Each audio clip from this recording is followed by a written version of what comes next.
105.3 The Fan. I'm RJ Choppy. Sean is out for week 4 of paternity leave. Is this 4 already? 4 of 6.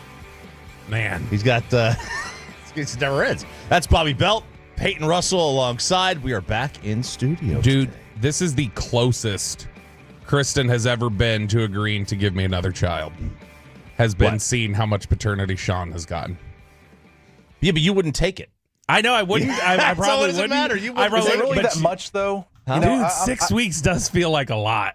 I have a buddy who's going to have a kid in, the day after mine and Choppy's birthday. So Wow. and he gets 8 at his job. 8 weeks. Look, I got 2 when I had my kids. That's how old I am. I didn't take any paternity when we had Addison and Laura. Oh, really? None. Is that bad? Father of the year. I Yeah, mean, think look, it's I was kinda bad. still helping out because I was a little more flexible than other folks typically are, but still. All right, Sean and RJ here on 105 through the Fan. We'll get you through this week best we can without Sean. But Cowboys are still practicing out in Oxnard. We are back. We made the trip home on Friday afternoon after the show. Got back around 6:30. No issues. Got our bags relatively slowly, but no issues. Well, we weren't flying a Boeing, so that was a good thing. But practice is still going on over the weekend, Bobby Bell. It is. It's still going on out there in Oxnard, California. Brian Broaddus was out there. We recorded a brand new Love of the Star. He's just loving life, enjoying life without us out there. By the way, Oxnard, huge miss on your part. I could not find a hat that just said Nard on it. I think it's a huge miss by the Oxnard Chamber of Commerce. Because nards that's such an underused word as nard. Yeah, I think that you could make an argument that it's a completely overused word, even just hearing it one time there, personally. Really? You're not Nard. Nard. You like that They need to have one? a hat that just says Nard. Man. Apostrophe Nard. I think I could go without that. You know who is an underused writer? Your mom. Nope. Definitely. If you're looking for her to write anything, she's just not going to do it right now. No, John Owning, who I was very disappointed was not out at training camp at the same time as us, but John Owning over at Pro Football Focus, one of the few things, perfect example of broken clocks and blind squirrels over there at PFF is John Owning, who does a very good job. And he was out there for the Friday and Saturday padded practices that we missed, that we were not present for. Was he at ESPN at one point? He had been at the Draft Network, I think, at one point. Dallas Morning News. He's been a couple different places. But he had his takeaways from training camp practices that he saw. Number one, and this is from the we'll start with his takeaways from the Friday practice first. He had 3 takeaways from each practice. And the Friday practice, one of the encouraging notes that he has in here is Mazi Smith is bouncing back, baby. Oh, baby. Now, was there anybody you were more disappointed in, Trey Lance aside, anybody you were more disappointed in that we saw out there at training camp than Mazi Smith? Look, I'll be honest with you. When I go to practice, I just watch the quarterbacks. I'm not doing anything else. I'm sitting there while everybody is on the other field watching the individual drills. I'm literally watching the quarterbacks just throwing the nets. Just watching their glutes, baby. Not really that. More calves. Quarterbacks yes. are like Dak's. Dak's a unit. Below the knee. But he's all McDice there. I generally, during practice, just check out the quarterback play. Well, John Owning writes that coming into Friday's practice, Mazi Smith's struggles thus far in camp were highlighted by more than a few media members who have been in attendance. Some have even gone far enough to say that Smith has been Dallas's 3rd best nose tackle through the early days of camp, as many believed rookie Justin Rogers and journeyman Carl Davis were outplaying him. I believe Brian Broaddus is included in that. He said that couldn't be further from the case on Friday, especially against the run. During the fundamental drills to start practice, it was easy to notice that Smith is still working through some of the technical changes required from him since being drafted. When taking on combination and double team blocks, Smith struggles to root his feet into the ground to generate the necessary force to take on these 600-pound blocks. He often gets caught leaning to the side into a double team, which puts him on one foot and unable to absorb and redirect the force of the blockers, leading to him getting displaced out of his gap routinely in 2023. This was not the case at this practice that John saw over the weekend. He felt like things were starting to click into place for him. He was getting run down by the defensive line coach, Jeff Scania, who had just gone off on him a few different times at practice. And it's one of those, okay, is that tough love? Or is that a you're really feeling like he's dropping the ball? Because they can't afford right now. Just there that it was mentioned, Justin Rogers and Carl Davis. Are those big household names for you? They are not huge household names. No, they're not. Nope. And look, that's going to free things up to allow Micah to do more of what he wants to do. One of his other observations from Friday, he says that this isn't your 2023 Dallas Cowboys defense. And look, you can see that out during team period. This is a completely different defense in terms of the way that it's being disguised. The things that they're trying to do schematically, completely different from what Dan Quinn tried. Dan Quinn typically said, all right, I'm going to give you a static look. I'm going to give you exactly what we're going to do because I can't beat it anyway. Well, I just want guys to fall into a certain place. I want guys to execute their job. I'm going to believe in the talent of our pass rushers, the talent of our guys in the secondary. That's what I'm going to lean on. Mike Zimmer is going to say, all right, I'm going to make it to where DeMarcus Lawrence is dropping into coverage sometimes. Sometimes you're going to have guys showing blitz in the middle, on the A-gap and dropping into coverage. I'm going to have safeties showing blitz and then dropping into coverage, or showing coverage and then blitzing. And that's great. If you can disguise it at all three levels, it's awesome. The problem inherent in that is you need 11 guys to know what's happening on a given play. When it gets that complex, it can be really difficult. That's something that Dan Quinn found, was we need to simplify this as best we can and just say, here's your job, know your job, and execute it. Whereas if it's, hey, you need to be communicating with the guy next to you and acting like you're going to blitz, and you're not really blitzing, you're actually, dropping into a zone coverage, or you're spying here, or you're blitzing, it can get really complicated really fast. And that's something that... Well, that's a problem. Well, it's a problem if you have guys who don't communicate well on defense, which has been an issue for them in the past. Next takeaway, the third takeaway he had from Friday's practice, Terrence Steele appears to be rounding back into 2022 form. This is huge. I thought from the beginning that we made too much of the offensive line. The turnaround, because they still, at the end of the day, they still had two All-Pros on it, in Smith and Zach. So it's like, what do you really, name me the team that has that in the NFL? But it is a weak link unit. Yep. And it's the same as defense. If the defense, they're going to pick on the weakest link, and the offenses are, and now with the offensive line, the other team's defensive line is going to pick on the weakest part of the unit. And you need to have, it's much better to have 4 or 5 C+ of offensive linemen than 2 A+ and a D-. Yeah. Big overarching takeaway here is, I think John felt like there were guys that either were performing better this weekend than they had been throughout camp, or he thought some of the issues and the criticisms had been overblown. He was a really big fan of what he saw from Damone Clark. I know that there's a lot of excitement within the Cowboys defensive coaching staff about what Damone Clark's been able to do this year already at training camp, that they feel like he's clicking into place. And another guy he was really excited about was Kalen Carson, who was their 5th-round pick, a guy that the Cowboys reportedly had a 3rd-round grade on, according to Broadus. And is somebody that when John was out there watching him practice, he was like, this could be your next steal in the 5th round at corner, a la Deron Bland. Mm-hmm. And it makes you wonder, is that eventually your replacement for Deron Bland if you start having to pay out a bunch of money to a bunch of different guys and you feel like Bland's contract is coming up and you just can't invest at that level? I mean, look, you could... I wonder if they will come to a point in the situation where they're like, did we pay the wrong guy? You could move Diggs in a couple years if you wanted to. If when you're coming up on Bland's contract, you could move Diggs. I don't know. Would this team do that? Are they, because this organization loves stars, and Diggs is a big name. He's a big name, and he's a big personality, and he's got a lot of edge, and that's not Bland. Bland is a much more quiet, kind of head down, do your job type of guy. At that point, you may be looking at it and saying they're very similar players. Which personality do I want?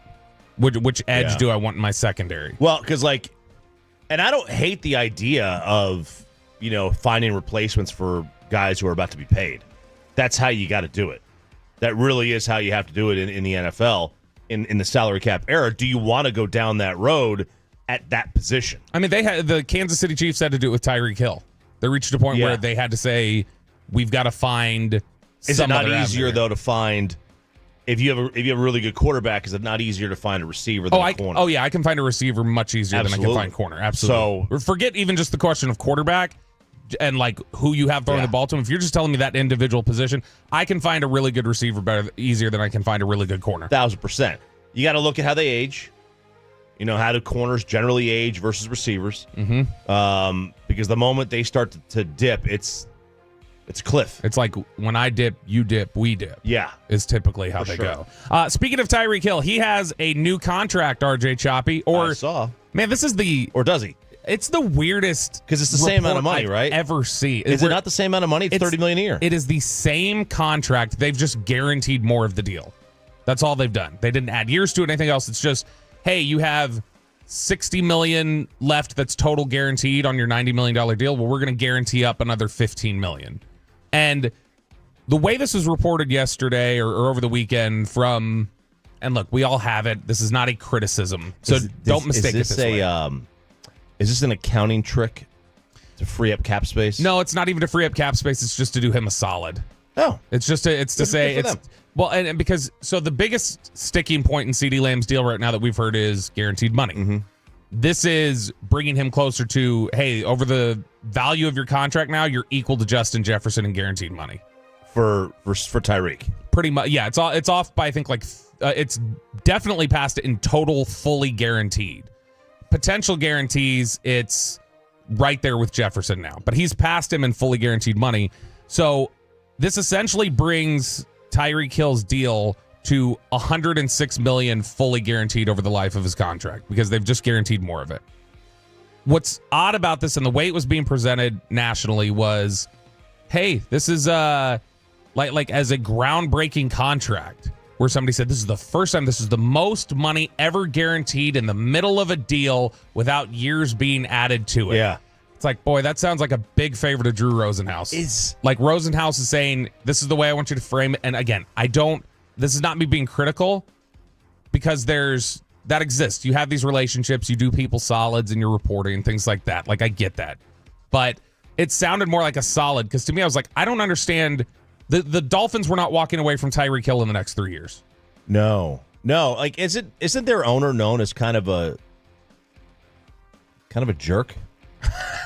Yeah, I mean Stephen Ross, like he has been in the past, but this to me is like this is like a good move by him. Like this is not something that you would hear him do. Well, who is like give me a player that give me a player on the Cowboys right now that you'd say, regardless of there's no way you're cutting their contract. Throw me Tyler Smith. Tyler Smith's not going anywhere for the next 3 years. Right. So it's like we've gone ahead and we've not even given him more money. We've just guaranteed it.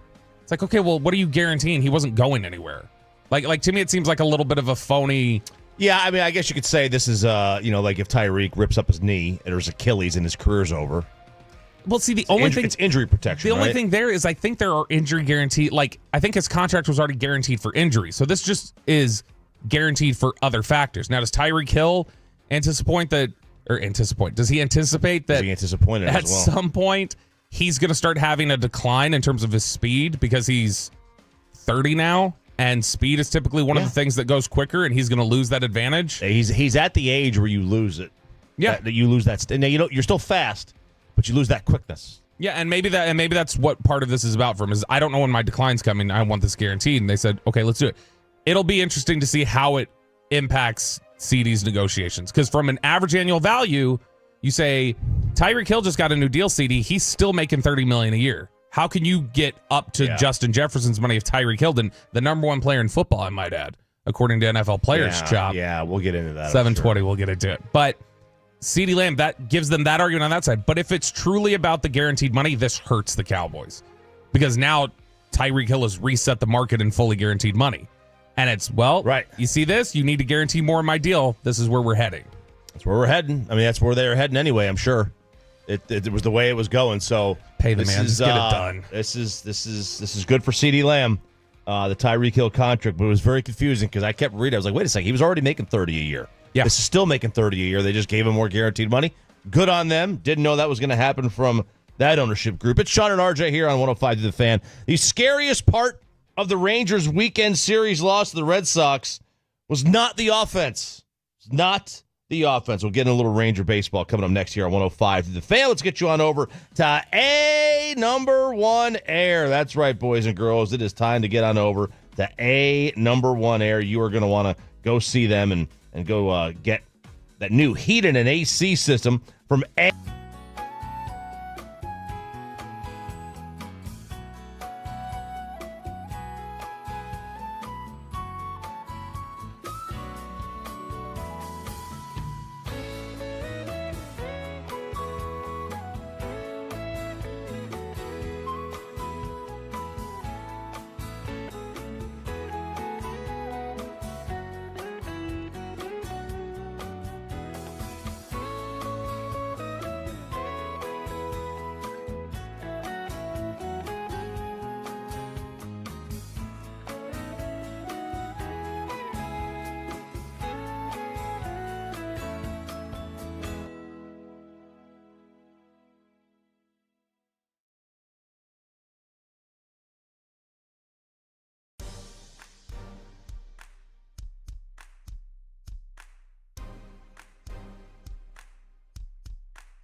Do you think it's true that you've got to forget something else to remember that Uber Eats has groceries? No, that's absurd. Hey, remember when you used to be a, what was it, a pepper lady?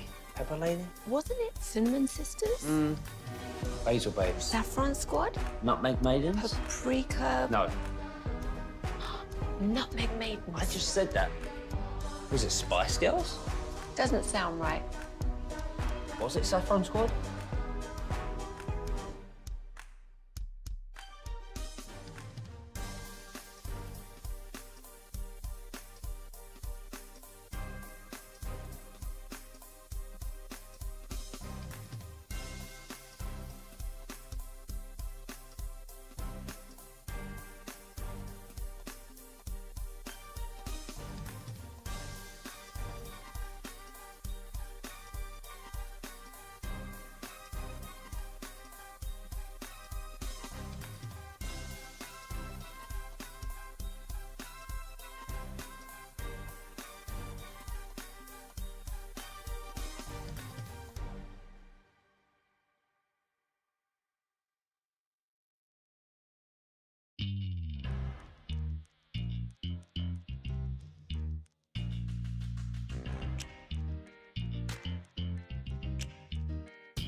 Just another reason why. Everyone loves bacon. And it's back to Sean and RJ right here on 105.3 The Fan segment here, brought to you by the Good Feet Stores, Cars for Kids. Donate today at carsforkids.org, and also brought to you by the personal injury lawyers Frankel and Frankel. If you've been injured in a car or truck wreck, call Frankel first, 214 or 817-333-3333. With Frankel, there is never an out-of-pocket cost. They only get paid when you win. Frankel, the go-to car and truck wreck attorneys in Dallas. And the 1-2 pitch. Swing and a ball lifted high into the air, pretty deep out into left field. Duran going back. He's at the wall. He leaps and it's gone. An opposite field home run that hits between the two walls. Over the front wall. Didn't quite make it up into the people. Abreu with that long shot to tie the game here at 2. We got a problem out at the Globe. That is Hicksey with the call in the game you heard right here. Rangers lose 7-2 to the Boston Red Sox. The problem we have at the Globe is not the offense right now.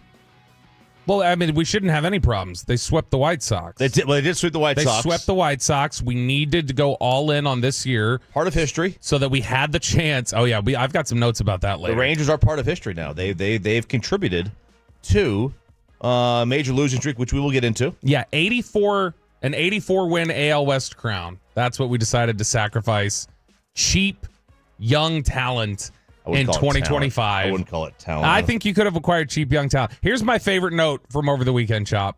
The Rangers, since the All-Star break, have more losses of 4 runs or more than they do victories in the second half. Oh, that's not good. 7 wins in the second half. They've lost 8 games by at least 4 runs. Well, a big contributor of that is Nathan Eovaldi, who has lost games 9-1 and 7-2. Now, he didn't allow all the runs, but since the All-Star break, and I was at that Friday game against the Orioles. Those are the seats that I had that were down low. They were right behind home plate, like super, super low. Oh, yeah, right? The ones that you were just cursed to have. It was your worst nightmare. It was worst nightmare because I was picking my nose, and I was on camera. But Nate got shelled in that game. 5 innings, 8 hits, 6 earned. The next start, good start against the White Sox, but again, it's the White Sox. 7 innings, 4 hits, 2 earned. Then it goes 6 for 3, 6 innings, 6 hits, 3 earned against St. Louis. I do not believe, I know it's a quality start. I don't think 6 innings, 3 runs is very good. It's a 4.5 ERA. Call me crazy. Yeah. And then call me crazy. And then yesterday, 5 innings, 5 earned. I'm no math guy, but I do believe that is 16 earned runs in his last 4 starts. We'll get Kevin Hagelin on it. Which is 23 innings and 16 earned runs. Peyton, do you know how to do ERA? Do you know how to calculate ERA? Yeah, it's out of 9 innings. Divided by 9, right? Yeah. Something like that. Something. I'll take that. Thank you. So it's... No, it is runs divided by innings pitched times 9. That's the right. There you ERA. go. There's a 9 in there. Yeah, so ERA calculator, quick ERA calculator, 16 earned runs, 23 innings pitched, is a 6.26 ERA in his last 4 starts. Agent 626. That is not good. That is not good at all. And it's killing him. Like it's a major problem because now they've got Max Scherzer injury news. Max Scherzer, man, this is what you were kind of sitting around waiting for, wasn't it? Like, I mean, I feel like we were all watching, going, okay, he's going to at some point have this. There was no expectation that he was going to have a clean bill of health the rest of the year. I don't think from Scherzer, I don't think from the Rangers they had any expectation that he'd have a clean bill of health for the entire season. And he was placed on the 15-day IL on Friday because of right shoulder fatigue, which is, to me, when you start just labeling IL stints as their arm is fatigued, it's like, boy, that again feels like that feels like, again, we're a step away from. And not that this is specifically the case here, but when I hear fatigue, Chop, in one of these breakdowns, I immediately go, well, that sounds like you're 2 weeks away from telling me, oh, it turns out he's got a UCL issue and we're shutting him down. Well, yeah, but like the shoulder's not. No, I know, but when you're talking about any fatigue in the arm, I feel like it's usually, it ends with some sort of horrific injury that they're telling me he's out for 18 months. It does. And I'll be honest, if Max Scherzer has a UCL injury, I don't think he's out for 18 months. I just think he's just out forever. I don't think Agreed. No, I think if he has a major, if he's going to need some kind of reconstructive surgery, I doubt we see him pitch again. He is, he's 40 now? Yeah. Or 39, 40 years old? Scherzer had back surgery, was delayed by a nerve issue, and now you're telling me he has fatigue in his arm. Well, that sounds like a guy who this is it for him. I could see the fatigue being from not being able to throw in the offseason, and his arm is not strong. Bochy, I could absolutely see that. Bochy was positive about it. He said on Friday after the 11-6 loss to the Boston Red Sox, he said, we don't think it'll be more than 15 days. Yeah, he actually thinks a couple more days he could be ready, but we have some concern for him. We want to take care of him and have him for the rest of the year. That's why we're giving him a break right now. You can't tell me in the same breath, we think it'll actually be less than 15 days, but yeah, we have some concern for him. That to me is you're trying to I can't induce panic among the masses. So I'm just going to tell you, we think it's fine. But yeah, we got to shut him down. There's a concern. There has to be concern there when you're talking about somebody who's that old having a shoulder fatigue issue. I do think a lot of it, my guess comes from the offseason and him not being able to train as he normally might have been able to, and not being able to throw as much, because that's how you strengthen your arm. You got to throw, otherwise you're going to get tired arm. So it's a little scary there. But this dude has thrown, especially for the modern era, has thrown so many innings. Oh my gosh! I mean, what was it? He was from 2009 with Arizona, all the way up through. He's never hurt. 2018. Knock on wood. I mean, he's never hurt. 2018, 10 years in a row, he made a minimum of 30 starts. Yeah, I mean, the guy was a horse. He was an absolute workhorse. And then ever since then, you look at 27 starts, 12 starts. That was COVID year, so that may have been about that. That's normal. That was a full. I think that was a full season. But after that, 60 games. That's full work. 30 starts in 2021, 23 in 2022, 27 in 23, and then this year he's made 8 starts to this point. Has not looked bad. Since he came back. Has been much better. I thought we were going to get 2 starts, shut him down, and that would be the end of his career. I honestly thought that was my expectation. Yeah. I mean, shoot, man, when you're in your upper 30s and you're still giving 27 starts, I'll take it. That's pretty good. Now quality. Remember that was all 19. He hit every start he was supposed to with the Mets, and then he got here and he had trouble. Yeah. And he was starting to miss starts here in Texas. And so he's had injury issues since he got back. He's no Jacob deGrom, though. It's not like we've been told he needs Tommy John, and we got good Jacob deGrom news, Chop. Yes, we do. He has taken his next step. He is set to face hitters for the first time since an elbow injury. So that's great news for the Rangers and Jake deGrom. So he's going to face hitters, or is facing hitters. And this is great. This is great news to see. They'll do. I don't know how many rehab stints he'll do. I mean, didn't Malley just have like 6 rehab? I don't think he was quite 6. I think he got up to like 4, and they were very short. He'd pitch like 2 innings at a time. But he pitched well. They're going to be extra careful, I think, with Jacob deGrom because of how big of an investment they have. This is an organization that has become, I don't want to say cheap, but they're watching their pennies a little bit more. And this is... Oh, it was 6 rehab starts, yeah. Oh, you're right. 6. See, I know. It's don't ever ask me anything. I'm an idiot. This is the deGrom for an organization that's really watching its budget now, and they have so much money sunk into Jacob deGrom. I don't think they can afford to be risky with him at all. I'll tell you this: let's let him go through the normal rehab process that they were going to have him do. Like, let him throw to live hitters. Let him go to the minors. Let him get his rehab start or 2 or whatever. See where you are in the standings. If you're still 4 back or 3 back or whatever, let's go. If you're 7, 8, 9, 10 games back, I would just shut him down for the year. Let's say he makes 6 starts this year. I would only let him start if they're still close. But let's say that the Rangers, they get him back. They are still wanting to have him out there. They put him out there for 6 starts this year. What's your expectation? What's your ERA for him in 6 starts? I think if Jake deGrom's on the mound, my expectation is his ERA is under 3.5. Even bouncing right back after a second UCL? That's my expectation. Now, UCL, the second Tommy John, there's no there's no level of expectation, truthfully, to have because you just don't know how it's going to react. But I would just say, if Jake's out there, if he's healthy enough to pitch, his history shows that he's going to have an ERA under 3.5. You're more optimistic about DeGrom bouncing back from a second UCL than Scherzer, though. But than you were positive about Scherzer when he was coming back, right? Because I think we all felt like Scherzer was. I think Scherzer's more. It was a hope and a prayer, is what it felt like with Scherzer. Yeah, he's more done than not, and I don't think Jake is. How much more time do you think DeGrom has as a top tier pitcher in Major League Baseball? 3 years? I mean, assuming that the injury, that the surgery takes, and there's no problem, I would say, was he 34, 35? I would say he has 4 more years as a top tier pitcher. 4 more years. I would say he has 4 more years as a top tier pitcher. Peyton, your expectation? You paying attention? Sub 3 ERA. I mean, sub 3. Yeah, Okay, all right. I'm in. Man, I really need him to step it up. No, I mean, come back from injury. Yeah, Chop's right. Under 3.5. If it's over 4, then I'm worried. Then I'm really worried. But yeah, under 3.5 is fine with me. He made 6 starts last year, by the way, before he got shut down.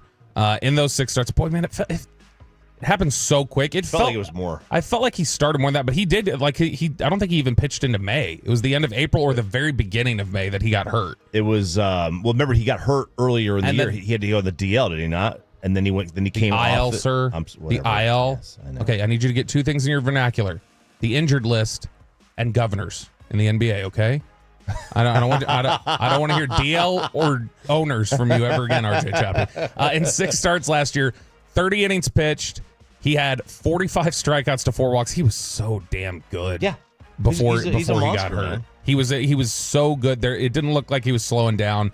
His ERA was 2.67. His fielding independent pitching chop was 1.54. His ERA plus was 1.61. Which ERA plus, for those of you listening, ERA plus is 100 is baseline league average, and so he was basically 61% above what an average major league pitcher was doing, and was absolutely fantastic. Got rocked a little bit, I know, early in the season. He had that start against Philly where it didn't go great, the first one, but after that, he was just nails. And if you can get him back, if you can look towards 2025, which I am looking towards 2025, I'm really excited about Jacob deGrom. I'm really excited about a lot of the stuff that the Rangers are doing, which is why I think you wasted an opportunity to try and build towards that, especially for a team that's so budget conscious. Yeah. They had an opportunity to add cheaper, younger talent, and they didn't do it in the name of going on this losing run, trying to win in AL West with 84 victories. You're looking wonderful right now. You are looking great now, like physically now, because he still hasn't shaven, Peyton. Nope, I haven't. That neck beard is it's connected. It's connected to his chest and his back. The amount of cereal I had this weekend, I'm not worried about it. I mean, the good news is that nobody else in this division has any desire to win it. None. Rangers have lost 7 of 10. They've only lost 2 games in the division, or 3 games in the division over the last 10 days. That's it.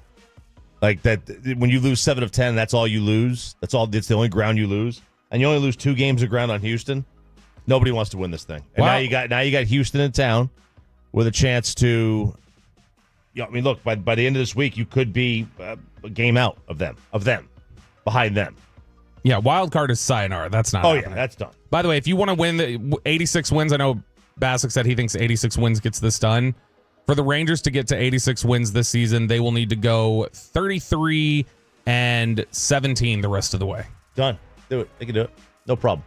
No It's tough, problem. man. What? It's just it was always going to to be an uphill battle, Yeah. and I still don't understand what they were thinking. It is going to be an uphill battle. It is. I think it's a worthy risk, but I'm looking pretty dumb right now. Sean and RJ here, 105.3 The Fan. I think I called myself RG there. It's actually RJ. I was about to say, how do you mispronounce your own name? So I hate the fact that I can't pronounce my name. I have to I'm on the phone with somebody and they say, "What's your name?" I have to slow it down. You should try Sean and Ralph this week. RJ. Try that a couple times. Just throw us in. Just say, Ralph's my hey, listen to dad's Sean and Ralph. Ralph's my dad's name. The Olympics keep giving us great content. Episode 6 of Pedal to the Metal. America's back on top, baby. Next on The Fan. But first, let's talk about Guardian caps.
Uber Eats has Lola V products? I gotta remember that. Well, you know, they say in order to remember something, you have to forget something else.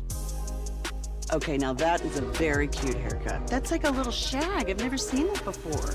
Well, I mean, of course you have. It's the Rachel. Oh, is that your name? No, I mean, like, your name. No, I'm Jen. My name's Jen. Right, but I just mean, like, this is your haircut. But that's hair on your head. I'm not saying this is your hair. Okay, freaking me out a little bit.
Fan Bowl 2024, August 10th. Sign up now at 1053thefan.com.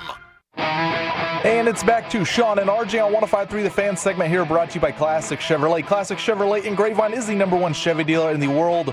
More Silverados than anyone else. This is Texas. This is Classic Chevrolet. Together, let's drive, relax, enjoy the difference based on new Chevrolet registrations 2023. Coming up an hour from now in the commercial-free expressway, a Rangers ticket giveaway. Oh, baby. Oh, baby. I'm going to try to get out there this week. Oh, yeah? May go tomorrow night. Trying to go out tomorrow night to the Globe. We'll see. See if we get the tickets. They're really pulling you in? They're pulling me in. I want to get out there while I can.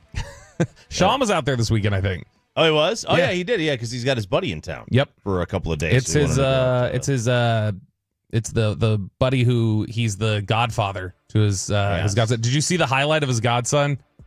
I mean, if you're on Vanderbilt, it's not really a highlight. Okay, but did you see it? No, it was still impressive. Okay, I'm going to pull it up Okay. when we're in the break. He did an Odell Beckham Jr. at practice. Nice. Just speared the thing one hand, falling away. Good for him. All right, so that's 1 hour from now, the Rangers ticket giveaway. But listen, they keep our attention. It is Content Central, episode number 6 of Pedal to the Metal. Oh, we love an intro. From track to hoops, Ledecky to Simone. It's time to hear how the Olympic Games are going. We won't talk box until the gender thing is settled. RJ Choppy puts his pedal to the metal. Whoa! Who did that? AI. Oh, fantastic. AI did that. I think that's good, though. You're not going to talk boxing until the gender thing is settled. RJ Choppy puts his pedal to the metal. It's good. It's well done. Well done. I had no idea that the rule for the 100-meter or any track and field race is that the winner is decided by the torso and not by the first thing to cross the line. So if your foot crosses the line first, but your torso is behind, I had no idea that you're not the winner. And it turns out that is the case. Noah Lyles, American, wins the 100-meter, beating Jamaica's Thompson. And Thompson was the favorite in this thing. And Noah Lyles wins. Noah's main race is the 200. That's like where he's the best at. Yep. And he was like, I'm going to win them both. He taught the talk, too. He talked during the NBA Finals. He said, y'all ain't world champs. About the Nuggets last year? Yeah, he goes, y'all ain't the world champs. You're the champs of the U.S., man. He will talk. This is exactly what track and field needs. They need personality. He's got a great personality. Did you hear, do you know where he went to high school? Maybe I heard it. I just forgot. One of the most famous high schools to sports fans. T.C. Williams High School in Alexandria, Virginia, which is the Remember the Titans High School. Oh! T.C. Williams. That's where he went. Now, I had to call Peyton this morning because when we were running, who was it? Maggie Gyllenhaal, what's her name? Yeah, Maggie Gray, I think is that. Maggie Gray. Maggie Gyllenhaal. Maggie Gray was on here this morning. I hate to be critical of something that we're airing, but Chop, this segment that they were running, I almost had Peyton pull it. I called him. I was so mad. She was complaining that he can't call himself the best of the world if he won by 5/100ths of a second or whatever. She's like, you can't say you're the best in the world. You can't puff your chest out about that. You didn't really win. I mean, he literally did puff his chest out. That's why he won. And he won.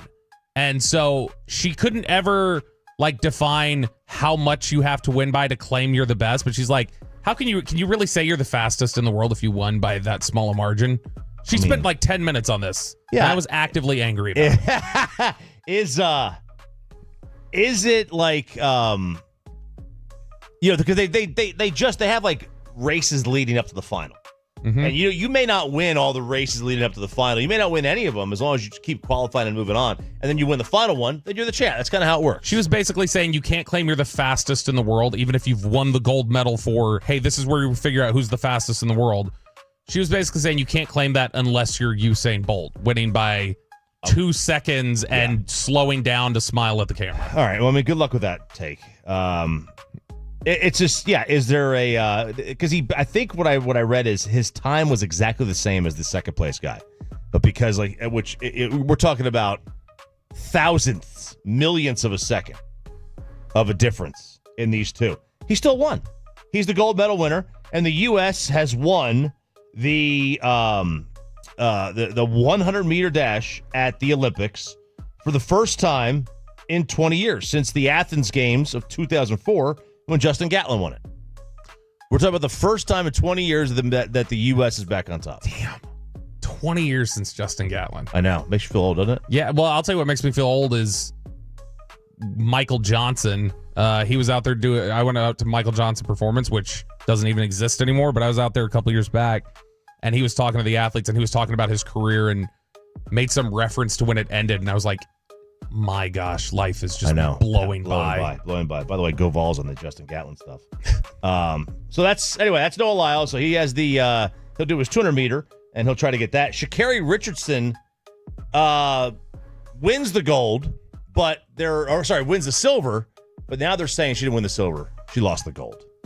Oh, I mean, Final of the women's 100 is away, and Julian Alfred got out really well. Sha'Carri Richardson's got some work to do, but it's going to be St. Lucia's. Julian Alfred wins the first ever Olympic medal for her nation. That's the call on USA TV. I actually like the St. Lucia uniforms. The color scheme pretty good. Looks good. Looks good on track athletes. But she was the favorite. Sha'Carri was, and she loses this one. So we were saying that she didn't win the silver. She lost the gold. Oak Cliff's very own. She is an Oak Cliff native. And look, here's how I approach. How do you generally approach outside of the basketball, which we all kind of hope at this point the Steve Kerr dream team loses. Hey, Jason Tatum, 10 for 10, 10 points, 10 rebounds. Boy, that's awesome. I saw a great meme over the weekend. It was from those stats muse. Uh-huh. It was Jordan Poole muse, and it was like Jordan Poole career NBA Finals points 79, and then it has like a bunch of faces beneath, like Tim Hardaway and different people, like Tim Hardaway Sr., and it says combined 0, and Jason Tatum's face is on there. It's like, well, Jason Tatum doesn't have 0 career NBA Finals points, and then it says in parentheses by Tatum's face, it says as the first option. Like nobody cares about Jason Tatum. He doesn't get to be the first one. But the generally my rooting interest in the Olympics goes, I'm rooting United States above everybody else. Then I'm going to root if there's 2 people in there from the U.S. If one of them's a Texan, I'm going to root for the Texan. Then I'm going to root for the person from the Metroplex. Then I'm going to root for the person from Dallas. Like, I drill it down where I have all these tiebreakers. Yeah. And eventually, so Sha'Carri Richardson, I was all for winning. Absolutely. I'd love to see, winning the gold medal would be fantastic for Oak Cliff. But I mean, a silver still is strong. It's a little bit of a disappointment, I know, but man, you'll take the silver medal for Oak Cliff, and she made him proud. Roll with it. Team USA basketball, they are the top overall seed in the Olympics now. In the knockout stage, they beat Puerto Rico, dominant second and third quarters. Kevin Durant becomes the all-time leading scorer and rebounder for Team USA in Olympic basketball history. Better than LeBron. Now he's better than LeBron. Bobby's boy Jason Tatum, 10 points, 10 rebounds. They play Brazil on Tuesday. Steve Kerr is trying to say, I don't know if we're ready for their physicality. Dude, I'm so done with Steve Kerr during this Olympics. This is not the first time. Every game that they're doing, he's setting it up for, like, this is the toughest game they've ever played. Like, he's worried about giving, like, it's almost like he's talking about like an NBA playoff opponent. And I want General Patton going into these games, bro. I don't want the, man, how are we going to handle Brazil's physicality? Very Lou Holtzy. Oh, yeah, no, Navy, man. They put the pants on the same way we do. You remember you were at ESPN at the time, I know. So you remember Dan Patrick's impression of Lou Holtz talking about, how are we going to beat Bill and Mary? I don't know how we beat No, but this is, we're so far away from the days of, I don't know anything about Angola, but Angola's in trouble. Yeah. Yeah, they're in trouble, man. We don't have that swagger anymore. Yeah. We don't have that energy anymore. We're far away from the Kobe Bryant Redeem team. Now it's Steve Kerr trying to tell us, like, I don't know what we're gonna do against Brazil. They're so physical and massively talented. Talented. He's talking about them like they're the bad boy Pistons. Yeah. Like, where it's like, man, that's a tough physical. I'm concerned with how we're gonna handle it. No, that's not what you say. You say we're gonna beat down Brazil. This isn't soccer. Yeah. This is not soccer at all. This is our sport. Or is it soccer? No. Different colored ball. It is, the Olympics are mostly, just ask Noah Lyles, a game of inches, and that was never been more true than Anthony Ammirati. That's a drink, right? Ammirati sour? That's the amaretto. Oh. Anthony Ammirati, Ammirati. He is a French pole vaulter, and I use the word pole pretty loosely here. He got up to the height to medal. He was about to be in the finals to make it to the next round. Steve Kerr was really worried about him. It might have been. He was about to make it to the next round, and he gets up, and he gets over, and then his tallywhacker hit the pole. And this thing, I look, between this and the French guy, the swimmer who had the giant bulge, I don't know how France has ever lost a war. Apparently, everybody there has their own bayonet.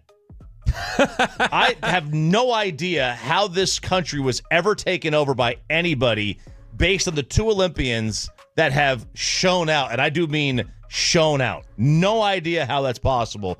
But this poor guy loses a chance at a medal, because his ding-a-ling was too big to get over the pole vault threshold. So I ask you, Peyton Russell, would you rather have a gold medal and an average one, or lose the chance at a medal, but the entire world knows that you have Thor's hammer down there? Give me the gold, because no one's questioning the size of my thing if, I make it over the top, right? They're not saying, well, it's small, that's why you made it over the top, Give me the gold medal. Man, this is this is amazing. This probably is going to get him a lot of endorsements, but, I mean... So down the line, maybe I do want to take the fault here. You don't need to be a French pole vaulter as long as you've got RJ Choppy's endorsement, right? You have Blue Chew, BlueChew.com, promo code RJ. That's exactly it. Look, here's the thing. We are operating at such a disadvantage in the like singles landscape. I mean, not myself, not you, not Peyton. We're all taken up now. But I mean, French is already supposed to be like the language of love and romance. And they're all thought of as like super suave and charismatic. And I mean, the Eiffel Tower in Paris, it's just viewed as such a romantic spot to begin with. And then on top of that, you're, like you say, you got, Thor's hammer in there. That just feels like a massive disadvantage. Massive disadvantage. You got to tuck it, though, for sure. Doing that event. Flip it up in the waistband? Yeah. Yeah, makes sense. That's the old move Chop during the teenage years. Oh, yeah. Whenever you get one of those unexpected ones, flip it up in the waistband. Yeah, that's the move. You tell me that's the, of course. It'll pin it right there. Oh, really? Tell me more, Bob. Won't go anywhere. Tell me more. Yep. I mean, I'd love to. Yeah. We're out of time, though. All right, that is pedal to the metal here on 105.3 The Fan. I got room. I got more stuff. I got more. We can maybe do this again a little bit later on. Let's do a college football kegger, though, next, Bobby. Hold on real quick. 903. I could finally be average and get a gold medal. Sign me up. The real reason Jim Harbaugh left Michigan and the Texas Longhorns, Bobby, they may not run the SEC, but they are running college football bigger this than year. the SEC, bro. Yeah, they might be. We will get into that coming up next in a little bit of college football kegger on 105.3 The Fan. Hectic morning. We've got...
Do you think it's true that you've got to forget something else to remember that Uber Eats has groceries? No, that's absurd. Hey, remember when you used to be Pepper Lady? Pepper Lady? Wasn't it Cinnamon Sisters? Basil Babes. Saffron Squad? Nutmeg Maidens? Paprika? No. Nutmeg Maidens. I just said that. Was it Spice Girls? Doesn't sound right. Was it Saffron Squad?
Dallas-Fort Worth, an Odyssey sports station. From our Hiley Mazda of Arlington and Hearst studios, this is Sean and RJ on 105.3 The Fan. I'd like to know where Lou Holtz is right now. Oh, I win. Google me. We're not hosting an intergalactic kegger down here. Oh, baby, I love a little college football kegger because we are getting very, very close to the season opener in my favorite fall sport, college football. You are not the only one who loves the college football kegger. When we did the listener survey a couple weeks ago, a lot of positive feedback for the kegger, saying kegger was their favorite segment. I appreciate that. I take pride in this because I love college football. I don't think it gets talked about enough. Maybe now where all the schools are back in the same conference, like the three main schools in the area. The three biggest schools fan base wise is Oklahoma, Texas, and Texas A&M. They're all back in the same conference. Yeah, it's been corrected after the Aggies ran away for. It has been corrected. Yeah, yes, after they turned tail and ran. All right, so let's do this because you brought this to my attention about how big this is for the University of Texas this year, and how the fan bases of all these teams, not just Texas, but all the teams they're going to play, are really showing out. So here's the thing: is that we've talked about when they got with SEC Media Days. Remember, we had this conversation on the air about there feels like there's a natural tension between the Longhorns brand and the SEC brand. That there's a bit of a measuring contest here of just like which is bigger, which is more important. Is the SEC branding? Is the SEC above all else? Is it the NFL? And it's a little like NFL versus Cowboys, where it's like you're underneath this umbrella, but they feel like they're bigger than the rest of it. That's how Texas, I think, kind of feels like they are in the SEC. And boy, they might just be right. Over at 24/7 Sports, they have the highest selling, the most expensive games, the 20 most expensive college football games to get into this year, Chop. And three of the top four are the University of Bleepin' Texas Longhorns. Oh, wow. Number 4, Texas versus Oklahoma. Ticket price is starting at $445. Number 3, Texas versus Michigan. That's $469. Number 2, this is the one that's off the beaten path. It's Navy versus Army. And that one's $527.77. That's the cheapest ticket you can get, $527.77. And the most expensive game to get into by a mile, probably not a big surprise given how long it's been, the Texas Longhorns against the Texas A&M Aggies with a get-in-the-door price of $625. Wow. So, outside of just the Service Academy game, you're talking about Texas holding the top 3 spots. Yeah. Now, is that a thing about Texas's branding, or is that just speaks to price gouging with Texas games? Well, I think it's all the above. I mean, they have the biggest. Correct me if I'm wrong. I don't believe there's a bigger alumni base of the major colleges. I think Ohio State's up there, but I think Texas has a bigger alumni base. So you have a lot of people that look. Texas could charge more for their tickets than, say, TCU, because Texas's individual class size is almost the size of TCU's living alumni. Yeah. Right? So you just talk about you have volume of people that could buy. Yeah, and so I mean, there's a supply and demand issue. And they're a good team, and it's their first year in the conference, so the first year playing A&M in a decade, the first year playing Georgia in forever. And then obviously the Oklahoma game's big too, because it's a split field. Yeah. So there's a lot that goes into that. But it's huge. I mean, like they're a mega program, and they've got everything you need. They've got a cachet about them. There's an aura about them. They've got big name players, and they're quality. They are very similar to the Cowboys. Complete with and they never win. It's been a minute since they won. And they never win, right? Yeah, exactly. I'm going to run through some of the other games on here, Chop. I just want you to stop me when you are caught off guard by any of these games being the most expensive to get into. Number 5, Ohio State at Oregon. So this is 5 going up to 20. Ohio State, Oregon. 6, Notre Dame at A&M. 7, okay, I mean, that's a game that doesn't happen. Yeah. Ohio State, Oregon doesn't happen very often. I don't know when the last time Ohio State went to Oregon. So that's a big game for them. Notre Dame, A&M, when does that game happen? How often does Notre Dame come to College Station? Right. So that you want to see it, you go for it. Number 7, the Georgia Bulldogs versus the Texas Longhorns. Again, when does that ever happen? I mean, it's going to happen. It's going to happen now all the time. But like right now, I mean, this is like this is going to be not quite what a murderous schedule the SEC is now. Yeah. I mean, Georgia's going to have to face Texas. They're going to play Tennessee. I'm sure they're playing Alabama. Like, what a murderous schedule these teams have. Number 8, Tennessee at Georgia. Number 9, Alabama at Tennessee, which I know you said this one was price gouging you. You had been looking into this one. Yeah, because it says ticket starts at $339. I have not seen anything less than $500. I'm trying to get to this game. I would love to get it's Cowboys bye week, so I'll be able to take some time off on each end of it, and go on up to Knoxville. Go back as home sweet home to me. Old Rocky Top. Go back. So I'd love to go back and and enjoy the 5 years of college I spent and relive it in one 5-day weekend. Number 10, Cincinnati at Colorado. All right, I am done with Colorado. Like, until they actually do something. But this is the power of Deion. Colorado would never be anywhere near this list, much less the game that pulls it in is Cincy. Cincinnati is at Sauce Colorado. going back to college for the weekend to play? They're going to have Desmond Ridder in there. Kenyon Martin is going to be on the sideline. Let me run through the other games really quickly. 11, Georgia at Alabama. Auburn at Georgia's 12. 13, Florida at Florida State. 14, Indiana at Northwestern. That's a weird one. 15, Michigan at Washington. 16, Penn State at West Virginia. 17, Florida at Tennessee. 18, Auburn at Alabama. 19, Georgia at Ole Miss. And 20, Alabama at RJ Choppy's favorite venue in all of college football, Alabama at Wisconsin. Oh, yeah. Jump around, kids. Wonderful. You love it. You love that jump around. But look, this does to me, I'm not even kidding. Some people may think I'm trolling. This to me says, I don't care what anybody says, all the SEC cult thinking, the Texas Longhorns are a bigger brand than the SEC conference. How many times does Texas show up on this list? 5? 4. And they're all in the top 7. And they have, if you exclude the Service Academy game, they are the top 3 most expensive tickets. Yeah, we're on this list 3 times. Yeah, I think you're back near the back a little bit. Like we 2 in the top 10. We didn't just win by 2 in the top 10. We didn't just win by a torso here. 2 in the top 10. Yeah, we had double 4. It's okay. 4 in the top 7. I don't think I don't think you had anything in the top 7. So we had 4 in the top 7. 8 and 9. I think it was 7 and 8 and 9. You had 8 and 9. We had 8 and 9. We had 1. Listen, 1, 3, name me 4, the and other 7. school that has 2 in the top 10 other than you. None.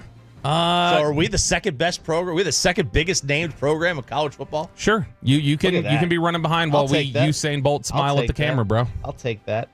Nebraska's 5-star quarterback Dylan Raiola. We talked about this last week. We talked about this on Friday of him with the Patrick Mahomes lookalike. Swagger jacking. What's that? Swagger jacking. Swagger jacking. Absolutely. We talked about that.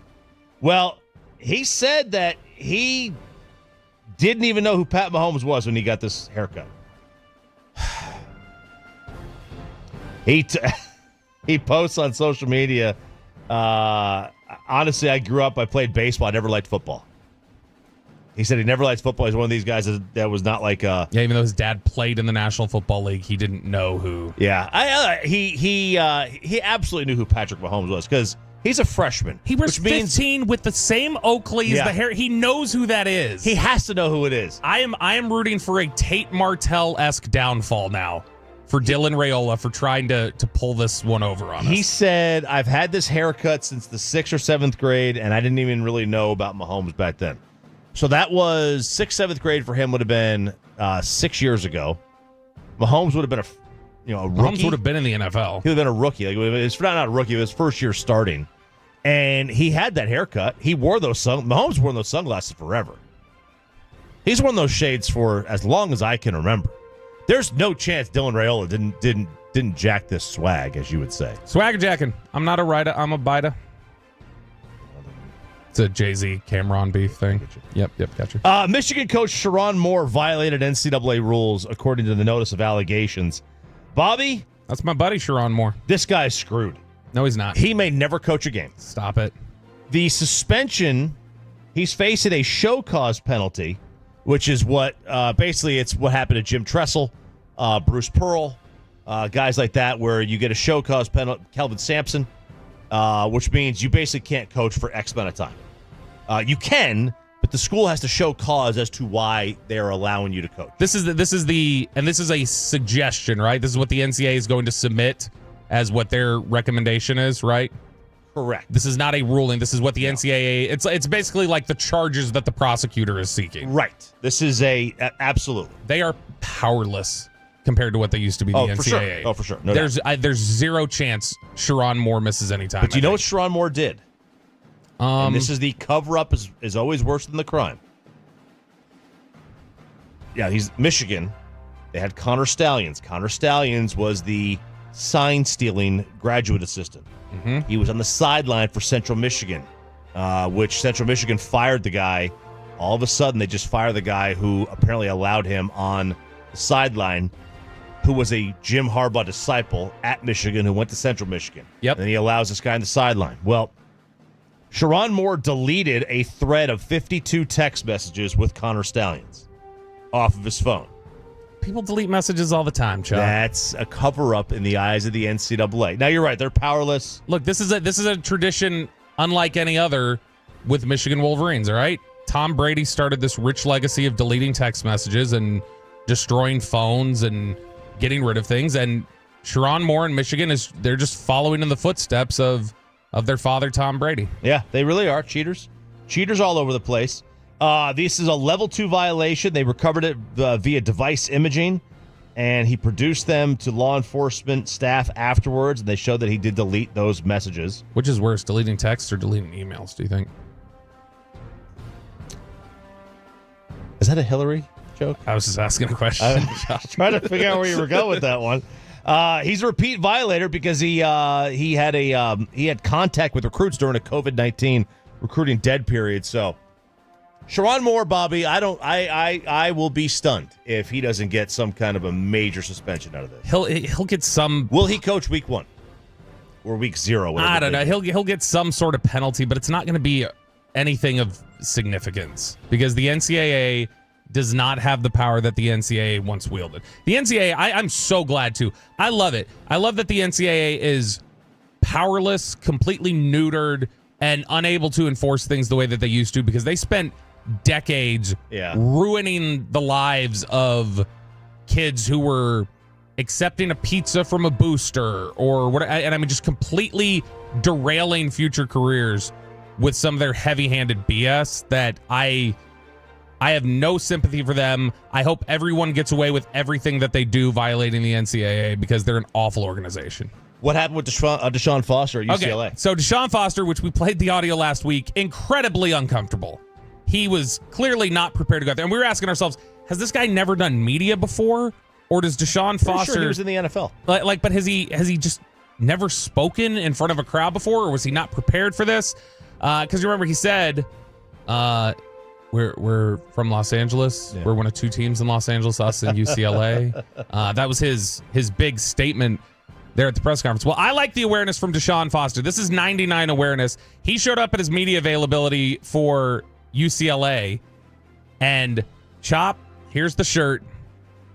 It is the state of California with a little spot there at UCLA, and it says, "We're in LA." That's clever.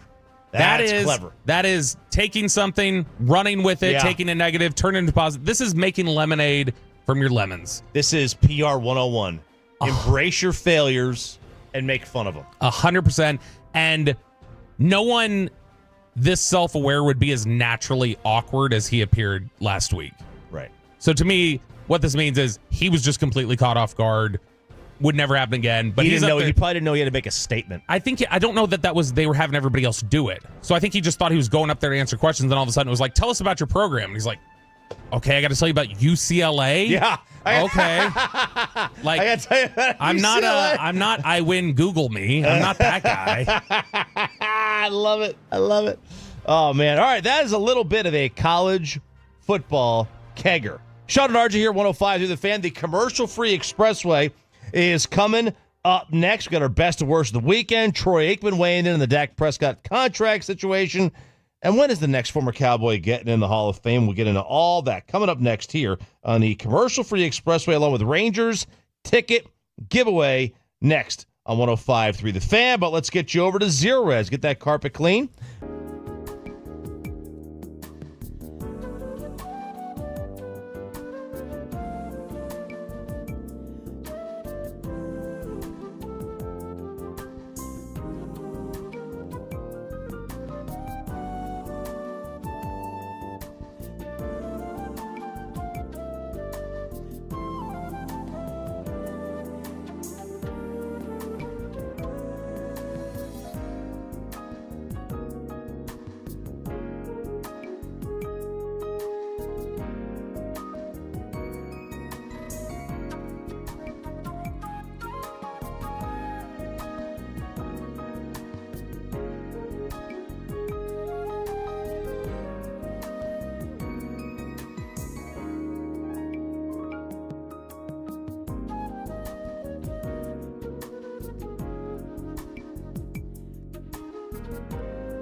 Uber Eats has Lola V products? I gotta remember that. Well, you know, they say in order to remember something, you have to forget something else. Okay, now that is a very cute haircut. That's like a little shag. I've never seen it before. Well, I mean, of course you have. It's the Rachel. Oh, is that your name? No, I mean, like, your name. No, I'm Jen. My name's Jen. Right, but I just mean, like, this is your haircut. But that's hair on your head. I'm not saying this is your hair. Okay, freaking me out a little bit.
Do you think it's true that you've got to forget something else to remember that Uber Eats has groceries? No, that's absurd.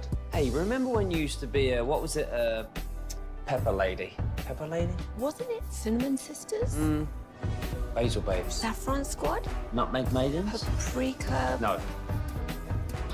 Nutmeg Maidens. I just said that. Was it Spice Girls? Doesn't sound right. Was it Saffron Squad?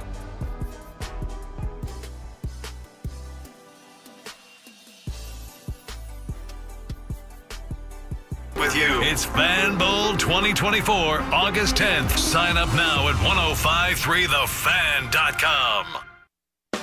And it's back to Sean and RJ right here on 105.3 The Fan. It is the Expressway right now on The Fan, and it's brought to you by the On Time Experts.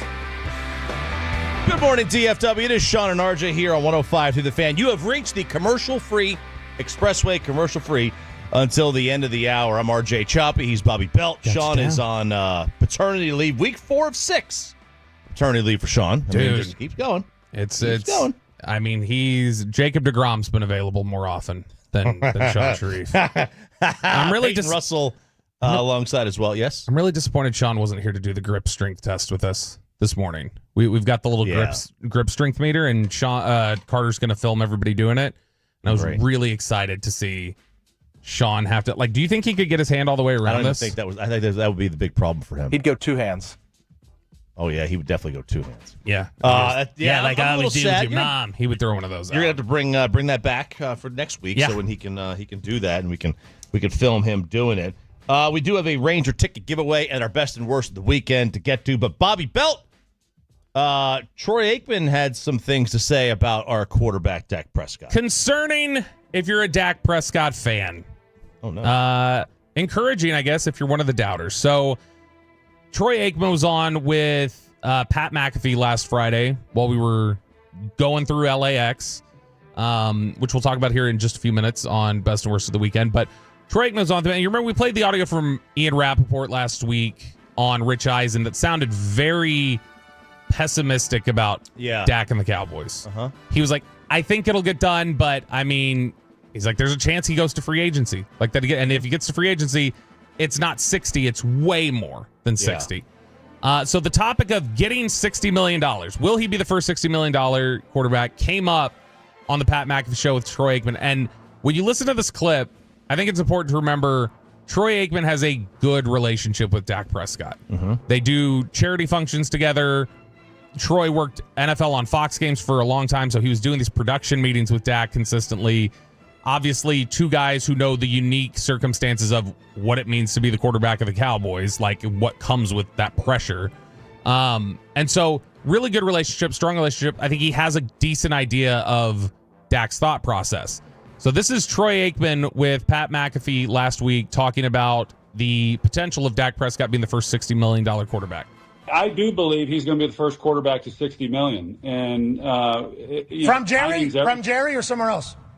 Well, that's the question. And the longer this goes, the more I think he will be playing somewhere else. I just if it continues to drag on and he plays great, and then the Cowboys come in late to say, hey, now we want to pay you. I don't know. I don't know where his head will be at that point. But so he.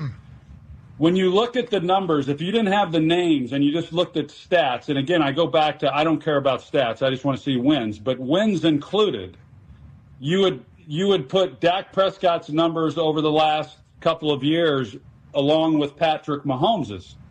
But it's what's happened in the postseason that has separated those two. And so that's where the whole organization has to be better. This isn't just on Dak Prescott. This goes back for the last 25, 30 years that the Cowboys just have failed to play their best football when the games have mattered most in January.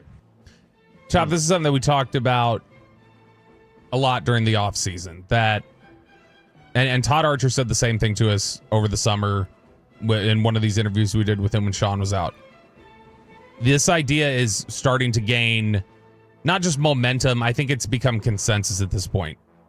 If you let Dak get to free agency, he's not letting you match. He's not going to do. He's giving you the time to get it done. Let you match. He's giving you the time to get it done. Now. Will he let you beat it? No, I don't think so. I'm sorry, that was really bad. No, I mean, okay, it's Monday. It's early in the week for me to potentially cause problems. I'm not going to take it where I want to take it, but. Chop, this is a situation where if he gets to free agency, you're out. You have until his contract runs out to get something done. He's not doing you any more favors, and I think Troy's right. The longer that you allow this to go on, potentially up to the season, because once you're in the season, I don't know how much he's going to be interested in negotiating. He's focused on the task at hand. Then you've got, okay, season ends. You're looking towards a couple months to get something done before he hits the new league year. This is a bad spot for the Cowboys to be in if they're concerned about losing Dak Prescott. If you want to reset the quarterback position, fine, go ahead. But I'm saying if you are concerned about what this will mean to Dak Prescott's future here, then this is a big deal. And I don't know. The longer it does go on, I do feel like we're looking at a potential departure, potential divorce, which I think during the offseason you felt like, I think you said 60-40 or 70-30 was where you were at with Dak being the quarterback next year. 70-30. I don't really think, I'm not really scared that he's not going to be here. Has it moved any for you at all? Not really, because the history shows the Cowboys will pay. Yeah, move on. And typically, though, like we've said, right? The history shows the Cowboys will pay. They'll go kicking and screaming, but they'll pay. But the factor here we haven't seen before is a player who says, you've got a time where if you don't pay me, I'm not even going to let you pay me. I'm going to go get it from somewhere else because I can. You know, Zeke, it took him forever, but Zeke wanted to be here. Dak wanted to be here last time. Right. If you're reaching a point where Dak says, this is your deadline. This is your deadline to pay your bill. After that, you're getting your service shut off. If you don't pay your bill by this date, service ceases. And that's, I think, where Dak Prescott's at right now. And maybe a lot of people are okay with that. I mean, I know there are. There are people who want to see Trey Lance start. There are people who would rather just, I know you've felt this way before, Chop, that just go out there, throw a dart every year. Just try and reset the quarterback position until you find Patrick Mahomes or find CJ Stroud or find whoever that is. Just keep resetting it until you find that guy. And maybe that's the path that they end up taking, but it may be out of necessity. It may not be up to them anymore. But I'll tell you one thing, based on what we saw out there at training camp, it's not going to be Trey Lance. You can't, you can't reasonably expect to roll with Trey Lance next year and win ball games. I don't think at this point. No, you're right. You can't. You can't expect to do that. He's not yet. I would not think. Cooper Rush is. Well, let me ask you this: Who's the backup? Right now, I don't think you can have Trey. When we were heading to Oxnard, I said Trey Lance is the 2, and I think he was. I think it was just given to him. I think he's lost it at this point. Okay. Do you think? I think Cooper Rush is a more reliable player to win you football games right now. Okay. Now, part 2 of that question is, are they going to keep 3 quarterbacks? If Trey Lance is the 3rd, probably. If Trey Lance is your backup quarterback, if they felt good enough about it, I think they would walk away from Rush. They feel like Rush has to be the backup. I don't think they want to just cut losses with Lance. I think they feel like we can't just cut the guy. We've got to have something here that we can get in return. So do they trade him or however they approach it? I also don't know if they feel like they can trade anybody right now or let anybody go when there's no one in their quarterback room under contract after this year. Lance, Rush, Dak, they're all up. Maybe that's how they want it. That's Jerry's definition of all in. That's it. We'll be all in. That's where he's at. But I don't think Aikman's just talking out loud here of just like, here's my view from outside. My guess is Troy Aikman is talking from a position of at least a little bit of knowledge of how this is playing out and if it gets to a certain point where it will end.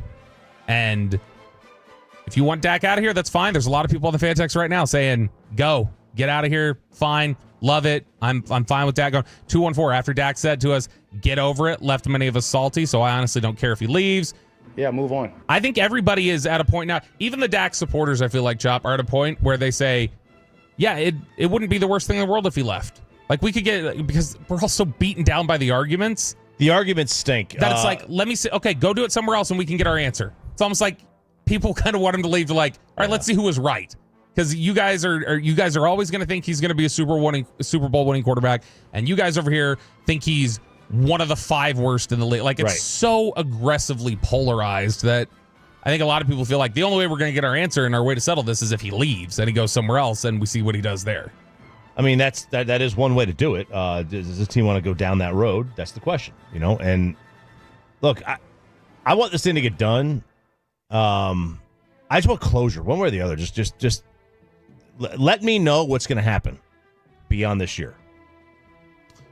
Let me know. And I hate the idea of letting him walk in free agency and getting nothing in return. It's really difficult, though, because the way the contract you signed him to was really difficult. 817, Bobby, you mentioned favors. Can you explain what favors Dak has given the Cowboys? I clearly missed that part. Dak Prescott came to the negotiating table. Dak Prescott would have signed for probably $34 million when his contract first came up, and it ended up being 40 because you dragged your feet. He was ready to do it. That would have been a favor. That would have been a deal. Would have been. There have been different times where he's been ready to negotiate, and the Cowboys didn't. The Cowboys wanted to wait. That's not on Dak at that point, and the amount of leverage that he has, they've just backed themselves into a corner. You're getting a worse and worse feeling about this every day, about the idea of them living till death do us part. This feels like it will come to a divorce. And I said it last week while we were out there. Micah, CD, Dak, I think in 2 years, one of them is not here. I don't know which one, but one of them I don't think is here in 2 years. I agree. I don't think one of them. I don't think all three will get signed. Micah, CD, Dak. And, we can all have our opinion on which way they should go, which way they are going to go, and the most likely route. But yeah, I think that it's fair to say that not all three will be here in 3 years' time, 2 years' time. 2 years' time. Who isn't here? Your best guess. Micah. That's what I think. I think that's the wrong choice. But the further this goes along, the decision might be made for him, and it's just okay. Well, Mike and CD, that's who we're keeping. If Dak's that's true. Like if they lose Dak, I think they're gonna obviously they'll pay Micah. They got to save face somehow. But I do think that with we'll see what goes on with Dak's contract and how long this goes on for. I mean, they may get to the offseason and say, hey, we can get 2 1s for Micah. Let's do it. Yeah. Because we can't afford him. Because his number is going to be 35 or whatever. Yeah, I mean, Steven said out there, they both want to be the highest paid. CD and Micah both want to be the highest paid non-quarterback in the NFL, which right now that's Justin Jefferson at 35.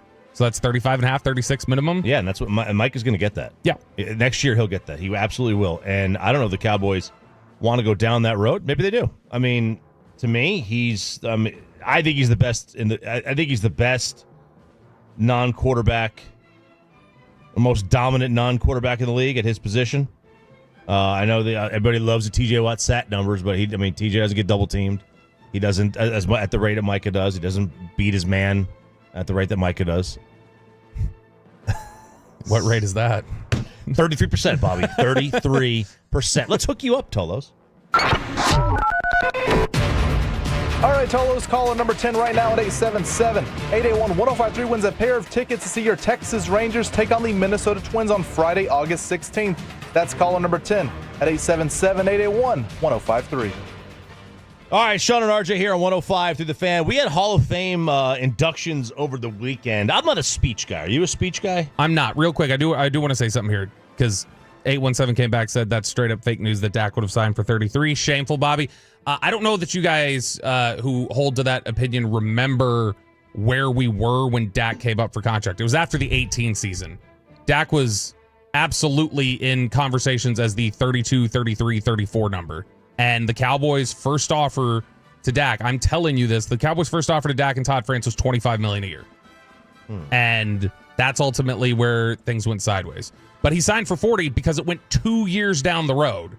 So if you don't think that 2 years earlier getting that done, even logically, forget what I'm telling you, logically that 33, 34 would have gotten it done, then that's your own problem. And I don't know what to tell you. But no, I'm not a speech guy. Yeah, I'm not a speech guy either. But they did have the Hall of Fame induction over the weekend. And one of the people who got enshrined was Steve McMichael.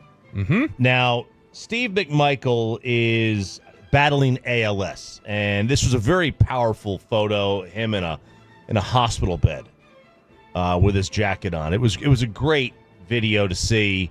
You would have hate to have had this done. Is it posthumously? Is that what it is? You would have hate to have had that him get enshrined after he passed.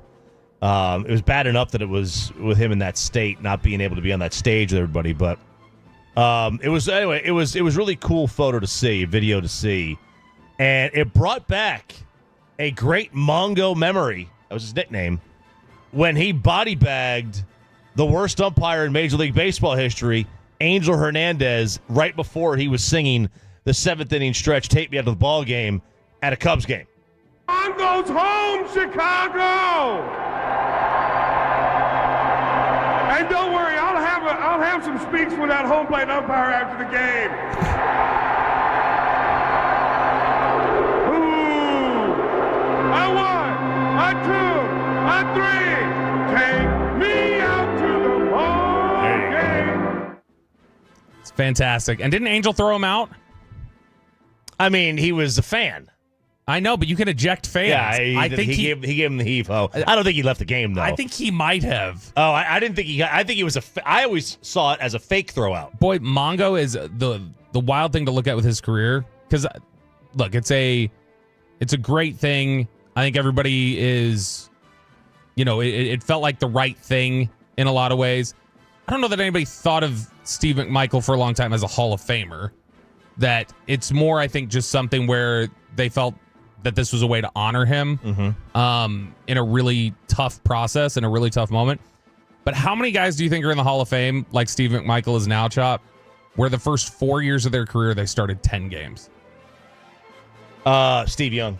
That's a good one. Steve McMichael didn't start any games the first 3 years of his career, and then he started 10. He was basically half the season. Yeah. He started his 4th, and then he was full-time. But he was not a full-time starter till he was 27. Wow. His 5th year in the league. Wow. So the people that went in, Dwight Freeney went in, Randy Gradishar went in, Devin Hester, Andre Johnson, Steve McMichael, Julius Peppers, Patrick Willis. Those are the ones who went into Canton. Patrick Willis is still one of the greatest examples of just one of these NFL supernovas, where it's 7 years in the league, ridiculous player, and then it's just gone instantly. Now, you said they're going to change the criteria? No, so this is something that was being suggested from CBS, which I was kind of fascinated by, because I don't know about you, Chop, but we have our gripes, our individual gripes at times. They haven't let Darren Woodson in. That's frustrating. It took a couple times for Michael Irvin to get in there. But for the most part, I think we all feel like, or at least I do, I don't know about you, I think the Pro Football Hall of Fame generally gets it pretty right. They exclude the guys that usually I think need to be excluded. They let the guys in that need to be let in.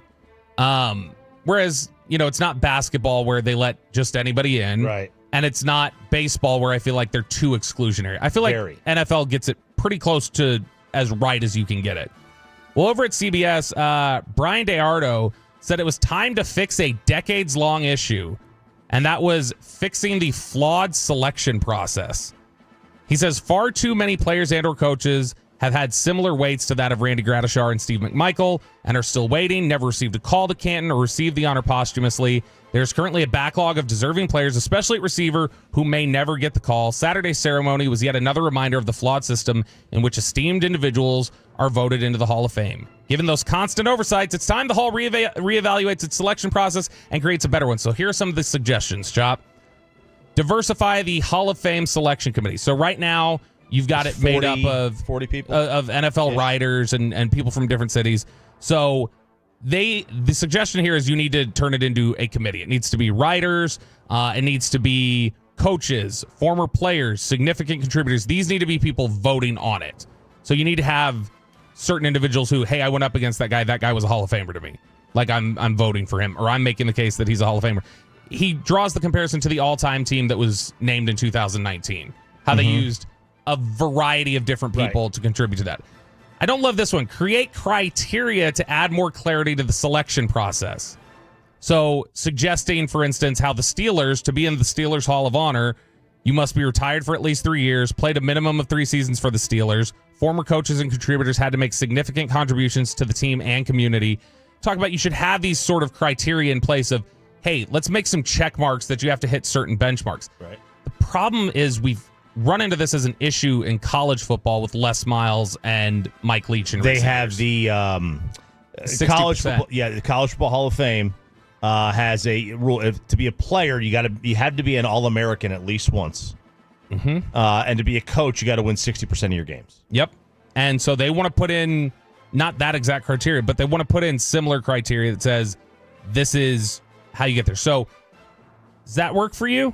If you've got John Elway and whoever else, you've got Randy White and various Hall of Famers included in the selection process, and then you have to hit certain benchmarks. I view this as a solution without a problem. Like, to me, the Pro Football Hall of Fame doesn't have as much of an issue inducting people as other leagues. No, they don't. Look, I'll tell you this. I think that the Pro Football Hall of Fame monitor on Pro Football Reference is a fantastic tool. And that's basically just what I use. Because it's hard to go and compare all these guys. So they've got, what basically it does is it averages out the people in the Hall of Fame and what they have, what benchmarks they've hit. So for quarterbacks, the average quarterback in the Hall of Fame started 13 years, made 7 Pro Bowls, won 2 Super Bowls, and had 2 first-team All-Pros. Yeah. That's the average quarterback in the Hall of Fame. But obviously there's a difference between an average and a set criteria. Correct. So, for example, the only ones that are above that line in the history of the league, Steve Young, Fran Tarkenton, Marino, Elway, Drew Brees, Montana, Unitas, Favre, Peyton, and Tom.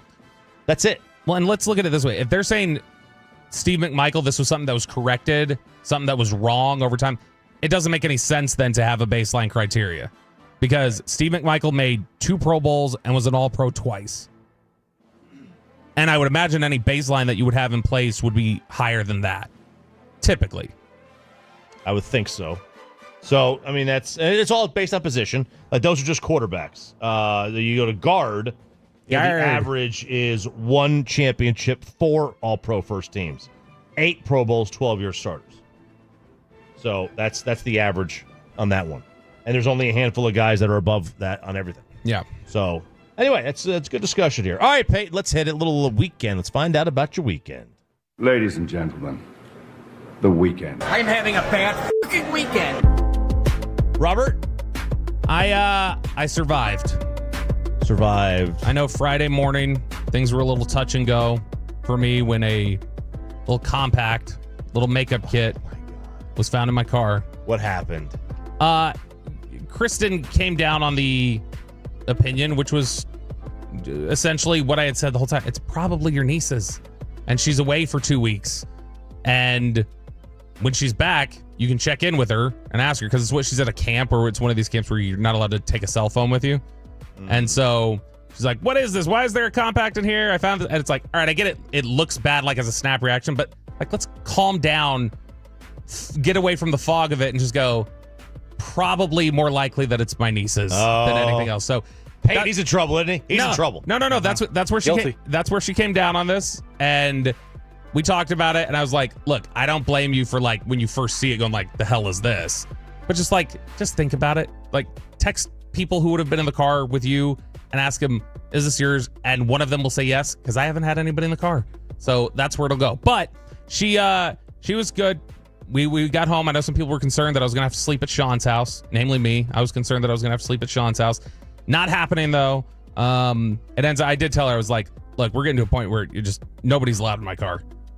You can't. I'm saying you can't have people. You're just going to completely ban all people. I'm just going to tell you can't have people in the car. That way, there's no question of if there's something left in the car, then it must have been somebody I had in the car. That's how we avoid this. I'm going to start riding with Bobby places and just leaving stuff behind. Just leave it.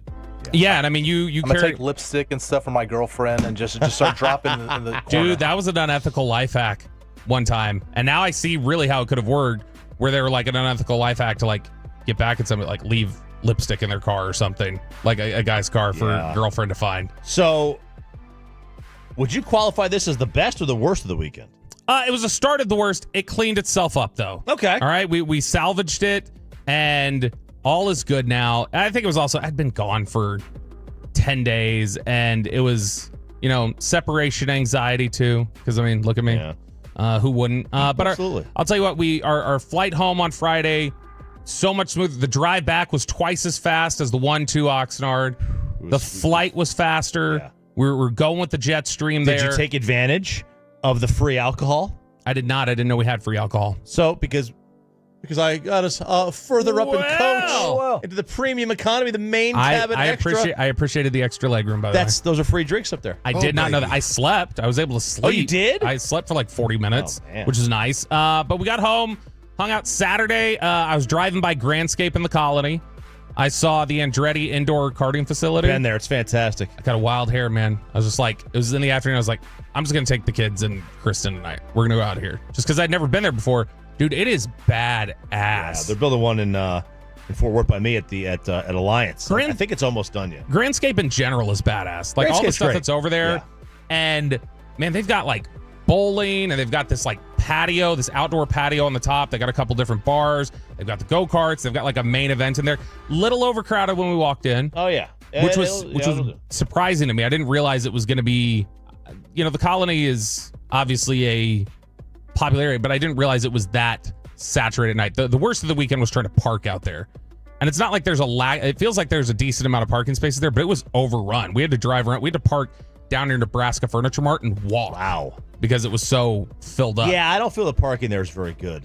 It was rough. But otherwise it was great. Like I said, I salvaged the whole compact thing, Chop. Mm-hmm. Already ran out of cereal this weekend. Oh, look at that. That should tell you how good a weekend it's been. But Nice. overall, a great weekend. Good deal. I'll do this real quick, Paige. I know you got some stuff here. People were asking on the Franklin Injury Returns fan text about the bourbon score I had in California and what I was able to come back with. By the way, if you're going to go out to California or find out about the states that can have that you can find all this random bourbons and stuff that you can't get here because we're real bourbon drinkers and we gobble it up quick. So it's not even it's the availability, but it's also the price. Like I could find Buffalo Trace here, but I'm going to pay $40 for a liter. It's $21 in California. 21? Cheap alcohol, expensive gas. That has to be their state motto. I found Heaven Hill bottled in bond for $35. It's normally $50 here. I was able to find Eagle Rare. Angel's Envy's $20 off. McKenna's $20 off. Four Roses is $15 off. I'm telling you guys, it's amazing. I don't know why it's so cheap out there. I guess nobody drinks it. And you can get it in a grocery store. You get it in CVS. Dude, it's so weird, too. There are so many things about California that are obviously ridiculously expensive. Gas, housing, all those sort of things. And then there's these weird subsections where it's so much cheaper than here. Like you say, the liquor there, the liquor at the bars. Yeah. The Rudder Room, $7 for basically a double. Yeah, it's crazy. Is ridiculous. But also, Nick Eatman and Chris Beam from DallasCowboys.com were telling us, which we'll talk to Nick Eatman at 9:20. They're telling us they did all you can bowl at some bowling spot over in the collection. $18 for 4 hours of bowling. I'm like, you can't get anything like that in Dallas. And you know what I didn't see? I didn't see a single cop. No. They don't do traffic tickets. I mean, it's a lawless state. It's a lawless state. What do you It really expect, is. man? It really is. You know? The worst of the weekend is quite easy. Sarah has discovered 90 Day Fiancé, and that's all she wants to watch now. And is this Sean's fault? Does she hear him talking about it? No, she watched it on the flight, and now she can't get enough of it. Man, I've never been able to get into the reality shows, partially because I feel like if I sat down and watched them, I would get sucked in. Yeah. Peyton, let's tell yours. Yeah, so I went to a baby shower this weekend. Congrats. Shout out to Adam and Haley welcoming a baby boy here in about a month and a half. So congratulations to them. It is his, by the way? Do what? I said it is his, we're sure? Yes. Bobby. Okay, I'm double checking. Do they have a name? Yes, they do. Did they tell you it or not? Yeah, they have. Do you want to know it? We're just curious. It's Vincent. Ooh. They want to call him Vinny. Yeah. Jersey Shore. Vinny. Starry night. All There you right. go. Paint your palette blue. You don't see too many Vincents around anymore. With these baby showers, because this is the second or third one I've been to in the last couple years now. I mean, am I supposed to go to these? Have we figured that out? Because it feels like my generation, everyone goes. It's like, boyfriend, girlfriend of the friends or the mom and dad to be will go. And then it's like, family members will go, friends of the family members. It's like everyone's going to these things. But I feel like with y'all, it's like it's just your wives that go. We did not, Chop, you didn't, right? I didn't. We didn't go. I don't think our generation went to baby showers. No. It was always the wives. Yeah. I was at my baby showers. Yeah, you go to your own. Yeah, but I don't think I've been in or not even necessarily go to your own, because I think I went to one of them, but I didn't go to the other. Like I was not supposed to be there. We only had one. I guess it's if you have the same sex for the second one, you're only supposed to have one baby shower. Like it's Emily Post has this poor taste to have two. Okay, but what if this is like what if it's like a Hagee situation where they're 20 years apart? Yeah, totally different. Mine were 2 years apart. What age is okay to do that? I think. Or what's the gap? What does Emily Post say the gap is where it's okay? I think she says if it's outside of 5 years or something like that. Okay. So when I have kids, I need to make sure it's outside the 5 years, so I get 2 sets of parties where I get free stuff. Honestly, like nowadays, you do what you want. Nobody listens to Emily Post anymore. Yeah, I don't even know who that is. I mean, people have you don't know Emily Post? I mean, I know what that means. I didn't realize she's an that etiquette lady. So I thought it was like that was just a name. Like I thought it was like a how she we wrote get the book. She's a writer. Like Wendy's. Like I didn't realize. Like I thought it was just like a brand. I didn't realize she was like an actual person. Yeah, it's his daughter, Dave Thomas's daughter. Wendy. Right, but she was a brand more than like the person who ran Wendy's. I get you. Yeah, I think Emily's passed away. I think she's long gone. I think it's her daughter that's running things now. But I mean, like everything has changed. Like I think Emily Post says like buffet weddings are out of they're taboo. Everybody has a buffet wedding. So if you have kids like 10 months apart, 11 months apart, you can't do that. And when you see those, how often do you look at them and go like, what were y'all thinking? It was like, get it over with like quick. a month after you're like, all right, let's go. They call those some kind of twins when they're both born the same calendar year. Yeah, I can't remember those. I know what you're talking about, but yeah, no, I mean, because like Kristen, she had like a 4-month window where it's like, nope, this ain't happening. But yeah, it just turned into, when I go to these baby showers, it's just a hangout. Find my friends, my closest friends, just hang out with them. Go to a corner and just drink and gossip and whatnot. And then I thought about pre-gaming beforehand, but I was like, you know what? That might be a little You got to pre-game. You got to get a little tipsy, It makes it a little. Were you rebuffed? I don't know what that means, but. Turned away. Did she tell you not to pre-game? My girlfriend was like, let's not do it, because like I mean I wasn't gonna walk in there with like a 6-pack, but like I would, because I debated it, but I was like, I don't know, just have a little more fun there, get it over with quicker. But nah, she was like, let's not do it. I don't know why. And me and my friends, we went to the mom and dad to be their house. We went to their house afterwards to have a little kickback, little party. So it was fine. I don't know why. I just feel like the way he's speaking, the tone he's speaking with, I feel like he's just telling us half the story of what occurred. For some reason, I get the vibe that Peyton's lying to us right now, and I don't know why. Here, a little trick. Little life hack here. Do you carry a water bottle with you everywhere you go? No. All right. Well, I do. Right. Okay. So, just instead of when you're going to go places and she says you can't pregame, just bring a water bottle. I have a flask.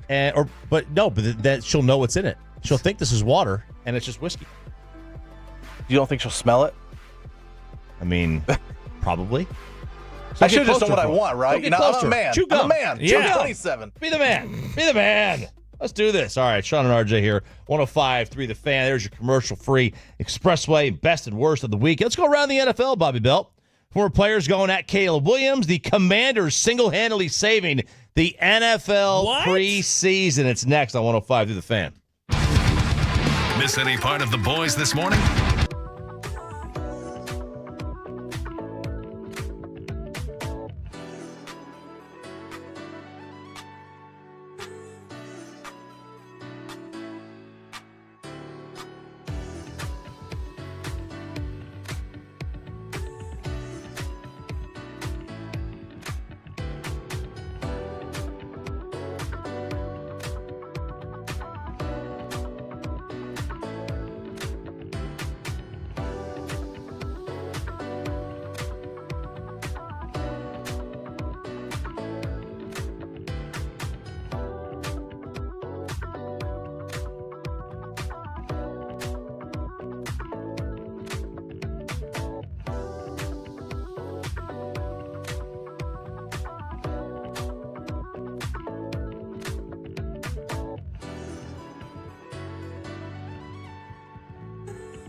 From our Hiley Mazda of Arlington and her studios, this is Sean and RJ on 105.3 The Fan. 3-1. That one's hit in the air high and deep to right field, and that one is going to leave the yard. Second home run of the game for Wilyer Abreu. This one a 3-run shot that gives the Red Sox a 6-2 lead. Jared Sandler with a call in a game you heard right here on the home of the Rangers, 105 through the Fan. I'm RJ Choppy, Bobby Belton alongside Peyton Russell. Hey, Carter finally makes his way in. Nice of him to show up, join the show. Sean's out all week, paternity leave again, and we've got ourselves a Rangers series loss to the Boston Red Sox. They lose 7-2 out at the Globe. Nate Eovaldi not having a day. 5 innings, 7 hits, 5 earned runs, 7 strikeouts, and his ERA since the All-Star break is over 6. It's a 6.26, so not a great start In 23 innings, he's allowed 16 runs since the All-Star break. They lose 11-6, 7-4. They win, and they lose 7-2 in the 3-game set. So they lose 2 of 3. Yeah, I'm a little confused because, Peyton, didn't you popped on the talkback right when you said come back with a Rangers highlight. Mm-hmm. That was Nathan Eovaldi giving up a home run. I don't think that was... It's not a highlight, yeah. It's a low light. It's tough. Look, it's been... I'm frustrated. Look, you know me, Chop. My high in life is being right. I would rather be right than be happy, because that's how I become happy, is by being right, Chop. So if I have a certain projection, then I'll gladly take being right. But I'm not happy about this. I'm more frustrated by, I wanted to be wrong about my projection for the Rangers in the second half of the season, because I don't want them to struggle, and I don't want to feel like you've lost an opportunity. I feel like they really lost an opportunity holding on to all the veterans that they did. Maybe they did. At this point, I mean, I can't argue with it. They're 5.5 out in the division. Now, look, they got Houston here, and they could.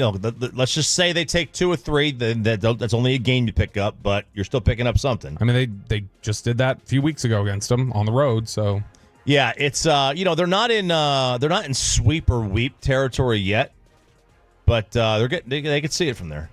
Yeah, it's just frustrating because I feel like even if you thought you were getting 70 cents on the dollar for the quality of player you're giving up, which I don't know, maybe you would get more, maybe you get less. I don't know. I'm just throwing out a number. Even if you thought you were getting 70 cents on the dollar, that's still something that you have, like a tangible asset you have next year. Yeah. For a team that's worried about finances, it feels like, and all done in the name of what feels like right now a third place finish in the AL West. I mean, that's where they are. That's where it feels like. It doesn't feel like it's going to improve. At least not right now. Things can definitely change.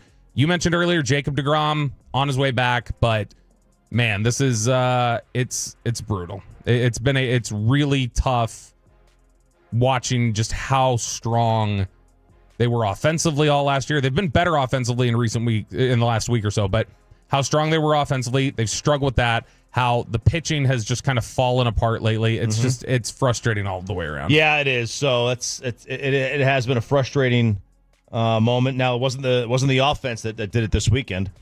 They scored 15 runs over the weekend. It's 5 a game. That you should win. You should win 2 or 3. When you score 5, when you average 5 a game, you should be winning 2 or 3 of those games at least. So, but that's what they are. And now they've got Houston for 3 before they go on the road to Boston and New York, where they are going to face. I mean, maybe they might face Garrett Cole. He missed a start with fatigue. I don't know if they're going to face him or not. He's scheduled right now, but they've got Houston, Heaney, and then Malley's supposed to make a start tomorrow night. Yeah, and look, I mean, then we get the Cooch. We get the Cooch on Wednesday, baby. Good. Yeah. On Hump Day, no less. You got a date Wednesday, baby. Yeah, that's good. Yeah, I mean, look, and Malley is good. That's solid. Yeah. Glad you're getting him back. I think we both feel like at this point, like the Malley angle has been overblown, though. Like this is not getting DeGrom back. This is getting back a solid starter, but some of the talk around him being like a true one, it feels like we've talked about him as being like, oh, he's like another ace. Yeah. Basically, and he's not. He's not. No, that's not him. You're right. He's not. Remember Monty Toomer? I do. Let's go a little around the NFL here. He has some thoughts and opinions. Now, you brought this to our attention last week about Caleb Williams in the locker room pulling a Dak Prescott. Kevin Byard said that Caleb Williams broke down the huddle after practice and was like, hey, guys, I just want to say, like, we're keeping this place a mess. Let's make it easier on the custodians working out here and stuff. Like, let's clean up after ourselves. Let's do a better job. Let's be more disciplined. And Kevin Byard told us a story of, hey, what a leader he is, and look at these intangibles and these little things, and these are the types of things you're getting out of Caleb Williams. Yeah, it is. So it's that's a leadership quality. Sure. Monty Toomer had a problem with this. This is on FS1. He had a nickname for Caleb Williams. He's Russell Wilson 2.0. Uh-oh. This is not going to go over well. Uh-oh. If you came in the locker room, I've been in this locker room for 8 years, like you said.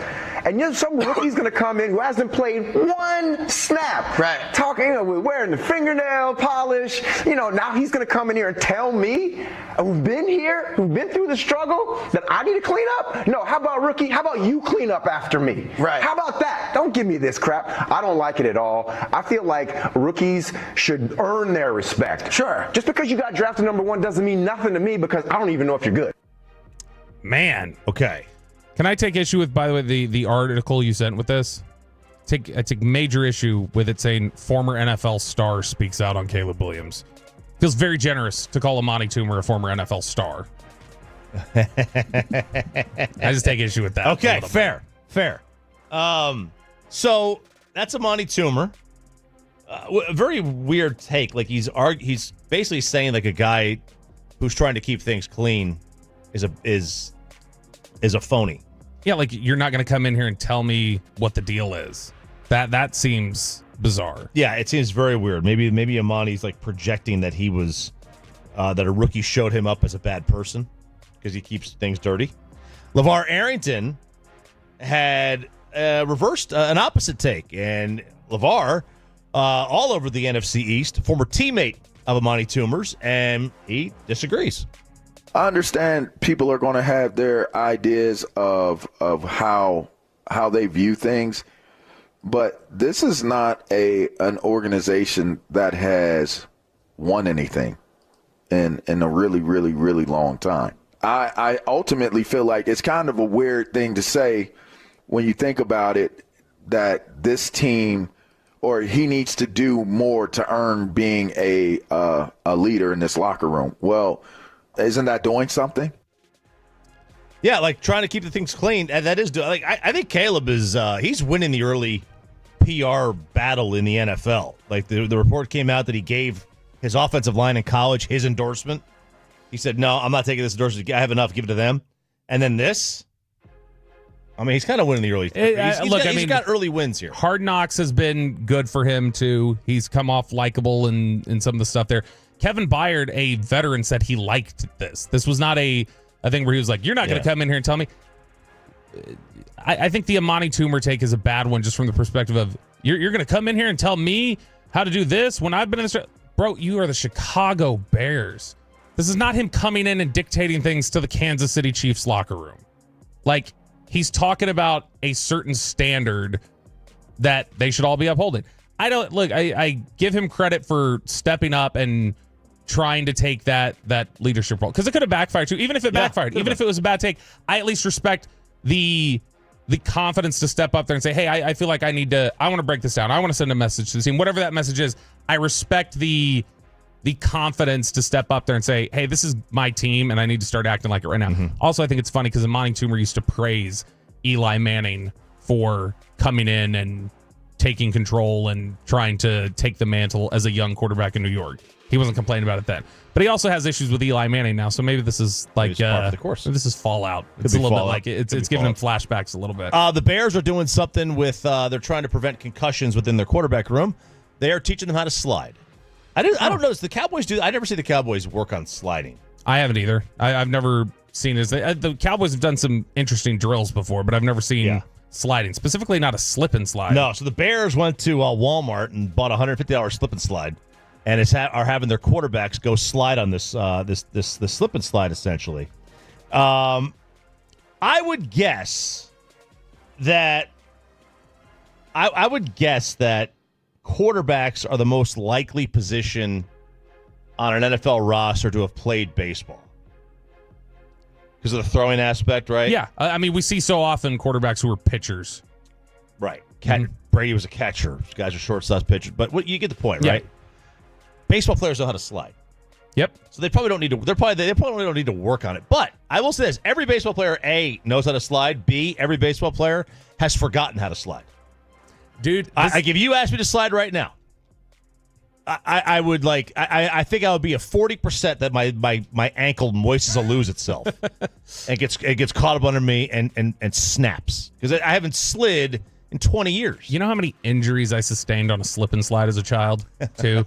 Like, this seems very questionable. Like, hey, we want y'all to, let's learn how to slide. Let's go on the slip and slide. Okay, you're risking twisting an ankle on this thing. Boy, you used to do the belly flop on those things, and there would be, like, in your front yard, if there were sticks or a rock or something, you'd slide over one. You would get these, like, just these little pepper bruises all over your chest. But the other thing here is, like, aren't you risking slipping and, like, falling back and hitting your head on a slip and slide and getting a concussion? This feels like a... I don't know. I can't... you're going to slide and your head's going to whip back? I feel like if you're running on a slip and slide or you're getting up to the slip and slide, you can potentially, like, slip and fall back. You got to slide first. Not trying to slide, you fall back. But I feel like as you're approaching it and you make contact with it, you could slip and fall back. This just feels like par for the course for the Bears, and this is why Monty Toomer needs to shut up. They don't even know what they're talking about over there. Jaden Daniels and the Washington Commanders are going to save the preseason. They are going to play him in the preseason. Ooh. He is going to suit up. He is eyeing the Saturday matchup against the Jets in their preseason opener. I love this. I love it and I hate it. Like if this was the Cowboys and they had Dak as a rookie, like Dak played as a rookie in the preseason, but he had to. Yeah, he broke out. That was the game against the Rams. That was, and then the Dolphins. Sean and I were at that Dolphins game in the preseason that year. There was the home game. Mm-hmm. We were there. It was great. I was holding up to number 4 the entire day. Oh, 4! There he is. That was back when Sean was doing pregame, right?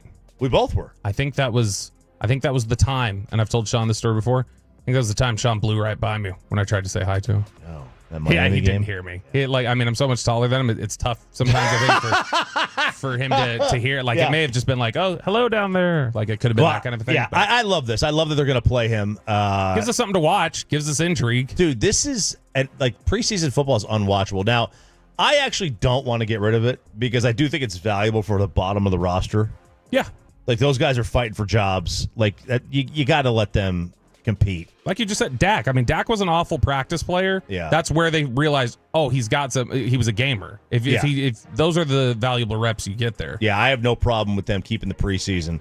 What I don't want is them to lose it, and then you lose the coaches. Like, they have nobody that they can really get a chance to see. So I'm down with it. But I love that they're going to play him. I wish more teams would. I wish Caleb would play in Chicago in the preseason. I wish a lot of guys, especially the young guys. He doesn't have time. He's picking up trash. He can't play football because he's picking up all the trash around the Bears facility, man. Yeah, he is. He's picking up all that trash. All right, it's just got insanely expensive to be a sports fan. Sean and RJ, 105 through the Fan. We will tell you how expensive it has become, and it will become next to the Fan.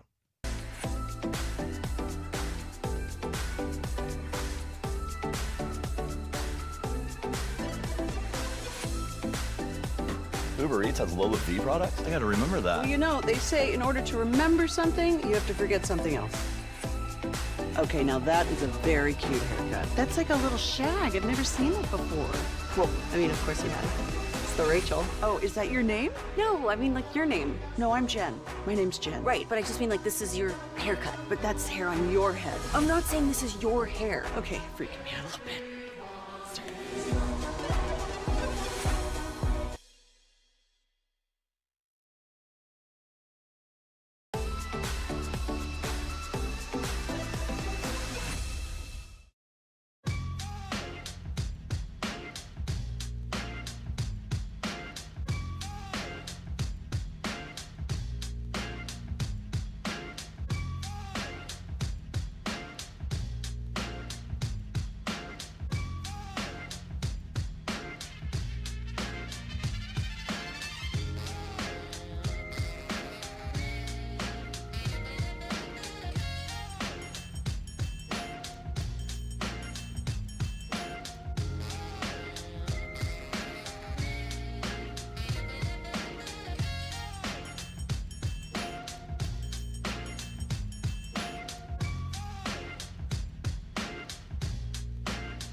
you think it's true that you've got to forget something else to remember that Uber Eats has groceries? No, that's absurd. Hey, remember when you used to be a, what was it, Pepper Lady? Pepper Lady? Wasn't it Cinnamon Sisters? Basil Babes. Saffron Squad? Nutmeg Maidens? Paprika? No. Nutmeg Maidens. I just said that. Was it Spice Girls? Doesn't sound right. Was it Saffron Squad?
And it's back to Sean and RJ right here on 105.3 The Fan segment here, brought to you by Cars for Kids. Donate today at carsforkids.org, and also brought to you by the personal injury lawyers Frankel and Frankel. If you have been injured in a car or truck wreck, call Frankel first, 214-817-333-3333. With Frankel and Frankel, there is never an out-of-pocket cost. They only get paid when you win. Frankel and Frankel, the go-to car and truck wreck attorneys in Dallas. We will head back out to Oxnard an hour from now. Let's talk to Nick Eatman of DallasCowboys.com. A little practice report. Nicky. Date of what's going to happen this week in Oxnard, in the Nard, as they call it. I still need a hat that says the Nard.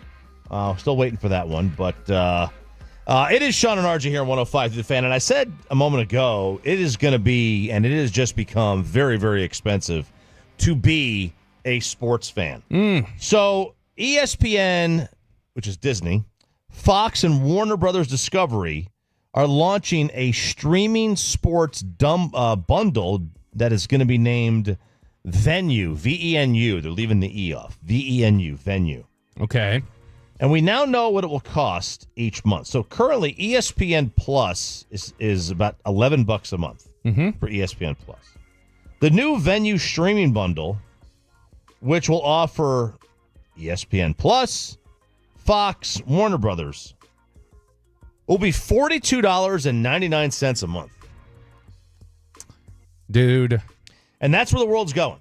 That's where sports watching is going. Thousands of live sports events from all the major professional sports leagues and top college conferences will provide access to 14 sports channels and an expansive library of on-demand content from the company's portfolios of sports networks and ESPN Plus. So you are going to get all the live sports on ESPN, Fox, Warner Brothers Discovery. That will include the NFL, World Cup, NBA, MLB, college, all that stuff. This has become so anti-consumer. Like the streaming platforms and everything were initially, and look, it's probably, let's be honest, I'll be a conspiracy theorist here. It's probably a bait and switch that they had planned in the long term all along. Like, kill the cable companies, create the streaming platforms, and then price gouge. Because I remember when I started out with PlayStation Vue, which was 85 channels, no equipment, could cancel, start, stop it, easy, no problem, unlimited DVR, NFL Network, ESPN, everything that I needed on it. It was $35 a month. That was 10 years ago.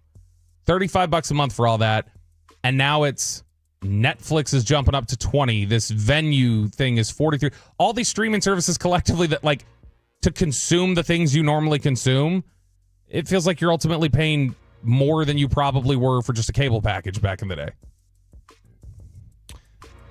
You are paying more. Which the whole idea initially was, you know, user-friendly, consumer-friendly, you know, ease, lack of equipment, all these different things that were supposed to make it easier. And now they've pulled the rug out from under you. And I don't think that's just a shift. I don't think, man, times are changing and costs have changed. I think it feels like this was probably the end game the whole time. Switch it out and then ultimately get rid of the competition and price gouge is what it feels like. It sucks. It really does. Like you're gonna force people to spend extra $40 a month if they want to watch just the simple sports that we've always had access to. Yep. That's like I said, my PlayStation View package was cheaper than that. Now, you're right. This is not only where things are expensive for you in the stream platform. Maybe you're saying, well, you know what? I'd like to just go to a game. Maybe I just go to the games instead of paying for ESPN to see them. Chop, that's not that much cheaper, or that's not getting any cheaper either. StubHub is being sued by Washington, D.C.'s Attorney General after they are being accused of deceptive pricing and a junk fee scam. So the Washington, D.C. Attorney General is suing StubHub and accusing it of deceptively hiding mandatory fees and failing to properly explain what they're for until the end of a burdensome checkout process. So they basically want StubHub to explain what it is that the fees are going to and also roll that into the listed ticket price. So I decided to do this last week. Okay, what were you looking for? I hopped on StubHub and I thought, okay, let's see how long it takes to figure out what price I'm committing to. Okay, so I searched for 2 tickets to the Cowboys home opener on September 15th against the Saints. So you can pick best seats, you know, cheapest seats, or you can pick best value, which they go, these are the best seats you can get at, man, it's a really reasonable price for where it is. So while this sounds absurdly expensive, it's supposed to be a value for where you're sitting. The seats were in section C111, lower level, row 5. Well, Peyton. C111. $1,079 a ticket. It's already a pretty penny. So if I get 2 tickets for that, that's $2,158. Are you going to do it? No, I'm not. So what was the final price? Well, first I had to lock in my price on the first page. Lock it in, baby. Okay, so I lock in my price, and then a little 10-minute timer starts counting down on me. And it's like, hey, if you don't buy your tickets in these 10 minutes, you just lose them. So, like, you're feeling the pressure of the clock going down. So that's page 1. Then I had to choose on page 2 if I wanted to pay as a guest or if I wanted to log in. Okay, let's go forward as a guest. It brings me to a new page, which asks me for my email. This is the 3rd page I'm on. Okay, I give it. Took me to a 4th page now. Chop, asking for my name and my phone number. Okay. Page 5 is my selection of the method of payment I wanted to use. And then page 6 is where I give my full address.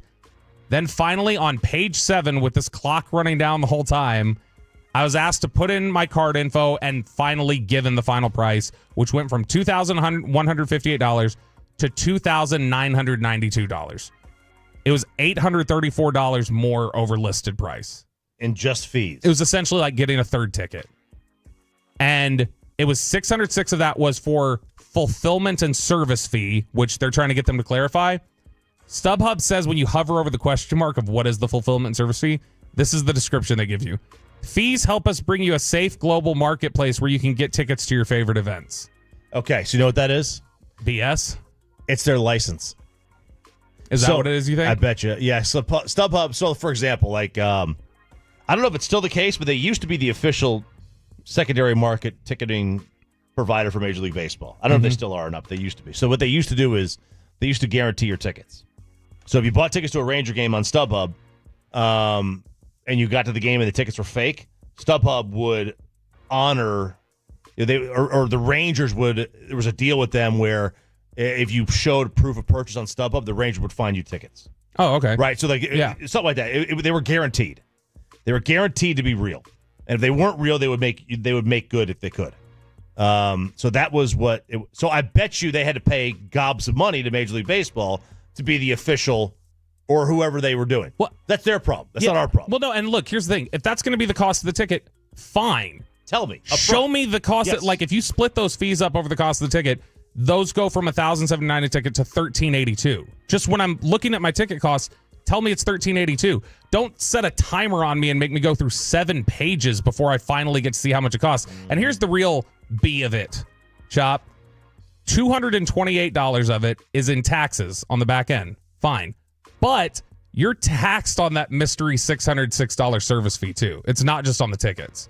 So when they give you the tickets, then the service fee, and then they tax you on the service fee as well. So that costs you an extra 40 or so, 40 bucks right there just by getting taxed on that. Like, just if that's essentially going to be the cost of the ticket, that needs to be included in, like, if you're going to tax it, especially, that needs to be rolled into, you need to display that as that's the cost of the ticket. Instead of this. Totally So agree. that's what they're going after, but garbage. By the time I actually got to that 7th page, Chop, I think there was 4 minutes left on that timer.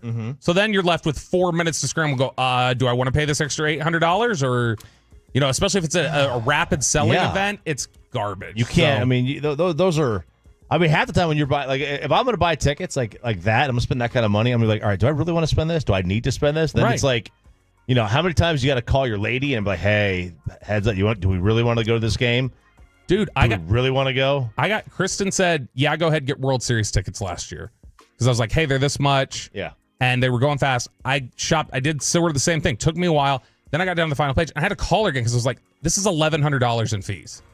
And she was like, and then it's like, well, there's 2 minutes left and these are going fast. You got to, and it's garbage. It's not consumer friendly. Again, same sort of thing that's going on there, but that's what it is. The NBA media rights deal, Chop. We've talked a lot about this. 11 years, $76 billion. And we were having trouble figuring out why is this so like valuable? Why is there so much money being poured into this deal? And this was a really good article I thought over at Sports Business Journal where they try to answer. They say the Sports Business Journal says they were not surprised by the size of the deal at all. They said this is about what they projected. And they're like, there's several factors here for it because they know it was catching some people off guard. And they say this is the start of something new for a lot of sports leagues. You're going to see sports leagues getting stuff like this. And they listed a bunch of these reasons why. And let's see if you think it makes any more sense now, Chop, that the NBA got the media rights deal that it did. Because you were concerned about how could it be that profitable? How could you invest that money and still find profit in it? Number one, competition. They say this was the NBA's first true competitive bid for their rights in 22 years. How is that possible? Did they not? In 2000, they just haven't opened it up to competition, and it's been pretty limited. So they said that this is the first time in 22 years that any company that's been sitting around waiting for these deals has been having to sit around and wait to engage in this. And the NBA had greased the tracks for a couple years of, hey, get ready, this is going to come open, and created some demand for it. They also point out that for the first time in the history of the NBA's media rights negotiations, there was interest in the WNBA as potentially being a profitable part of it. Ooh. Not necessarily not necessarily a massive. It was just viewed as a throw-in though for a long time. For a long time, yeah. And so this is where they go, okay, we might actually be able to make money off of this now. So that was a big part of it. 2, this is more advertising is being sold. There's more stuff that they can sell now that you've got the in-season, the play-in tournaments, the digital league pass, streaming international rights. All these things weren't available in previous negotiations. So this is stuff that they're going to have access to now. They point out that the ascendancy of streaming. It says the NBA has what streamers want: unique, branded, exclusive, and popular programming for 8 months of the year, with its biggest and most watched primetime postseason games occurring outside of football season. And that's not just outside of football season, Chop. That's the dead season. That's June when the NBA finals are going on. There is nothing. How much were we sitting there going, thank God the Mavericks are in the finals here in June? Because there would have been... Well, we were saying that because we wanted them in the finals. Obviously, but even for the idea of just stuff for... It killed... It took away what is generally a just dry season for sports content for us to talk about. They also say that the advertising business, consistent, sizable, engaged audiences that watch live on specific dates and times. So they still have engaged live viewership. Live viewership is something that's dying in a lot of ways these days.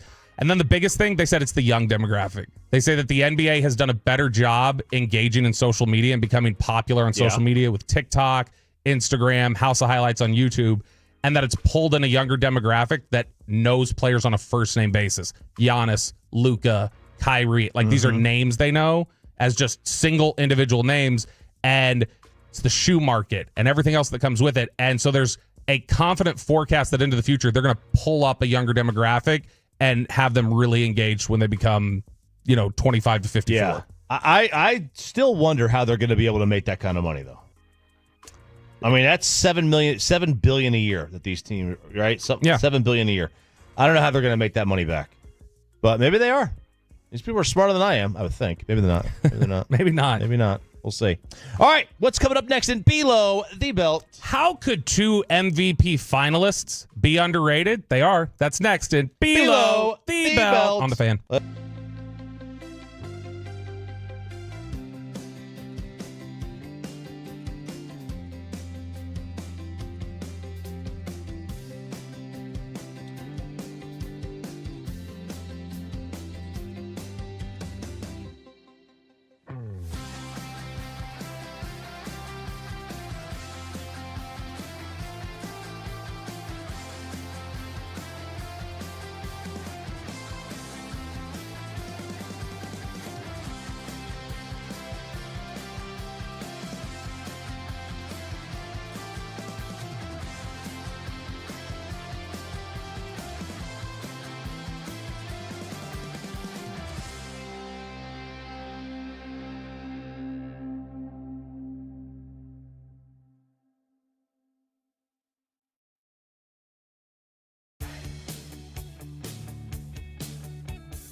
Uber Eats has Lola V products? I gotta remember that. Well, you know, they say in order to remember something, you have to forget something else.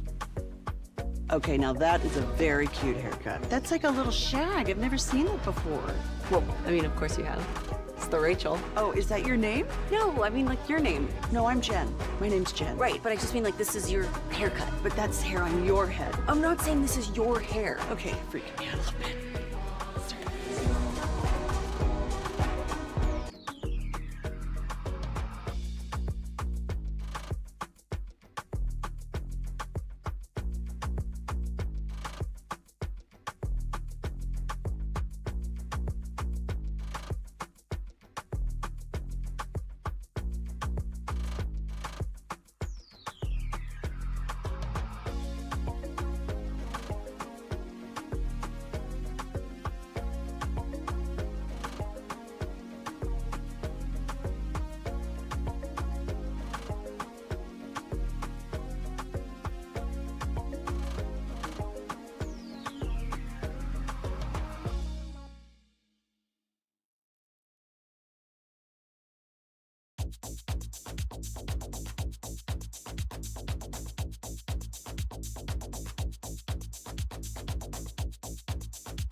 And it's back to Sean and RJ right here on 105.3 The Fan segment here, brought to you by Classic Chevrolet. Classic Chevrolet in Grapevine is the #1 Chevy dealer in the world. More Silverados than anyone else. This is Texas. This is Classic Chevrolet. Together, let's drive, relax, enjoy the difference based on new Chevrolet registrations 2023.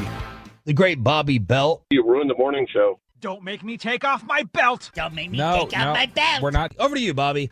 Can you be an MVP finalist and still be underrated?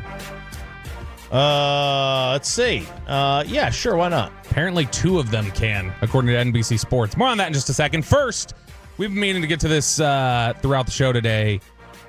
Chop, I'm honestly stunned. I don't think I saw it in your email. I was certain it was going to be the #1 thing in your email, that you were ready to tee off on these NFL players for the top 100 list, which, man, there was some stuff in it while we were out in Oxnard that we were kind of given a side eye to, like, oh, okay. Like, I mean, we don't think that CeeDee Lamb is above Justin Jefferson, as good as we think CeeDee Lamb is. CeeDee finished ahead of him. Micah finished behind Dak and CeeDee Lamb. And so there were a couple of things there that, had us raise an eyebrow, but man, this top 10 was wild. Let's go down the list. 10 to 1, Chop. Number 10 on this list. Number 10, and the third highest rated edge rusher, and well ahead of Micah Parsons, is Colleyville Heritage alum Max Crosby at number 10, who I think Crosby's a badass. That's one of my biggest sad points, is that they didn't take him in the 4th round of the 2019 draft, because he wanted to be here, and Rod Marinelli loved him, and just didn't work out. Colleyville right now has Max Crosby and Bobby Jr. It's good. I'm Bobby Witt. We just call him Junior. We just call him Junior now. He's replaced Ken Griffey Jr. apparently. I guess in this era, people don't even know who Ken Griffey Jr. is. Probably not. Yeah. Number 9 on the list, down 4 spots from last year, Travis Kelce. Okay. About right to you? Number 9? I assume he's the #1 tight end? Yes. Then I got no problem with it. Here's where you're going to vomit.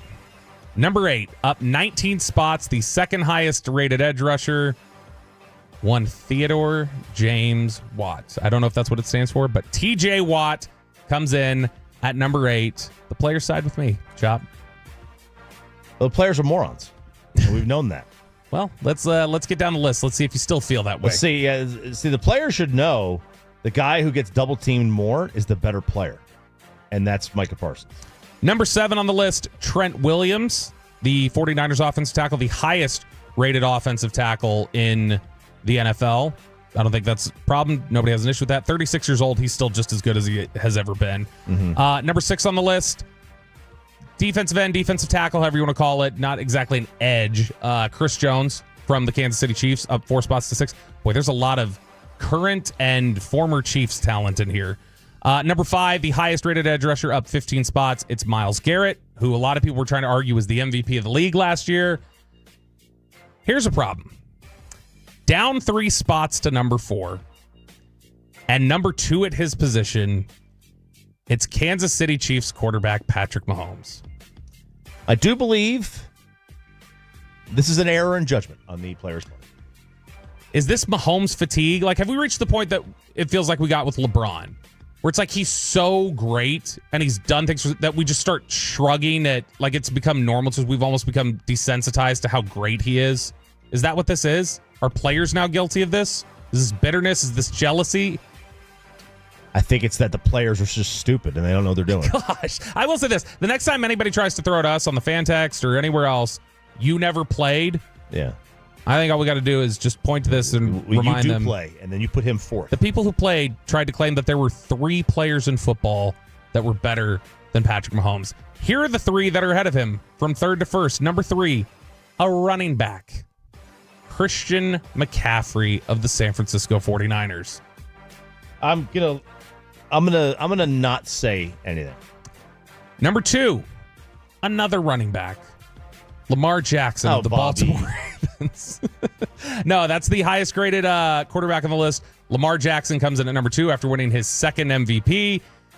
And then the number 1 player in the NFL, the first time in NFL history that a wide receiver has taken the crown. It is the newly paid or newly guaranteed, whatever his contract is, that was confusing that we talked about earlier.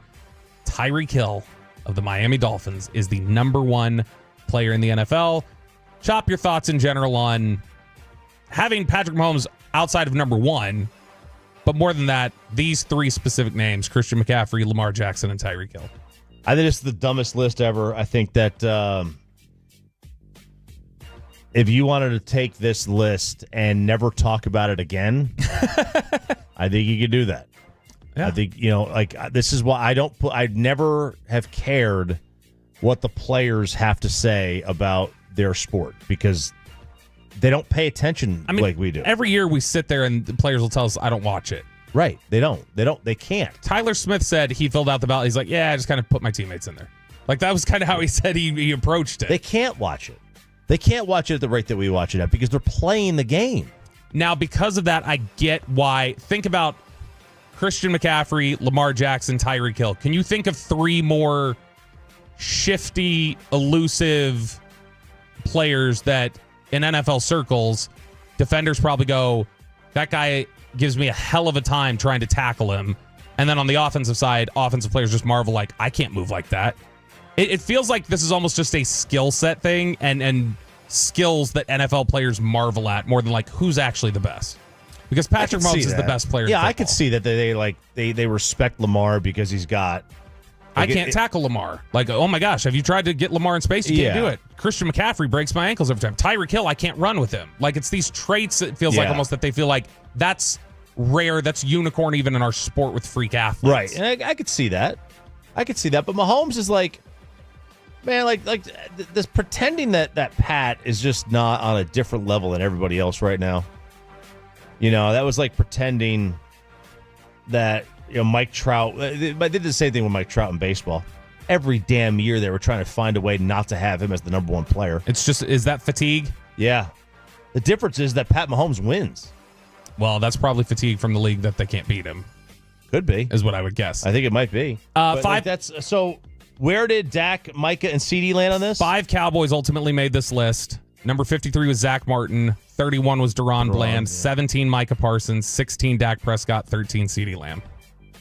Okay. But how many quarterbacks were ahead of Dak? I believe it was 4. It was Allen. It was Mahomes, Lamar Jackson, and Hurts. I guess if you're counting Lamar Jackson. And then Jalen Hurts. boy, if having Hurts in the top 15 after last season feels... Well, I think that they did this earlier in the year. Yeah, well, I mean, that's the weird... Like, Tyler Smith telling us he filled it out at the beginning of the season. He's like, I think it was like the beginning of the year. And then Flacco was just outside the list. He played the last 5... I don't know that everybody was filling out their lists at the same time. Yeah, I mean, they may have just given it to him in the early part of the year, and then you just filled it out whenever you wanted to. Yeah, because in the past when I've seen it happen... It's been November. They will. It's the end of November, and they will, like, they have people from the league physically come in, like 3 people with lists, and they hand you it and stand there, have you fill it out, and then they take it from you. But they may have done it differently now. But either way, that's a wild list right there. But Tyreek Hill, definitely a freak, definitely one of the top players in football. But I don't know how you come away with anybody that you could say is above Patrick Mahomes, much less 3 people. All right. Over at NBC Sports. By the way, we're getting some text that stock market is crashing right now. Oh, really? It's so bad. Oh my goodness. Really? It's Are you paying attention to this? Oh yeah. It was this morning. The pre-market was awful. Crypto too. It's so down. Pre-market? What? There's a pre-market? Yeah. You don't get a pre-market. I have no idea. Yeah, like 6:30. They the send pre-market you is when you're getting a little closer to the market. I do my 401k thing. I got. Here's Hagelin. I got the great Eric Bartel helping me out on that thing, and that's all I know, man. What do you got for us, What's up, Hagee? This Welcome back. This is Wall Street insider Kevin Hageland here. I've been hoping that this would not come up this morning, but one of the number one trends, besides I can only assume House of Dragon / boring, it was Black Monday, and people were predicting this would be a rough day on the stock market because... Now, was it always Black Monday, or did it just decide to turn black? It felt like the Japanese markets dictated. That is messed up. It felt... Holy moly. It is a very current reference. It feels like the Japanese markets yesterday crashed straight away, and people were anticipating a rough day on Wall Street. So it's early, and maybe it'll turn around. But so this is... might not. Yeah, do not check the 401k today. That's the time to buy, man. Yeah, buy the dips, and then the dips turned into drops. So would you... No, you get more shares for your money. Hagee, would you say that today, like maybe the best possible reference we could make or analogy we could make for the stock market is like, you just hope it's kind of like one of those Boeings, right? Where it's about 100 feet from the bottom, but ultimately they rescue it. Comes back up. They're able to get it back up. But like, yeah, for a little bit there, it looks like everybody's going down. You know, as soon as I heard you say, "Is this the best analogy?" I thought this is not going to be look, appropriate. to be honest, Sean's not here. And you just walked into me sitting here in front of a microphone without Sean to check Is me. he not here because he saw the Japanese markets crash last night and he was like, this could be bad? Yeah, I think he's still listening to paternity leave. He's a man. Yes, I think it's still he's listening to Danger Kitty or whoever the AMC guy was or GameStop. Kitty. I don't know. He's still holding and hoping with GameStop, and so this probably was a bad day for him. Saw it coming a little bit. I don't know. I've got to look it up. I heard some weird stuff yesterday about crypto. Yeah. I guess there's some shady stuff going on with crypto right now that we may have to look up and get into. What Really? the hell you say? I have no idea what you're talking about. I don't know. Like I said, I know nothing about this. We'll have to do the 4 most underrated players tomorrow because we had to have Kevin Hageland, our Wall Street insider. Just as soon as I heard y'all say that, I was like, oh no, I haven't checked the markets yet this morning. But last night, that was the number one trend as people were anticipating this. So it's the Japanese market initially. Yeah. Did they say a reason for that? So, well, there's a couple of different things. And it's not always just the Japanese market. Like the after hours market, like pre-trading and stuff was bad for the United States as well. It's down 1,000 points. What does that mean? That's a drop. I mean, that's a big drop. It's the beginning of the day. That's a March 2020 drop. Oh. That's significant. Anyway, that's below the belt. Below the belt. On the fan. On the fan. Diamond Cavs coming up next. Rangers lose the weekend series with the Red Sox. And by the way, is it easier to win 20 straight or lose 20 straight in baseball? Plus, Fort Worth is dominating the Olympics. Got a couple of congratulations to give to a pair of medalists. It's all coming up next on 105.3 The Fan.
Do you think it's true that you've got to forget something else to remember that Uber Eats has groceries? No, that's absurd. Hey, remember when you used to be a, what was it, Pepper Lady?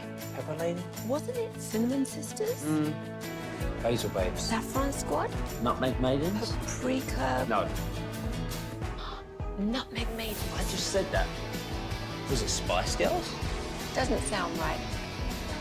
Was it Saffron Squad?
From our Highly Mazda of Arlington and her studios, this is Sean and RJ on 105.3 The Fan. And the 1-2 pitch. Swing and a ball lifted high into the air, pretty deep out into left field. Duran going back. He's at the wall. He leaps and it's gone. An opposite field home run that hits between the two walls. Over the front wall, didn't quite make it up into the people. Abreu with that long shot to tie the game here at 2. All right, that's enough. We don't need to hear more Bad days, bad games. Yeah, how bad is it when Bobby Abreu's hitting home runs on you? I don't think it's Bobby Abreu. I don't think it's Bobby at all. But Rangers lose 7-2. They lose the weekend series with the Red Sox. They do score 15 runs in the 3 games, and that's 5 a day. You should win more than one of those games. Nathan Eovaldi, I'm kind of scared. That's 4 straight starts after the All-Star break. He hasn't been bad in all 4, but he's allowed 16 runs in 23 innings. That's an ERA of over 6.2. That's a bad way to start the second half of the year, the post-All-Star break, I should say. It's Sean and RJ on 105 through the Fan. It's not great, and it's not been great for the Rangers as a whole. Outside of that wonderful 4-game sweep of the White Sox, which Chop, we're setting up to be part of history. Speaking of that trash White Sox team, 20th game in a row was lost yesterday. They are now 1 away from the longest losing streak in the history of the American League. And I want to put that in perspective. The last time the Chicago White Sox won a game was July 10th. July 10th. Okay, that's July before the All-Star 10th break. was their last victory. So here's some of the stuff that was true the last time the White Sox won a game. Joe Biden was still running for president. Stop, Bobby. None of us had ever heard of Thomas Matthew Crooks. Thomas Matthew Crooks. Oh, the shooter. That was 3 days before. The last time the White Sox won a game, that hadn't happened yet. Shelley Duvall was still alive. And who's Shelley Duvall? Robert's wife? The wife from The Shining. Oh, yeah. What's Popeye's girlfriend? Olive Oil? Olive Oil. She was Olive Oil in the movie. Shelley Duvall, the actress. Yeah, she died He's last a sailor month. man, Popeye. And also, none of us had ever been to Glen Heights, Texas. The Firehouse Tour has occurred more recently than the last time that the White Sox won a baseball game. We were at the Firehouse Tour 2 days after the White Sox won their last game. That's unbelievable. I was in Italy. Imagine that. Look at that, Peyton. You were in Italy. I miss Italy. Wow, so they haven't won a game since Peyton came back on American soil. Eric Chiafalo was hosting with us. Yeah, I mean, that was still, lots changed. The world's a different place since then. Different place, man. That's amazing. 20 in a row. 20 in a row. And you know what? Is it easier to win 20 in a row or lose 20 in a row? Because the A's won 20 in a row back in, this was back in the Moneyball year. Yeah, 02 something like that. Yeah, when Tejada won MVP. Right. Yeah, and they won, did they stop at 20 or they at like 21? They got up to, I thought they at least got to 20, I know that. Either way, I feel like winning 20 in a row would be easier. Like losing 20 in a row seems like such impossible luck. I mean, you can't even run into a grand slam. Like, you can't even run into a 3-run homer in a big spot. They had leads. I mean, they had leads here. They had leads 3 here. of the games in the 8th inning. They were up in the 9th inning. Yeah, on more than one. Yeah, but I think they had a lead or tied for the lead in like 3 of the games here. It feels like trying to lose. If you're actively trying to win a baseball game, or any sport for that matter, I just can't believe you don't accidentally win 1 out of 20. Dude, do you remember, like, coming out of the COVID year, they were like the next big thing in the sport. The White Sox? They had Eloy Jimenez, they had Luis Robert, they had Tim Anderson, they had a good crop of players. Yeah, it was looking up for him. Giolito, didn't they have him for a while? Yeah, Dylan Cease. Yep. So you know what? Let's. This seems like a great question for our baseball insider. At least in my eyes, he's our baseball insider. He's got his gang of 2, I think, in baseball. Brian Broaddus joins us with a surprise appearance from the tennis courts in Oxnard, California. Brian, we're talking about the White Sox losing 20 in a row. Yeah. Easier. Which is more difficult to do you think? Lose 20 in a row or win 20 in a row? I think it's easier to lose 20 in a row than it is to win 20 in a row. Even if you're trying to be competitive? Yeah, I think so. Man, because we saw the Patriots win every game of the regular season before the Lions lost everyone, wasn't it? Yeah. And so, either way, Brian, we got Nick Eatman coming up here at 9:20, but we always want to get the scouts' eye. We want to get the scouts' perspective. How have things in Oxnard been since we left? Are you finding more peace? How's the new digs? Because you're staying on property. You're staying on the property now, aren't you? Yes, I am. The Cowboys have done me a huge favor. Got a room actually behind where Jerry and them have rooms. Wow. Wow. So yeah, how about that? How did because you're not supposed to be back there. How did you get this room? Well, I've actually got a credential too that can get me into a lot of places. I just choose now not to go to as many places as I once did. You know, I try and really kind of skirt around areas that when I was with DallasCowboys.com, you know me, I just walk into anything. And so now with the station, we do have the partnership, but I've tried to kind of avoid and take some paths of where I don't run into a lot of people, that knowing that I'm back in that room area. But yeah, we're set up here in the tennis courts. I've got my little Comrex, and it's so far so good. And practice was really, really good on Saturday. Now, before we get to the specifics of practice, tomorrow's the Jerry party? Yes, it is. All right. Yes, will you be in attendance? And if so, what is your strategy for intel gathering? Well, I will be in attendance because I feel like I need to represent the station. Yes. The food there is excellent at Nobu. I am usually the designated driver for anybody that needs a ride, so that part of it will be really, really good. And if you can manage to box out Clarence Hill or Calvin Watkins, you will have a shot to maybe talk to Jerry. But it's really, I tell you what, when you talked about Chill, he's like old Wes Unseld from the old Washington Bullets days. Yeah. Like he could sit down in the low block and you can't get around him. I've seen somebody hand a drink to him over the top of Jerry's head. Like Clarence reaching up for a crown over the top of Jerry's head while he's standing there. So poor Jerry cannot move away from Clarence as we speak. But yeah, it'll be the party and and again representing the station. I'm looking forward to it. Has Trey Lance looked any better?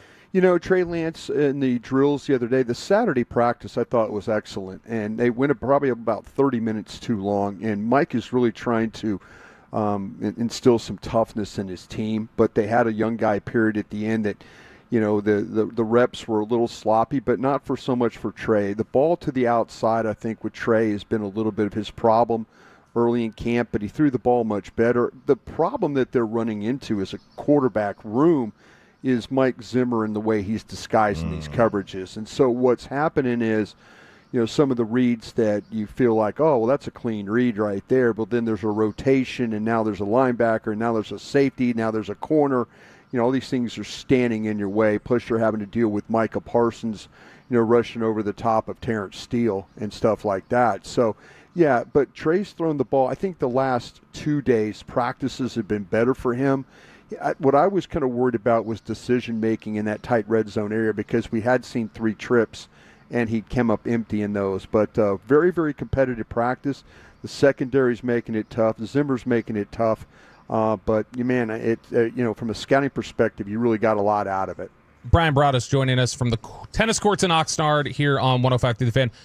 Brian, I was reading John Owning's report over on PFF, a guy I know we all really respect, and like he had he's been equally critical of Mazi Smith as a lot of us, and has had some issues.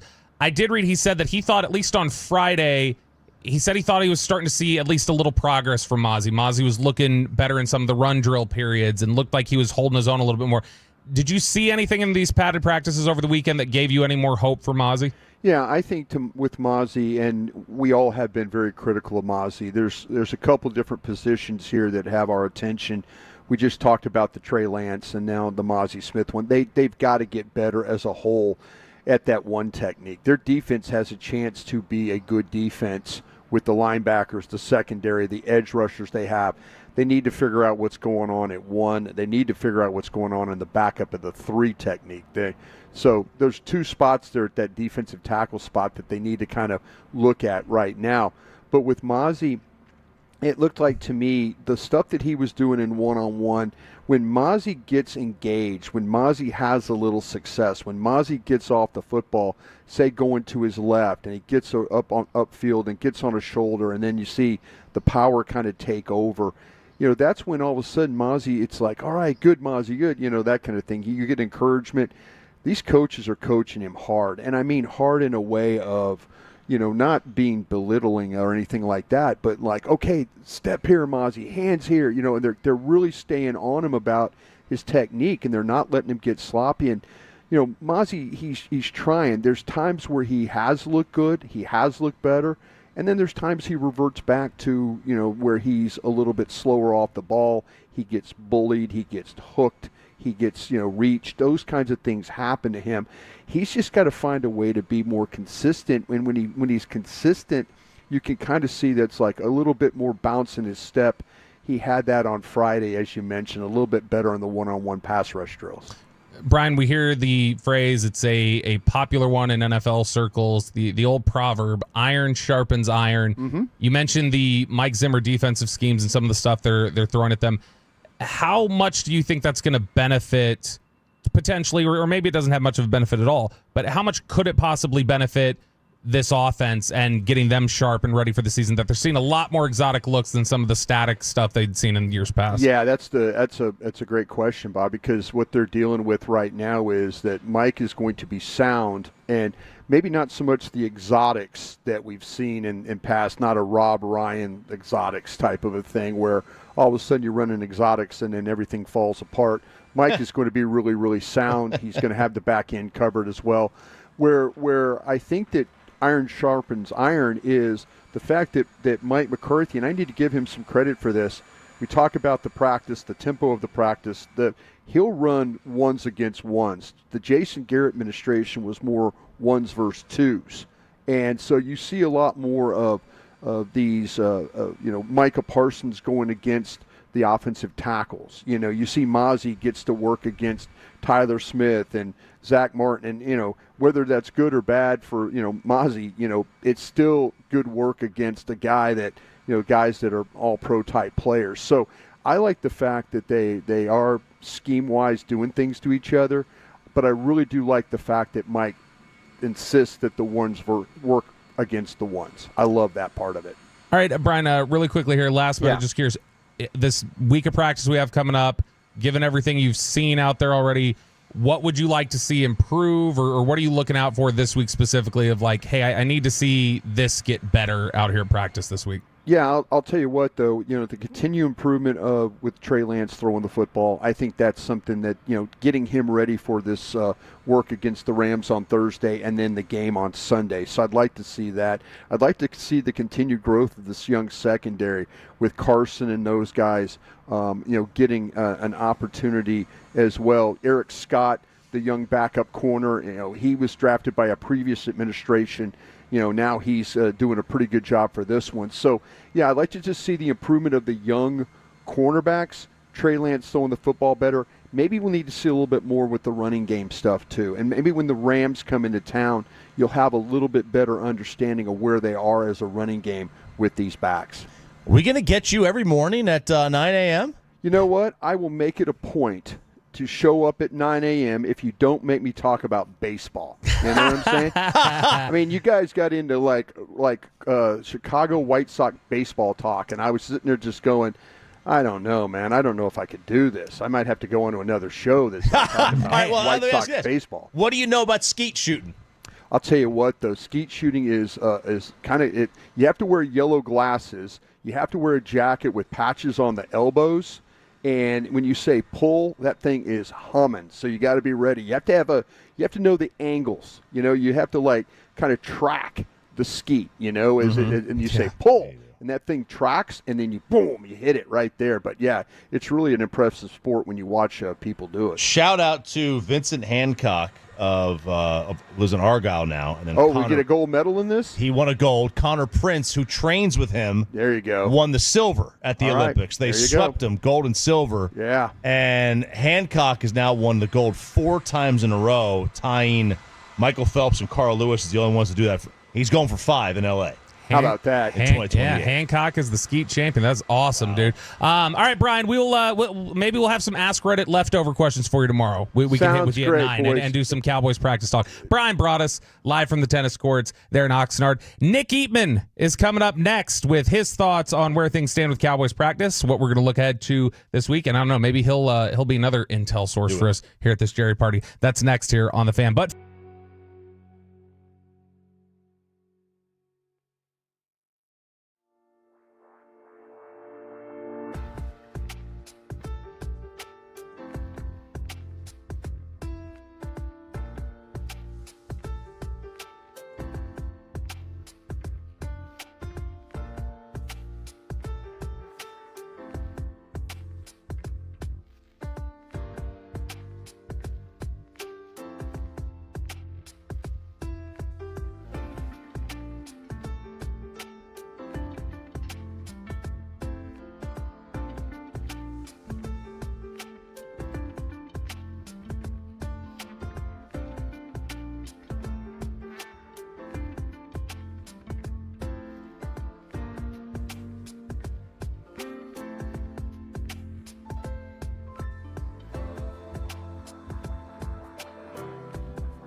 Uber Eats has Lola V products? I gotta remember that. Well, you know, they say in order to remember something, you have to forget something else.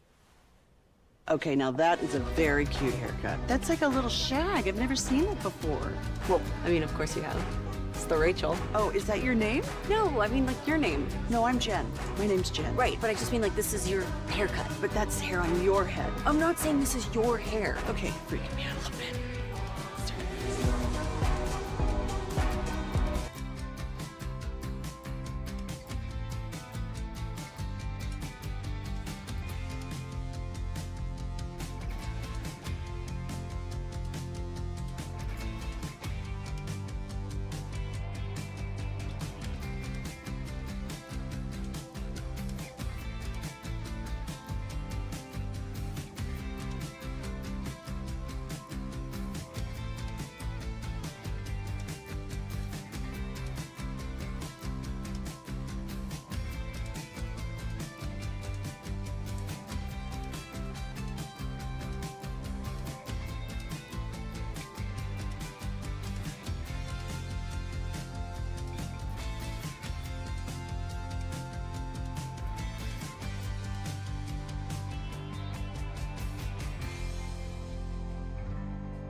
And it's back to Sean and RJ right here on 105.3 The Fan segment here, brought to you by Cars for Kids. Donate today at carsforkids.org, and also brought to you by the personal injury lawyers Frankel and Frankel. If you've been injured in a car or truck wreck, call Frankel first, 214 or 817-333-3333. With Frankel and Frankel, there is never an out-of-pocket cost. They only get paid when you win. Frankel and Frankel, the go-to car and truck wreck attorneys in Dallas.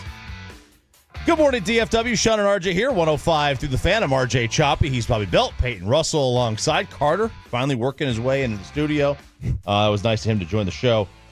Sean is out this week, back next week. We are joined now, as we will be every Monday, Wednesday, and Friday throughout the football season, by Nick Eatman of DallasCowboys.com. He's brought to you by the WinStar World Casino and Resort. Proud to be the casino of the Dallas Cowboys. Please game responsibly. Do you miss us already?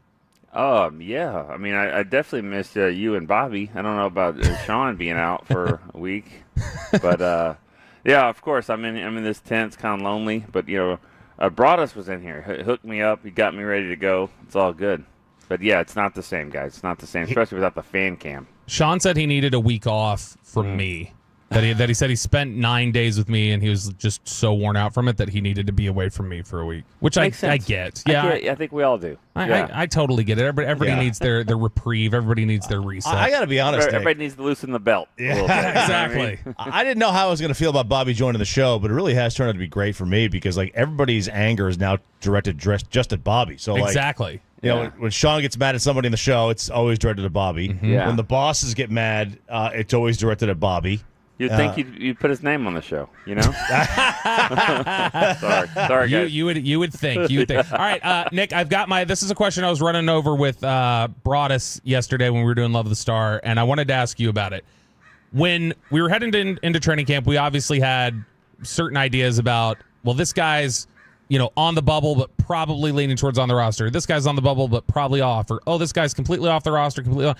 Who do you think has changed their stock in either direction since getting camp? Is there anybody that you look at and say, man, I thought this guy was solidly on, he might be on the bubble now, or man, this guy, I didn't have any idea that he was going to even be in contention for a roster spot, he could be there now? Like I think of a guy like Princeton Fant, for instance, in that scenario. Is there anybody else that you look at and say you think their stock has changed while they've been out in Oxnard?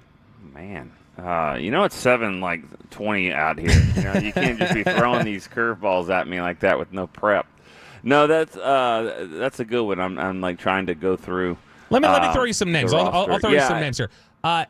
Willie Harvey. Okay, was a bubble guy, I think, coming into it. Has he played his way on at this point? Well, I'd say no to that, only just because that guy specifically, needs to show up in the games. I mean, he's here because he had a really, really productive UFL season, and he's in shape for football season and all that, should be ready to go, just like we've seen some of the other guys the last few years. So, but he has to go out and show that he can make tackles on the special teams. He can make plays in the whole third, fourth quarter. So he's a guy to me. Most of them are that way, but I think Harvey for sure. You can't be a linebacker that just does it in the practice. You've got to do it in games. That's a great pick, but I don't think there's anybody that has played their way on or off just because of practices.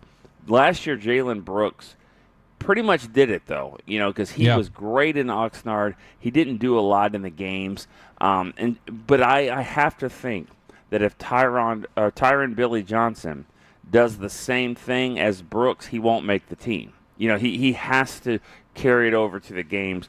Brooks was just a draft pick, but he was so good in the preseason, in the practices, that he was able to kind of withstand it. But I think that those edge guys can help themselves dramatically by game. Nick, how much does Cooper Rush have to beat out Trey Lance for Trey to not be the 2? I think Cooper Rush has to do what he's doing. Just do what he's always done. Just be solid, dependable, ready to go. And as it looks right now, I don't think that Trey Lance can beat him out. As it looks. And he's one, I just said this about the game. He's going to look good in the game at times because he's going to be able, the play will break down, he'll take off, and he'll go 24 yards down the sideline or in the open clear, and will slide, and we'll move the offense that way. But I'm anxious to see if he can actually make a lot of plays throwing the ball. We have not seen that. We just haven't, and that's not to be unfair to him, but I haven't seen. The only great throw I saw from him almost took me out because Jalen Tolbert ran into me on the sideline. It was a beautiful throw to Tolbert. I was running for my life, and so I think it was a great play. We just haven't seen a lot of great plays out of him, and I think Cooper Rush is just, I think he's solid the number 2. And I know it makes sense for Lance to be number 2, but you've got to have a guy that's capable, and right now we just haven't seen it. Nick, Jalen Tolbert, who you just referenced there, he's had a really strong camp. It felt like a lot of internal hype about Tolbert heading into this camp from people with the Cowboys, that they're like, hey, he's going to make the jump this year. It felt like there was a lot more confidence with it.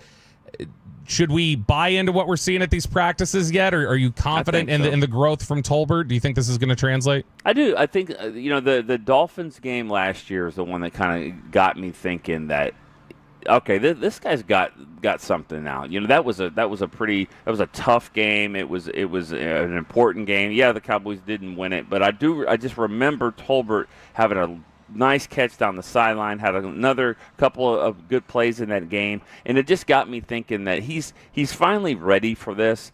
And especially with all these reps that he's getting with CD being out, I do think that he's kind of taken that next step. I don't think he's a guy that will play in preseason games. That'll tell you a lot, too, about what the Cowboys think about these guys, of who they play and who they don't play.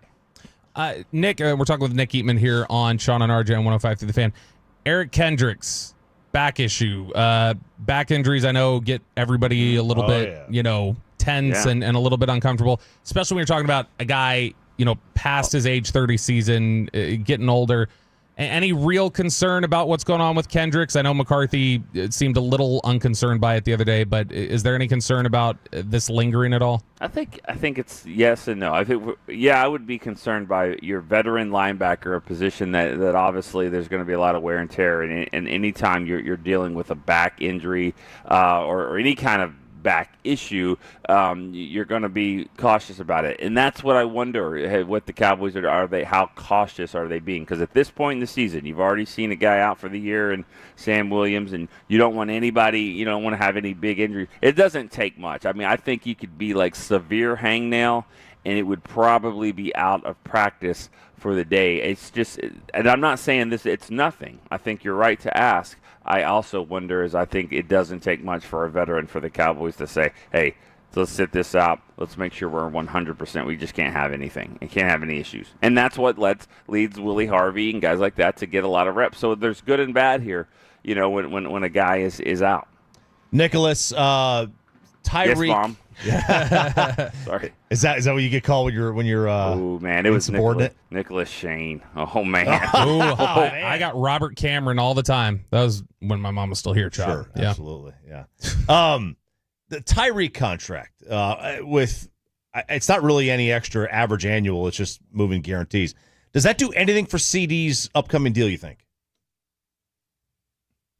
I think we stepped lost. On the court. There we go. There he is. Yeah, I thought I stepped on the court or something. I was like, I did something. Nicholas Shane. Yeah, stop that. Yeah, exactly. I heard do anything for CD. Can you repeat that? Okay, yeah. So the Tyreek restructure. Mm-hmm. He's still getting $30 million a year, but his guarantees go to 106. Does that do anything for CD's contract in terms of the negotiations? Does that change anything? I'm sure it does. Honestly, because when you think about. And yes, I do believe it does, because when you think about how detailed this is, and every single thing is mattering here. I mean, it's all on the table. So yeah, it's guaranteed money. Oh no, Nicholas Shane. Nicholas. He keeps stepping on the cord. Someone's stepping on the cord out there. How many cord issues did we have in 10 days in Oxnard? 0, right? Zero. Even when I tried to blow the entire place up with the coffee machine. Oh, yeah. When you tried to blame it on Ruben, you're like, Ruben's just let a puddle of water pile up for the whole week. Couldn't blame it on him. Couldn't blame it on Tim Collins. Tim was up early enough that day. Tim went and fixed the coffee pot that you broke. He fixed it. He did a great job.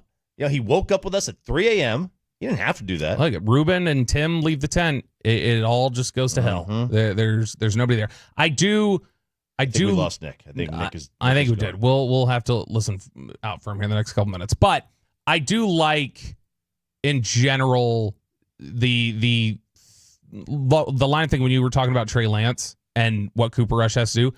I don't think Cooper Rush has actually been bad during camp. No, he's been fine. Because that's the group that you watch the whole time is the quarterbacks. I think he's actually been pretty stable, pretty solid, and that's honestly what they would need in a backup. Listen, if you were to sit there and you were to take all three quarterbacks and you were just to have them stand there, drop back, and hit a target, Cooper Rush wins. Probably. Right? Yeah. Now, he doesn't have the athleticism Dak has. He may not have, his arm may not be as good, whatever. But, if you were just taught, just drop back and hit a target, Cooper Rush is going to win that. I would assume.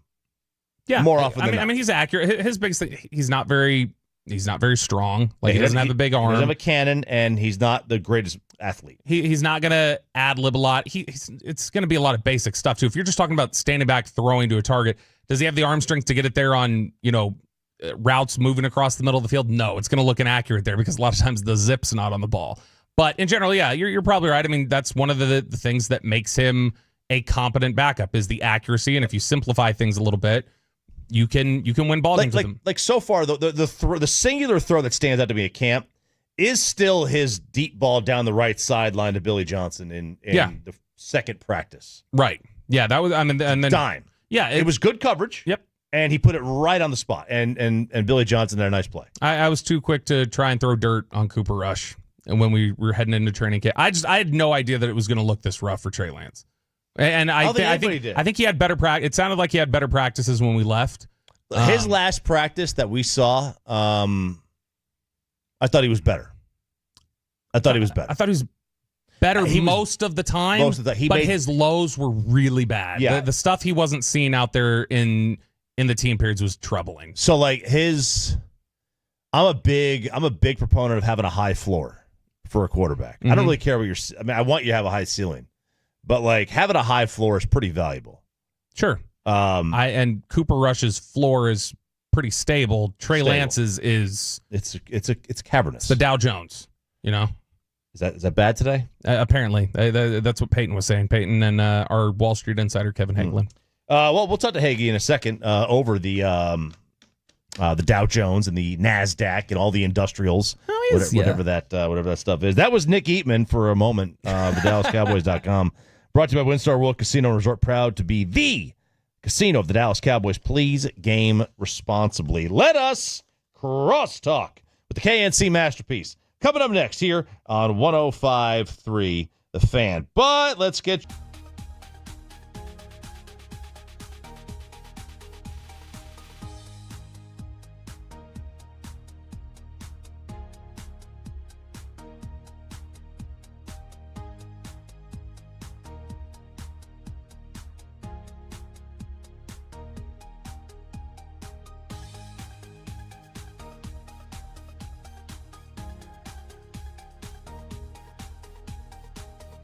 Do you think it's true that you've got to forget something else to remember that Uber Eats has groceries? No, that's absurd.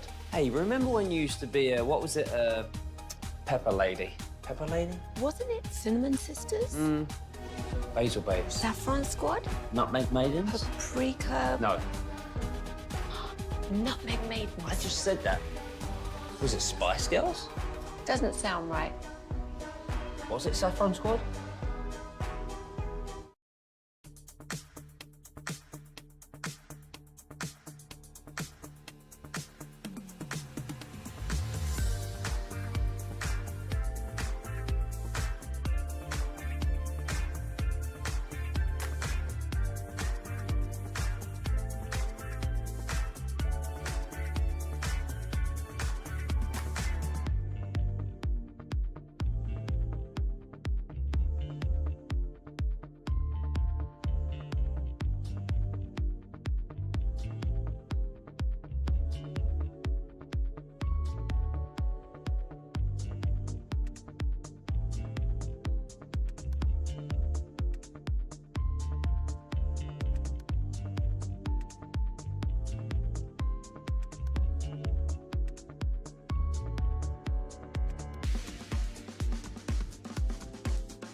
And it's back to Sean and RJ right here on 105.3 The Fan segment here, brought to you by Classic Chevrolet. Classic Chevrolet in Grapevine is the #1 Chevy dealer in the world.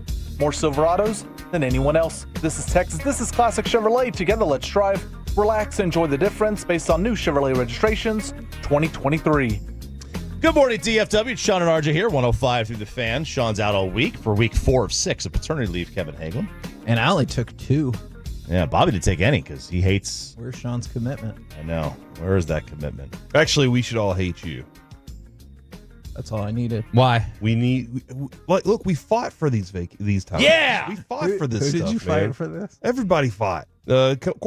Corporations. There's no so way. we could have time off. There's no way corporate fought for us. No, we fought against corporations. Oh, okay. To get this time. That I believe. And you're out there like, nah, I'm not going to take all that time. Chop hates when I'm on vacation and like I'll send stories. Like I'll be like, "Oh, did you guys see this or whatever?" And he's like, "Do not set a precedent that people on this show will do work when they're on vacation.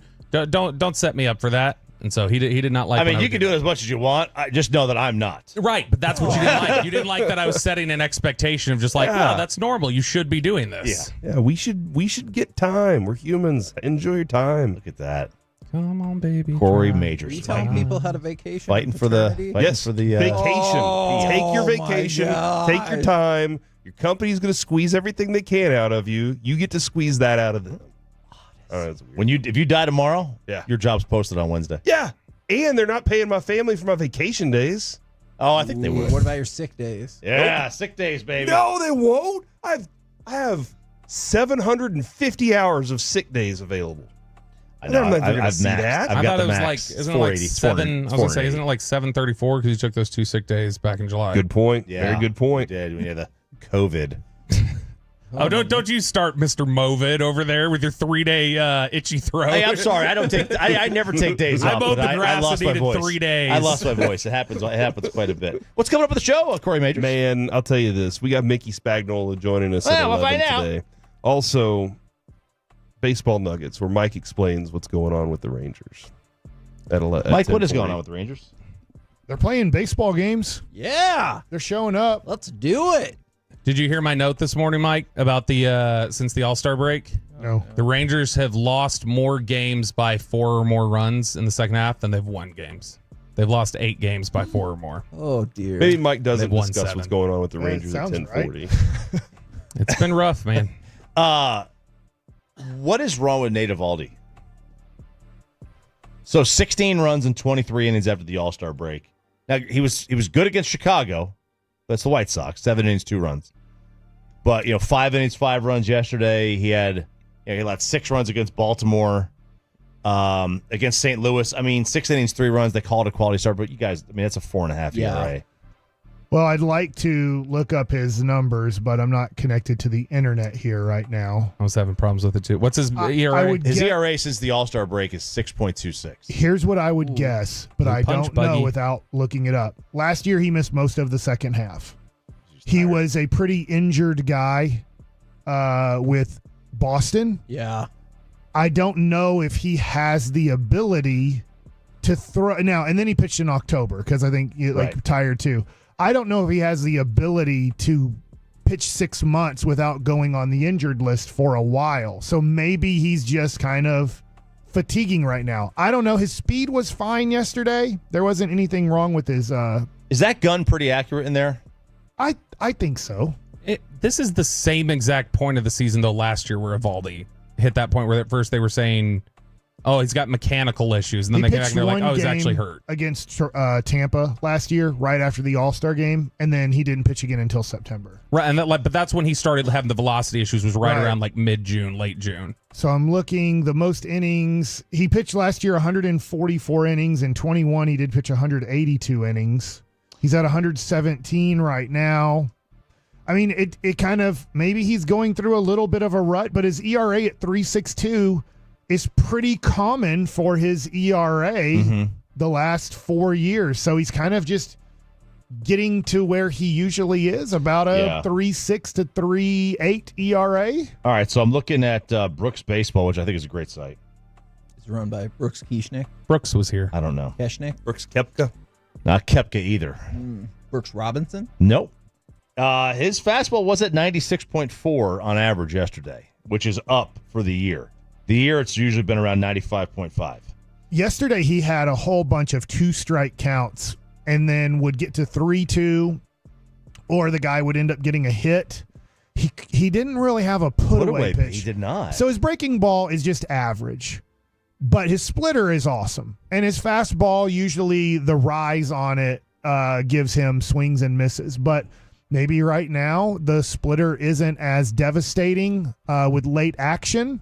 And so they're able to foul it off, or they're able to lay off. They laid off a lot of fastballs. The other thing, too, is Joey Cora knows him well.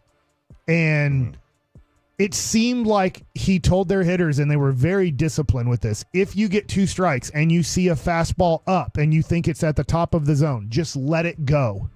He throws it for a ball. And they were letting these pitches go that were just 2 inches above the zone. And Eovaldi gets a lot of swings and misses or pop-ups on that pitch, and they were letting it go. And the discipline of the Red Sox on that pitch, I think, really frustrated Eovaldi, going, I get swings and misses on that. I get guys to commit to that pitch, and they weren't committing to that pitch. So, and then they were laying off the ones they thought were fastballs low in the zone because those are splitters.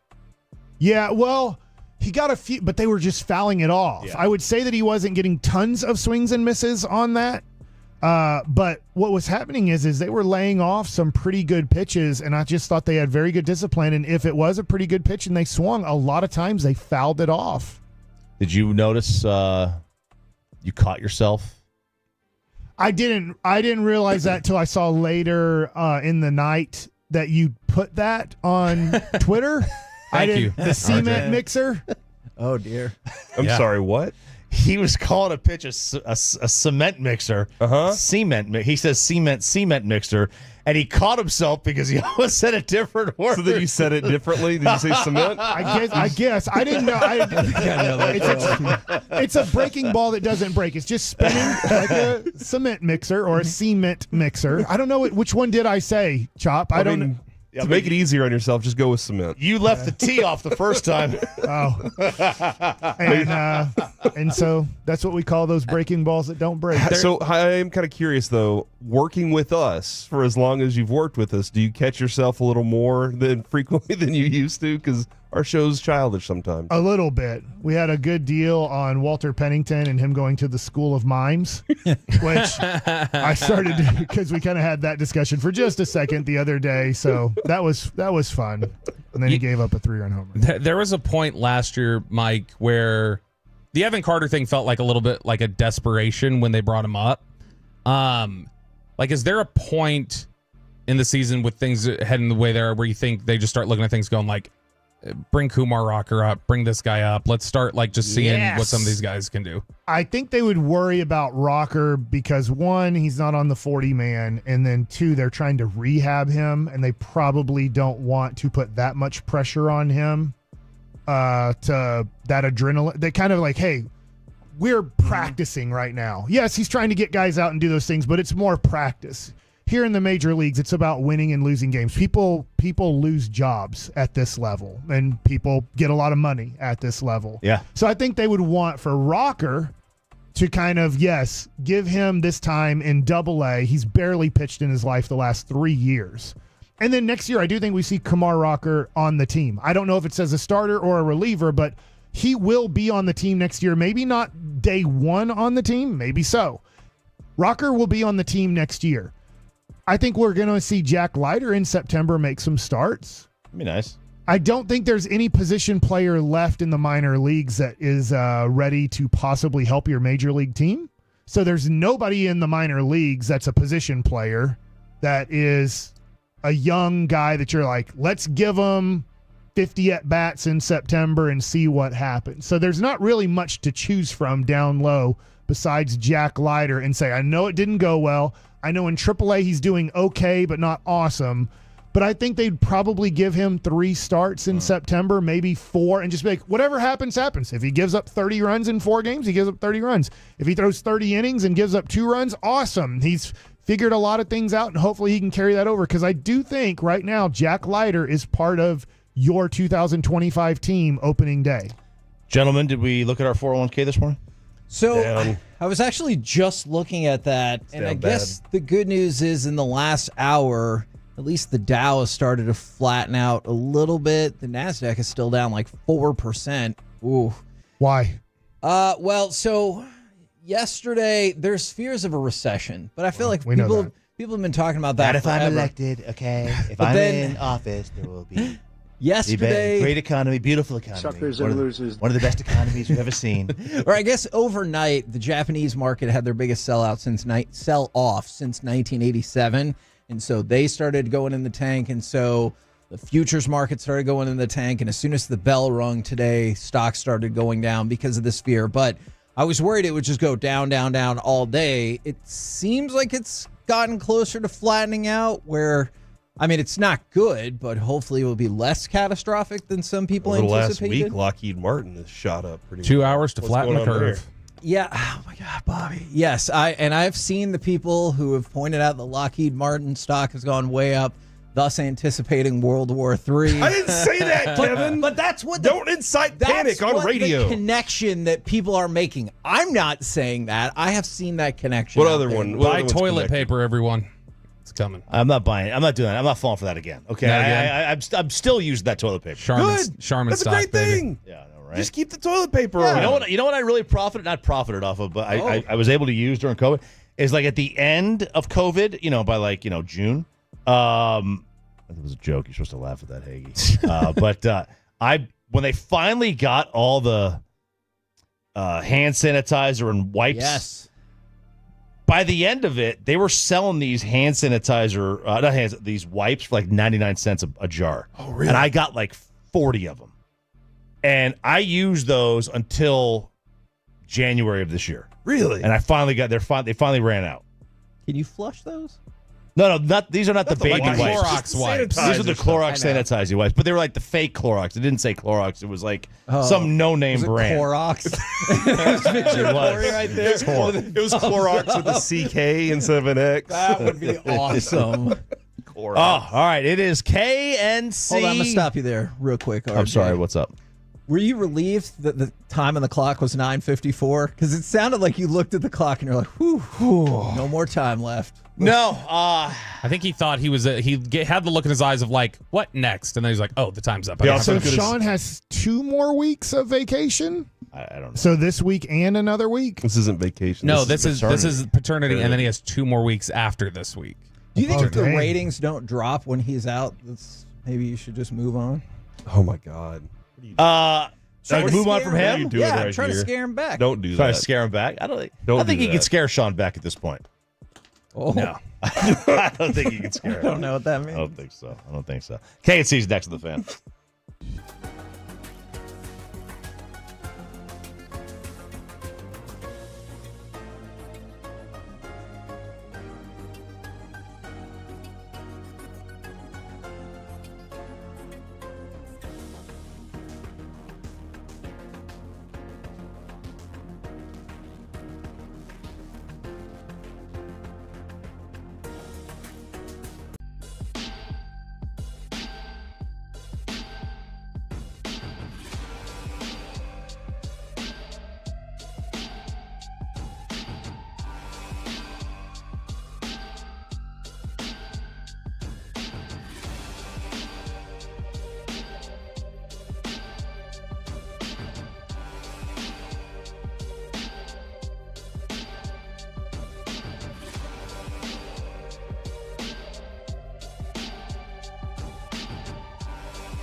Hiley Mazda of Arlington and her studios, it's the KNC Masterpiece on 105.3 The Fan.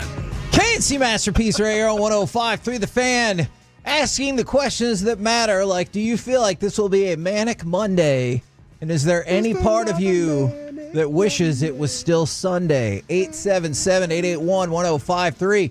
Frankel and Frankel, injury attorney text line if you want to get in on this. We are back in the studio. Also want to hear from the folks on the Twitch, on the YouTube. Me, Kevin Hagelin, Corey Majors, Mike Bassick, Reginald Atatula. Gentlemen, start your engine. Welcome to the show. Hey. Are you glad? How glad are you that we're back, Mike? Super glad? Is that the right word? I mean, if that's the word you choose to use. What do you think, Corey? Hold on, is Sunday her fun day? Is that what she's saying? That's my fun day. I just always assumed because she didn't have to work that day. Is Sunday y'all's fun day, or is it Saturday? No, Sunday is a long work day. Saturday fun day, right? So Friday is kind of fun. Friday's do fun you day? like Sunday better in September through December? Yeah, I could see that. Good point there. But yeah, Friday's a pretty good day. I'll go with Friday. Friday's my fun day. All right. In your face. They're all fun. Yeah. All right, from the 940.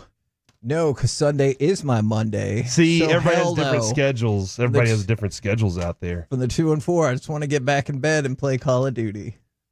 Same. I'm with Kevin. Guess who? They have 3 new characters. One of them I can't remember right now. Cody Rhodes. The other one's Cody Rhodes, I knew and that. the other one is Rhea Ripley. Oh, so they do have 3 new skins, which I don't buy those, so I'll never have it. But Do you look down on people that buy the skins? No, if that's what they want to spend their money on, congratulations. I don't let my kids do it, but that's have Didn't fun one with do it. it one time? Yeah, like $1,100. Yeah, it was like $500 to $700. We eventually got that all figured out. By the way, Sony owes us money, so that actually did happen. So Reggie, do you have anything you want to say? Big announcements? Anything?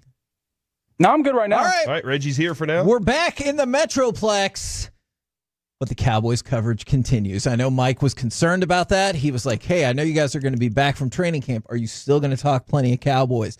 Well, the Rangers didn't help us out any with that. I was really hoping for a Rangers sweep, and I could be like, well, I feel like we got to lead off the show with that. But they failed. So let's talk about the Dallas Cowboys, specifically. Camp. I want to start with cut number 13, if we can. Somebody who is on the show and who Mike McCarthy says is having a hell of a camp. Goff is under center. Receiver comes in motion from right to left. Goff will fake it and throw. That's picked off. It's picked off by Jordan Lewis as he threw it out to the left. Trying to throw the ball back to Montgomery, and Jordan Lewis comes up with the Cowboys' first turnover in the last 3 games. I have to admit, I'm less familiar with how Jared Goff is doing in camp thus far. But why? I bet he's doing I fine. think he's thrown to all his offensive linemen that keep reporting eligible. No, I'm eligible. Me They're too. actually in New York right now. Is that who's fighting New with Jersey. the Giants? Yeah. They're fighting up there right now. There's camp fighting going By on. kneecaps. Do you think that's because there's another team there, or because there's just all this leftover angst about Daniel Jones' contract that they're still like, I'm still mad about it? But yeah, both of them. Okay. Yeah, both of those things. Now, Mike McCarthy listed off a variety of people that he thinks are having really good camps thus far. He mentioned Micah, which, okay, sure. I'm not disputing that. I'm just saying that makes sense. Micah's, like, to see a successful camp from Micah, there's a different level of, it's not just the physical thing on the field. Yes. There's a little That's how something his about. podcast is going. Well, no, not less about his podcast, but like watching how he's working with the guys and everything is something that I'd say keep an eye on. But for the most part, Kevin, every time I saw him, he was tackling or boxing somebody. Like he was having fun doing that. So I was like, I don't know if he's just trying to keep camp light. Now, Overshone is another one. We all loved him in camp last year. So as long as he stays healthy, I think we're all super pumped. But Jordan Lewis was one of the people that popped up on the list. Do you get more excited about that because we had him on the show and he talked about the different things that he's going to be capable of doing this season?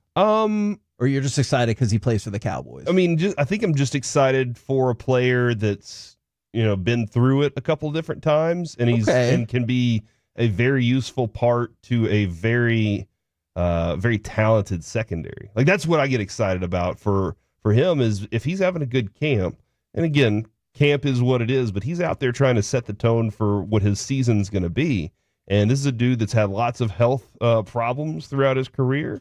And yes, I don't want to take away from how much having him on the show was fun and everything, but man, I want to see him do well, because if he can be a key part of this secondary, and Mike Zimmer has a really good understanding of what his value is there, then that could turn out lots of good things for the defense. Does he stay healthy enough to count on?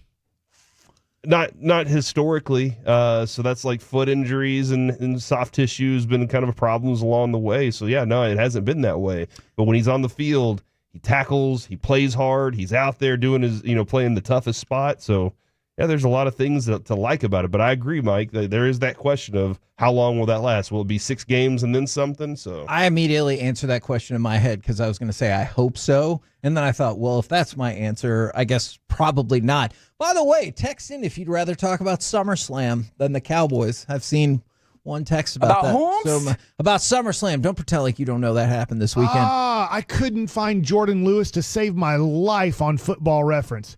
He randomly throws a U in there. I could have told you that. I could have told you that. This person doesn't exist on websites. And yet I've seen him from the 817. Today is my Friday. I like that. Other players that McCarthy mentioned as having really good camps thus far, Deron Bland, Jalen Tolbert, Jalen Brooks, and Rico Dowdle and Princeton Fant.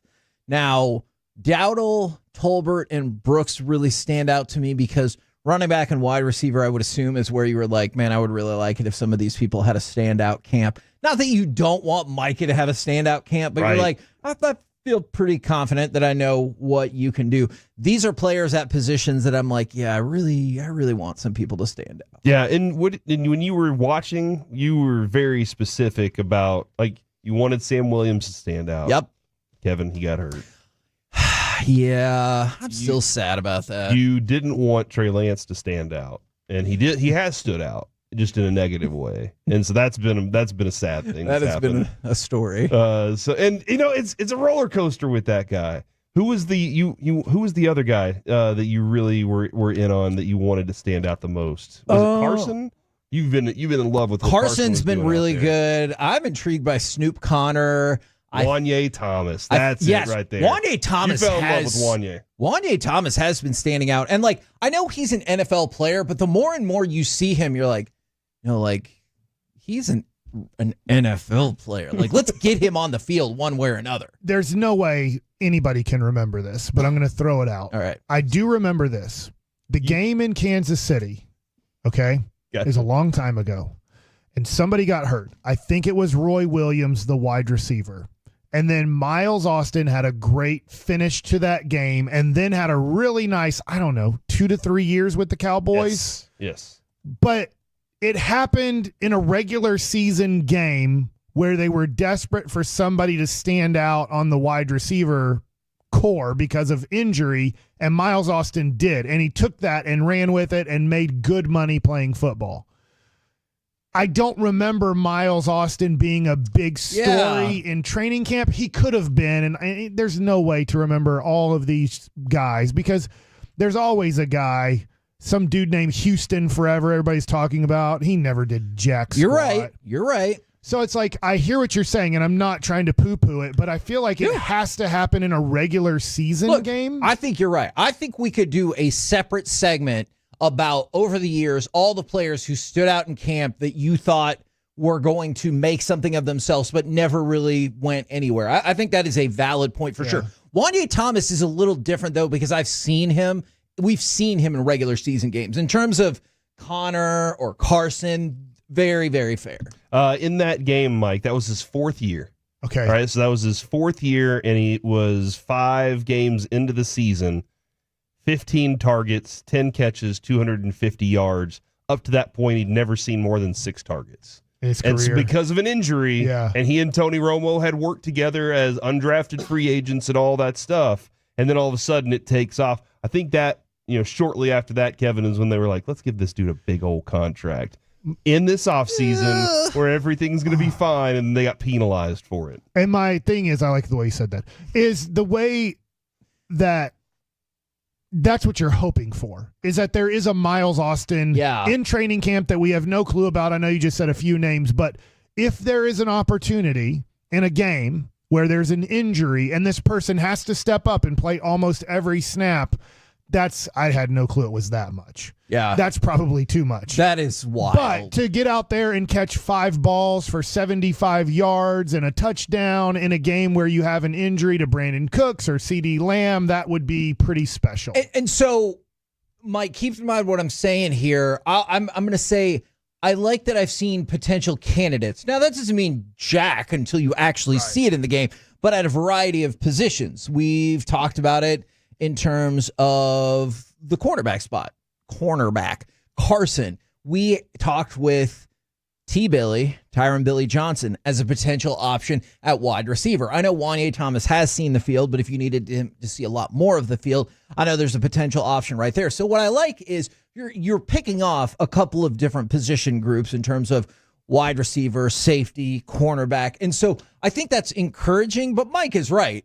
There have been many, many, many people who look good in camp that never did anything. Mike, a lot of, you know how, I'm just kind of questioning this. A lot of times people will look at numbers and decide on a guy. And I'm kind of curious, when you're in spring training and you're up there on the mound and you give up 4 runs, and I know maybe there was an error or a catchable ball that a guy didn't get, how ticked off do you get at that dude that screwed that up? Or is it just part of the game? Because, like, let's say you're a backup receiver and you're working with Trey Lance or Cooper Rush, and you're trying to make this team. You're like, I'm not even getting a shot with this ball. Like, it's not even near me. That has nothing to do with me. And then you sparsely get some opportunities to go with the one with Dak, and then you're like, oh man, I missed that one too. I wonder how often that happens where you're like blaming another dude for some of the failures in camp or training and stuff like that. Probably football, you blame guys more that are on your team just because you rely on them more. Yeah. As a hitter,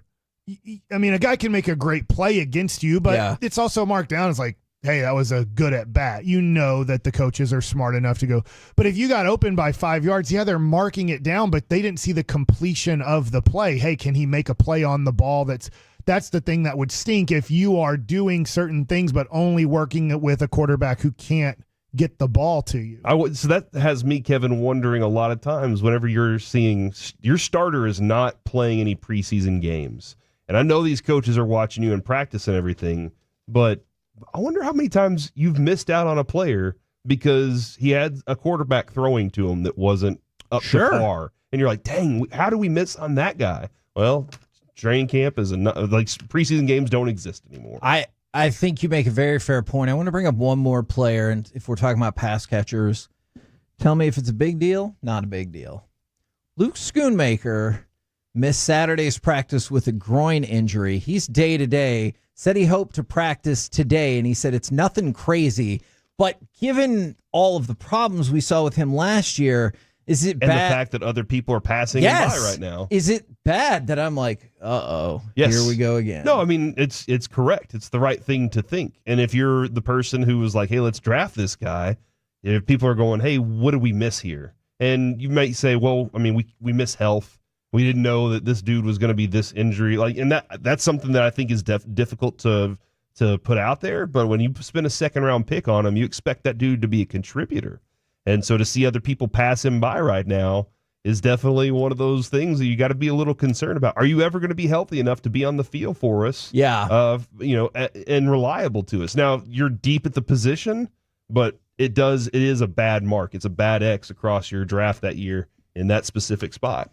And for the people who did want to talk about SummerSlam, I thought what they've done with Liv Morgan and Dirty Dom has been incredibly entertaining, and go out of your way to watch Jelly Roll perform a choke slam. It was quite breathtaking indeed. Is it? It is. Sorry, that was probably. Is that because he choked him? Sorry, that was probably too loud. No, he performed, but I've heard him sing before. So he called it the choke slam. He didn't call it the Jelly Roll. He did not. Watch the choke slam. It's very impressive. Butterfly, that's old. Let me see the Jelly Roll. That's no. Jelly Roll. That's Tootsie Roll, and I feel like you know that. 69 boys. Coming up. That's the name of the group. Coming up next. What was that all about? NFL players say Mahomes is not the best player or even the best quarterback in the league. Do you respect the player's vote? Let's do it next right here on The Fan.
Do you think it's true that you've got to forget something else to remember that Uber Eats has groceries? Nah, that's absurd. Hey, remember when you used to be a, what was it, Pepper Lady?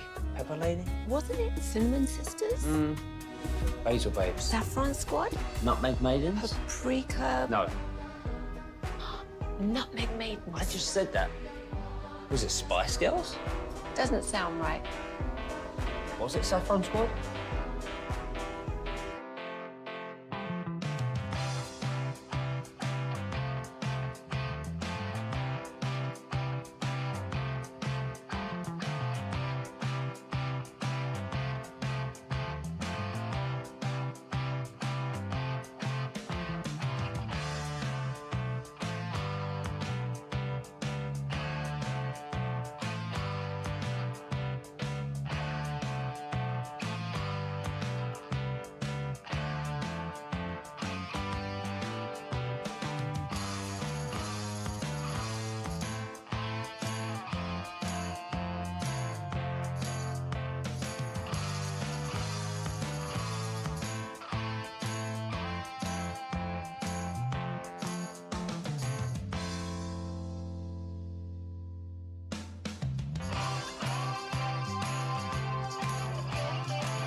This segment of the K&C Masterpiece is also brought to you by Cars for Kids. Donate today at carsforkids.org. It's brought to you by State-of-the-Art Weight Loss, that's soda, and it's brought to you by Frankel and Frankel.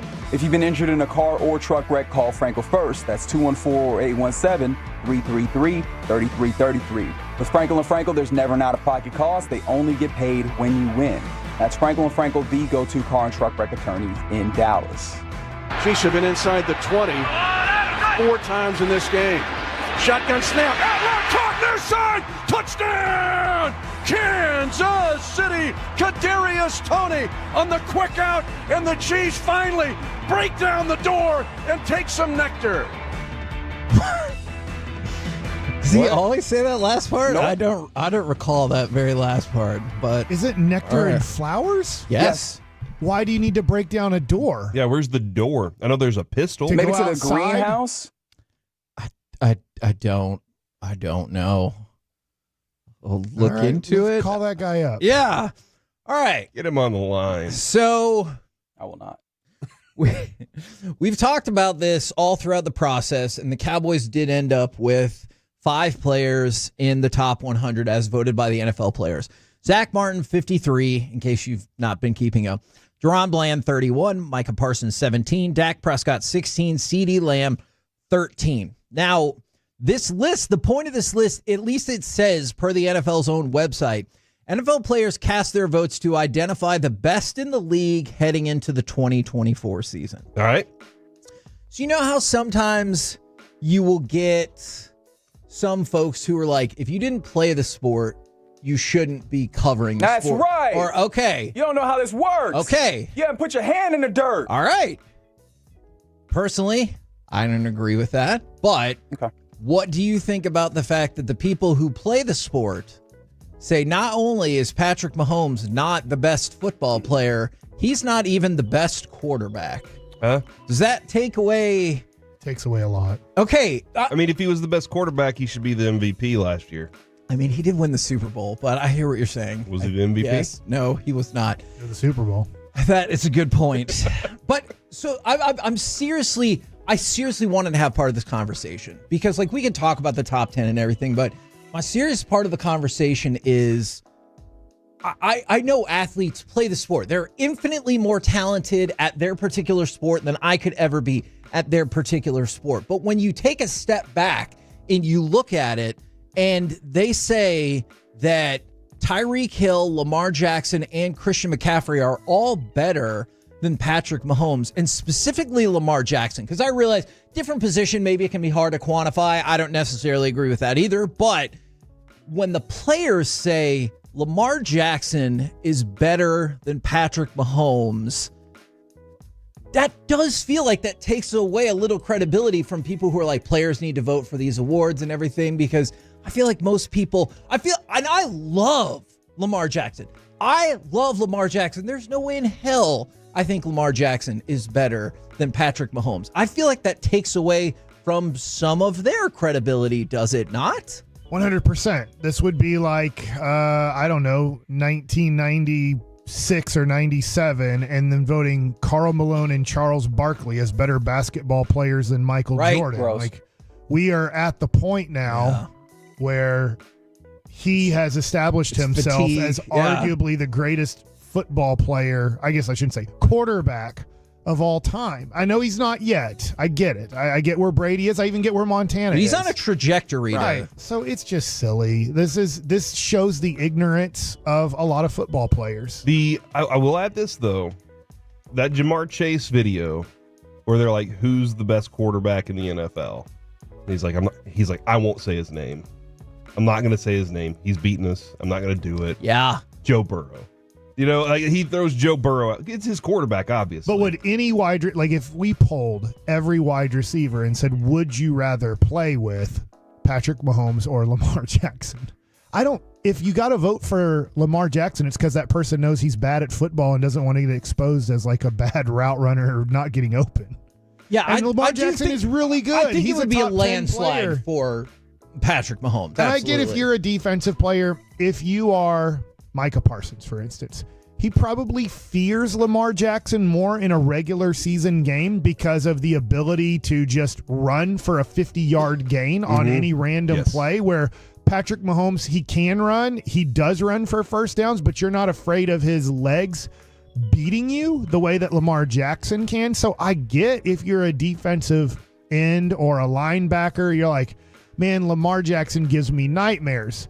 We can never beat Patrick Mahomes, but at least he's more prototypical. I get that he throws from different angles and all of these things. He can pick up 40 yards when it's there. But I get how a defensive player would say, in a regular season situation, Lamar Jackson scares me more. But you're a moron if you get to the playoffs and you say, boy, I'd rather face Patrick Mahomes than Lamar Jackson. Real quickly, too, the way that I look at it, the players love Lamar Jackson. Sure. Too. And I think a lot of them think that he's very underrated, too. And because not anymore. Of playoff success and disrespected in a lot of manners. And it goes back to before he was even drafted. That is correct. He's a wide receiver. He can never be a running quarterback. I'm with you about that. Is it hard to play the disrespect card when you now have 2 MVPs? You know what I'm saying? Or does it become easier in that instance because it feels like people are disregarding that particular achievement? That is I'm intrigued by this devil's advocate way of looking at it. Yeah, he's an MVP, but he's not a quarterback. And that keeps getting thrown at him. Look, I've had that argument time and again. Anybody who's like, oh, he's not really a quarterback, I think that's a dumb argument. And I'm sure Bill Barnwell's like, hold on just a minute. But I think that's a dumb argument. He's a quarterback. He's proven that he's a quarterback. He might not be exactly the same as every other quarterback, but what the hell difference does that make? And so you're right. I hate that argument. I am intrigued by you saying, well, he has 2 MVPs, but people aren't treating him like he has 2 MVPs. Whereas I was thinking, can you say you're undervalued if you have 2 MVPs? But maybe if people are still throwing out that tired stuff that Corey was saying, people, not you. I know you didn't say it. I know you didn't say get that right. I know you didn't say that. Jeez. That Corey brought up that other people. I'm speaking for the rest of the things. Will do this. What? Back to you, Reggie. And then, okay. And then this comes up from the 504. Fellas, I feel like we've done this before. It's not a career award. Top 100 is you feel the players that had a better year. But then don't you look at the playoffs too, where the Chiefs went on the road in the divisional round and beat the Bills. They went on the road in the divisional round and they beat the Ravens. I realized that was a defensive battle for a good chunk of the way. And then Patrick Mahomes won the Super Bowl MVP. Does that not factor in as well? I mean, I'd imagine so, but I think you also spoke to one of the things that impacts there is there might be folks that are looking at it hey, the defense played a huge factor, and Patrick Mahomes, while good, maybe wasn't incredible. But I also think that I'm doing a lot of speculating what these dudes think, and I think sometimes when we get these, we do a level of speculation on these guys all being a monolith. And I think one of the things for me is that we saw some of those ballots. They very much have wildly different opinions. Exactly. I think that's one of the interesting things. I think was it you guys that talked to Tyler Smith about the way that he, viewed this and how he voted on this? And he was talking about, I keep up with it as much as, probably more than other folks. I think that it speaks to the different ways that dudes watch the game and the different values. Because Mike was talking about it, and I think that's factors in, right? A defensive end is going to have a different value judgment on all sorts of different types of positions than a wide receiver is, than a safety is, than a kicker is. And so I wonder, that's where I get really intrigued is how do those different mindsets and abilities of, breaking down the game then factor into this voting? Because I feel like a lot of players are going to value that speed that Lamar Jackson comes with at various different positions, and maybe not everybody's going to value just how incredible Patrick Mahomes is breaking down a defense. I don't know. Now, let me ask you guys about the top 10 in general. If you think these are the 10 that you're regardless of what the order, this feels like the top 10 players. All 10 should be Dak. I mean, I feel like that he was. Wait, you're saying all 10 positions? All 10 of them, yeah. Oh, Dak's that good. That's not what happened. Dak, you not all agree that Dak's that good? And Dak because he spit hot fire. Okay. Yeah, thank you. You know what? I can try to make this work. Number 10, Dax Crosby. Okay, we're close. It's Max Crosby's, but Then Travis Kelce, TJ Watt, Trent Williams, Chris Jones. So that's 10 through 6. Then the top 5, Myles Garrett, Patrick Mahomes, Christian McCaffrey, Lamar Jackson, Tyreek Hill. Outside of, we were just talking about who falls where, what do you think about those being the top 10 players? Does that feel fairly representative of who the top 10 players in the league are? Absolutely. When it comes to like left tackle, one of the most important positions on the field, protecting the quarterback, Trent Williams is still at the top of his game, dude. You want that guy. So, yeah, he's represented appropriately. I think the rest of the list is pretty well represented, too. I could argue about Chris Jones and where he belongs on this because I feel like sometimes like he's one, dude. Like, he makes that much of an impact for a team. Just look at the playoffs. Look at the Super Bowl. Look at how they started the season. And then he was like, I'm holding out. And they were like, he's not only am I holding out, I'm holding out in a suite at your stadium on the first night of the season. I'm watching y'all lose to Detroit in this game. And then he comes in and everything changes. Now, I've seen some people, there's speculation about, obviously, people could vote months apart. Like other players could vote months apart from one another. The thing that gets back to me, though, is the NFL says it's to identify the best player in the league heading into 2024. So I guess I'm to the point, and maybe this is not the right way to look at it, that even if Patrick Mahomes has a down season by his own accord, like a lot of people probably did with Brady before that, I feel like I would probably still be like, yeah, he's probably still number one because now he's going to be mad and want to prove stuff to people and everything. I'm like, so maybe I'm just reading like too literally into the rules, but. Or maybe not everybody had that same perspective when they were handed the ballot. Could be. Right? Like everybody could be voting on different metrics. They're like, Lamar Jackson's going to win MVP, so he's number one. Maybe that is how. Or people just like, people love Tyreek Hill, and I get it because he feels like a game changer on all kinds of different levels. Yes, mine and Mike's Amon-Ra St. Brown perspective. But is he a game breaker? They all could have voted Kevin on 11-20 when he lost to the Philadelphia Eagles. They could have. And he was 24 of 43 for only 177 yards. Oh, that dude smells. That's a lot of throws. 2 touchdowns and 1 interception. Yards. And then the week before, he had just had 185 yards on 30 passes. So maybe that was that they were like, oh, yeah, I'm putting my vote in now. Pat's dropping off. The thing that I would go back to, yeah, he's washed. But our number one player, who he's very good, Tyreek Hill. I always go back to the fact that he left that team that Patrick Mahomes plays for, and they're fine. They're won back to back. Yeah, they're still doing great. So, but that's just me. I just found it intriguing, but.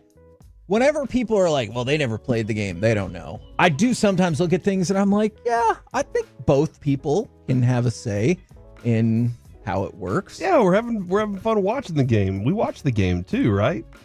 Look, man. I go to the bar, I watch a bunch of football. When I get home from the bar, football? I watch more football. And then I'm probably watching football in my sleep is how it goes. I'm betting. Yeah. Just to be the person that watches the most football. Okay. So now you're going to take that crown away from Sean and RJ? If you could program your dreams, like I want to dream about this tonight, would you do it? Would you be like, I'm programming my dream? Yeah, I would. Yeah, but you use it to do more work, weirdo. He would. He'd be like, can you imagine? I know you're making fun of me, and this isn't going to help. Can you imagine if you could show prep in your dreams and then have more time like not doing that? While you're awake, that would be tremendous. Be like, hey, what's your run sheet look like? Don't know. I'll let you know when I wake up. Are you getting any rest, though, in that? I'm stressed at that point. Dreams are where you're supposed to be, like, building a go-kart with your landlord or something. You know what I mean? Yeah, and then, or trying to figure out if you left the TV on, if that infomercial has seeped into your brain. That's right. Which when I woke up in the middle of the night to go use the restroom, I realized they were like, yeah, maybe our grout could be done better. And I was thinking that in my dream, and I was like, why is that coming up? And I woke up, and then all these people had these amazing testimonials. And I was like, you know what? That makes sense. Do you think our wives would probably program us cheating on them in their dreams just so they could be mad at us, though? No, doesn't that happen? I think that already happens. It's like, hey, I had a dream about you last night. And hey, like, I didn't do anything. Look, I'm not immune from that either. One day at the paper, Corey walked in and I go, hey man, I just want to let you know I'm probably going to be kind of pissed at you today because I had a dream that you were hooking up with Brandon's mom. I did nothing. Never He'd even done met her. nothing, I'd but I never have to even met admit, her I was kind of mad. that I know of. We're the KNC Masterpiece right here on 105.3 The Fan. Coming up next, it's time for Baseball Nuggets with Mike Pasek. Nothing to be mad at with the Rangers? I think maybe there is. Well, they played baseball this weekend. We'll find out if they won or not next.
Uber Eats has Lola V products? I gotta remember that. Well, you know, they say in order to remember something, you have to forget something else. Okay, now that is a very cute haircut. That's like a little shag. I've never seen it before. Well, I mean, of course you have. It's the Rachel. Oh, is that your name? No, I mean like your name. No, I'm Jen. My name's Jen. Right, but I just mean like this is your haircut. But that's hair on your head. I'm not saying this is your hair. Okay, freaking me out a little bit.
This segment of the KNC Masterpiece on 105 through the Fan is brought to you by Classic Chevrolet in Grapevine, where they're the number one Chevy dealer in the world, and they've got more Silverados than anyone else. This is Texas. This is Classic Chevrolet.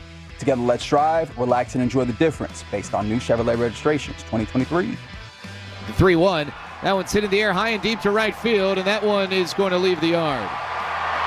Second home run of the game for Wilyer Abreu. This one a 3-run shot that gives the Red Sox a 6-2 lead. KNC Masterpiece back here on 105 through the Fan. Right now, it's time for Baseball Nuggets with Mike Bassick. All right, so before we get into the Rangers side of the series, yesterday was interesting in the second inning. Josh Young hits a home run. That was awesome for the Rangers. And then the next hitter up, why I'm drawing a blank, is Ezekiel Duran, I believe. He hits a hard ball to Rafael Devers, one of the best hitters in the game of baseball, one of the worst third basemen defensively in the game of baseball. He makes an error. They gave it a hit. Fine. But Pivetta didn't act appropriately on the mound after giving up the home run. He kind of went down to a squatty position after Josh Young hit the ball. He was upset with the pitch, picked up some dirt, and then threw it towards the first baseline. Okay. So not the biggest deal in the world, but you don't want your pitcher reacting like that, like, oh my gosh, the world is coming to an end. I gave up a solo home run in the second inning. Right. So then when the next hitter did what he did, hit a ball to third base, and then Pivetta does the same thing. He squats down, looks down at the ground, and then he throws his glove off. Not violently, but and then he just looks down at the ground and the world is coming to an end. Yeah.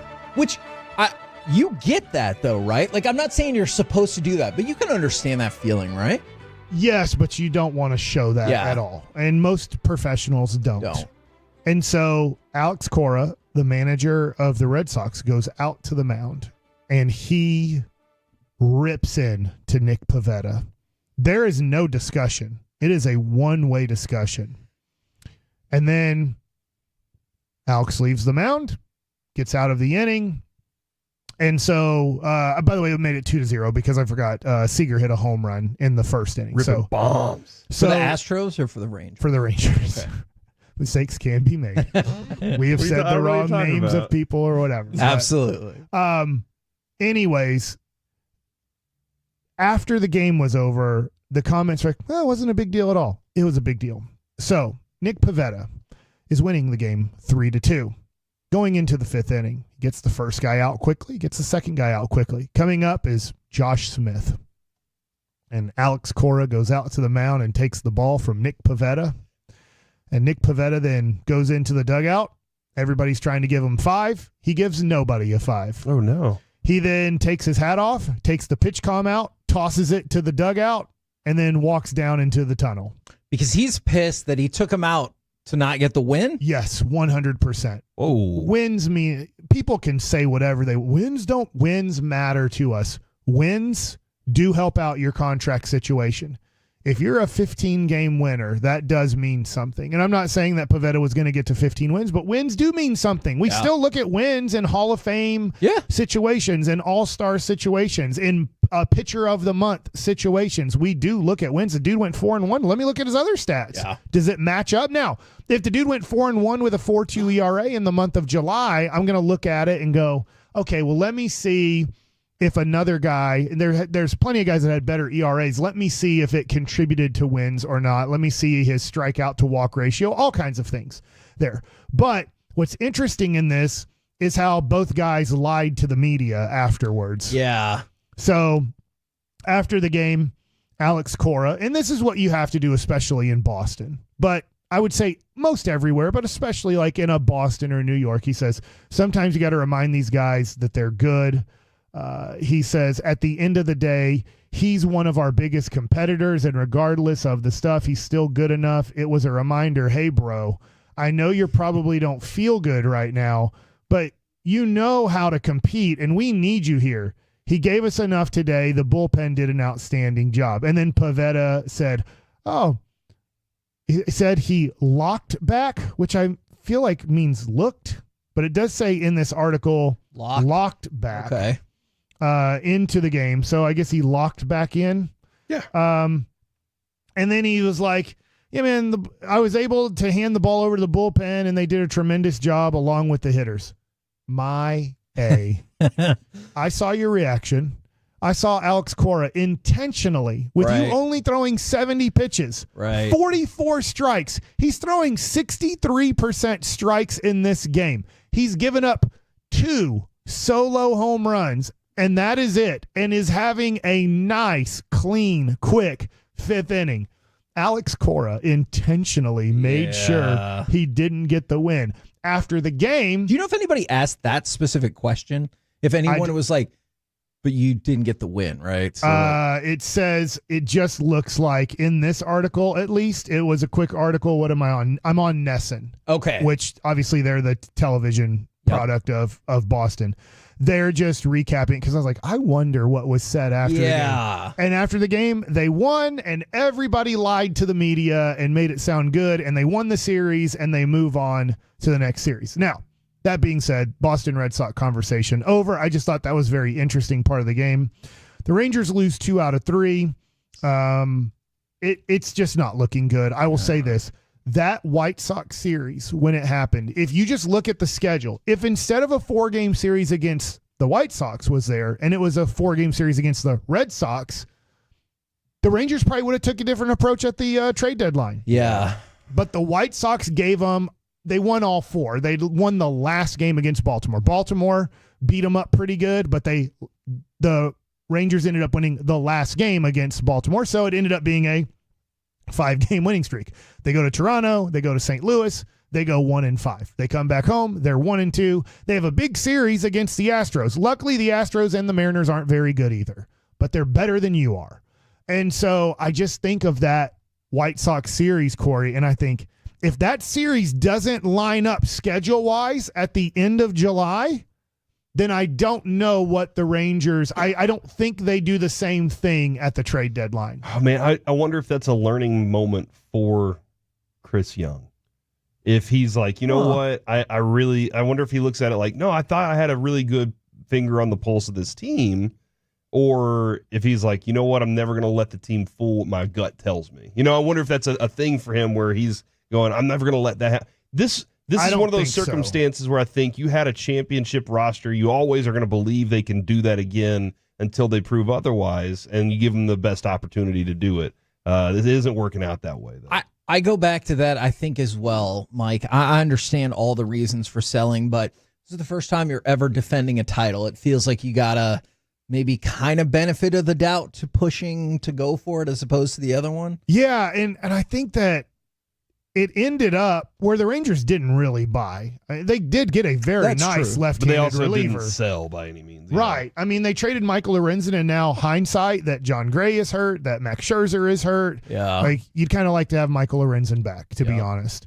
Now, maybe financially it helped them out that they got rid of, it was a very small contract the rest of the way, but kind of getting rid of $2 million the rest of the way, maybe they feel like, hey, that was the $2 million we needed to pick up the 2 Detroit Tigers we picked up. Yeah. Financially, I have to balance a budget. That is the case in baseball. I don't know what the budget is for the Rangers this year, but I do think there is more of a balancing of a budget in 2024 than there was in 2022 and 23. And going forward, it might be more of a balancing of a budget type of team than we're going to really try everything. And that means spending, because we're not developing pitching the way we want to. If you get cheap pitching, I know I'm going to go back way in time when the Rangers were bought in court through Ray Davis and Al Simpson. Well, Derek Holland was making nothing. Colby Lewis was making nothing. Matt Harrison was making nothing. Keep going through kind of the list. C.J. Wilson was making nothing. They were all somewhere between $3 million and league minimum. Yeah. So you could look at your team and go, wow, we don't spend any money on pitching. This is great. Like, our guys are pitching at a high level, a championship level, and we're getting them for just very little money. So obviously, C.J. Wilson made a lot of money with the Angels, not with us. You did trade for Cliff Lee, but he was barely here, and then he made tons of money with Philadelphia. So you look at it and you go, okay, with this team and the development of pitching, if you're going to be competitive now and in the future, you're going to have to spend over $100 million for a rotation.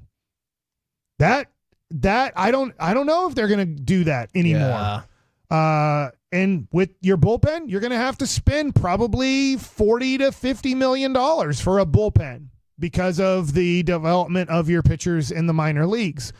So I look at it and I look at that Chicago White Sox series and I go, it still gives them a chance. They have this Houston series. We'll obviously get into how game 1 went tomorrow.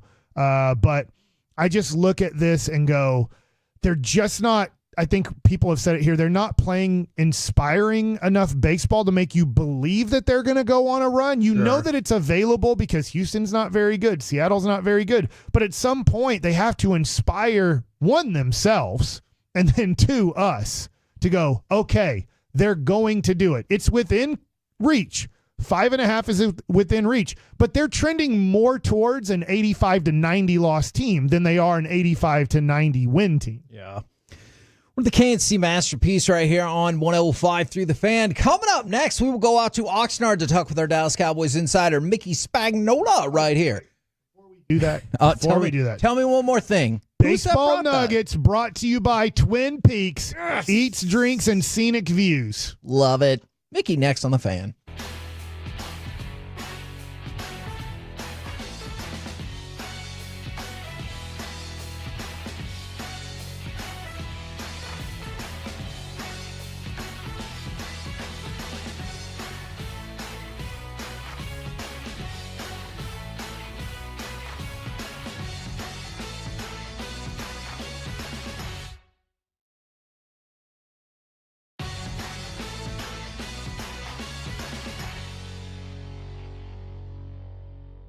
Do you think it's true that you've got to forget something else to remember that Uber Eats has groceries? No, that's absurd. Hey, remember when you used to be a pepper lady? Pepper lady? Wasn't it Cinnamon Sisters? Basil Babes. Saffron Squad? Nutmeg Maidens? Paprika? No. Nutmeg Maidens. I just said that. Was it Spice Girls? Doesn't sound right. Was it Saffron Squad?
Uber Eats.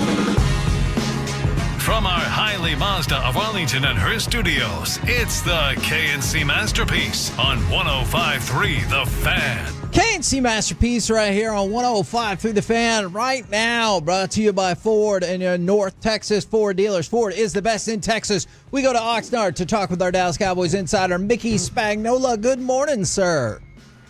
Good morning, fellas. How are you? We're doing well. Do you miss us already? It's lonely here. It is. Oh, that's it's just an empty tennis court, you know. At that It's point. an empty tent. Yeah, you're on the tennis courts, right? Yeah. What can you say to Mickey to cheer him up, Corey? We miss you too, Mickey. Just enjoy the weather because it's 103 back here. So. Oh my! Yeah. When I woke up this morning, it was 55. God. All right, Sammy Hagar. Just say it, you know. Mickey, we've already seen the Giants and Lions are having fights in their joint practice. When will we start to see more fights in practice? This Thursday, Do you want fights? Is that what? That's Hell yeah! There's nothing better than fight video for like ESPN. They love to have fight video up. Did Parsons doing a helicopter with Diggs on his shoulders and pinning him on the ground? Does that count? They were excited about SummerSlam, Mickey. What can I say? People love professional wrestling.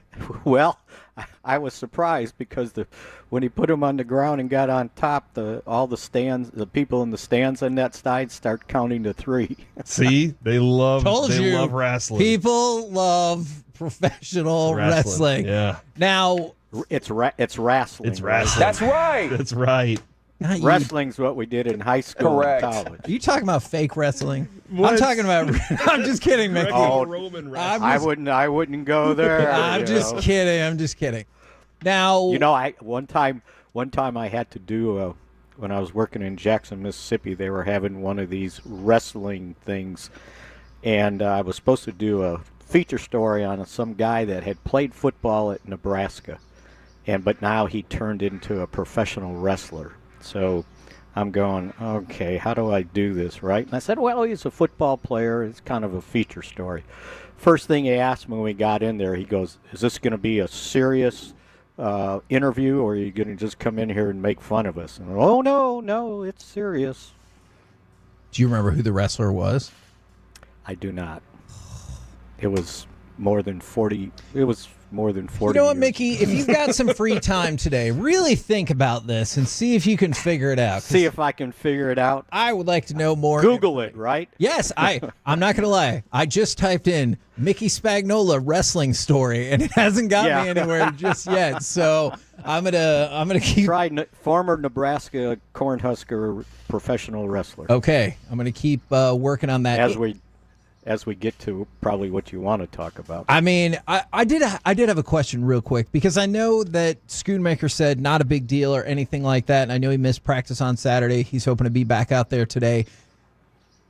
Do you think the team gets nervous? Because I'll admit I get nervous with somebody who had some injury concerns last year when right out the gate, even if it's just one practice, they're like, ooh, I need a minute. And then he had a little bit in the offseason, too. Yeah. With the shoulder. Yeah, a little bit. But I think when it's a second-round draft choice, you got to hang in there and kind of see it through. And, you know, when he's been out there, I think he's been productive. I think he has shown up. Definitely has passed Hendershot. So, you know what? That room is so talented right now that these guys, somebody's going to be playing for other teams, because they're not going to be able to get these guys through waivers. Brevin Spahn Ford has shown up. Suddenly, Princeton Font's got his hand up in the air going, whoa, think about me, because you know what? I'm kind of built like a fullback, and I can do that too. Mike McCarthy mentioned him the other day. Yeah, and then John Stevens has, picked up where he left off last year. So, yeah, it's a crowded room, and, I don't know. Can you keep 3? You probably have to keep 4 just because of the talent. Yeah. And then somebody's going to end up playing somewhere else, I think.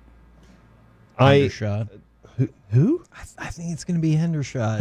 Why do you feel that way? And do you agree, Mickey, that Hendershot might be if you're just looking at how they're using guys, he's not getting as many reps as maybe some of these other guys. Now, he's done well when he's gotten the reps, but again, one of the things you got to remember when you're putting that tight end group together, I got to have some blockers. I need an all-around tight end, and Ferguson has gotten better. And then, who's going to help me to block? If I bring in 3 tight ends, I need 2 of them blocking, right? Unless I go to an offensive lineman. So I think the blocking part, which hard for us to judge, right, just watching practice. Right. But these games are going to be important. No longer, especially this year, you say, it's a preseason game, it's a waste of time. Well, it's not a waste of time for some guys that are trying to make this roster. One other guy that I think is, I don't know about the making roster part, but maybe is catching everybody's eyes now. Brock Hoffman's got center spot locked up now. Oh, is that you making that announcement? Do you feel that way?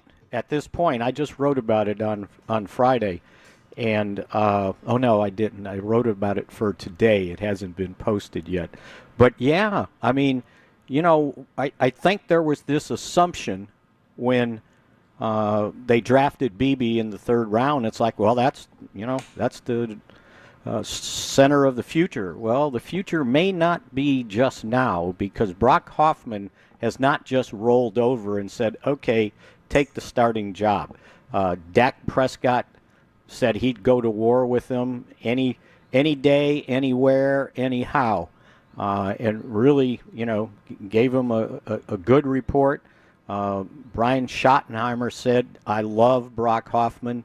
And I think the guy did what Mike McCarthy said back when, he was talking about competition and everybody was just assuming BB needed to step up and win the starting job. McCarthy said, hey, this Brock Hoffman, he's pretty competitive. He's not going to just hand the job over, and he won't go down without a fight. And so far, they seem very comfortable after what have been here 2 weeks of training camp. Now again, got to get to the games and see how he does in the games. But if you remember, he had 2 starts last year, one at center, one at guard, and he played well. So yeah, I think it's competition, but the rookie has to gain confidence in him that he can snap the ball and block. And they were a little bit worried starting off with his ability to consistently snap well, but from what I've seen with him working with the second team, I haven't seen any problems with the snaps, and of course he can block too.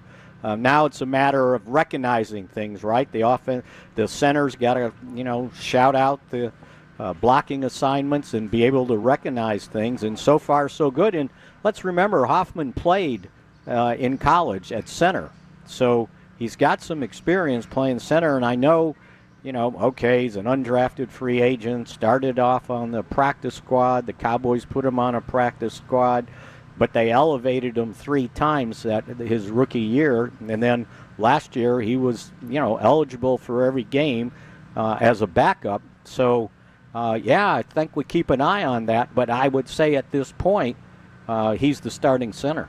Now, I'm sorry, Corey. I know you have a lot of important football follow-up questions. The fan text has spoken, Mickey. I have a question, Mickey. Was there any chance that your article was about James Raschke, better known as Baron von Raschke? Oh, boy. Maybe. Did you find somebody that finished at Nebraska like in 1980, 81, okay, 82? So now this is an older person. He was at Nebraska like 20 years before that, so maybe not. No, that's probably not it. That's who the fan text. We had multiple people in the fan text who were like, all right, I've done some quick research. I believe it is Baron von Raschke. All right, we will go back to the research to the drawing board. Yeah, that's a little bit too far back, right? Okay, well, when did he finish college? He was born in 1940. Oh my! So the early '60s. But look, so he would have been. He played football. He played football at Nebraska. He was a wrestler there. We thought maybe Sting. So by the early '80s, he would almost been in his 50s, right? Which actually, for a wrestler, you can make that work. Might be. Yeah, right. Yeah. All right. We will continue. There are Are you trying to say they're not really tracking the ages? There are lots of people who are giving us insight about this. All right, we'll get back to that. Now, you mentioned Micah Parsons. Have you joined in a few minutes ago? Have you joined in on the campaign on social media to get Madden to change his rating? Because yesterday, Micah Parsons tweeted out, "The time to act is now. Call the hashtag Madden25 ratings hotline and get me to a 99. That number is 1-844-MADDEN1. And he would like his rating changed. Mickey, how many times have you hashtagged this or called the Madden hotline in the last 24 hours? This is breaking news to me. Oh, that means zero, So Corey. after this segment, I got to get going on it, right? All right, well then, Mickey, one more time, that number for you, because I feel like Should we you call could that need number it today? Yeah. Just see how it goes, like on air. 1-844-MADDEN1. Madden 1. Correct. Now, are they rating him as a player, as a defensive end, as a linebacker? He's rated That's a good question. as an edge, Okay. I do believe. He's a 96 or a 97, and he thinks he should be in Club 99, or the 99 Club. See, as a true defensive end, I would not have any problem with that rating. Okay. But now, if they're just going to make him a football player, you better watch out. All right, so bad news for the Madden rating, potentially. But when it comes to the Cowboys, and I know Parsons had said it's going to be an interesting year, and he talked about all the different things that he can do. Are you expecting like an explosion of versatility from the usage of Micah Parsons this year? Yes, I am. As a matter of fact, one day out here, Mike Zimmer said, I think the guy could play every position on defense. Agree. Maybe not free safety. I bet he could. But he could be Roy Williams. We've right? well, yes, we have seen him though. There was one play I think against the Giants where he looked over and realized, hey, nobody's covering this guy, so he ran over and played right, safety exactly. spot on him. Yeah, he can covered. drop into covers, but the best part is that I think it allows him to be more versatile. Teams don't know where he's going to line up. Is he going to line up at like in the middle? Is he going to line up on the edge? Is he going to be stationed as a strong or a weak side linebacker off the line of scrimmage? Is he blitzing? Is he looping inside, dropping into coverage? I just think that gives him a better opportunity to play the run. That he's not got somebody right on him, right on the snap, right?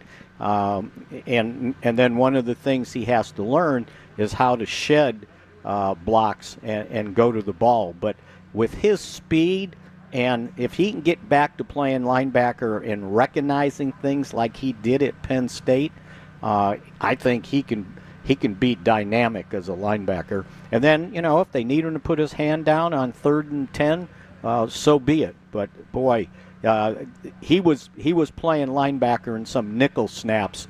Also, it was, and then without Kendricks in there, he was in there with Damian Wilson. And don't forget Damian Wilson, by the way.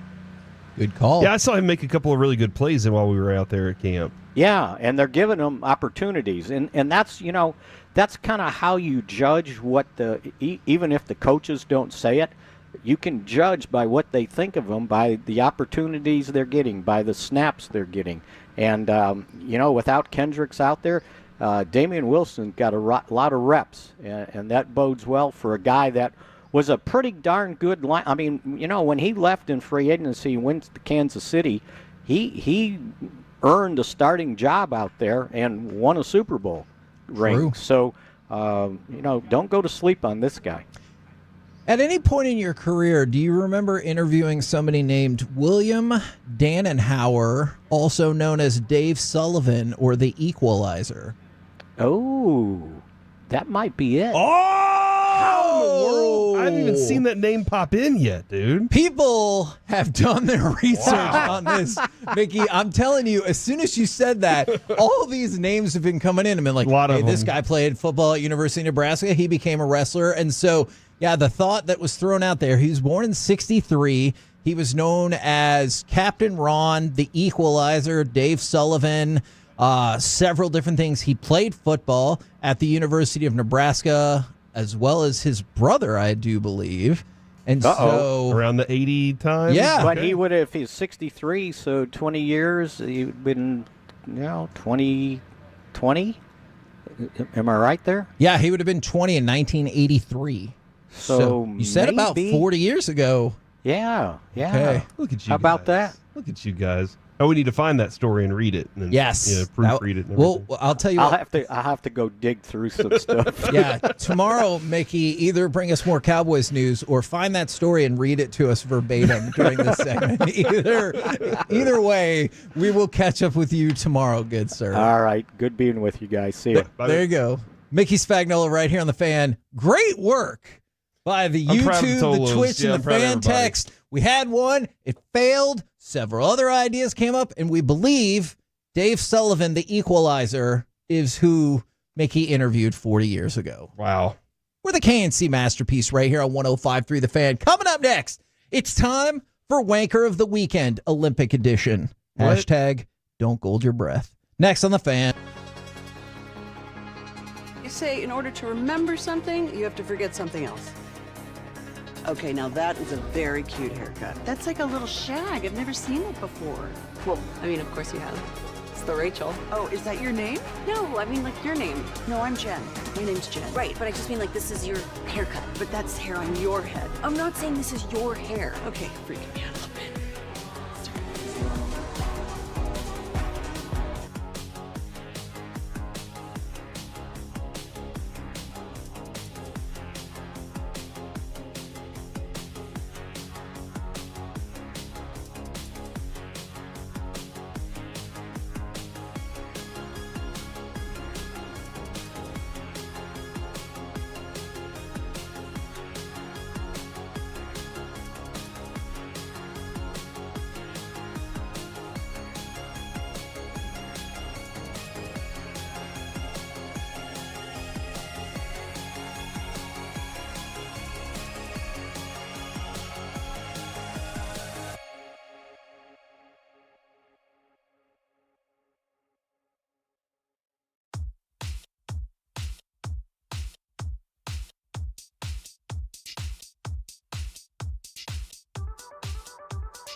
Do you think it's true that you've got to forget something else to remember that Uber Eats has groceries? No, that's absurd. Hey, remember when you used to be a, what was it, Pepper Lady? Pepper Lady? Wasn't it Cinnamon Sisters? Basil Babes. Saffron Squad? Nutmeg Maidens? Paprika? No. Nutmeg Maidens? I just said that. Was it Spice Girls? Doesn't sound right. Was it Saffron Squad?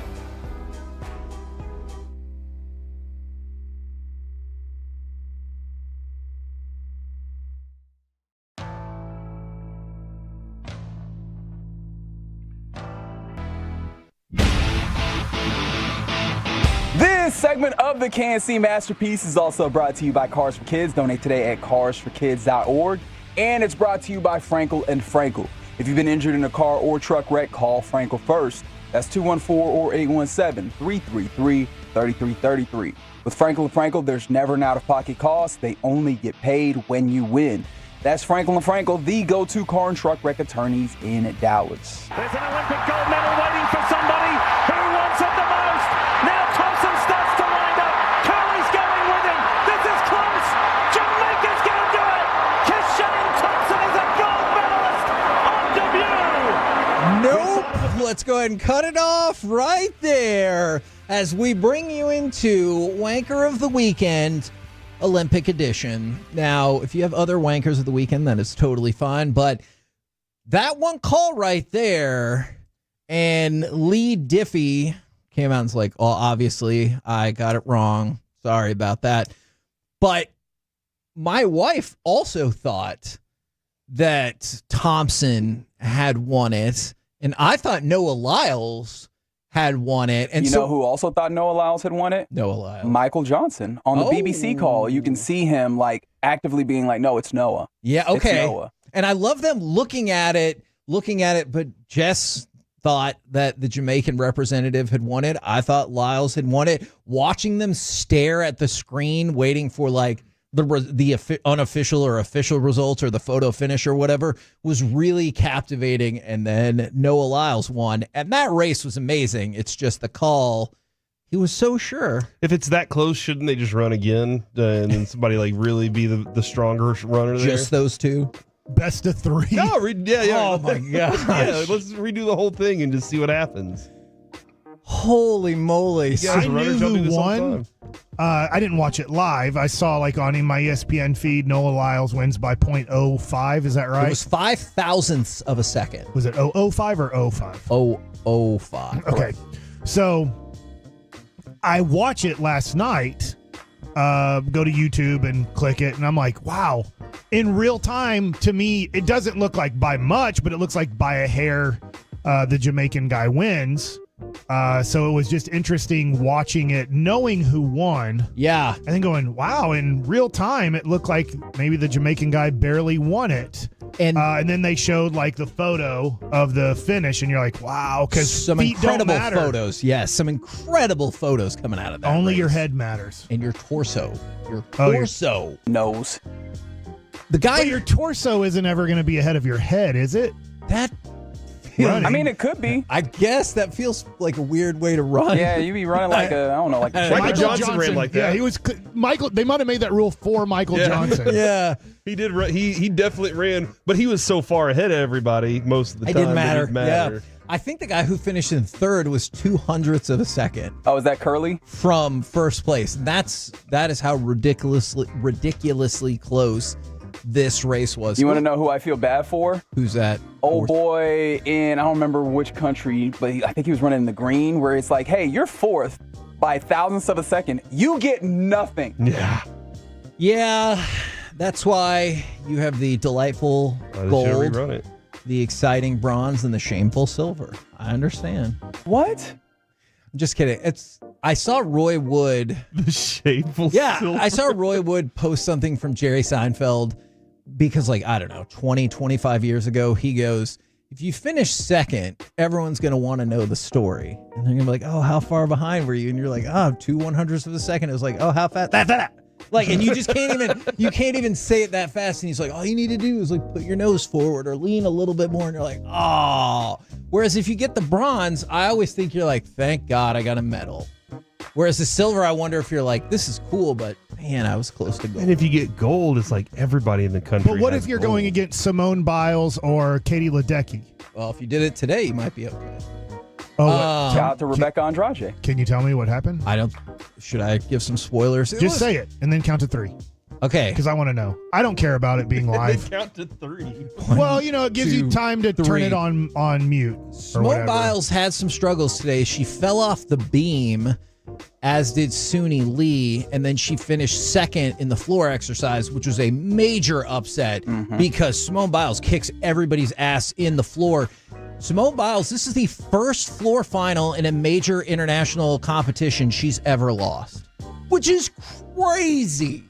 Yeah, she had some calf issues that she was dealing with today. But And I remember that in the team competition too, right? she did have that rap, Yeah. didn't she? But yeah, Rebecca Andrade, who ultimately won gold, that's also her strong event. So it is strength on strength in that way. But yeah, shout out. For a human, Simone Biles did really well. For Simone Biles, I could see how she might be like, How many non-humans are there?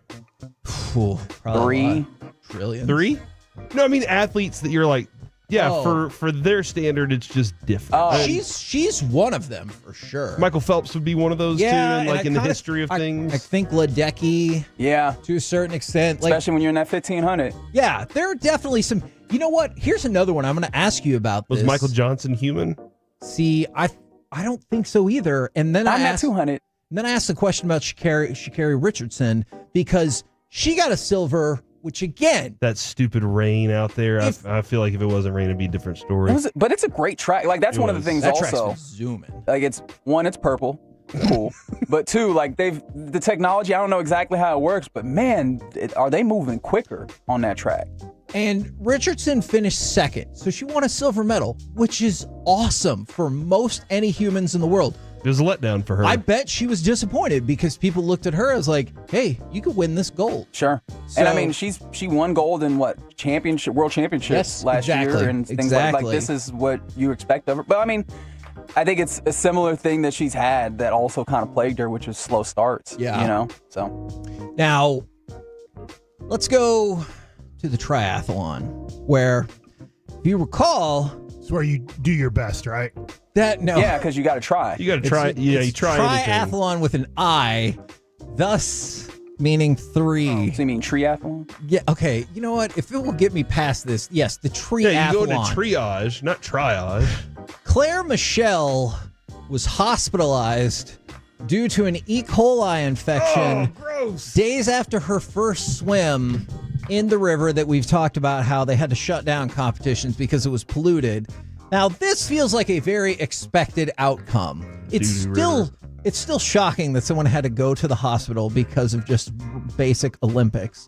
But you had to know this was going to happen. As opposed to advanced Olympics? Yeah, exactly. They were just doing their Olympic thing, and they had to go to the hospital. But we could kind of feel that this was going to happen, right? Or could potentially happen. I don't know. I don't think anybody could have foreseen No, you this. definitely could have, because they shut down the race because the E. coli levels in the river that they spent $1.4 billion to fix up were too high. Yeah, I still don't think that this could have happened. You're really mad at this. It's gross. Gross. Pounding the table. It's really, really, really, really gross. And we've been discussing this for almost 2 months in advance of this. Yeah. They're like, I had no idea. This ain't gonna happen. We'll just pump some chlorine into the river. During the triathlon, the competition, one of the broadcasters was kind of saying that one of the athletes had not washed his hands in order to we talked about that. Yes. Which that was a joke, wasn't it? No. That person said they were serious, and they said it was based on science. Okay. No, that person gave I can't remember who it was offhand. They gave a really lengthy answer. It's actually it's backed up by science, and I looked into it, and we've been blah blah blah blah. Yeah, blah. we had a discussion about science that day. I remember now. Now, I do have a question about the triathlon, Kevin. Triathlon. That's the one where you swim, bike, then you run. and run. Okay. One of the women's was a French. She was from France, and she won. This race is in France, and I'm just kind of curious. She probably practiced that specific track multiple times before, but she knew that track inside and out. I think there's a reason that you see home countries pop up in the medal count. Yeah. I think it's because of those reasons. Get a few extra because they're like, hey, I know my home court. Okay, let me ask you, what is more heartbreaking? You talked about in the 100, the person who finished fourth just missed out on the medal stand by hundredths of a second. Is it that, or is it the plight of Steven Sabino, 18-year-old from Mozambique? Unfortunately fell casualty to the false start rule where there is no do-over. If you have one false start, you are eliminated. Listening to this person, he said, and he was like crying. He said, I swear I heard a noise. They wouldn't even listen to what I had to say. He goes, you work your whole life for this, and then you're flying back and you're like, I didn't even get to compete. That is... Well, he did get to compete. He started too soon. But don't you feel like maybe... It is a very harsh penalty. Yeah, it is. You're out. Disqualified from this event.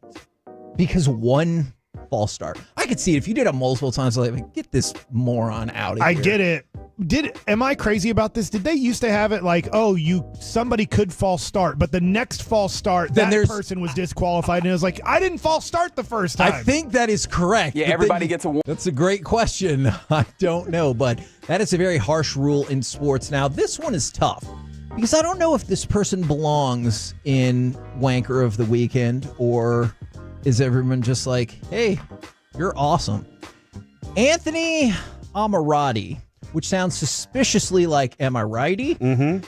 He lost in the pole vault, which, that's unfortunate. But the viral video that made its way everywhere is Mike. He knocked the pole down. God, no way. With his junk.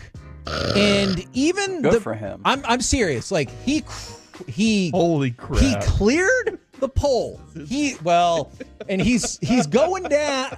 You know what? This is really hard to describe now that I think about it. All right, he was going to make a successful jump. Was he not wearing underwear? Was he doing this Corey style? And then his junk knocked the pole down. Which, Corey, why are you sharing photos of this right now? One clever person on Twitter said he was disqualified for using two poles. So is he the wanker of the weekend for that's how he lost, or are you like before doing this? Good for you, buddy. The blood is pumping, man. Like the adrenaline of the activity. Sure. Okay. I bet he's very popular in the Olympic Village after this, would be my guess. Swapping a lot of pins is what you're saying? Yes, pins. I like that. So Anthony Amirati, he lost the event, but I think most people do not believe that he is. How many other victories is he going to have? He's going to have plenty of triumph after this one. He's going to triumph a lot the rest of this Olympics. Just go to the Champs-Élysées. Where the KNC Master... Is that the big circle place? There's a big tower. Oh, okay. Yeah. Yeah, the little tower you can go under and you drive in a circle? Yeah. Is that place? No Effects did a song about it. Hey, look, it's Big Bend. That's a different country. Coming up next, it's time for Gridiron Gravy and the most emotional moment of the Hall of Fame weekend. Next on The Fan. A secure retirement.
Do you think it's true that you've got to forget something else to remember that Uber Eats has groceries? No, that's absurd. Hey, remember when you used to be a pepper lady? Pepper lady? Wasn't it Cinnamon Sisters? Basil Babes. Saffron Squad? Nutmeg Maidens? Paprika? No.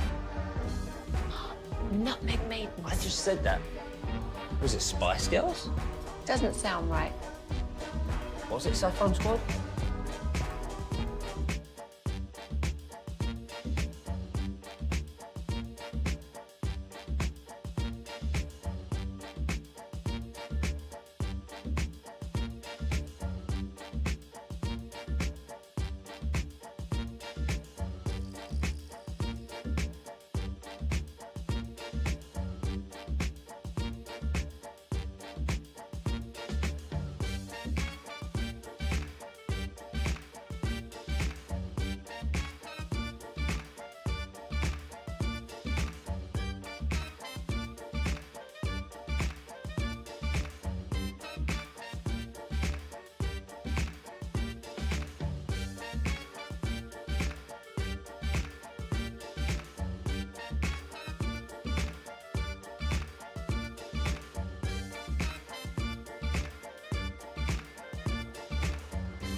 This segment of the KNC Masterpiece on 105 through the Fan is brought to you by Classic Chevrolet in Grapevine. They're the #1 Chevy dealer in the world, and they've got more Silverados than anyone else. This is Texas. This is Classic Chevrolet. Together, let's drive, relax, and enjoy the difference based on new Chevrolet registrations 2023. Hill in motion, goes to the right, looking for him. Deep down the field, and he got him! What a movement by Hill to catch that football! He was turned inside, Joe. The ball was hit, thrown to the outside, and he weaved his way back. Another bomb to Hill, touchdown. KNC Masterpiece back here on 105 through the Fan right now. It's time to go around the entire NFL and dip into some gridiron gravy. And we start with that very Tyreek Hill right there. Not only was he the #1 player as voted on by the players, he got a restructured deal worth $90 million over the next 3 years, $65 million of it guaranteed. So when folded in with what he had left over, he got $106.5 million in updated, fully guaranteed money, which was the most ever for a wide receiver. So as the Cowboys wait for another leaf to fall, this is the one that falls. There's so many leaves. It feels like every leaf is on the ground. No, well, you just said that. But we thought that last week too. Did. You're like, oh, there's gonna be somebody has something in their contract that's gonna give them even more. You're gonna be like, oh, there's another leaf. Are they just waiting for a receiver that's not that good? And they're like, he only got $20 million. So be happy, CD. We're giving you 20. I mean, you could be on another rookie contract. And he's like, what? Yeah. No, I couldn't. But good news for Tyreek Hill. Players think he's #1, and he got the most ever guaranteed money for a wide receiver. So solid weekend. Yes, heck of a weekend. Less good weekend for Puka Nacua. Puka Nacua had a knee injury and is now being described as week to week. Now, one source said it wasn't serious enough for him to potentially miss any regular season time. But when you hear an injury described as week to week as opposed to day to day, and it's for one of your excellent players, that's probably got to be a tiny bit concern. Yeah, I mean, I would be a little concerned about it, considering, the typical health of Cooper Kupp also, right? Like, true. That's a big deal there. So that is a very good point. Now, especially if you're a fantasy owner. That's your biggest concern. Listen, man, we're getting to that point. Everybody's about to start having their drafts and everything. They all know what's going on out there. You want to stick with the wide receiver theme? Do it. Do you want to get a custom Marvin Harrison Jr. jersey? Well, you can't. Now, they can't sell jerseys of Marvin Harrison Jr. yet because he's been having his whole dust up with Fanatics and the league and everything in terms of his licensing rights and everything. But if you go onto the Cardinals website and try to make a custom jersey with Harrison Jr., cannot be done. Oh, okay. So you can't. But if you put Harrison, you can? Ooh, you know what? I didn't check that version. What if you put Butker on there? That, I guess, is fine with that. Fine. Harrison Butker. Yes, that's not the right team. What if you put Ford on there? You can put Hernandez on there. You can put Simpson on there, but Harrison Jr. No. What about Marvin? You know what? Ooh, I bet you could get away with Just put that. Marvin Jr. Because you'd be like, some no, ways. it's for somebody else. Exactly. It would be Marvin very Jr. dumb in another way that I'm always concerned about. What? Take a look at that. All right, I'll go back to the website and see what I can do. But yeah, you cannot customize a Marvin Harrison Jr. jersey That's either. upsetting. I'm sorry for that, Corey. I didn't realize it would affect you. Obviously, so it was going to be a big factor for me this year. All right, as long as we're talking about emotional things, since this touched the chord with Corey, let's talk about the Hall of Fame. The most emotional moment in the Hall of Fame ceremony, I would assume, was Steve McMichael. Did you see the Steve McMichael induction? No. All right, so he has ALS, and he can't, he can't move. He's confined to a hospital bed and everything, but a ton of players from the 85 Bears, while he was being enshrined, he was watching on the monitor a ton of players from the 85 Bears, including several Hall of Famers who were wearing their jackets, all came to his hospital room and all stood around him during the enshrinement so he could listen, see the highlights, listen to the speech and everything with a lot of his teammates from the 85 Bears. Yeah, I'm looking at this picture right now, man. Like Jimbo Covert, Richard Dent, Michael Singletary, or Mike Singletary. Yes. Ron Rivera was there. Like, this is pretty awesome, man. It is a really... I do wonder, like, where he was in that space. Like, if he, saw it all and it made it all to him. But I'm not sure. And I know his sister gave the speech, but it looks, like you said, it looked like a very touching moment. And you're glad that he's still alive to be able to experience that. Because I know sometimes that's a knock against Hall of Fames. It's like you had a perfectly legitimate Hall of Famer that, for whatever reason, was kept out.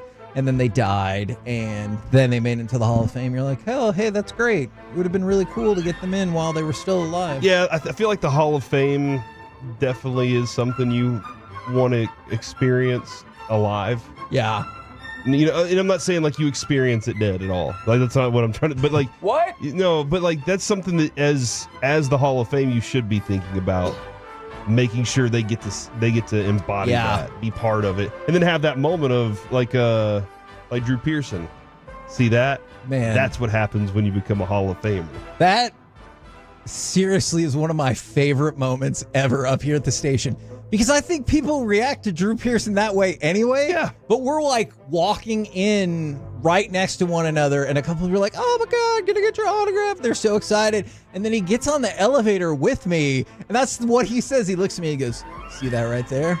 That's what happens when you're a Hall of Famer. And I was like, I mean, maybe they might have been excited to see you anyway. Do you sign your checks differently? Like, whenever it's time for the bill, do you go, Drew Pearson, Hall of Famer? Because you're saying older people are more apt to write checks. I hear what you're saying. No, I would just write the HOF at the end of it. Yeah, dude. Talking about like at dinner, like you go out to dinner and you're signing your check. I thought you were saying actually write a check. Yeah, I would absolutely sign my name and then put HOF after that. Why the hell not? Now let's talk about something that the NFL and the NFL Players Association did not do very well. Back in 2014, the Pro Football Hall of Fame announced plans for a $500 million development on its campus in Canton, Ohio. I was thinking about this because of Steve McMichael and so many others. The facility at the time, it was hyped up by Roger Goodell and Jerry Jones, and they're like, hey, we're going to make a huge difference. We're going to investigate cognitive diseases. We're going to have all kinds of different specialists for these people that help pave the way for football to become as freaking popular as it is. Right now, the Hall of Fame Village, specifically the Legends Landing, which was supposed to have all this stuff, it has an amusement park there and a Ferris wheel. What? And a zip line at the Hall of Fame, where this was supposed to be a facility for all of these retired players to get the special care that they needed and everything, but turns out they couldn't get enough funding. So on this little amusement park, does it get money? Can it be added to the funding? Like, can that happen? That's good. I don't know if the amusement parks privately held at all. I'm cups out there that say donations to your favorite. I'm not sure. Yeah, but like everybody said the right thing 10 years ago, and they're like, "Oh my gosh, we're gonna get this done." Jerry said something, Goodell said something, and now it's Ferris wheel and the zip line and amusement park, and then like there's these older players who are really. I was gonna say Mongo, but I realized that they probably wouldn't have been able to fix that. But like, there's probably a lot that could still be done for these players. I mean, they can go enjoy the amusement park.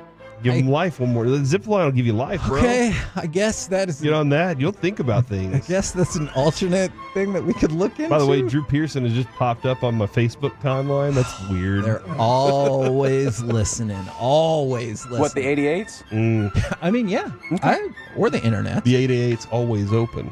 Did you see John Gruden's reemergence on the NFL scene? What? Hold on. Is this his lawsuit again? No. That is a fair question. This is real...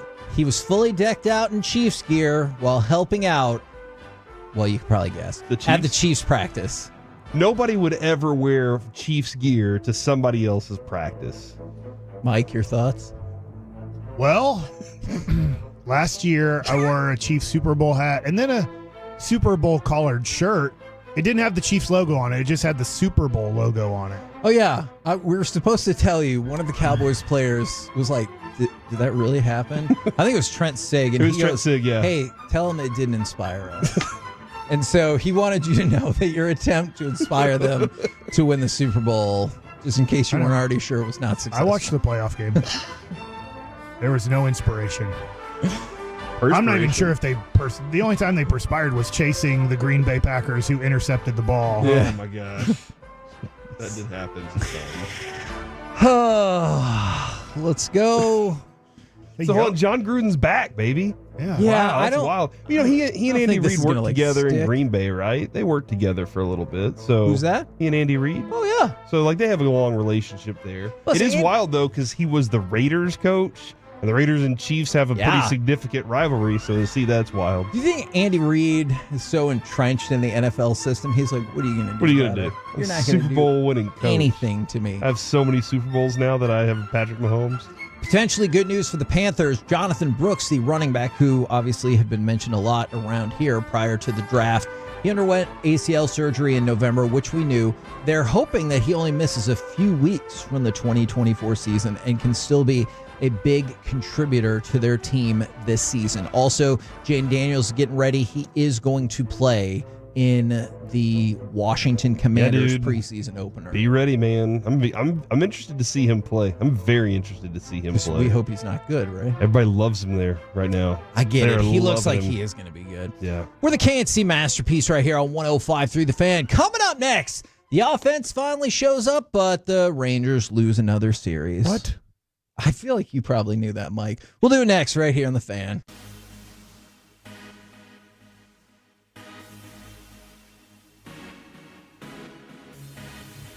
Uber Eats has Lola V products? I gotta remember that. Well, you know, they say in order to remember something, you have to forget something.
Do you think it's true that you've got to forget something else to remember that Uber Eats has groceries? No, that's absurd.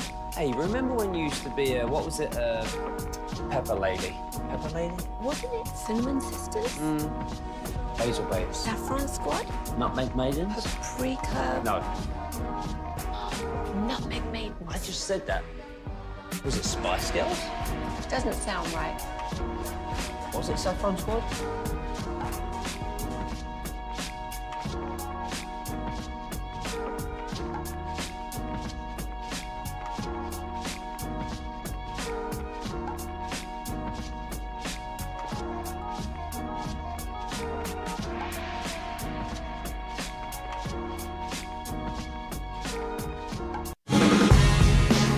From our Highly Mazda of Arlington and her studios, it's the KNC Masterpiece on 105.3 The Fan.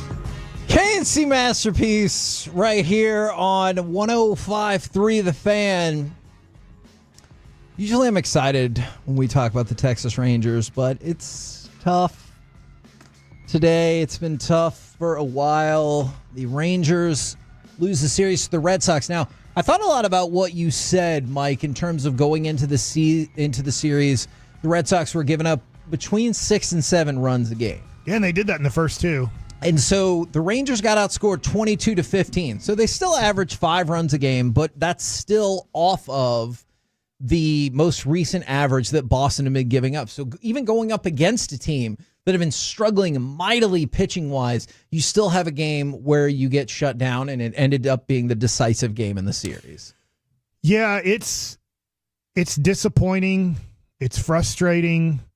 Obviously, starting tonight, this Astros series, if you get swept, I hate saying this. I really do. I get there'd still be 50 games left, and you'd only be 8.5 back of Houston at that point. If this thing ends up being September, it was like 4th, 5th, and 6th last year where you lose 33-8 or whatever. It might have been like 33-3. It was horrible. That was when we were like, oh no, we are finished. And they still won the World Series. But if you get swept in this one, I feel like at that point we can just stop the hope and we're just playing out the season at that point. Now, I don't think they're going to get swept, but they could. Houston obviously scored 0 runs yesterday, I believe. I think they lost 1-0. I'm not 100% sure. I think they lost to Tampa 1-0. But you're getting to the point now where you're just like, well, when are you guys going? You scored 6 in a blowout game. You got blown out. And then you scored 7, and you're like, okay, can you take that game? I know it's a brand new game, brand new pitchers. It starts off 0-0. You get up quickly 2-0. You have your best pitcher on the mound. You are going to be in trouble the 7th, 8th, and 9th inning because I don't know who was available to pitch for you yesterday in those innings. But you're like, okay, I keep saying, we keep saying, you keep saying, but at some point, if you don't get close to even getting back to 500, maybe Houston and Seattle stink, and maybe neither one of those teams will go on streaks. If they go on any type of streak in like a 12-game stretch and go 9-3, it's over. So Evan Grant laid out, essentially starting with tonight, the not-so-easy blueprint, but incremental blueprint to take the division. Step 1, win the series against Houston. So 2-1, pick up 1 game. Step 2, because right after that, you're on the road for 6 straight? New York and Boston. Go back to, he titled it Ring Gaze, with essentially the idea being, remember how awesome you were on the road during the playoffs last year? Let's do that again and potentially pick up 1 game. And then this is where some encouragement still exists, but you're right. We're having to work to find things that are encouraging at this point. Per Tankathon, the Rangers have the easiest remaining schedule of the teams of the West contenders, with a .493 winning percentage against opponents. And so they have 16 games left against the combination of the Angels, A's, and White Sox. So you're talking about the worst of the worst in Major League Baseball. And obviously Chicago is trying to really show that they can be the worst ever. But we can get into that if you want. But you have an opportunity there. If you can clean up against the bad teams, then maybe there's potential for picking up a couple more games. But then it's if with all of this. Then you move on. You've got to beat Seattle. You got to win the series there, or pick up another game. And then you need to continue to beat up on the bad teams because you have bad teams all across the back half of this. But you have to win divisional games. And you're right. To me, I even feel kind of like Mike, and I know what you're saying. You said even a sweep. I even feel like if you lose this series, I know the math is still doable, but I think I might be like, okay, so you don't get the tie break, and I'm pretty much with you on that. It's just that I get it. You could definitely say, not in an optimistic way, but just say like, well, there still are approximately 50 games to go, and you can make up 8 games in 50, but you're like, well, how? How do you do it if you can't beat anybody besides the White Sox? If that's the only team you can beat, because let's go over the second half. You lose to the Orioles, all right? Then you sweep the White Sox. Then you lose the series to Toronto, who's a seller. You lose the series to St. Louis, who's not going to make the playoffs. And then you lose the series to Boston, who I don't think will make the playoffs either. I'm not saying that St. Louis and Boston aren't good teams. They're over 500 teams. At the end of the day, I don't think they're going to make the playoffs. So you're not beating anybody in series besides the White Sox. And when people bring up historically some of the divisional comebacks that teams have made, that wasn't also some of them were in a different era of baseball where not as many teams got in. So the team that made the comeback was still really damn good to begin with. Well, you look at September and you're like, maybe there's something. They've got some trash teams on the schedule. You play LA. I know Arizona's kind of back. You got Seattle twice. You got LA twice and Oakland once. Like you already have division there. The White Sox for 3 toward the end of August. Yeah, you can go after Seattle a little bit there. But the thing is, Mike, I don't know what inspires this team. I don't know what motivates them. Neither right do now. they. I have no clue what it is that you're just like, hey, this is it. Is it getting your ass kicked by the Astros? It's gonna be like, you know what? Now it's time to wake back up. I think if they get swept by the Astros, I think they might realize too. I think they're struggling. My opinion, I think they're struggling to realize that they can really still make the playoffs. I'm not saying they've given up, not at all.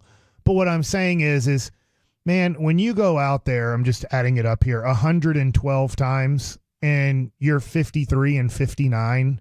You're not feeling that great. If you're 59 and 53, like the example, I'm just on Tankathon right now. If you're 59 and 51, you're Boston. You're not in the playoffs right now. And I know there's not a huge difference in that. Well, you celebrated 59 times in 110. But you know you're winning more than you're losing. So you have the confidence that we win more than we lose. The Rangers have established they lose more than they win. In fact, I think they were 22 and 17 to start the year. They were. So you start doing the math on that, and you take out the 22 and 17 where they were 31 and 42 since then. So that's what they're feeling like. Yeah. That they can't even remember April, and neither can we for the most part. And so I look at it, and I'm just like, okay, come on, guys. But I look at Tankathon. You're a half game better than the Detroit Tigers. You're 2 games better right now than Washington and Toronto.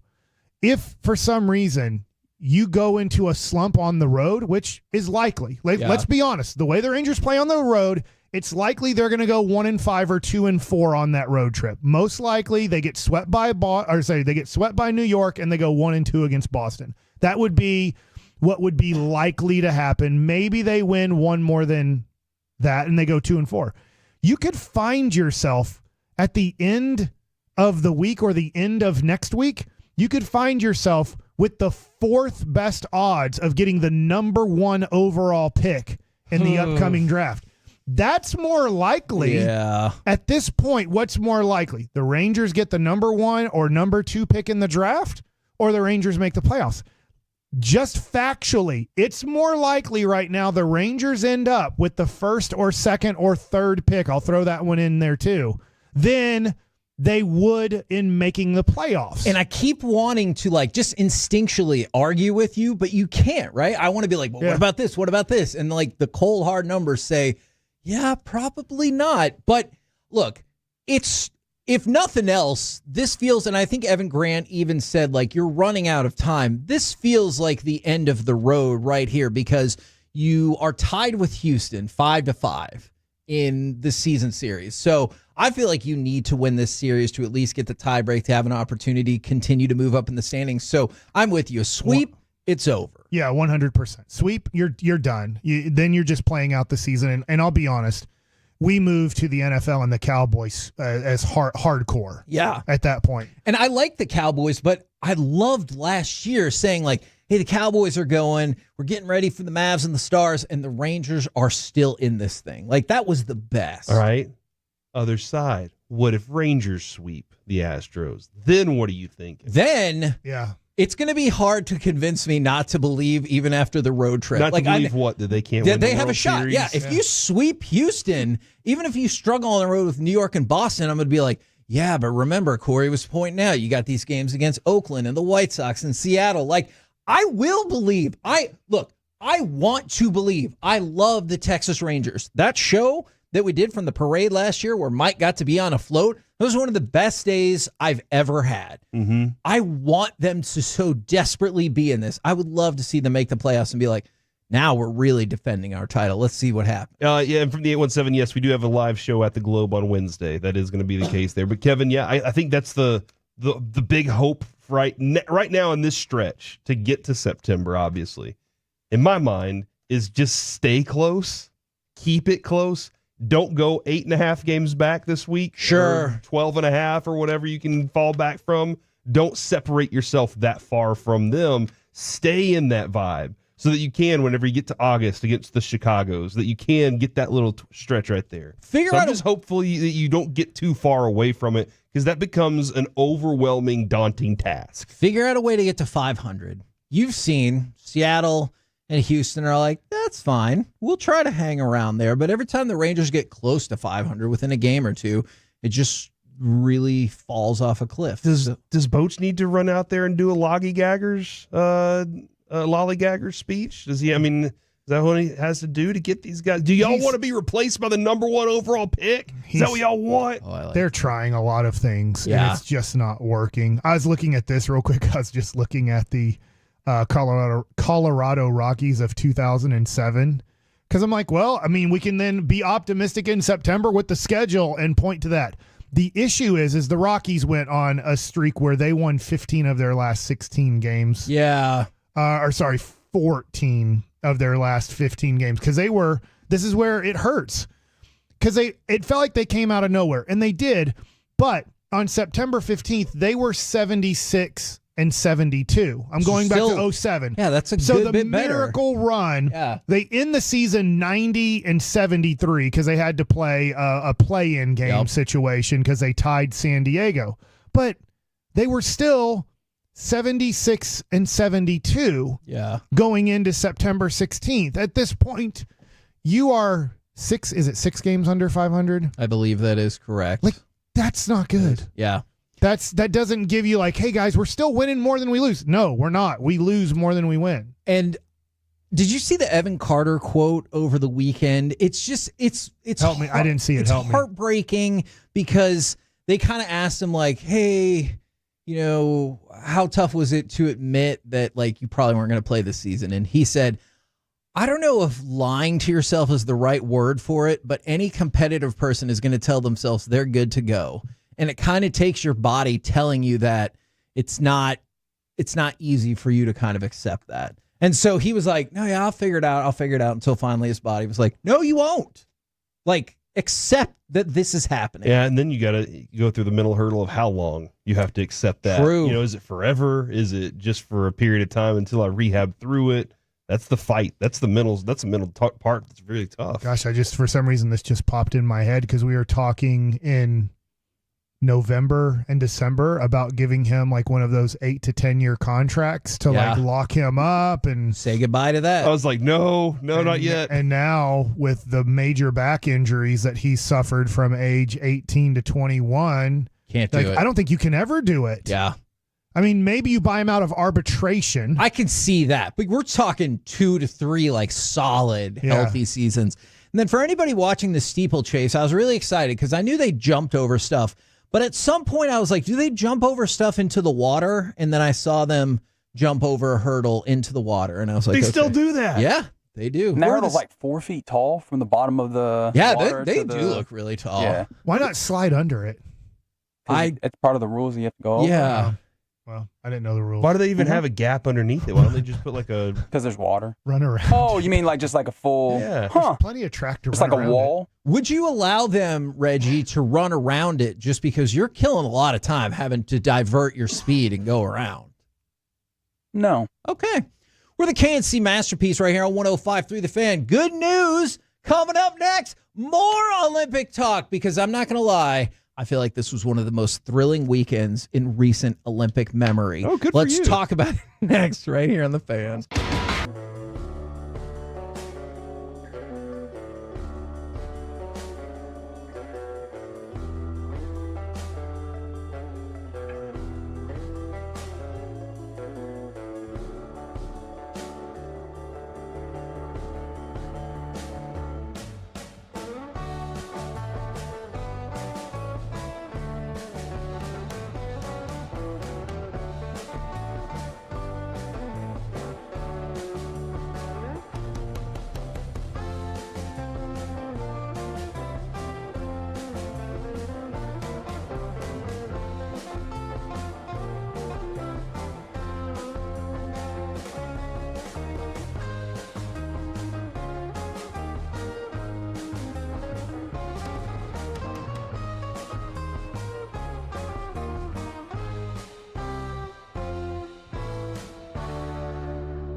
Uber Eats has Lola V products? I gotta remember that. Well, you know, they say in order to remember something, you have to forget something else.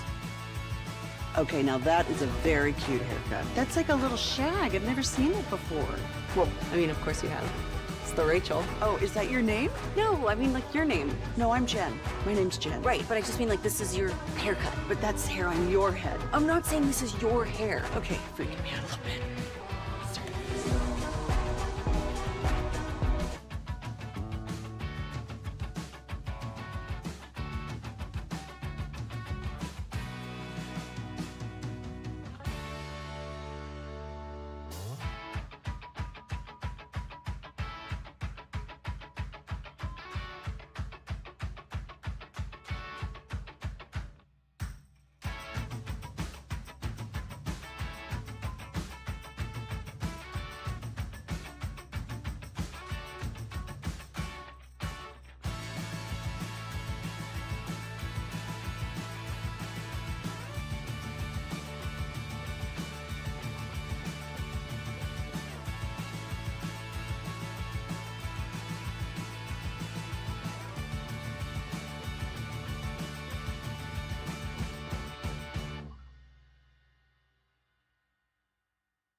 Loved golf, watching the Olympics this weekend. I mean, golf was part of it.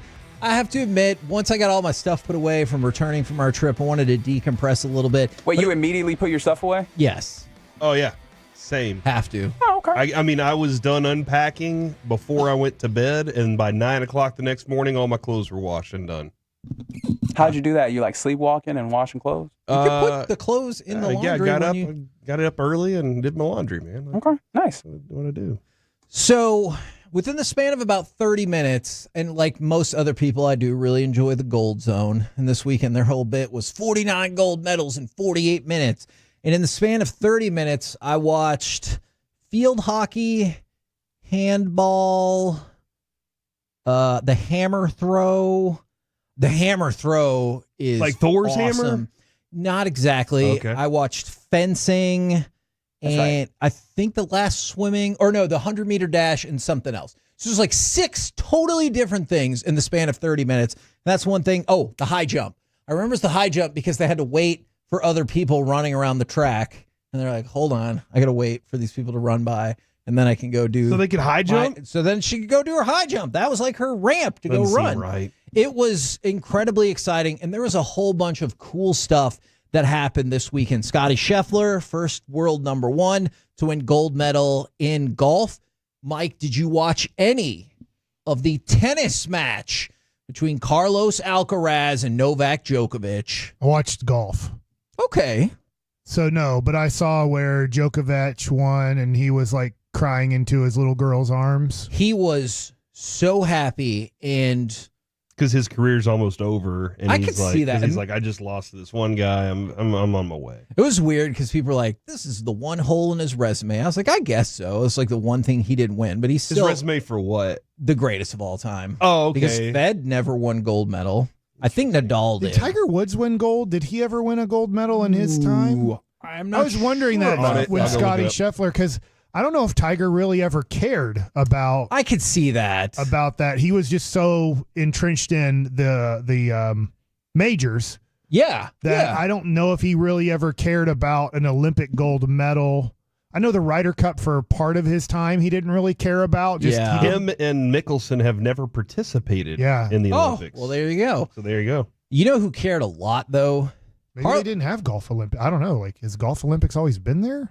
Oh, I'm not sure about that either. Yeah. Sorry, I was not prepared for No, I didn't. golf I'm just- Olympic questions. But I did enjoy the golf because Scotty Scheffler made a great comeback. John Rahm kind of collapsed a little bit. It was I did see fun that. because there was some big names in the final, in the final 9 holes that were making moves. And then you got the best 2 men's tennis players in the world playing for the gold. Carlos Alcaraz was heartbroken that he lost. Like, he felt like he was apologizing to his country. He goes, look, I won't let this happen again. I promise Spain I will win you a gold medal. Like, I felt bad for him because you could tell he was devastated by this. And I understand that's what happens for a lot of these Olympians, but like, I don't feel like this is Alcaraz's, Djokovic's main way of being judged. Like, they get judged off of majors and other things like that, but he was devastated that he couldn't win the gold medal. Golf was in the Olympics in 1900 to 1904, but in 1920, because of the lack of entries, they stopped doing it.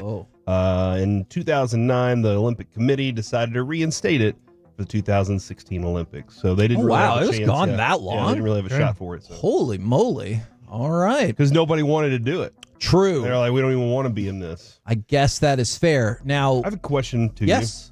And maybe this is a question for the athletes, but Mike was in the Olympics, kind of. He has a bronze medal from the Olympics. Good point. When you are an individual player, or maybe even like a team, You bought it for me. So if people don't know, we have new listeners. This is a That's a good transplant point. city. That's a good point. You were part of the qualifying team that won in Cuba to qualify the United States You for got the them to the Olympics. Yeah. They wouldn't have been there without you. And then they won a bronze medal. You were not part of that team, but The 08 team. I was part of the 06 qualifying team. Unrightly, somehow not Left a part me of that off. team. they didn't give They're you a like, medal either. You lost the game to Venezuela. You're out.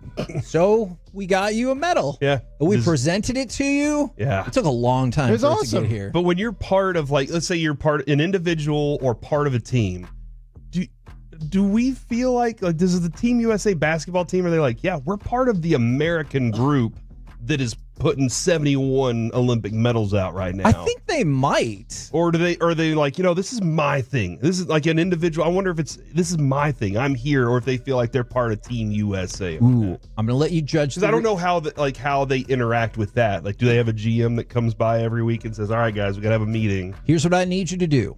I'm going to go to cut number 7. You determine if Trinity Rodman is excited for USA or for herself and her teammates. Looking for Rodman again. Rodman and Trinity Rodman amidst a morass of muddling mediocrity and frustration. A special moment. 22-year-old Trinity Rodman take a bow. The morass of muddy mediocrity. We got to just keep letting British broadcasters do stuff. Agreed. Man. Agreed. They use all the words. All of them. Yeah. That's a good point. The United States women's team was victorious 1-0 over Japan. They will now face Germany in the semifinals tomorrow in Lyon. So that's one thing to look out for. However, you can also look out for the men's basketball team tomorrow because they took the top seed from the qualifying rounds, and tomorrow they will play Brazil at 2:30 p.m. Central. And that's not going to be good for Brazil. Yeah, and Brazil's a 27.5-point underdog, which again, like that is not Help that me surprising. out. I'm sure there's 2 or 3 NBA players on Brazil. That are on Brazil. Leandro Barbosa. I actually don't think Brazil has any current NBA players. there They like have a that- couple of former ones, like Nene. Bruno Caboclo or something like Thiago that. Splitter. Those are all dudes that are older. I don't think they're on Bruno the current team. Who is Bruno Caboclo? Yes. older? Yeah, he's currently on the team. Anderson Barajao. No, not currently on the team. Leandro Barbosa. What happened? Why did Brazil stop creating basketball players? Do you That's a think good question. Do you think that was a intentional? They were just like, collective we're not doing that decision they made? anymore. Well, it was like Detlef Schrempf did it for Germany, and then Dirk's like, maybe this basketball thing's good. Mm-hmm. You know? And Brazil, it sounds like they were running out NBA basketball players, and they're like, we stopped making NBA basketball players. I don't know how to answer that question. It doesn't make Mike. sense, does They it? really Does wanted to not focus make on the World sense. Cup. Like the South Sudan, they didn't have any NBA basketball players on their team. But And Luol Deng. Wenyan Gabriel. that he was out there playing the other day. Mhm. Okay, I don't even know what team does he play for in the NBA. That's a good question. He might not actually be on a roster right now. Now that I think about it. Oh, But you just think like over time, if there was somebody from the South Sudan who ended up making the NBA and having, I didn't know Luol Deng was from there, but like, then you'd think like that would create more players. And Brazil had like a nice little run there of NBA basketball players. And then they all went back to soccer. no, I mean, I don't know. Maybe. Let's Yeah, like Raul Neto used to play in the NBA. Like they don't have Guy Santos, who is currently on the Golden State Warriors. I imagine that he is like 15th man. He likes karate. because it's gi. Wouldn't that He be put on a gi, right? judo? I mean, I think isn't karate do the Taekwondo same? also, Oh, yeah. okay. I didn't realize that they were called the same thing all the way across. My bad. That's on me. All right, let's talk about 3-on-3 basketball. Yes. The men were terrible. They Thanks for nothing, Jimmer Fredette, getting hurt and stuff. and he got like the NBA. They went 2-5, True. and they did not advance to the knockout stage. However, the women's team also started out poorly. They won 5 in a row. Yeah, they did. Do we have to do like a spoiler alert for them? However, Okay. Spoiler alert. if you would like to know more, here is a spoiler alert. 1, 2, 3. The United States 3-on-3 team lost a controversial game in overtime today to Spain. Drama. So they will instead play for the bronze medal in 3-on-3 basketball. There are 4 teams with 11 points, Kevin, and 1 team with 13, and that is Germany. As we all knew, women's Germany basketball and 3-on-3 is dominating again. And then here the I've US often said is that myself. just trying to figure it out, in Well- the mix of all the 11-point teams. People are furious about the officiating today. Here is just a sampling. I try to make no excuses. This is when it comes to Twitter. However, the refs were absolutely despicable. Another person said it was actually 3-on-4 for the United States today. And this is from a journalist. I have absolutely no words for these refs. Actually, I have a lot of words, but none that maintain my journalistic integrity. Is that the best way to like complain about refs? Is to say that they were like the refs are on their team, or is there another way that you enjoy more? Okay, I see. My favorite one is because of a specific moment I saw in a game when we were at the newspaper, and I'm sitting at the scorer's desk, and the ref's running down, and one of the coaches felt like the calls hadn't been going his way, and he goes, "All right, come on, ref, let's call this game fair the same way." And the ref stops, turns around, and goes, "Are you insinuating that I'm favoring the other team over your team?" And he goes, "Whoa, I didn't say that." And I'm sitting there, and I'm like, okay, coach, you might not have used that exact verbiage, but that was absolutely what you were just getting at, is that this game was being called unfairly. So, They're always being called unfairly. are they? Against my team, yeah. See, and that was Even if I'm up by 20. working at the paper was a revelation to me, because I watched a lot of these games and realized most times I thought the officiating was a wash, because people would be like, "Are you going to write about the officials?" I was like, "No, what about them?" It was so frustrating. It's so frustrating. But if it's against my team, then I'm upset. Are you familiar with Famke Bol? Yes. Yes. Are you? Yeah. Okay. She is a Dutch sprinter. She got speed, Yeah, man. of course. Who is the hero in... Are you about to play her audio? Yes. All right. So this question was brought to me by Brandon. He goes, they didn't change this, right? Let's go to cut number 8. I want to tell you something beforehand. Okay. A tweet that I saw on Saturday said, "There is nothing, I repeat, nothing that can prepare you for how her voice sounds as to what she looks like." Now, this was not directly from the Olympics. So she helps them. She helps the Netherlands in the 4x400 relay. But this is after she won the 400 meters at the World Indoor Championships. This is her interview, Mike. Take a when listen. you're putting your mind to it, you know exactly what to do indoors. How was that for you? Oh, it was amazing. I mean, it was such a strong race. We were all running so fast, multiple running in the 50s, so I knew I had to go out fast. I had Lieke in front of me, so I wanted to be in front, and I could hear how brave she was behind me, so I was like, okay, this is good, now we keep going, and this crowd is so amazing. This sounds like a little mouse. Yes. So people have called her Mickey Mouse because Mouse.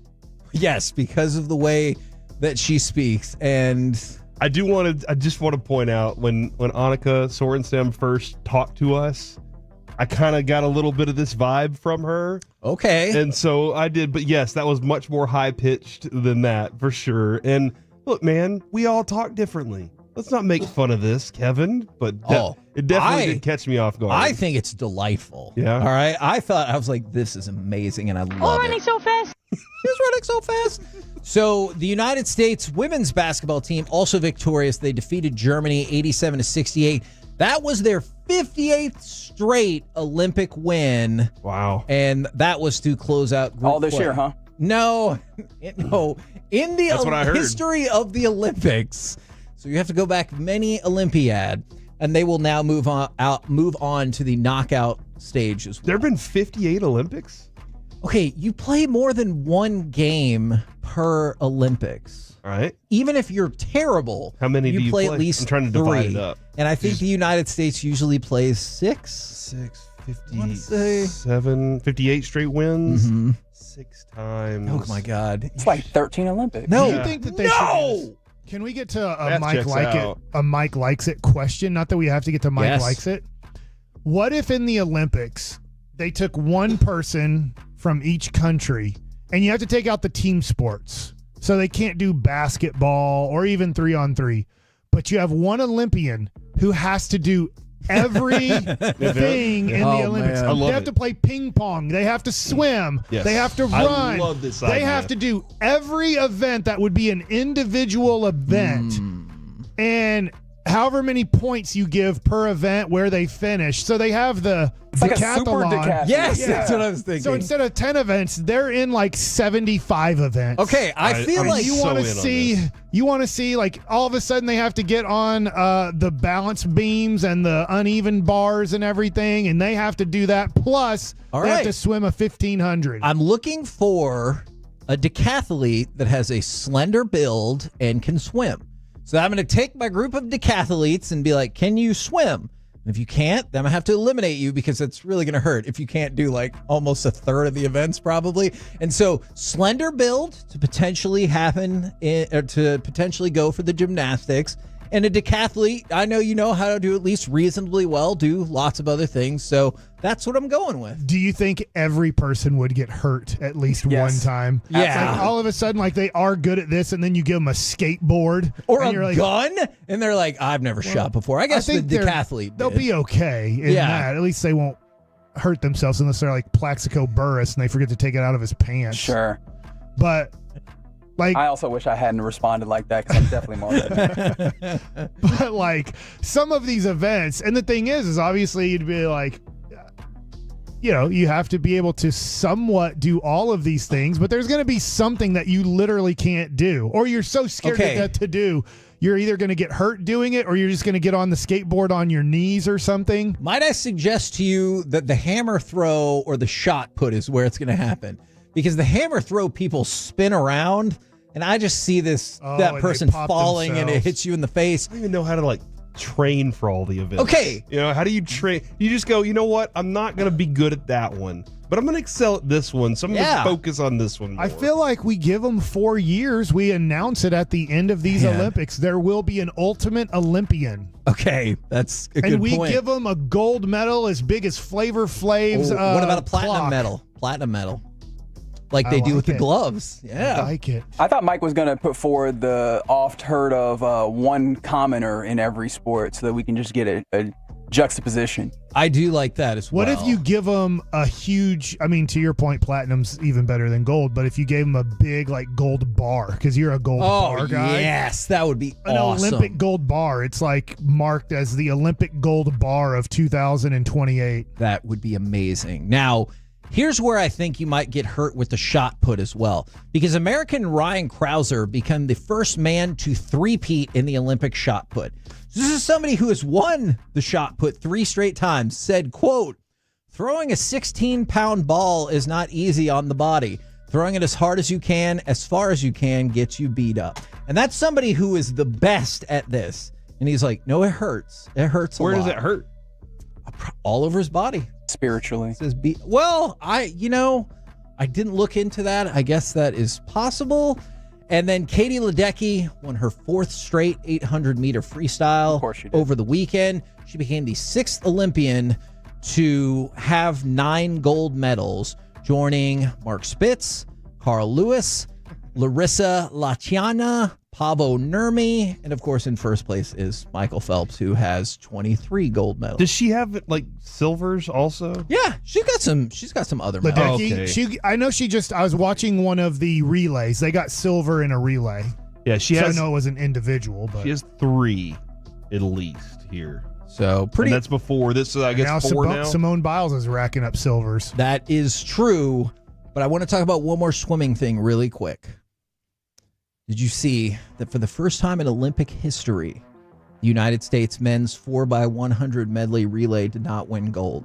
This event has been in the Olympics since 1960. The only time that the Americans did not win was 1980 because they were boycotting the games in Moscow, like a lot of other countries.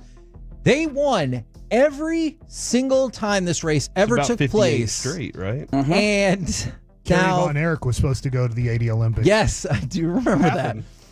It was boycott. The boycott I was just talking about. And then China beat them, which is tough. However, the world is coming for the U.S. The women's medley relay came back in the final swimming race of the Olympiad. Both the Americans and the Australians had 7 gold medals. The women set a new world record for the United States. The United States women set the world record, won the gold, gave us the advantage in the pool.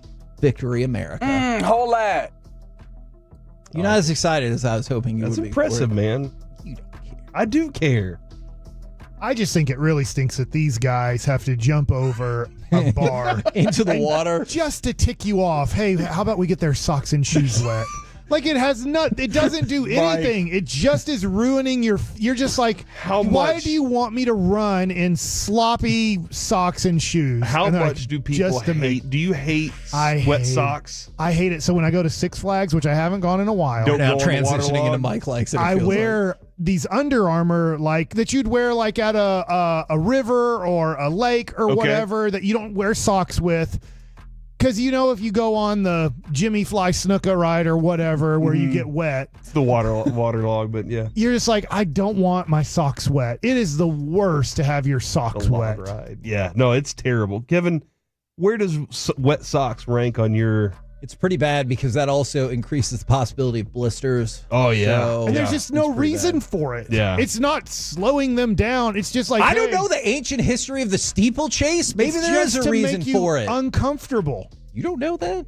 Why not put a pile of mud on the next one? Why don't they do this then? When they go into the water one, why don't they jump on top of the thing and then jump over the water? Because there's people behind you and you would cause a pile up. Dude, And those people behind me are going to fall.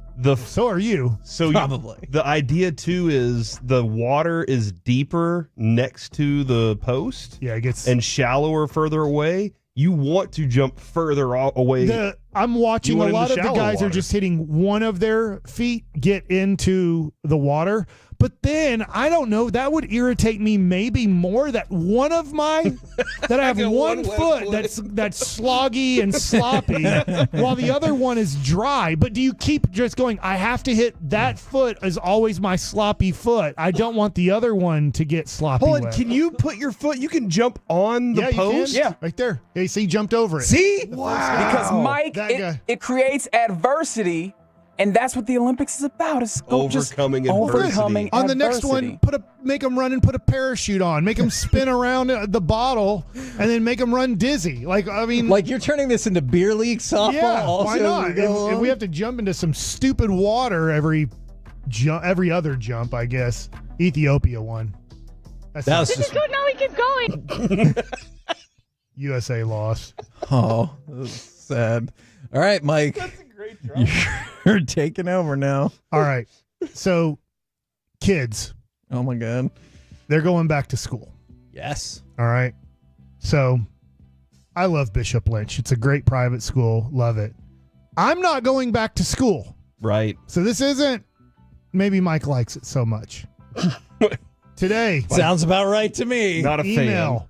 Welcome to world history. Next one. Benvenido a la clase de español. Let me go down a little bit because this teacher was really on his or her game. Intro to art supply kit promo code. Ooh, promo code. That's nice. I'm not going back to school.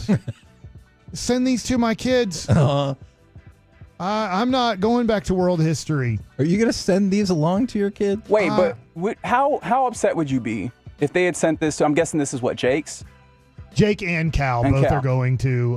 They're going to be a freshman and sophomore at Bishop. If they send it to Jake and Cal, and then you get like Jake and Cal just tell you in 3 weeks, "Hey, I need this," and you're like, "What the hell?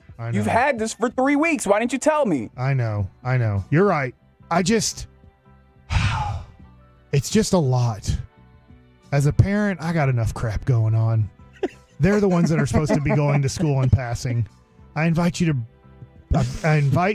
to our back to school meet and greet on Thursday, 3:30 to 5:30 in this classroom. I'll have the course syllabus. And I'm like, that's great. My boys better be there.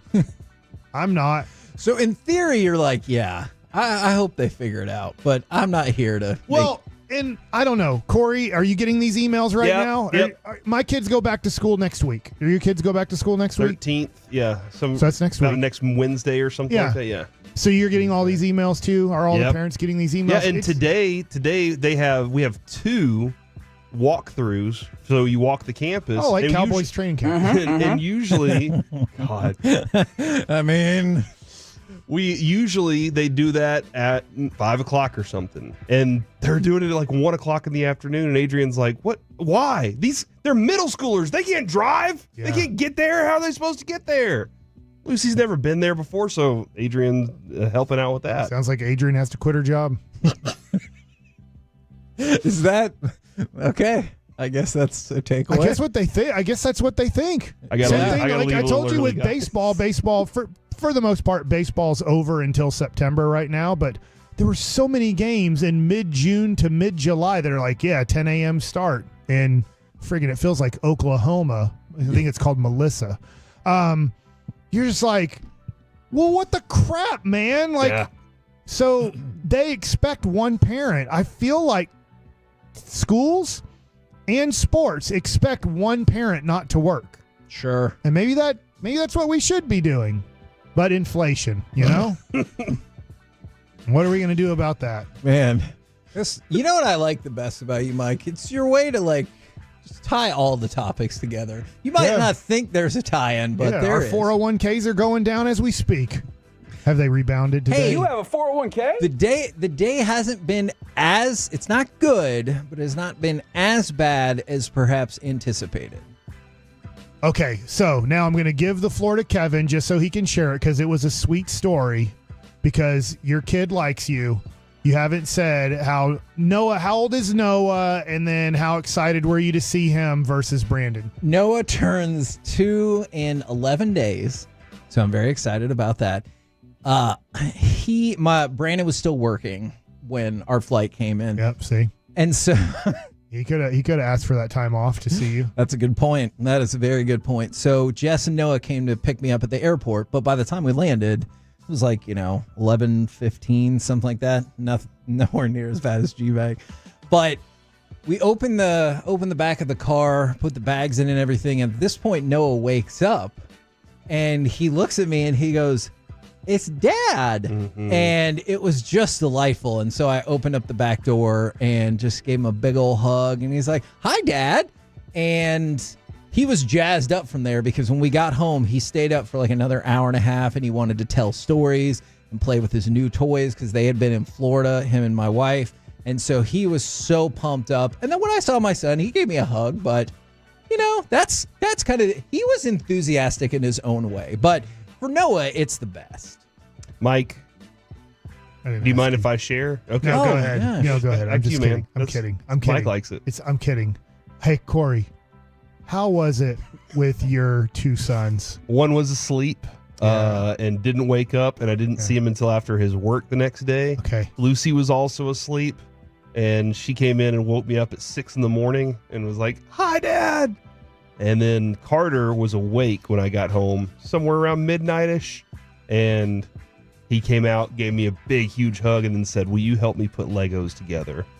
So I had to see I would not have guessed that Carter would have given you like the biggest, warmest response. He called me every day. He FaceTimed me every day. He was the Your one. kid loves you. He loves me. I was so happy that kid he wanted to play video games with me every day. I was like, I am in.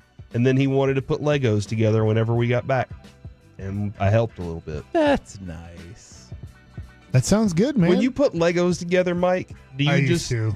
I glued them at one point. It still didn't help as much. With the Kraggle? Yeah, the Lego movie. I was like, that's when I watched that Lego movie, I'm like, this is a smart idea. Like, this is not bad. This is genius. That's where I realized that might have been the villain because I was watching that and I was like, that just makes sense. Yeah. Like, those kids are gonna mess up your Legos. And then I realized, what oh if you no, want to take it apart and put it back in the box someday? Yeah, they don't. They just destroy it, and then you're left with pieces that you don't know what the crap to do with. I spent way too much money on Legos. Yeah. I mean, if you think about it, I probably spend too much money on cards too, but at least they're for me. The Legos were for my kids, and they didn't care too much. And by the way, for people asking, no, baby Noah cannot read yet. Oh my God. I still haven't. It's gonna happen. I still haven't Is posted it? that Yes. series of photos that really illustrate why he can't read. One of them, he's holding the book upside down. It looked like he tried to take a bite out of it at one point, and it's like it's very made clear. He's gonna read one day, and he's gonna be the best reader. He's gonna be probably the best reader in the world.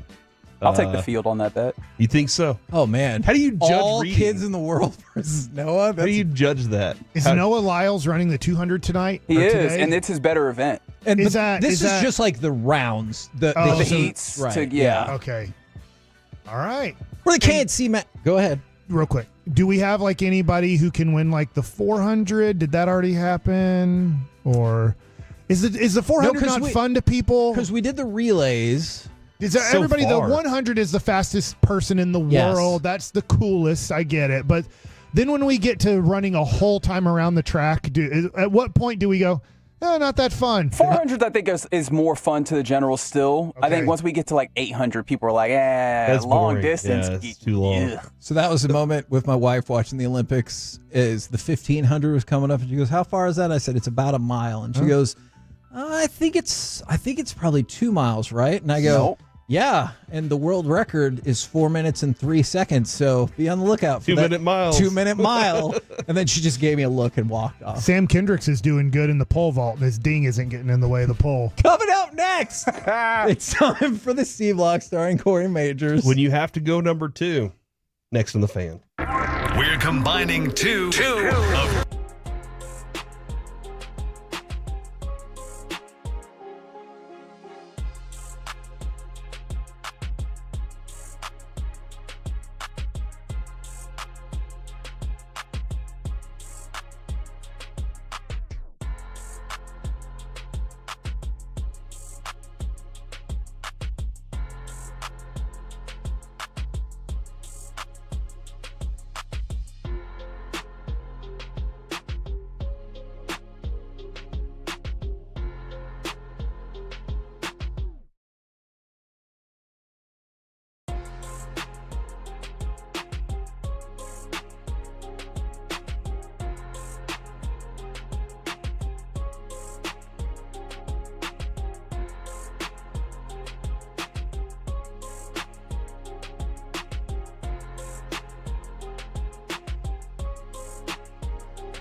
Do you think it's true that you've got to forget something else to remember that Uber Eats has groceries? No, that's absurd. Hey, remember when you used to be a, what was it, Pepper Lady? Pepper Lady? Wasn't it Cinnamon Sisters? Basil Babes. Saffron Squad? Nutmeg Maidens? Paprika? No, Nutmeg Maidens? I just said that. Was it Spice Girls? Doesn't sound right. Was it Saffron Squad?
Uber Eats has Lola V products? I gotta remember that. Well, you know, they say in order to remember something, you have to forget something else.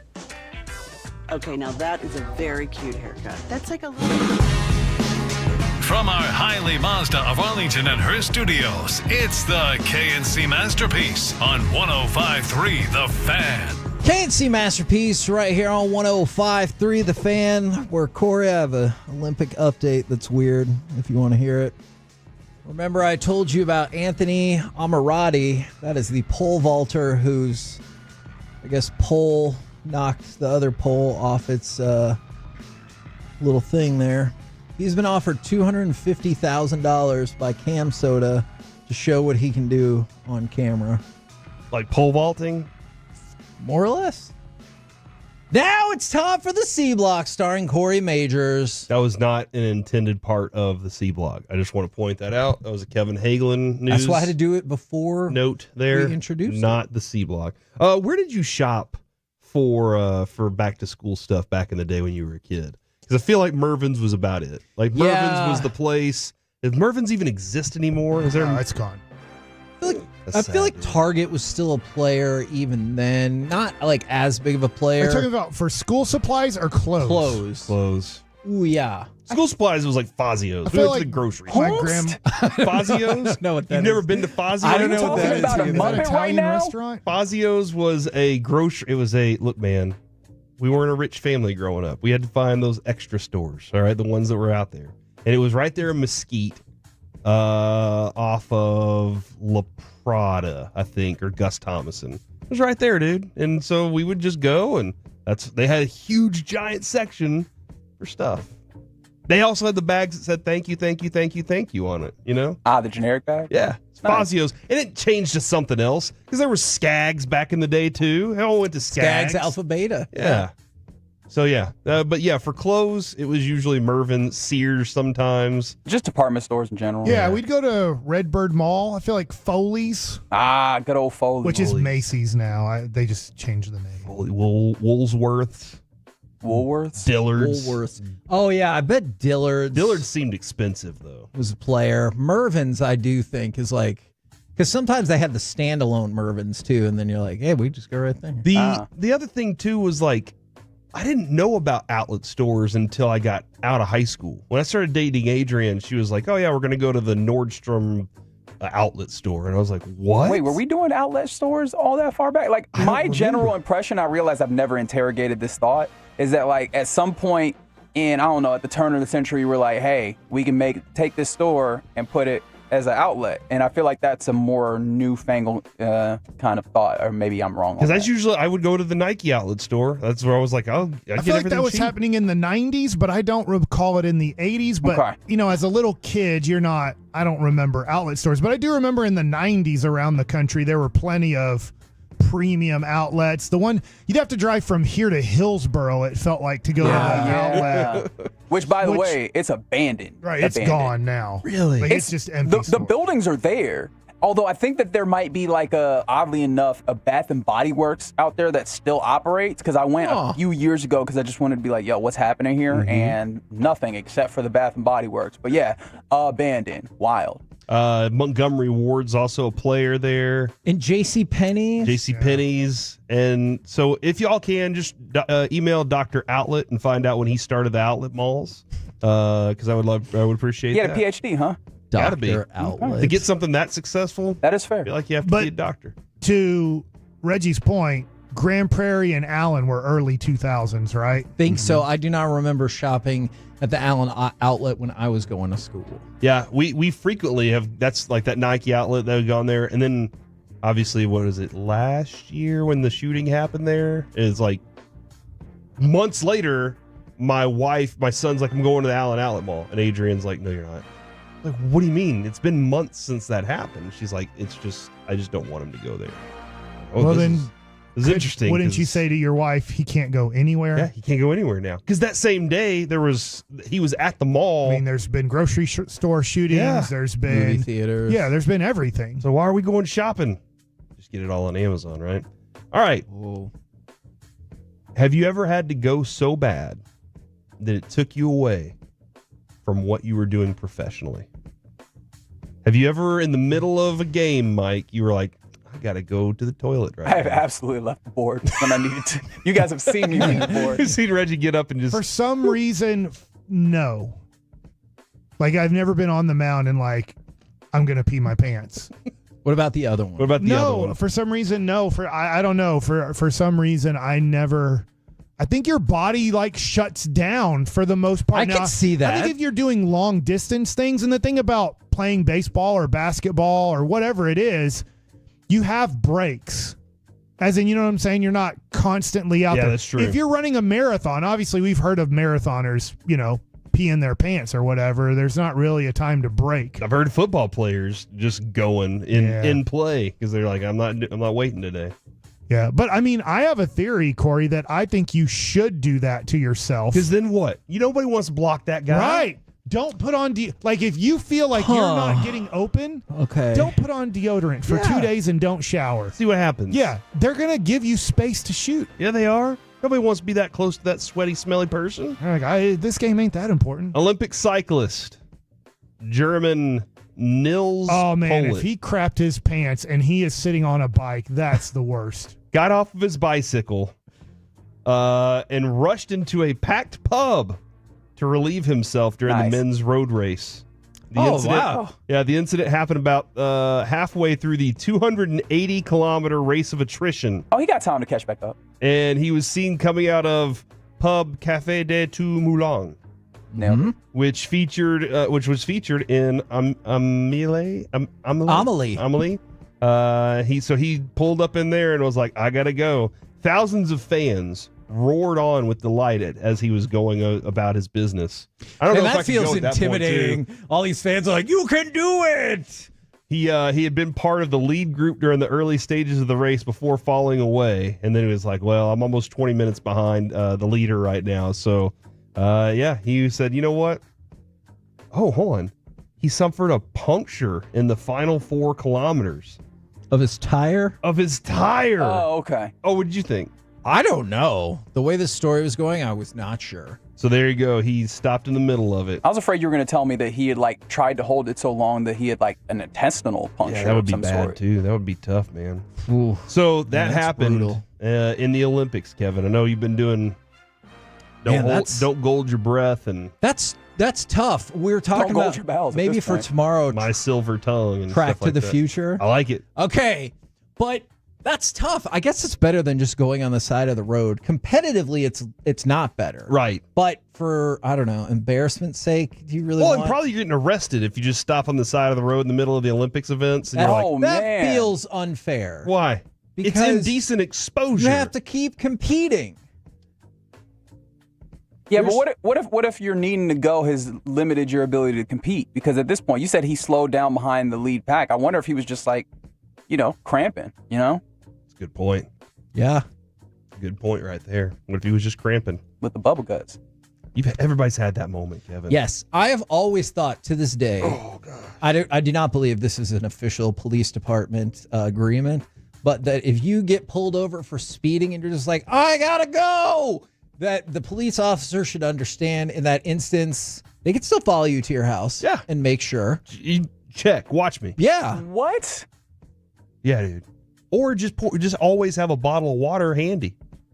Just pour it all over your lap and be like, see? This is your fault. I had to go. Now I just let it go. Smell it and see if it smells like pee or not. I'm very hydrated. That's a great point. That's a great point. Well, then you're caught because it smells like water.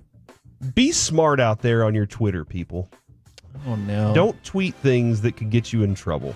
Don't get fired always. An Illinois man may be having some regrets today, Kevin. He's busted for allegedly making terroristic threats against Patrick Mahomes, Travis Kelce during a Morgan Wallen concert. Oh, I heard about this. Aaron Brown was arrested over a social media post that went up shortly before the concert. He wrote, Mr. Redacted at Arrowhead with my wife. If he brings out redacted or redacted, I'll effing shoot. F him. And that was Mahomes and Kelce, right? Yes. And he also added, F-U-B, and a hand emoji with the middle finger. The redactions were Mahomes and Kelsey. Both were at the concert. They both got on stage. Mahomes' wife, Brittany, also got on stage after she ran over the weekend in that event that Mike and Reggie were watching. That was a different person. Yeah. Brittany, but she did look like Brittany Mahomes. Cops were given a heads up on Friday night, saw this. He was, the guy ID'd himself as Gooey Bag.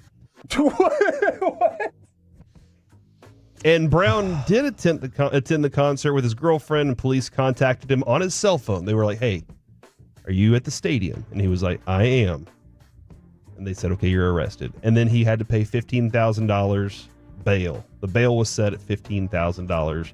He was arrested and charged with making terroristic threats. Isn't this the plot of the new M. Night Shyamalan movie? Oh, is this the trap? Is that what it is? Where Josh Hartnett shows up at the concert and it's just a sting. Wait, you stayed along in the trailer long enough to figure out what the movie was? I was just like, M. Night Shyamalan. Yeah. I'm good on it. I know so. every M. Night Shyamalan trailer is good. All right, all Is of it? them. The trailers are good. Oh, okay. And then you're like, hold on. Hey, he's got some good movies. But the guy Brown Name said, 3. Look, I'm a big sucker for Signs. I think Signs is is good. really great. Sixth Sense and The Visitor. Visitor. Visitor's a quality movie. What was the one? Not the lady in the pool. What was the Lady in one the where Lake. The Village? I like The Village. I actually thought The Village was decent. Yeah. The Visitor. They Go sing check the it out. YMCA in that one. No, that's The Village people. Ooh, or is it The Visitor? Brown said it was a stupid mistake. And so there you go. Don't tweet out things like you're going to shoot somebody that might go on stage at a concert you're going to. I want to follow up with, I realize you don't have like the entire transcript, but I would love to follow up The Visit. The Visit. That's the M. Night Shyamalan one. That's why I didn't know what you were talking about. And be like, when you say it was a mistake, what do you mean? Did you mean you just wanted to think that and not put it on social media? Or what did you think when you put that on social media? Like, I have more questions about Maybe he just thought that only his friends would see it, you know? I don't know, man. I don't know. Have you exactly how ever, that goes. okay, let me ask you a question. Have you ever, because we get some really terrible stuff on social media over the years. Some really good stuff, too. That's true. Thank you very much to all the good Balance. people. You're welcome. Have you ever thought about like taking a screenshot and like going to that person's profile and trying to like post on there or post to their friends and be like, this is your friend. This is what you said. That just threatened Can you believe this? Try to kill my child. And a lot of them would be like, yeah, we could have seen that coming. That guy. Yeah. And there's a lot of bravery. That being said, we did travel on first class, thanks to Kevin, on our way back. And I never want to travel first class again. What? Why? Oh. My experience was so bad. Because that guy? Because there was a guy sitting next to us on the plane. And I don't know, this guy's a Tolo. We'll have a talk about it, man. I'm sorry. He was a Tolo? I don't know. I didn't talk to him. First off, he got mad that Wait, Kevin, you didn't talk to him and he made you mad still? I had my earbuds in and I just acted like I couldn't hear him, although I could hear every word from his deep voice echoing throughout the first class bellows, if you will. I don't know. Okay. The cockles of first class. That you said that. First off, Kevin opened the window. I ascribe to the theory or the philosophy that if you sit in the window seat, you control the window. Correct. All right. You paid for the Lord seat. of the window. You get to do what you want with it. That being said, the sun did come in pretty bright, Kevin. I had to block my eyes at one point. It was very, very bright. But it hit this dude in the face, and he jumped up out of his seat like, what are you doing over there? And I think he tried to say something to Kevin. I ignored it. I was watching Suits. I also ignored him. Then what were you watching? His friends, wrestling. maybe / coworkers, were sitting behind us, and they had a loud conversation the entire trip. And I'm sitting there trying to watch Suits, man, in first class, trying to be classy up here. Just loud. So what I'm saying is, don't talk on the airplane, people. We're all trying to do this together. So the one thing that I was like, what? He just went crazy at the very end when somebody from row 2 or 3 dared to stand up. Oh, by that's him. right, yeah. And he was just like, look at this MFer right here. And he's like, sorry, I can't get up. There's this douchebag right here. I was like, he said these things? Yes. I was like, you'll be okay. You can just ask him to move back, and I'm sure it'll be fine. I stood up and I turned around and just opened the thing, and that guy helped me. the guy who got up and moved forward, he helped me and everything. When we got off the plane, he was still going on and on about that was tough, man. About those people who tried to dare cut in front of him. Kevin, while I liked the warm mixed nuts that they served, they did. They served warm almonds and pecans and cashews. Those were wonderful. Those were delicious. They served a little chicken up there. They did. Lots of whiskey if you wanted the whiskey. They served those things. And it was very leg room for days. That was awesome. I didn't put my backpack underneath a seat in front of me though. That was kind of confusing. Because we were in the first row. We were in the first row and didn't have to. But it was an interesting experience. But the people in first class, Kevin, not a fan. They need to class it up a little bit. We're the KNC Masterpiece right here on 105.3 The Fan. Coming up next, the ownership of Mark Cuban, favorite player outside of Luka, and so many other answers revealed in the Great Mavs Fan Survey. Next, right here on The Fan. Well, I mean, of course you have. It's the Rachel. Oh, is that your name? No, I mean, like, your name. No, I'm Jen. My name's Jen. Right, but I just mean, like, this is your haircut. But that's hair on your head. I'm not saying this is your hair. Okay, forgive me a little bit.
it's true that you've got to forget something else to remember that Uber After the Fan is brought to you by Glass Doctor. It's brought to you by Cars for Kids. Donate today at krd-fm.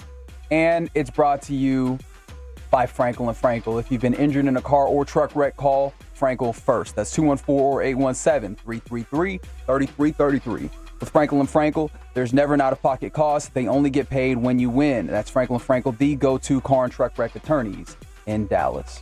All 3 scores go to the winner by unanimous decision from Omaha, Nebraska, USA. He is the new WBA Super Welterweight Champion of the World, Terrence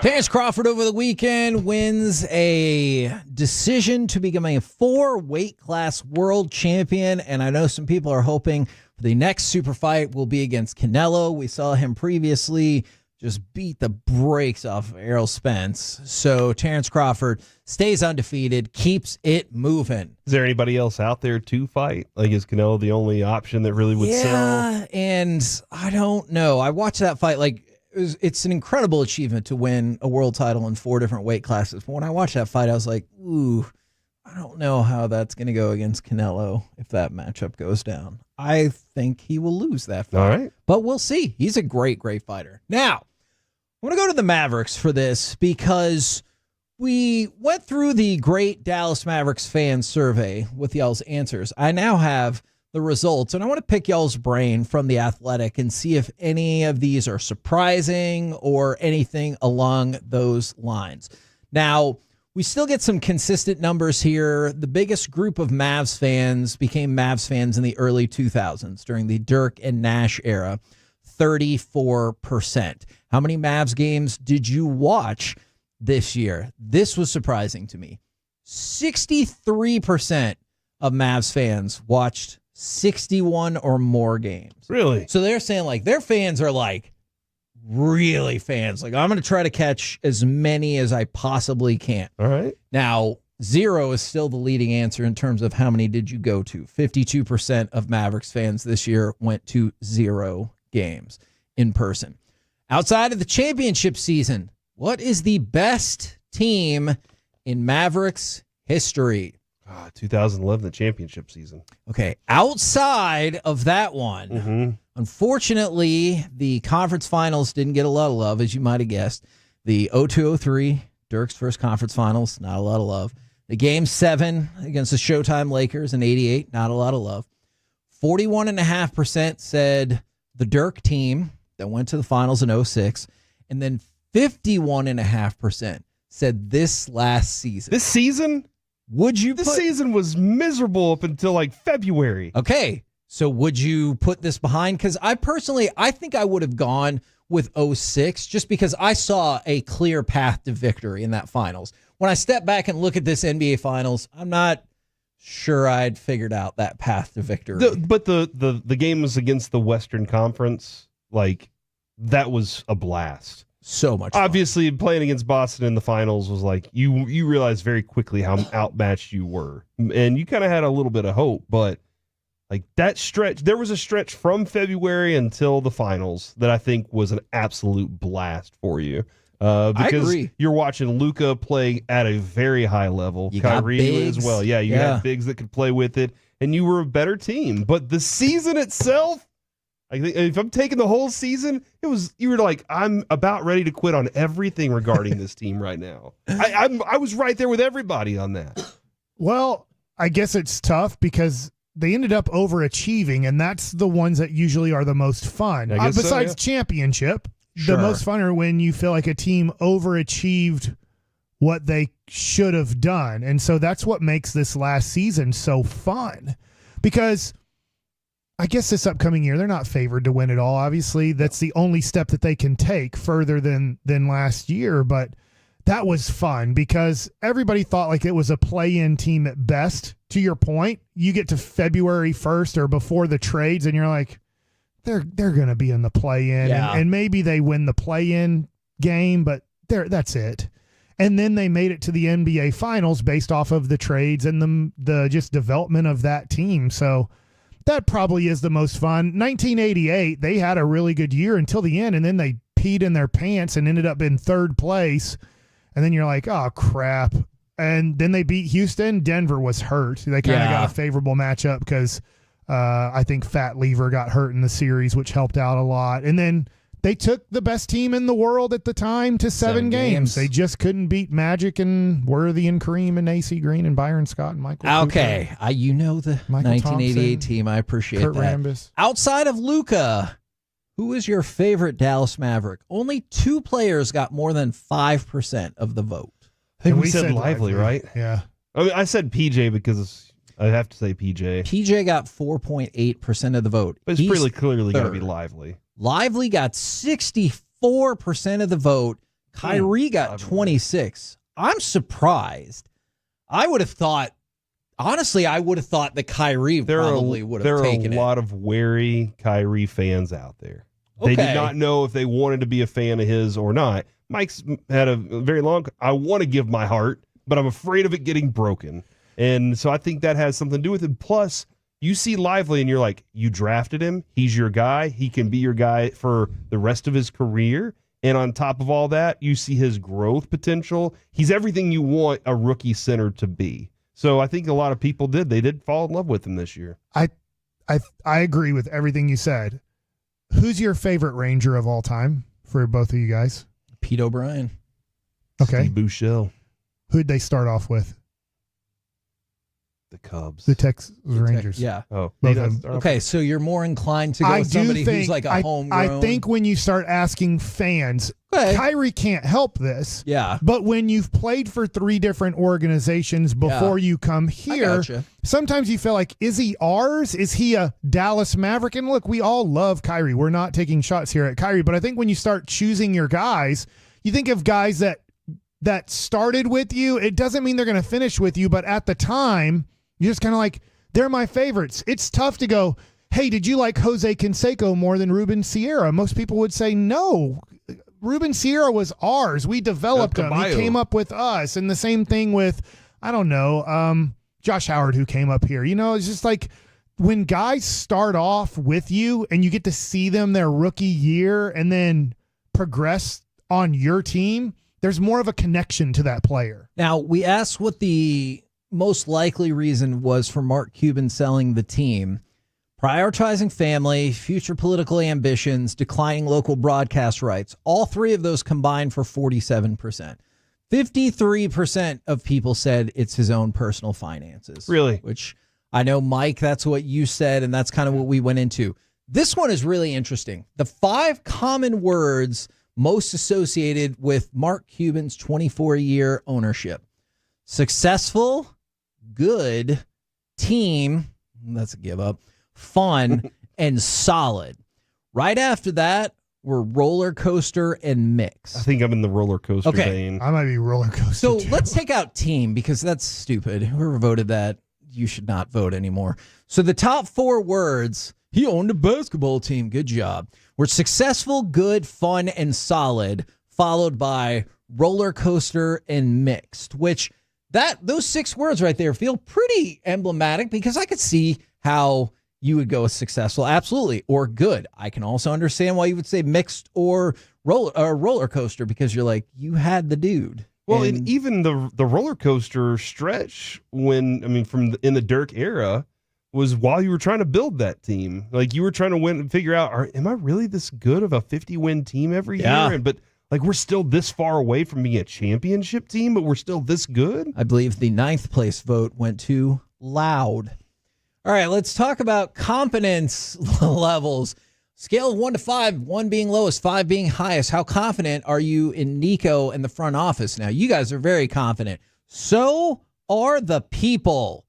2% voted a 3. 28.5% voted a 4. And 69.5% voted a 5. Very nice. Yeah. So the over 98% of Mavericks fans are at a 4 or a 5 when it comes to Nico in the front office. You went to the finals. I know. If you lost in the first round, everybody be at a 1. I could see that. Now, to go along with this, 95% of people voted that they were either more confident or much more confident in the front office. So a lot of confidence in the front office. What about Jason Kidd and his coaching staff? 9% out of 5, but 60% gave him a 4, 26% 3, and then 5% gave him a 1 or a 2. So again, not as overwhelming as Nico, but still. 4's big. Yeah, 60% instead of 4 on a scale of 1 to 5. So that's a good bit of confidence right there. What is? I guess I have 2 concerns. One, if he doesn't have the talent, can he outcoach somebody? And 2, what if he? Actually, that's it. Those are both of the concerns. Okay. Can he outcoach somebody? If he doesn't have the talent, and can he outcoach somebody? Because when he got the talent, you were like, "Oh, they're good." Yeah. And I don't know if he was sitting there going, "Hey, we're just going to be bad until you give me the talent." This is again moving in the right direction. 61% more confident, 20.5% much more confident, and 16.5% are like, I'm the same. Okay. On a scale of 1 to 5, how confident are you the Mavericks will win a championship in the next 5 years? I just saw a note from, I believe, Devin Booker that he said he thinks it's easier to win a gold medal than it is to win an NBA championship. Well, sure. Well, if you're on Team USA, you have. If you're not on All-Stars. Team USA, I bet you don't think that. He's Thanks a lot, Devin Booker. From a gold medal winner, I'm just saying I think it's easier to win a gold medal than it is to win. Not for everybody else. For everybody else out there, they're sitting there looking at America going, "Oh, we'll never win." It's really great insight right there. I have a better Devin chance Booker. of going to the NBA and winning a championship. On a scale of 1 to 5, 37% of Mavericks fans said 5, and 43.5% said a 4. That means 80% of Mavericks fans are 4 or 5 confidence level that this team will win a championship in the next 5 years. They're more confident than I am. I'm not confident. I just think it's 50-50, which I think is that is very good to have a 50-50, but I just look at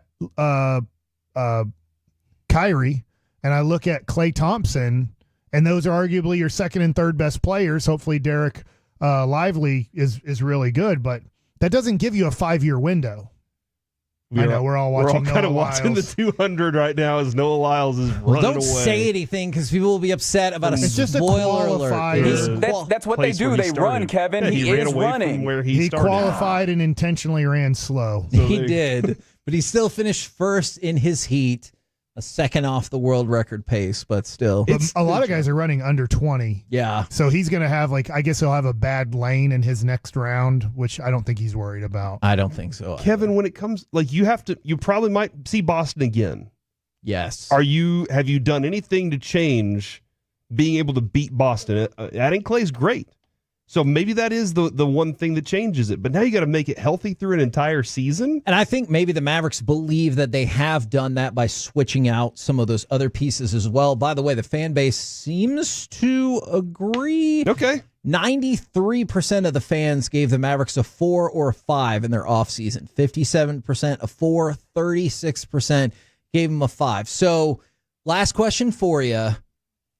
Who will be the Mavericks, assuming it goes Luka and then Kyrie, who will be the Mavericks' third best player next year? We both said Derek Lively. And that is the way the people voted. 77% for Derek Lively, 18.5% for Klay Thompson. I hope Klay can come in here and look at it and go, I understand why they love him so much. Rather than I'm jealous and I should be the third guy. Look, people are stoked about the coaching staff, the front office, Derek Lively. It makes sense that after a very surprising, very excellent season that people are like, oh, yeah, I'm feeling this season. And I this said next season. Last week after the State of the Union address from the Cowboys, it's just interesting that Steven's like, well, they all lose. Like, we all feel the same after. And listen to what Maverick fans lost ultimately, and they lost in the Super Bowl / NBA Finals. And listen to how Maverick fans are ready for this next season and excited to see what could happen.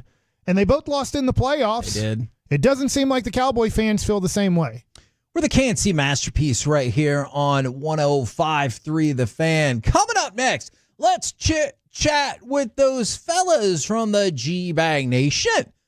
We'll do next right here in the Fan. Hey, remember when you used to be a, what was it, pepper lady? Pepper lady? Wasn't it Cinnamon Sisters? Basil babes. Saffron Squad? Nutmeg maidens? Paprika? No, Nutmeg Maidens? I just said that. Was it Spice Girls? Doesn't sound right. Was it Saffron Squad?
Uber Eats has Lola V products? I gotta remember that. Well, you know, they say in order to remember something, you have to forget something else.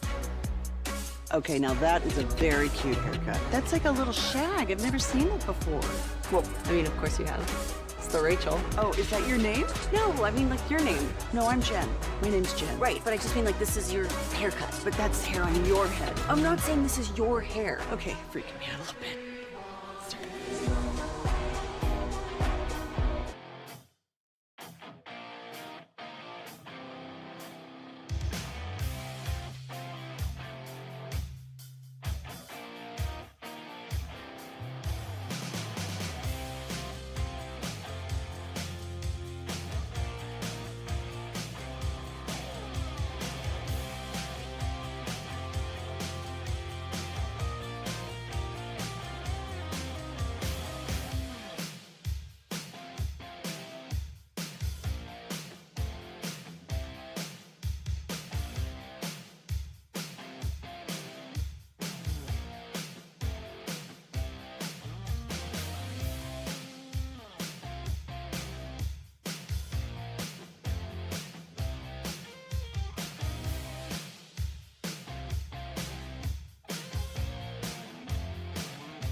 ANC Masterpiece on 105.3 The Fan is brought to you by Classic Chevrolet and Grapevine, where they're the #1 Chevy dealer in the world, and they've got more Silverados than anyone else. This is Texas. This is Classic Chevrolet. Together, let's drive. Relax and enjoy the difference based on new Chevrolet registrations 2023. And the 1-2 pitch. Swing and a ball lifted high into the air, pretty deep out into left field. Duran going back. He's at the wall. He leaps and it's gone. An opposite field home run that hits between the two walls. Over the front wall, didn't quite make it up into the people. Abreu with that long shot to tie the game here at 2.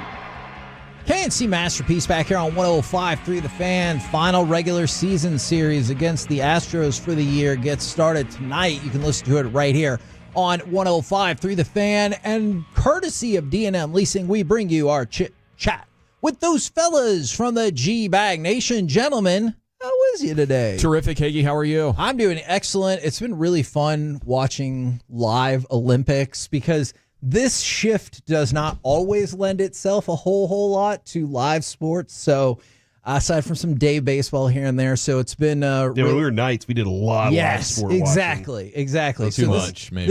This has been really fun. What is y'all's against confidence level or lack thereof going into the Astros series? Ooh, it's waning. Yeah. Back on my heels a little bit. CY's coming up at 4:20 today, so we're looking forward to hopefully deriving some optimism from him. He'll usually get you feeling up pretty good. Okay. But, it can't be good. Can't be good at all. I think, continuing to wait for the opportunity. Then you hit 8 home runs over a 3-day period, and still your offense looks inept. It's, reality is coming. I'm going to give him 10 more days. This sounds like a silly question, but it was brought up in crosstalk, and it's not maybe a bad question. Maybe it is. Kumar Rocker has only pitched twice in the minor league since Tommy John surgery and coming back, but I know that in his 2 games it's been very impressive. Would they consider Yeah, you didn't even have to think about that. You have to. I think their ERA is over 10 in their last 9 games. I mean, they're just getting rocked. It's been absolutely terrible. I think it's scary because he's on somewhat rehab. He hasn't pitched much in 3 years. Like, it's been literally for Rocker, we have to remember 3 years of not pitching for the most part. So I'm like, that would become scary. Does that feel pretty unfair to the player? Yes. Because there is a lot of pressure in the major leagues, way more than the minors, even though you're like, I'm still like feeling under pressure and I'm competing and trying to prove myself and show this and that. But I don't know, like he will probably shut it down in a hurry, but I'm just like. Yeah, I think that was one of the questions that I had. Like, do you think we could see Kamal Rocker at the big league level this year? And last year, it seemed before the injury, Bochy was even hinting at the possibility of him being able to come up and help the club. Yeah. So, I mean, it's one of those things where this will just kind of depend on, I guess, how the next week or two goes. And then in September call-ups, if you're out of this thing, does that make it even more likely? Well, September call-ups, you only get to call up one person. Yeah, would he be the guy? I mean, nobody else is really intriguing to call up. Yeah, I guess, well. Leiter's been healthy. And maybe you're like, Leiter is at least pitched the whole season, so we're going to give him 3 or 4 starts, and we're going to see. Like, if he gives up 30 runs in the 4 starts, he gives up 30 runs, and we kind of found out, like, where we're at. If he goes out there and throws 4 starts, and let's just say he puts up a 4.5 ERA, which I think would be like, all right, that's better. That's improvement. Then maybe you go, because I do think Jack Leiter's going to be on your team opening day next year. I think Rocker has a chance to. I just think they have to kind of make sure that they feel like everything's rehabbed. And then, like Paul Skeens. Paul Skeens has never been hurt in his life. They now say that he only has like 30 innings left this year, maybe 40. And they're like, we're shutting him down. Too bad. Like, he is too valuable. We're not messing with this just because there's an outside chance we make the playoffs. We are not going to possibly hurt Paul Skeens. If they're feeling that way on Skeens, who's never been hurt, I think with Rocker coming off of Tommy John, they'll be pretty careful with him even next year. Is he cleared for every 5th day work, full start in the minors right now? Yes, but not 100 pitches. Okay. I think he's like it. I'd have to go check. I think his last game he threw 4 innings or, like. Yeah, I mean, if he's physically healthy enough to do it in the minors, I wouldn't worry about the major leagues being more of a step up in a way that would hurt him. And I think when young guys come up and they fail, it's usually not because they were brought up too early. It's that they just weren't good enough. And we found out maybe a few months before, his peers. So I think if you got it and you're going to do it, yes, it can be a lot more pressure, a lot more expectations, maybe a lot more adrenaline pumping when you get to the big league level, but the better players overcome that. And whether that's now or 2 years from now, I think the results will be fairly similar over a long sample size. Now, I want to stick with the Rangers, but take you back in time. 20 years ago, yesterday, it was the Texas Rangers against the Detroit Lions, an upstart Detroit Tigers. I was like, wow. Now I know what's going on here. Sorry. Scott Mitchell back there. I can't believe Noah Lyles won the 100. It was the Detroit Tigers, a young upstart Metroplex native named Michael Bassick made the start for the Texas Rangers. Holy cow, I didn't even remember this. He gave up 4 hits, no walks, no runs, over 7 innings. Mike, do you remember that day? We weren't on yesterday, or else we would have done this yesterday. Okay. It was 20 years ago yesterday. Crap, that's a long time ago. Did you celebrate? You're an old-ass man. No, I didn't. Badass game, dude. I didn't even remember that was the date or anything like that. But yeah, that was a great start. Manny Alexander was in the hotel waiting to take my spot on the team. I was not supposed to be on the team after that game, and then Buck Showalter had to go to Manny Alexander in the hotel, which I had no clue about, and say, Manny, we're sorry we flew you up here from Oklahoma City, but I can't send Mike Bassick down because he give me a couple of weeks. He just dominated. Give me 2 more starts and I will send him. Because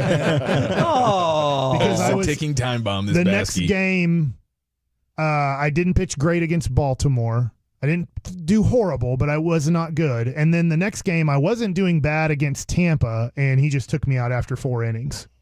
Well, Manny Alexander was a 231 hitter with 15 home runs over his career, so he really didn't do much. So. And then that was it for my Ranger career. It was a good run. It was a good run. It was, man. You were the 14th Ranger to start as a pitcher that season, but that's a hell of a start, man. It was that's a highlight of my career. Like, that's one of the few, but it was awesome. It was really cool getting to pitch for the Texas Rangers, first ever game, and then to be successful. I think I struck out Pudge twice in that game. Oh, in your face. Is that your, like, if somebody comes up to you and is like, what's your most, like, personal favorite thing you did? Would that be right around the top of the list there? Yeah. And then probably my first ever start at Shea Stadium in New York, I threw a complete game. I only threw one complete game in my life, so it's like, man, started off pretty well and then downhill from there. Do you think you were going to dominate all of baseball after that? Yes, he did. No, I wish I would have had that much confidence. I think confidence is so tough at that level. Yeah. And so that you can see it even with when Josh Young came back, he did an interview after the game when he got a base hit and went 1 for 3 or 1 for 4. And he was like, it's been 4 months. I was just like, it was great to get the monkey off my back. I was like getting up there. I was like, can I even do this? Like, he was even questioning himself. A dude who made the All-Star team last year, a dude who just won a championship, started third base all year. He has like time off and he's like, gosh, it's been 4 months. Can I even hit big league guys anymore? I'm still good. Like, it's just tough at that level to keep confidence. But there are those special guys that are able to, I think, over there. It's really special when you're a young guy and you can just keep having confidence through struggles. What do you find fellas got coming up on the program today? Pure Gold as always, Hagee. Thanks so much for asking. We will have CY on at 4:20. All right, looking forward to that. Broadus is watching practice right now. He'll have a full batch of takeaways when that thing's over. Awesome. Boots on the ground. In Oxnard, love it. Roll home with the GBag Nation. We have been the KNC Masterpiece. Make your way back with us tomorrow, 10 a.m. to 2 p.m. right here on 105 through the Fan. Booting your ass, Kevin.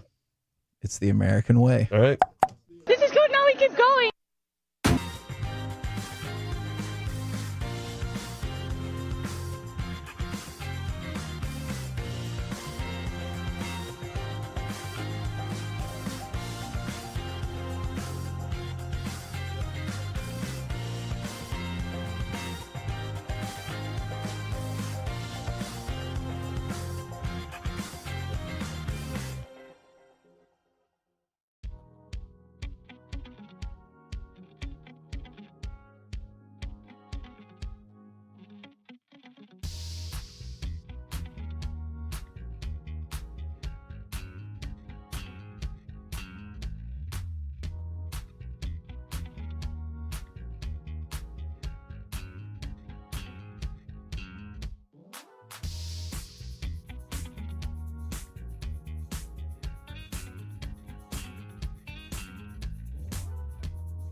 And with the GBag Nation on 105.3 The Fan. Here we go. It's hour one of the GBag Nation on 105.3 The Fan. Hope you're having a fantastic day. We are 2 weeks into camp. We have updates. We have Brian Broaddus watching practice, and he'll join us in the 3 o'clock hour and tell us everything that we need to know.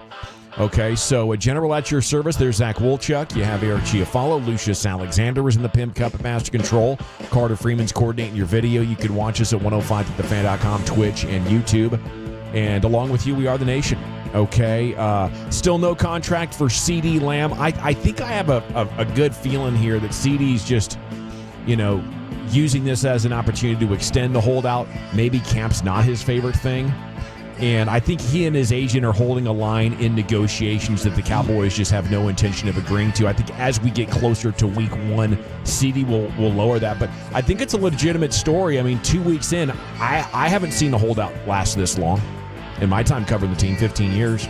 Yeah, that's true. They usually try to nip this, because how long was the Zeke? Like, how long was Zeke in Cancun or whatever, or Cabo or something? I felt like it was a week. I mean, like 10 days, I feel like might be the max. The Zach Martin thing seemed like it got resolved pretty quickly as well. I really thought we would be out there last week, and this would have already been taken care of. I kind of like your theory, though. I mean, we know Dak and his guy did a similar thing for the contract that he's on now, like $40 million a year, and they were trying the whole time. It was like, no, it's $45 million a year. That's what we want, which was at the time way more than what it should have been. Obviously, at least $5 million more per year, and then ultimately they acquiesced to the 40. So I could see them, maybe they're trying to go well beyond what Justin Jefferson is, and the Cowboys are like, no chance, we're not doing that. And then ultimately, they know in the back of their minds, we just don't want to be at training camp that long. Yeah, it's a long camp. You only get like what, one, maybe two opportunities in your career to like contractually, decide you don't want to really show up to camp. This is your chance to capitalize on that. Yeah, as a fan, I don't mind it at all. I think CD is a certified top 3, top 5 wide receiver, maybe even the best. I don't think missing a couple of weeks of practice is going to change that in any way. As a matter of fact, it would just, reduce the small chance of injury. So I have no real worries about that. Big Mike was asked over the weekend for guys that are standing out. He said Jordan Lewis and Deron Bland, and said the entire safety group.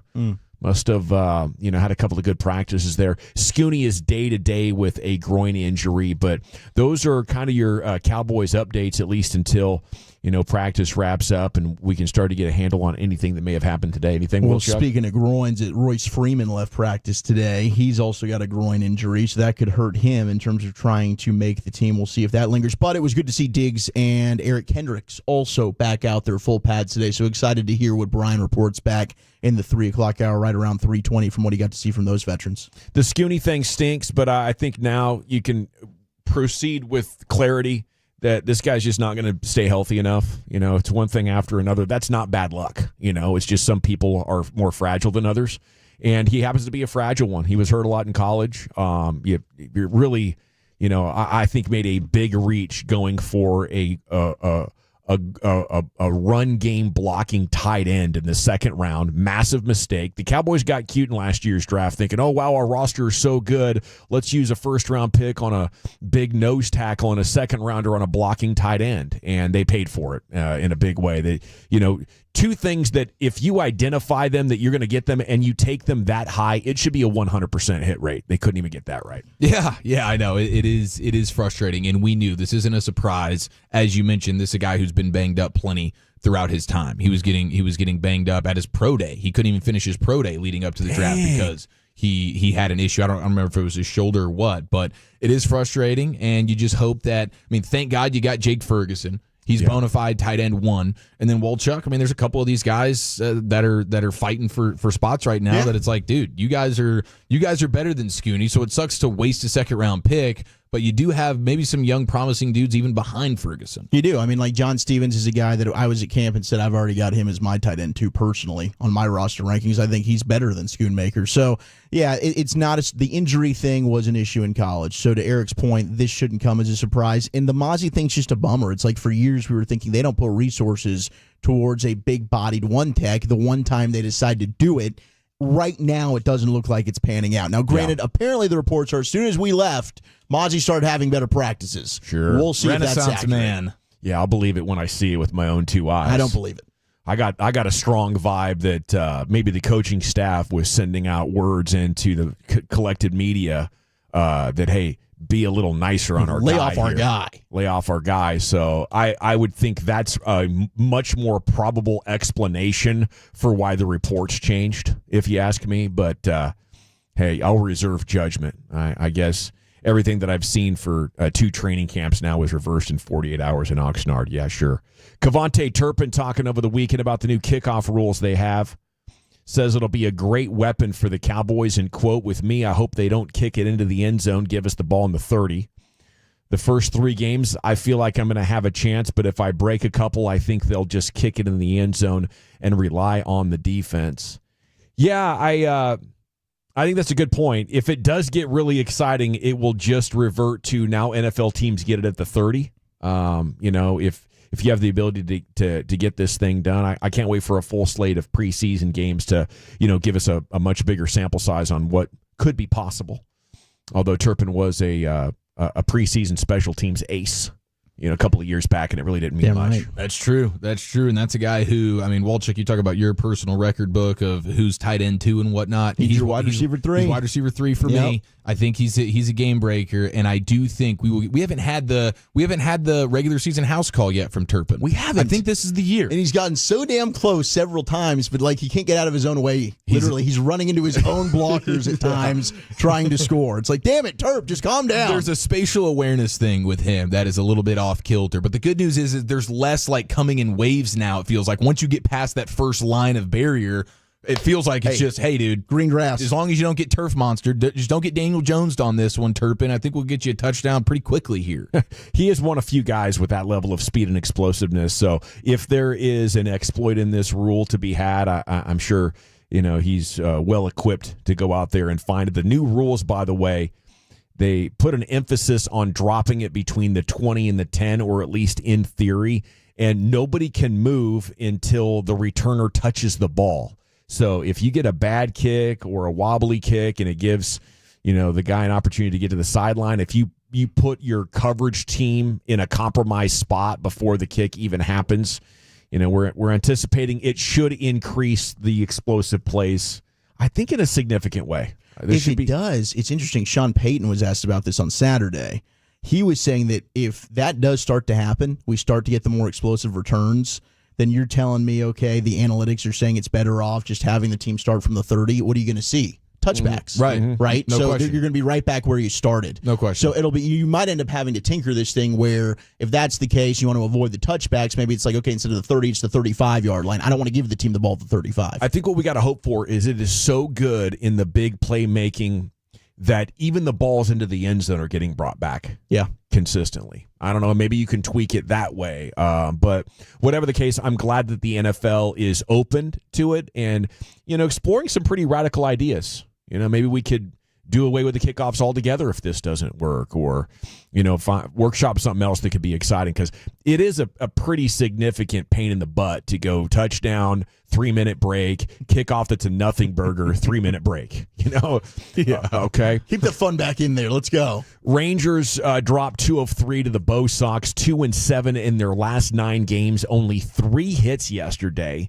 And it's just snake bit. Is that what you say? But you just can't get anything going. Yeah, I kind of went back and started watching World Series highlights just to brighten my mood. Your Wolverine in the bed with the picture frame, I was just like, man, what? Reminiscing on the good times. This hurts right now because it's just one, the offense in there. You get 3 total hits again, and 2 of them were home runs. But it's like during the course of the entire series, I think they had 8 home runs. Nobody's ever on base. That's just the bad luck. Bunch of solo dongs. Bunch of solo homer here. We can't get 2 guys on base at the same time, make this happen. And now all of a sudden, the pitching was like, all right, it's okay. Your pitching's there. Now you trade away Lorenzen, Gray's on the IL. Oh my gosh, Scherzer. We're dropping like flies. Evaldi's had 3 rough starts. Scherzer, yes, is on the IL. What are we doing? I guess Malley's going to come back hopefully tomorrow. Fingers crossed, and we'll see how he does. The Walter Pennington era gets underway in an awful way. 3-run dinger, boom. Hey, welcome to Texas. Yeah, it just here's an hurts injury right now. for you. Pennington's down as well. He just went on the show. Oh, are you kidding me? Yeah. See why I can't wait to chat. Yeah, it's unbelievable the things that are going on around this Ranger season. I'm not going to give up, though. 5.5 back. And, now a big series with Houston. Go take care of business. This Seattle's is not big going to time. run away from it.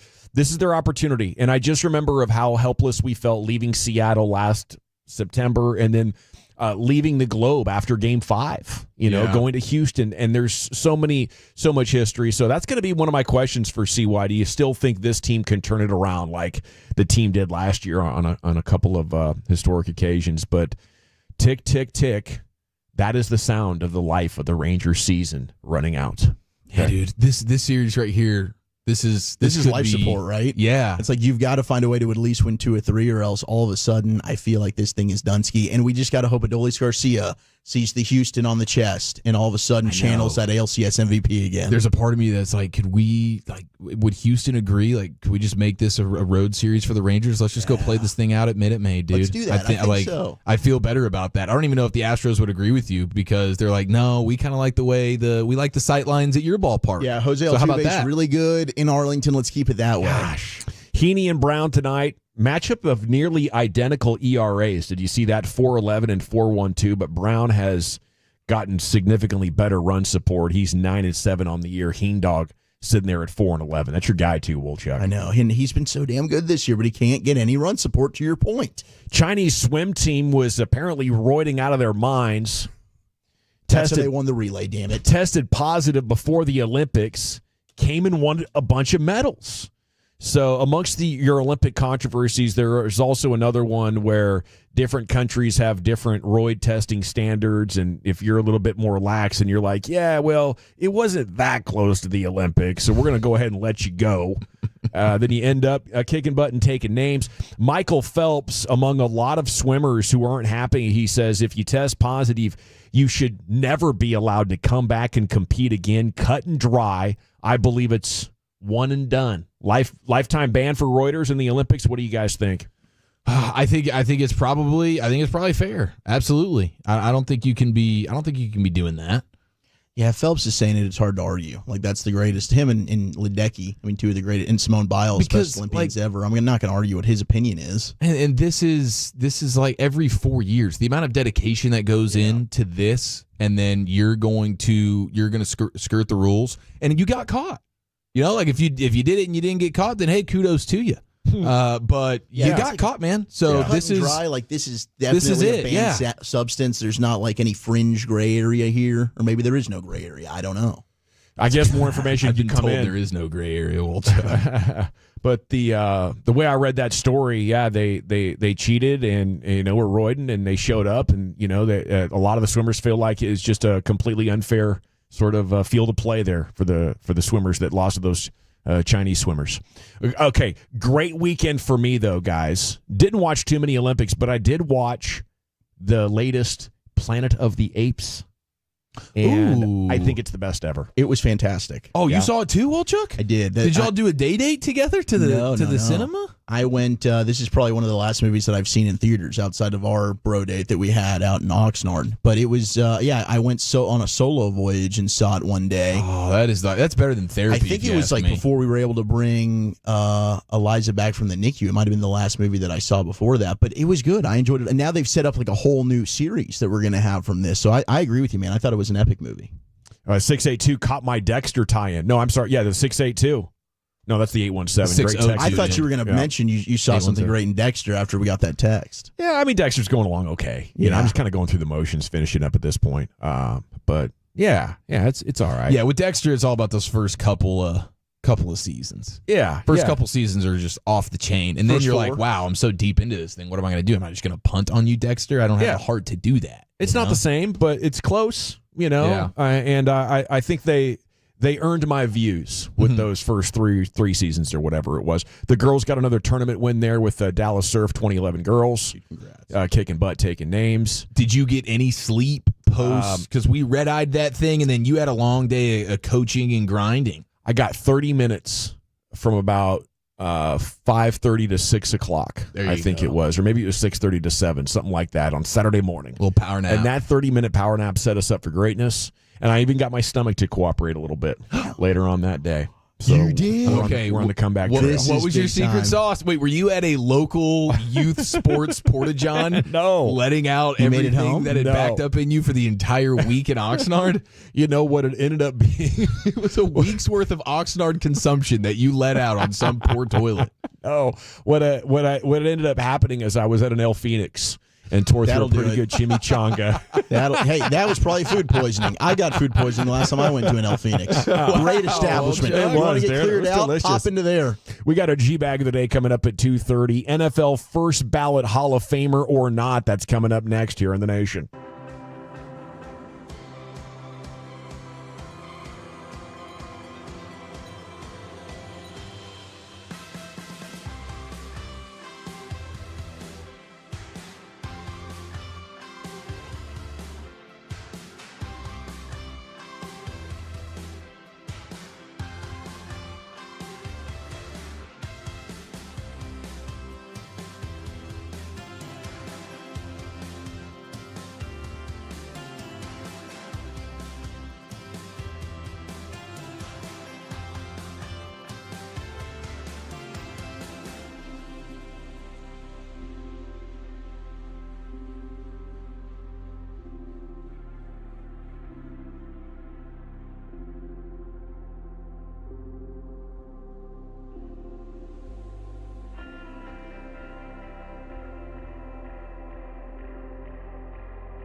Do you think it's true that you've got to forget something else to remember that Uber Eats has groceries?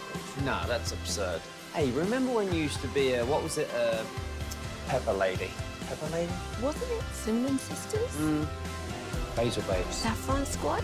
Nutmeg Maidens? Paprika? No, Nutmeg Maidens? I just said that. Was it Spice Girls? Doesn't sound right. Was it Saffron Squad?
Yeah, buddy. Welcome back, Nation. Segments brought to you by the Frankels. Life's unpredictable. Accidents happen. Franklin Frankel, the go-to attorneys for car and truck wrecks and DFW.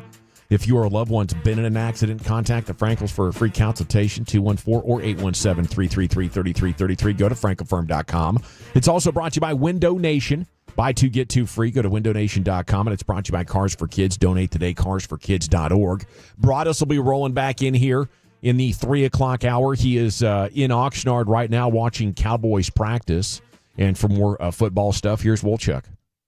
Yeah, it's definitely going to be awesome to hear what update Brian has for this, as we've got Diggs back out on the field. We're seeing some of the highlight clips that are being posted on Twitter as we speak. But it was a fun weekend in the National Football League. It was Hall of Fame weekend. So we had the enshrinements and inductions going on in Canton, Ohio on Saturday. Some of the best moments, a very emotional one. And I know Will Chambers, who's a big Bears fan, was texting Eric and myself when Steve McMichael, finally got his gold jacket, got to see the bus, but he was diagnosed with ALS back in 2021, so he wasn't able to attend the ceremony.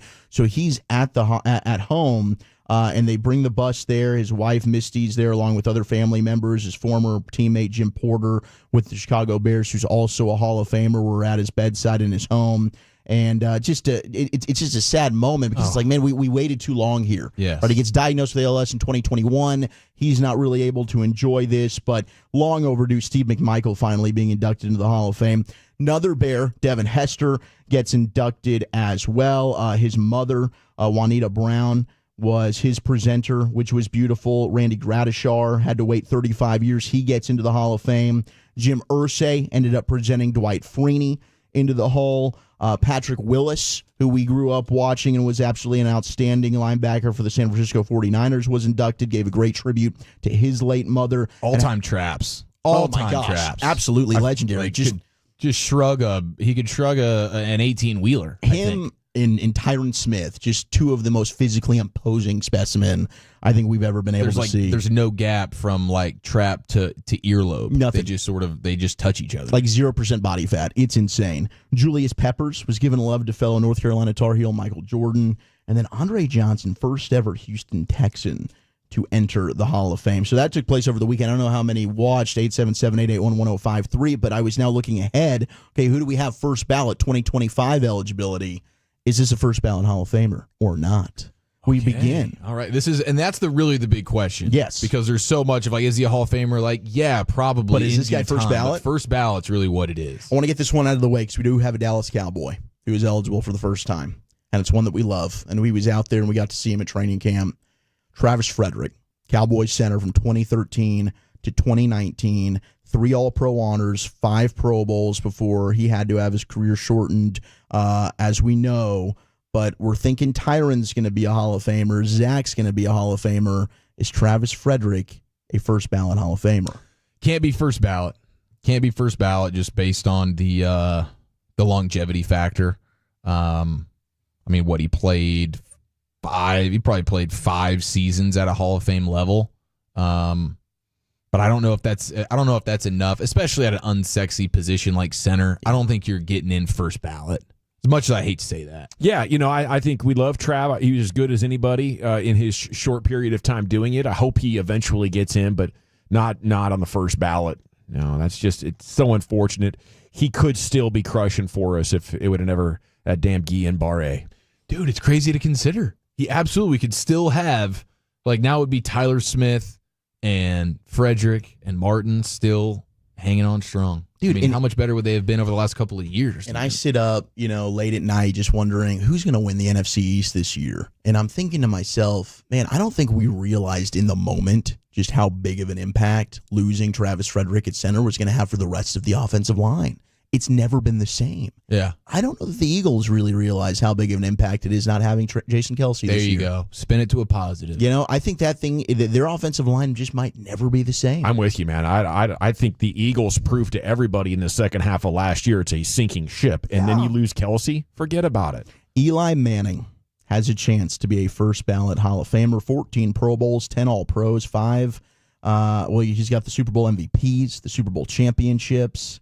But when I think of Eli Manning, I'm going to be honest, I do not think of a first ballot Hall of Famer. I think he's going to get it, but I don't think of him that way. He'll get it on I mean, the Manning last name is going to get it done for him for sure. New York, I'm sure they got plenty of people in that neck of the woods that are doing some voting here, so he will probably get it, but he would not be first ballot on mine. Oh, and dear God, I wouldn't thought be on my ballot. I thought those accolades I was reading off sounded a little bit too good. Those were Peyton's. They were comparing. Okay, Eli I was to like Peyton's 14 numbers. Pro Bowls. No, he only What went to the hell? 4 Pro Bowls in 16 seasons, but he got the 2 Super Bowls and he won MVP in both. Yeah. Eli's getting in there because of the Super Bowls, right? But Oh, for without sure. it, nobody would objectively look at his career and think that he was one of the greats. I would, if he goes in first ballot, I'll totally give up on this entire process. For his career, 366 touchdowns, 244 picks. Man. That's hilarious. What a dude. jobber, dude. It was like every game you could just guarantee it. Like I wish I don't know, some type of player prop on the like over interceptions for Eli Manning every game. I bet that would have paid you out over the course of his career a ridiculous amount of money. Tony Romo and I think Dak, both better players than Eli I Manning. agree. I would take both of those guys over Eli, but somehow he made 2 tremendous postseason runs and made some crazy throws in those runs. I mean, those 2 giant Super Bowls are some of the most what the bleep championships I've ever seen. No question. I'm shocking. Two of the most. It sucks that it's the Giants, because they're 2 of my favorite games I've ever got to sit down and enjoy. It was awesome, absolutely games. insane. How about Marshawn Lynch? Skittles has a chance to be a first ballot Hall of Famer. Okay, he's only 29th all time in rushing yards. He's 17th in touchdowns. Scoring is going to help his case, and also he is a guy that's now become beloved by the media. Does that help him get some writer votes? I'm sure it will. Well, I don't know. Like, does Like the media love does the him? sentimental? I think so. I think 'cause he has remember, he become was- a lovable guy. Okay, so I think like from a fan standpoint, I don't know how the media feels That's about fair. him because he was perpetually, I'm just here so I won't get fined, right? Like he's the creator of that. Like He I don't is. want to talk to you guys. But maybe I don't. So that's an interesting question. Like I would maybe love the old to know. trustees are like, bleep this guy. Yeah, I don't see him being first ballot though. First ballot, it doesn't feel first ballot to me. I agree. I think that some of one's the gonna be media is tough. going to love him. Some of the media is not going to like him. And he will get into the Hall of Fame with this career, everything that he's done. But I just don't think anytime soon. Going to have to wait. All right, let me throw 3 more at you. You can just tell me yes or no because I know we got G-Bag of the Day. Luke Kuechly. No. First ballot. No. Not long enough. Yeah, I need to see what the duration of his career ended up being because he's definitely Like a if Patrick Hall of Willis Famer. just got in, that's why I lean maybe Kuechly's got a shot. Otherwise, I would agree with you. I think no, Gavin. But man, they just put Willis in. Kuechly better than Patrick Willis. Oh, he will get in. He was an He's not unbelievable first ballot. player. And yeah, what are we looking at? 8 seasons? Here's someone who I think Maybe. is Terrell Suggs. Yeah, what a career. Terrell Suggs. Top yeah, 10 in sacks. He's 8th overall. I think Suggs probably gets in first ballot. And then 139 sacks in his career. My Unbelievable. gosh. And played well in the postseason. Yeah, that feels first ballot to me. And then the last one, Adam Vinatieri. Yeah, like for me, Most clutch kicker ever. I think I would. I don't think I could do.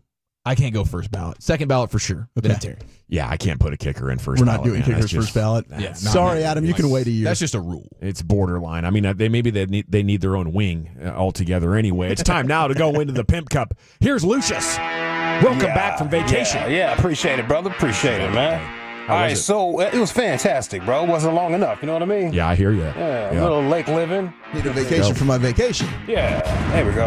All right, so who won G-Bag of the Day on Friday? I think Eric. Oh yeah, It was Eric? Yeah. Okay, let's see here. Eric Chiafalo talking about using Nancy's toilet seat from La Grande. See what you think about being this. taken out of Jeez. context. here, Two-time but champ here. Hopefully, it comes to a screeching halt today. All boys. right. Oh yeah, and the thing to do like early on as well, if like a choppy situation is taking place in the guys, is just go to the girls. There's no. Oh wow! Early enough in the morning. You used to do that at nights, didn't you? I may still do that in the afternoon from time to time at the station. Wow. After 5 That's o'clock, risky. it's clear out. It's kinda risky. Once we hit A the little risky. expressway in the G-Bag Nation, there is no risk involved. There is not a female soul to be found on floor 11. So you may or may not find me on Nancy's throne from time to time. Nancy. The Grande shout out right there. Nance, which one did you use today? Okay, great. Oh, and then you go. That was the regret. Thinking. Oh, Eric's going to the. Oh my God! I love. There's nothing better than most people hate it. To me, nothing better than a warm toilet seat. Okay, it was talking about going to go sit on the one that she sat on. Yes. All right, Yes, all right. Yeah. I thought that was a sniff. Oh. So y'all really got out of control since I was gone, man. I would never share that. Yeah, I mean, Sean's like, go on her. I mean, there's a weird stuff going down. I see what's happening here. All right, let's see what I got for you boys. There's some things I seen while I was out. Not sure if you played them. How about that Cam Fisher home run? I don't think we played it. Asheville Tourist. He's playing for the Asheville Tourists right now, minor league. Oh, this guy that does things really monotone. He's just real cool with references. Did you guys play that for GBag today? Yeah. Okay, sweet. I don't need to play that one. I'll get that out of here. You could bring that guy's work back though if he has more in the future. Okay, yeah, I'll do that. Yeah, I think he won one day. Okay, that's cool. Just need to know. How about the tight ends defensive tackle Jeffrey Simmons? Oh, with the fight? Yes. Yeah, you played it for GBag today? Mm-hmm. All right, good. That's what I thought. That's all right. Oh, good. Yeah, that's all we ask here. Alec do a decent job? Yeah. So you got some of the stuff in there. How about the MMA? I don't know this guy's name because he crashed out during his interview, and I hear the name at the very end, but he just went on just a tirade of cussing and fussing and crying about girls, and that's what motivated him to fight and everything. Have you heard this, Will Chuck? I don't think so. Okay. This is probably a new nominee. He crashed out during his interview post-fight. Kind of surprised about the hook flip that happened. You ended up on bottom, but you were able to reverse it. That happens to me all the time. I'm used to this. I train with Ray Borg. He's a flyweight mother. I'm heartbroken. Time out. The only reason I got into this sport was because these stupid girls want to keep breaking my heart, and my grandma died. So yeah, I'm a little heated. So off. Well, it was very impressive there. Ian, we look forward to seeing you again. Your winner, Ian Barella. Ian Barella. It's like an Eminem song about boxing. He crashed on out right there. That was rough. Yeah, he crashed on out. Let's see. How about this one? Ricky Ricardo. He calls Spanish play-by-play for the Yankees, but he was in the WFAN booth for the Yankees, calling like the English call. Did you hear that call? This one. No. Oh, yeah, man. He put some sauce on. That's a great call right here. He's usually calling the Spanish calls. This is him in the English booth with an old girl. Wow. George Steinbach's block! Whatever her name is. Yeah. Oh, it's the greatest moment ever. Yeah, he's in there with her. Killing it, though. She's 1 for 8 with 5 strikeouts. Strom's pitch is swung on, hit deep to right. Back goes Castellanos at the wall. Oh, baby, another one. Adios, amigo. Smooth Jazz does it again. His 4th home run of the series. Jazz Chisholm Jr. is a Bronx bomber from the Bahamas, and he puts the Yankees on top 5-4. Smooth Jazz does it again. Well, when you walk into When you walk into that box, you see Steinbrenner there. My goodness gracious. Holy moly. Goodness gracious. Yeah, he's killing it in that box, man. He might get the jump. Let's see what else I got for you. Well, yesterday was a church day. I pray you got your blessings and everything and all that good stuff. At a funeral, when someone passes, do you have a repast where there's like a whole lot of food and everything? You guys are eating a lot of foods? After the funeral? Yeah. Yes. Yeah. All right. I haven't been to many. Well, this lady decided to drop some rule. Good for you. That's a blessing, I guess. You know what I mean? I might have avoided a couple. They make me super sad. They are really a sad situation. I never know what to say to the people. Yeah. You know what I mean? I hear you're supposed to observe your losses, so I'm trying to get better at it. I never know what to say. It's so sad. Yeah. Yeah, but she dropped down some rules during the funeral. Is this the proper place to do this? the wives ain't cooking no more. Everybody going to KFC and the McDonald's and get yourself back in the kitchen and stop trying to keep up with the Jones. Oh, I know that I'm right. Oh, yeah, this is a homegoing tonight. This is going to help y'all when you get home. Some of y'all, you know what, I don't even like them repasses after the funeral. Because folk just get them plates and aluminum foil and grabbing food and taking it home, just selfish. Dirk. I ain't bringing nothing but just going there to eat and to take stuff away. We better get right. Ain't nothing but the truth gonna make y'all free. Come on here, somebody. The food is prepared for the family. Amen. If there's something left over and they want to share with you, that's all right. But don't take no brown bag and no foil out of their house. Taking their pots and pans and never see them again. Honey, this preaching the gospel tonight. Is it? Oh, glory to God. I want to know what scripture that is in the Bible, too, by the way. yeah. Leave the foil in their drawers. Yeah. And I don't think his grandmother said this one. This is a little extra clip. Let's glorify God and give him glory. Grandma used to say it like this, bitch, we here, we might as well have church. I don't think Grandma said that. I don't think Grandma said that. Grandma used to say it like this, bitch, we here, we might as well have church. Bitch, we here, we might as well have church. Yeah. Keep that language outside. Let's do it. House of God. You don't mind, Grandma? Is it B word, we're here? Is it Grandma laying down the law at a funeral? Is it Ricky Ricardo, Spanish play-by-play for the Yankees? Is it MMA guy crashing out in his post-game interview? Or is it our champ, Eric Chiafalo, who's looking for 3 right here, Chief? Let's start the voting with you today. Looking for not. Let me get that UFC guy who crashed out. Okay, Lucius? Yeah, me too. We're 2-0. Has Nancy heard that clip? Are you guys talking about her warm toilet seats? Totally hoping not. Totally hoping not. I used to go in there during the pandemic, and the only person who caught me was the cleaning lady with the gold tooth. I was embarrassed. yeah, I was embarrassed. I was embarrassed. That green juice was flowing through me that morning. I always wonder what I'm going to say if that door does open. Excuse me, I'm in here. Pardon me. This is the men's room, right? Men's was full. I'm so sorry. Well, Chuck. Eric. I gotta vote for you. I'm voting for Ricky Ricardo, which means by a score of 2-1 to 1. And your new G-Bag of the Day champion is this MMA guy crashing out. It's fascinating to hear the emotional swings there. What's going on? I mean, holy cow. I got my guesses, but I can't say it on this microphone. Yeah. Because I don't have proof. I assume and that's reckless endangerment of the truth if I say what I want to say. Yeah, that was crazy. Okay, where are we going next here? We got Krusty's Corner's been permanently moved to 340. Yeah. Brian's joining us here after practice. So what do you got next, Eric? We got a little best of the weekend featuring a weekend confession, or 2, next in the nation. Coming.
Uber Eats has Lola V products? I gotta remember that. Well, you know, they say in order to remember something, you have to forget something else.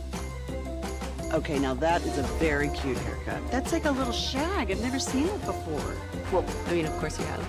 It's the Rachel. Oh, is that your name? No, I mean like your name. No, I'm Jen. My name's Jen. Right, but I just mean like this is your haircut. But that's hair on your head. I'm not saying this is your hair. Okay, freak me out a little bit.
Classic Chevrolet in Grapevine. They are the #1 Chevy dealer in the world with more Silverados than anyone else. Go see them today or visit ClassicChevrolet.com. This is Texas. This is Classic Chevrolet. Together, let's drive, relax, and enjoy the difference. Based on new Chevrolet registrations 2023.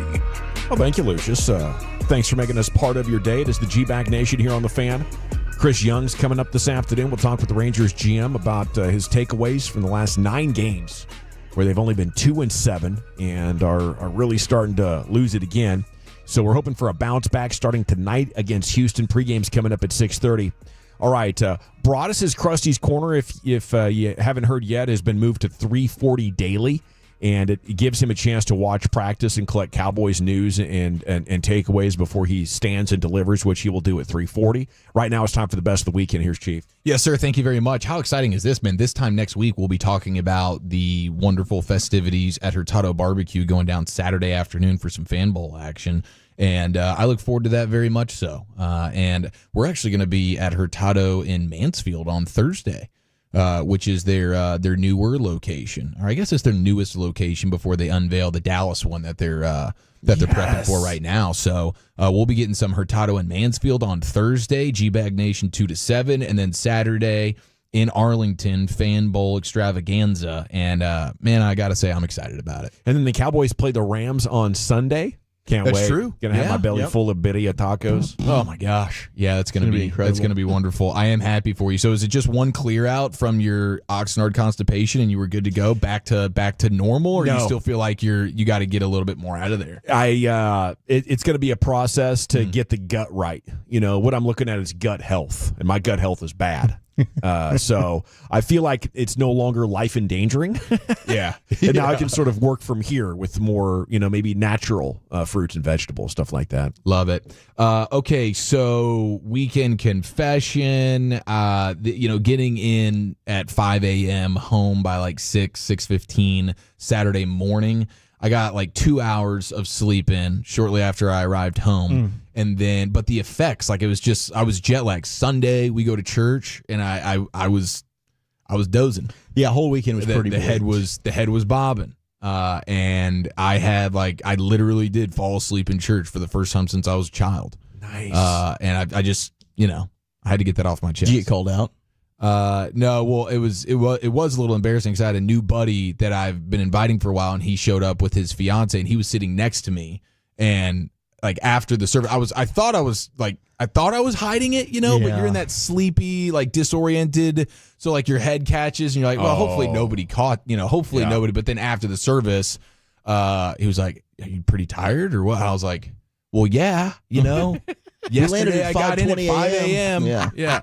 Like, I know it's not today, but I'm still feeling like today now, Monday, I feel pretty good. Yeah. But see, I was dragging Saturday and Sunday so much so that I was dozing off. I feel terrible about it. I told you guys last week I was getting the sleep of the gods, like 9 or 10 hours of sleep in that Oxnard hotel. I think I built up so much rest that I was good. I got 30 minutes of sleep Saturday, and then I ended up staying up until like 11:30 at night trying to coordinate soccer stuff for the next morning. Only got 6 hours of sleep Saturday night into Sunday. Wow. And then finally got caught up last night to about 8.5 hours of sleep. A freaking machine. That's dominant. That's what I did. Yeah, dude. And I don't know how it happened. I look back on the weekend, I'm like, how was I not exhausted and falling asleep more? The only thing I could attribute it to was clearing the pipes out. There you go. Well, getting all that getting it built up last week. Okay. Yeah, fair enough. I mean, because I was thinking maybe it's the championship high, after winning on Saturday. The way that you guys were able didn't to hurt, win. when they were dominating in the way that they did Saturday. That's that's a shot in the arm. I think so. No question. I told him that actually after the second game. Another weekend confession: the Joe Rogan Live stand-up special on Netflix. I mean, I wasn't cackling as much as I wanted to. I was disappointed about that. Now, Presumed Innocent finally got to finish the final episode of that season, and that was wonderful. No spoilers, but I will just say that's worth watching if you haven't on Apple. The craziest thing I saw this weekend was probably the Alex Smith picture. Did you guys see the Alex Smith Did not, picture? no. Is this his leg? Alex Smith, yes. And it was like, then yes. I did. Natty leg, huh? Gosh, Dude. I tried to take that out of my brain. Yeah. That thing is gruesome. Well, it's going back in your brain because it's on the fan cam now or shortly, courtesy of Carter Freeman. It's been a while since the catastrophic leg injury for Alex Smith, and he had come back and actually played after going through all of this. But seeing the photos now of just what his leg looks like, man, that is That is even worse. And I saw like the E60 or whatever and how nuts the recovery process was for everything like that. But seeing that photo go viral this weekend, they absolutely should rename the Comeback Player of the Year in the NFL the Alex Smith Comeback Player of the Year award. I'd be on board with that. Nobody's come from farther back than that right there. That's incredible. Now, he had the Dak injury, but then it got infected, right? So he had to sit in the hospital for like months with it basically being an open wound as they let it like properly heal. God. Yeah. And then they had to do a bunch of skin grafts. So yeah, that's look at that thing, dude. That's a miracle of modern medicine that he didn't either die or get leg amputation from that. No doubt. And the fact that he was able to come back and still play at like a a decent level for himself there, just nuts. Seeing that picture was pretty eye opening. And then how about this one? Just saw this one hot off the presses here. Thank you to Ruben Portillo for pointing it in my direction. Minor League Baseball is giving away 5 what they describe as munchie mitts. Ooh, I love a munchie mitt. What do you think a munchie mitt is? 877-881-1053. Now, this is on the fan cam as well, so you guys can get a peek ski at this.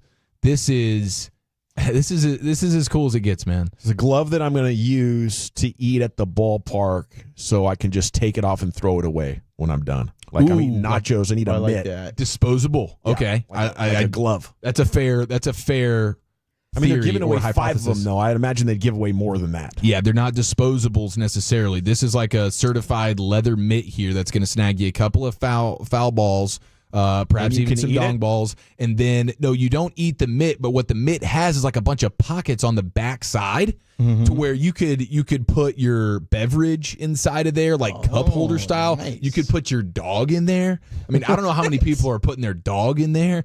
But you also have like condiment spots to where it's basically just like a do-it-all glove mitt where you can catch foul balls and whatnot, but you can also like hold your beverage, hold your condiments, hold your dog, hold your Cracker Jacks. I don't know if you guys have laid eyes on this yet. It should be hopefully on the fan cam somewhere, but I can't see. This thing is pretty dang legendary, dude. This is like the coolest invention I've seen since the beer helmet. Where you're drinking and just simultaneously feeling as much of like a sports guy as possible. That's okay. I like what I'm looking at here. The beer helmet blow your mind, bro?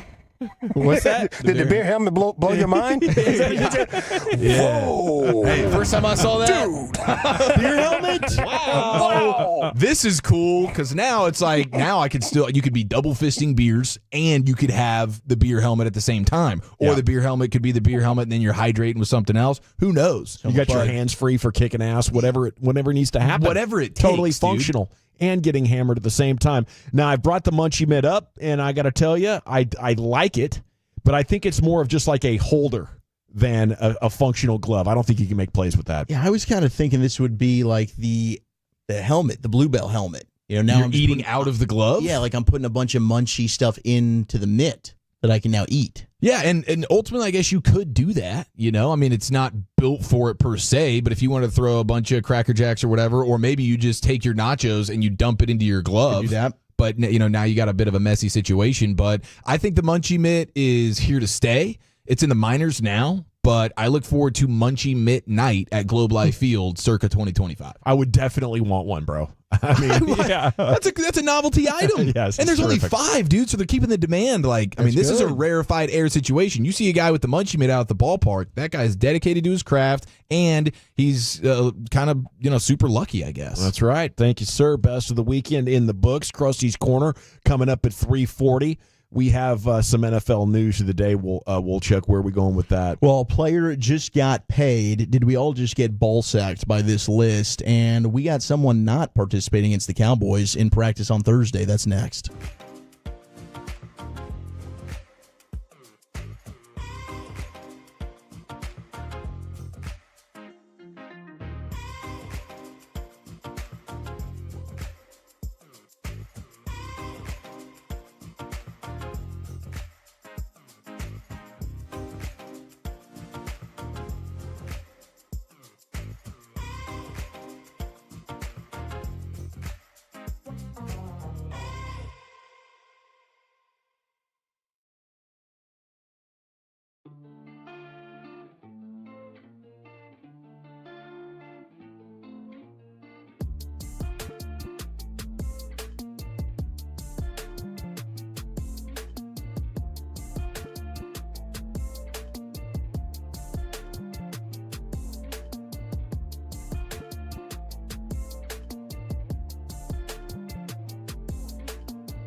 Do you think it's true that you've got to forget something else to remember that Uber Eats has groceries? No, that's absurd. Hey, remember when you used to be a, what was it, Pepper Lady? Pepper Lady? Wasn't it Cinnamon Sisters?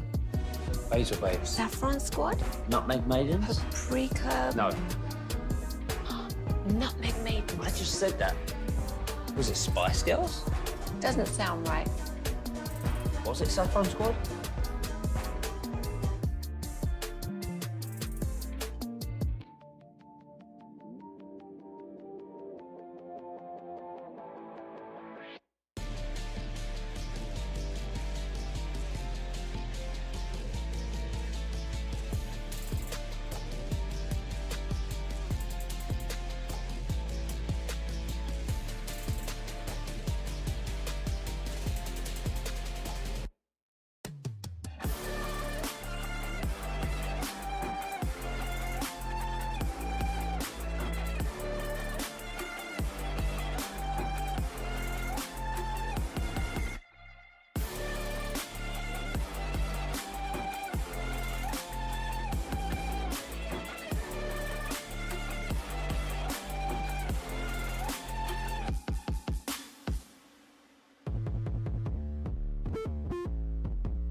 From our Highly Mazda of Arlington and Hearst studios, you're rolling with the GBag Nation on 105.3 The Fan. Welcome to the nation. Yeah, buddy, here we go. It's hour number 2 of the GBag Nation on 105.3 The Fan. Hope you're having a fantastic day.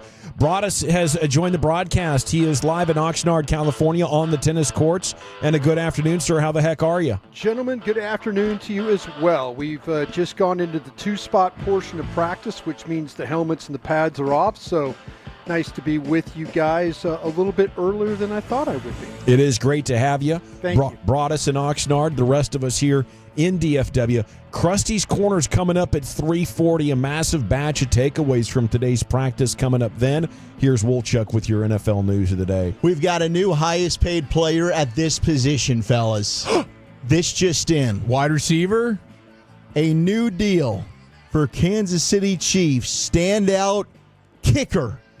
Harrison Butker, 4 years, $25.6 million extension, $17.75 million guaranteed, and the first statement was, "My wife never has to come out of the kitchen now. Thank you, Kansas City."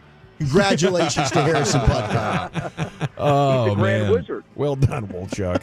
Nice work, dude. But yeah, no, he is now the highest paid kicker in the history of the sport. Dear God, $6 million for a kicker? Yeah, it's a lot of kidding money. me? It's 6.5? It's a shade over 6. I think if you're a team that knows you're playing in the highest leverage, biggest game moments that oftentimes come down to these, I think your kicker is exponentially more valuable. You're going to be in high-stakes moments, and not every guy is capable of coming through in the AFC Championship game, in the Super Bowl. If you feel like you got your guy there, then boom, you do it. Yeah, somewhere Justin Tucker's like, what the bleep?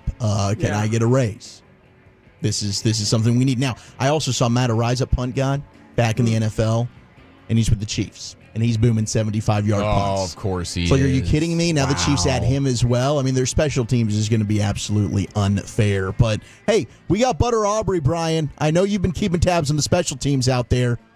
Yeah, absolutely. And they had a field goal period this morning, and he did not miss. And so, as you guys know, that the breeze blows off the ocean over the tops of the trees, so you got to drive the ball a little bit today. But we had a field goal period. We also did kickoff returns. Ooh. Was another one today that we practiced. So, yeah, Aubrey, I think every kicker is kind of looking at that like, okay, there's no way in hell I'm getting that kind of money.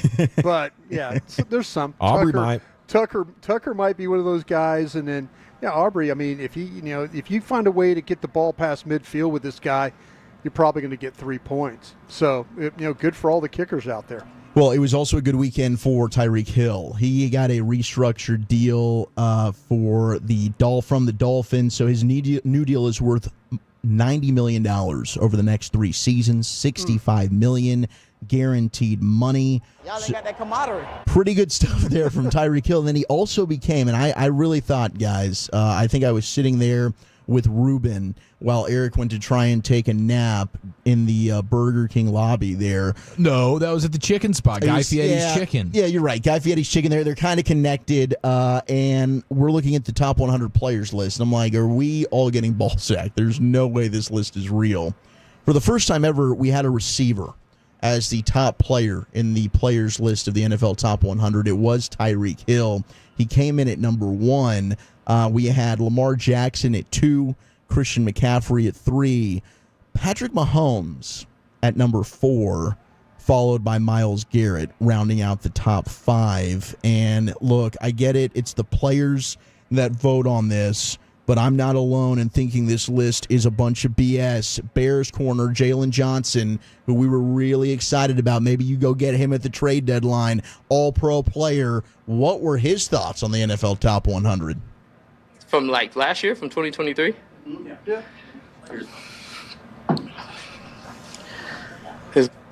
There ain't no way. I don't know how you make Pro Bowl, All-Pro, and you're not a top 100 guy. I mean, I could have been 101, I guess, but Aaron Rodgers didn't even play in the season. He was voted. So, I mean, hey, everybody made mistakes. It ain't just the media that do it. The players, clearly, if they voted for this, they made some mistakes.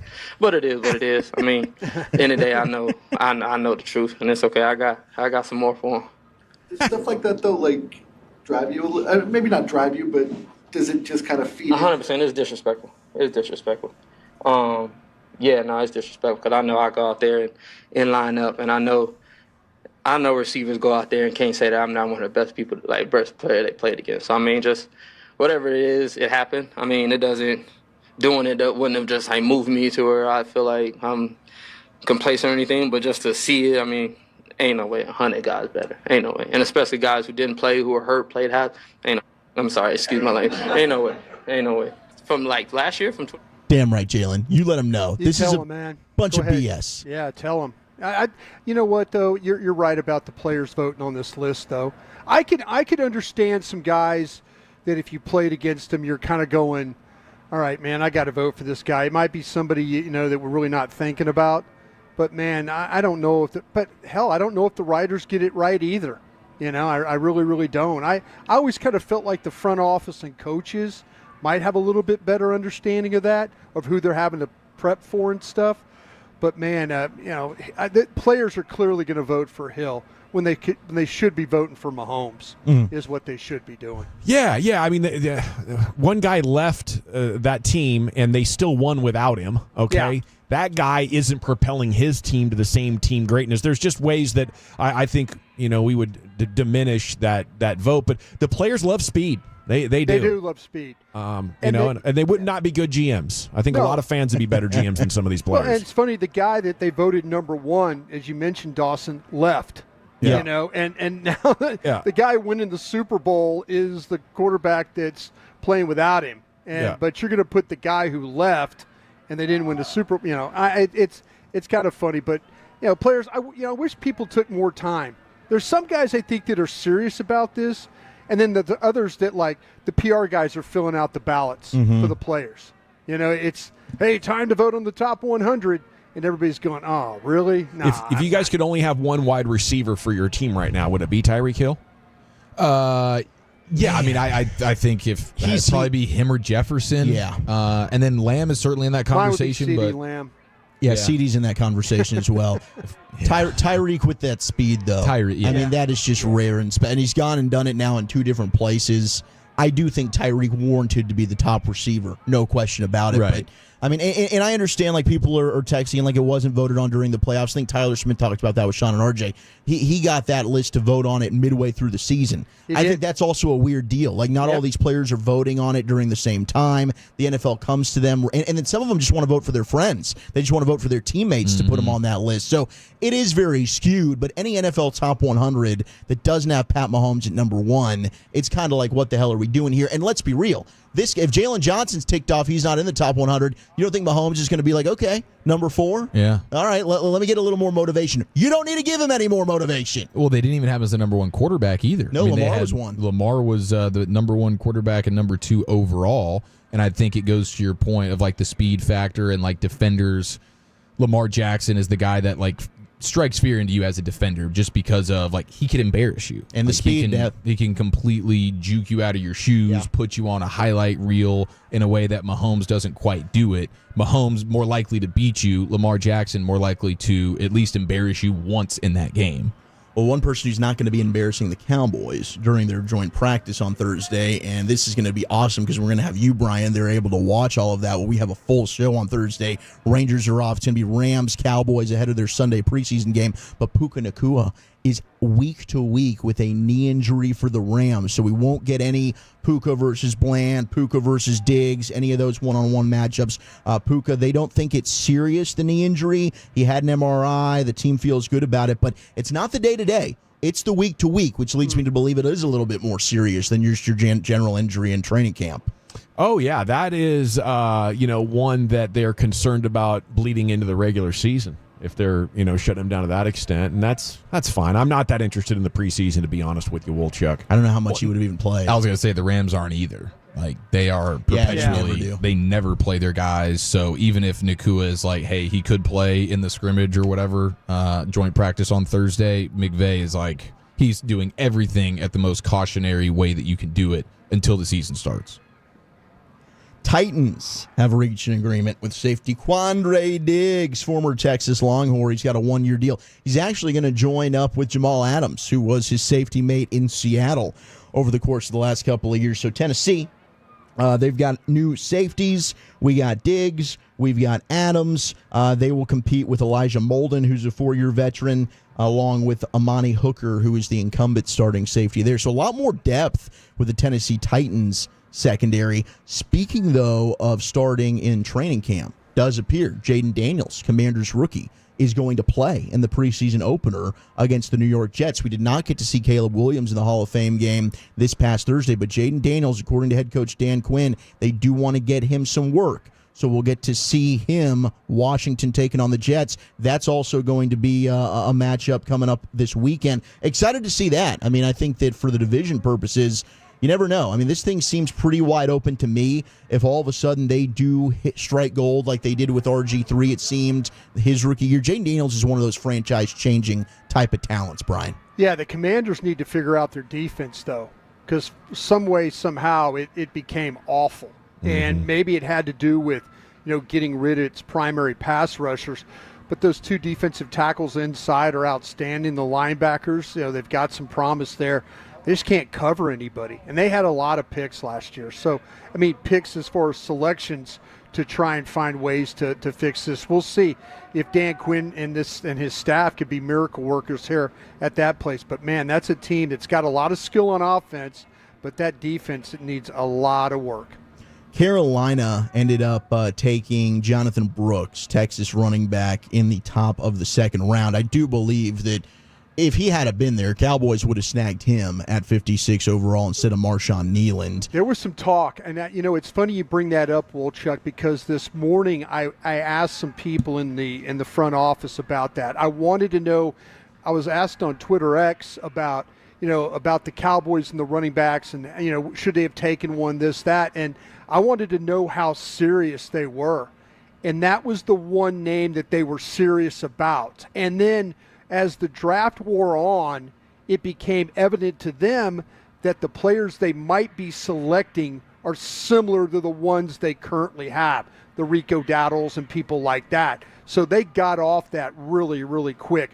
Lloyd from USC was another name that they mentioned, but it really, really was about the Texas kid. Mm-hmm. And once that went away, then they were kind of out of the running back business. Well, the question was, how quickly is Brooks going to become available? This year, head coach Dave Canales said week 3 or 4 would be great for the return of Jonathan Brooks. So he should be available the majority of the season, but that's kind of the timeline for Jonathan Brooks to make his debut. Could have been a Cowboy, but he ends up going 40. He went 10 picks higher than when the Cowboys were picking there in the second round, so a bummer for them as well. This was a crazy headline that I saw over the weekend. At first, I was like, wait a second, is this real? I bet I got a crazier one. A man was arrested for threatening to shoot Patrick Mahomes and Travis Kelce at a Morgan Wallen concert. Okay. You know what? A Morgan Wallen concert. Who's that? Your headline beats mine. You win. Yeah. I mean, it was. I was just like, what we're doing, because I mean, I hadn't heard, like, obviously we've heard of political figures and bomb threats and everything that's going on with that around the world, but like athletes, we're now targeting athletes, and yes, apparently 40 minutes at Arrowhead Stadium, the Morgan Wallen concert had to be delayed. They eventually found the source and arrested a man from Illinois who was charged with a felony after he threatened on social media to shoot both individuals at the concert. So, hey, kudos to the local authorities there at Arrowhead getting that thing taken care of. But that's got to be terrifying. Like, if I'm Mahomes or Kelce, I'm probably just, thanks, I'm leaving now. This is not cool. Any motive here? I think maybe he was a Bills fan. I don't know. He said he made a stupid mistake that led to his arrest. Maybe he was just drunk. He's 23 years old. He goes on social media, starts ranting. I think so, yes. I mean, I'm just skimming the story. Accused of causing a false belief or fear that a condition involving danger to life existed.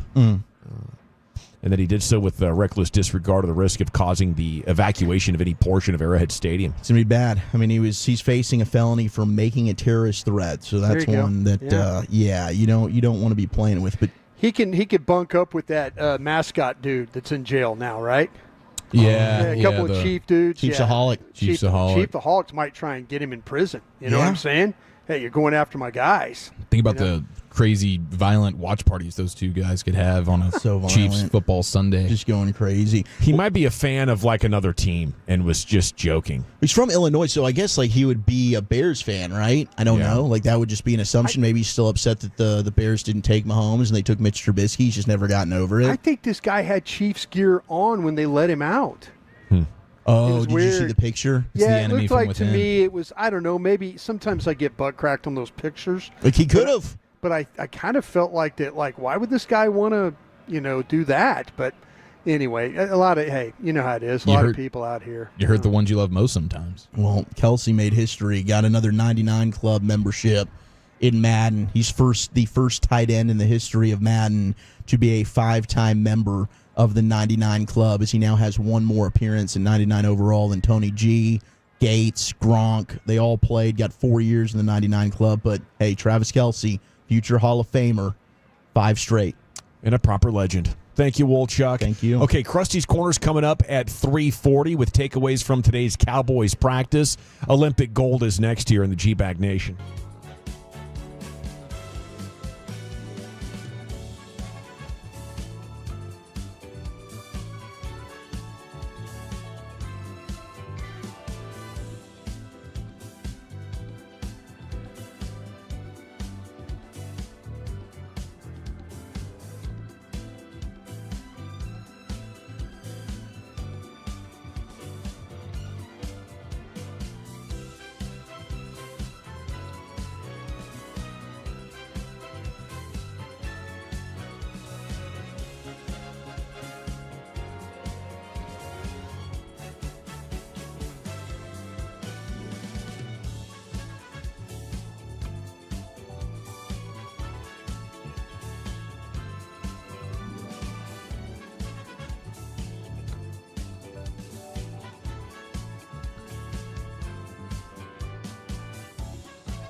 Uber Eats has Lola V products? I gotta remember that. Well, you know, they say in order to remember something, you have to forget something else.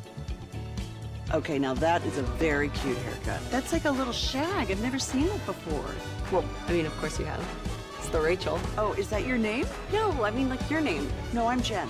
My name's Jen. Right, but I just mean like this is your haircut. But that's hair on your head. I'm not saying this is your hair. Okay, freaking me out a little bit.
Welcome back. It is the GBag Nation here on 105.3 The Fan. It is time now for some Olympic gold with the Chiefs. Segment is brought to you by Window Nation. Go to windownation.com. Call 866-90Nation. It's brought to you by Cars for Kids. Donate today, carsforkids.org. And it's brought to you by the Frankels. Life's unpredictable. Accidents happen. Franklin Frankel, the go-to attorneys for car and truck wrecks and DFW. If you or a loved one has been in an accident, contact the Frankels for a free consultation, 214 or 817-333-3333. Go online to frankelfirm.com, and here's the Chief. Broadus is not going to like what I have here, but friendly reminder, Thursday, 2 to 7, GBag Nation live in Mansfield. Hurtado Barbecue. Looking forward to seeing you out there. 226 North Walnut Creek Drive in Mansfield. That's going to be wonderful, 2 to 7. And then Saturday, starting at 1 o'clock, it's Fan Bowl 2024 at the Arlington location of Hurtado's. That's going to be 205 East Front Street. You can stop by for the best paper football tournament in the land. Awesome barbecue, of course. We'll be doing fan roundtables, having a great time fellowshipping with the Tolos. So it's going to be an awesome week here with the Fan and Hurtado barbecue. Now, we do have the Olympic segment of the day here, and there's so much to unpack. The first of which is the fallout from the GBag Nation sort of you make the call of the summer as it regards to the Olympics here, the no AC for 30 days like the villagers are having to deal with in Paris right now, or swim in the Pooh River. And they have done some triathlon stuff in the Pooh River despite having E. coli issues. And now we have our first reported Belgian triathlete, Claire Michel, reportedly spent 4 days in the hospital. Oh, no. With an E. coli infection picked up from the Pooh River while competing at the Olympics. 35 years old. She pulled out of the team triathlon. She can't even compete anymore. That's not good. She's too old. Because she's compromised immune system. She's got a bunch of E. coli. As if Broadus is a young, spry champion. Yeah. I mean, she's just too old. She shouldn't be doing this. 4 days A little bit more tougher here in America. You know what I'm saying? A little bit more tougher than the Belgians, I would say. Unless you're a Belgium horse. Belgium horses are big. Belgium horses are big and tough. Yeah, they sure are. They are big and tough. Loves that he's calling them Belgium and not Belgian. Yes. But Belgium. Yes. I'll have a Belgian waffle, please. That's where Belgians are from. Shout out to Mavs legend, though, real quick, is I am in Brian's seat, so I've just got to tell everybody what's happening on the TV. Okay, yeah. But Dirk's there. Dirk's there for the Germany gold medal game in the 3-on-3. That's it. Nice, dude. I'm glad to see Dirk's making a presence out there. We love Dirk. But yeah, we have. I mean, this is an E. coli situation. She's the only one. She's the only one. She's the first one reported. Everybody else has air conditioning, but her. Maybe she has air conditioning now in the hospital. You know, she probably just got some flu. And she had something else wrong with her before she jumped in that water. Yeah, I'm just telling you, man. Now we're recklessly speculating. You're bringing up the story. I'm just trying to give the facts. So you're the facts are she previously had a condition. The facts that everybody else is swimming in the poo water and not having problems. That's the facts. Yeah, not having problems like the 10-time vomiter that we had swimming through the floaters and whatnot. I mean, come on, dude. If he would have only thrown up 5 times, I've told you that a bunch, Eric. He would have finished better than 9th. Well, he was a 12th place participant. Now he's 9th. It is amazing. Brian's fighting, he is, for the poo water, but he is so against peeing in the pool. Yeah, there's a contradiction there. I just don't get. You know what? I'm not going for a gold medal in your pool.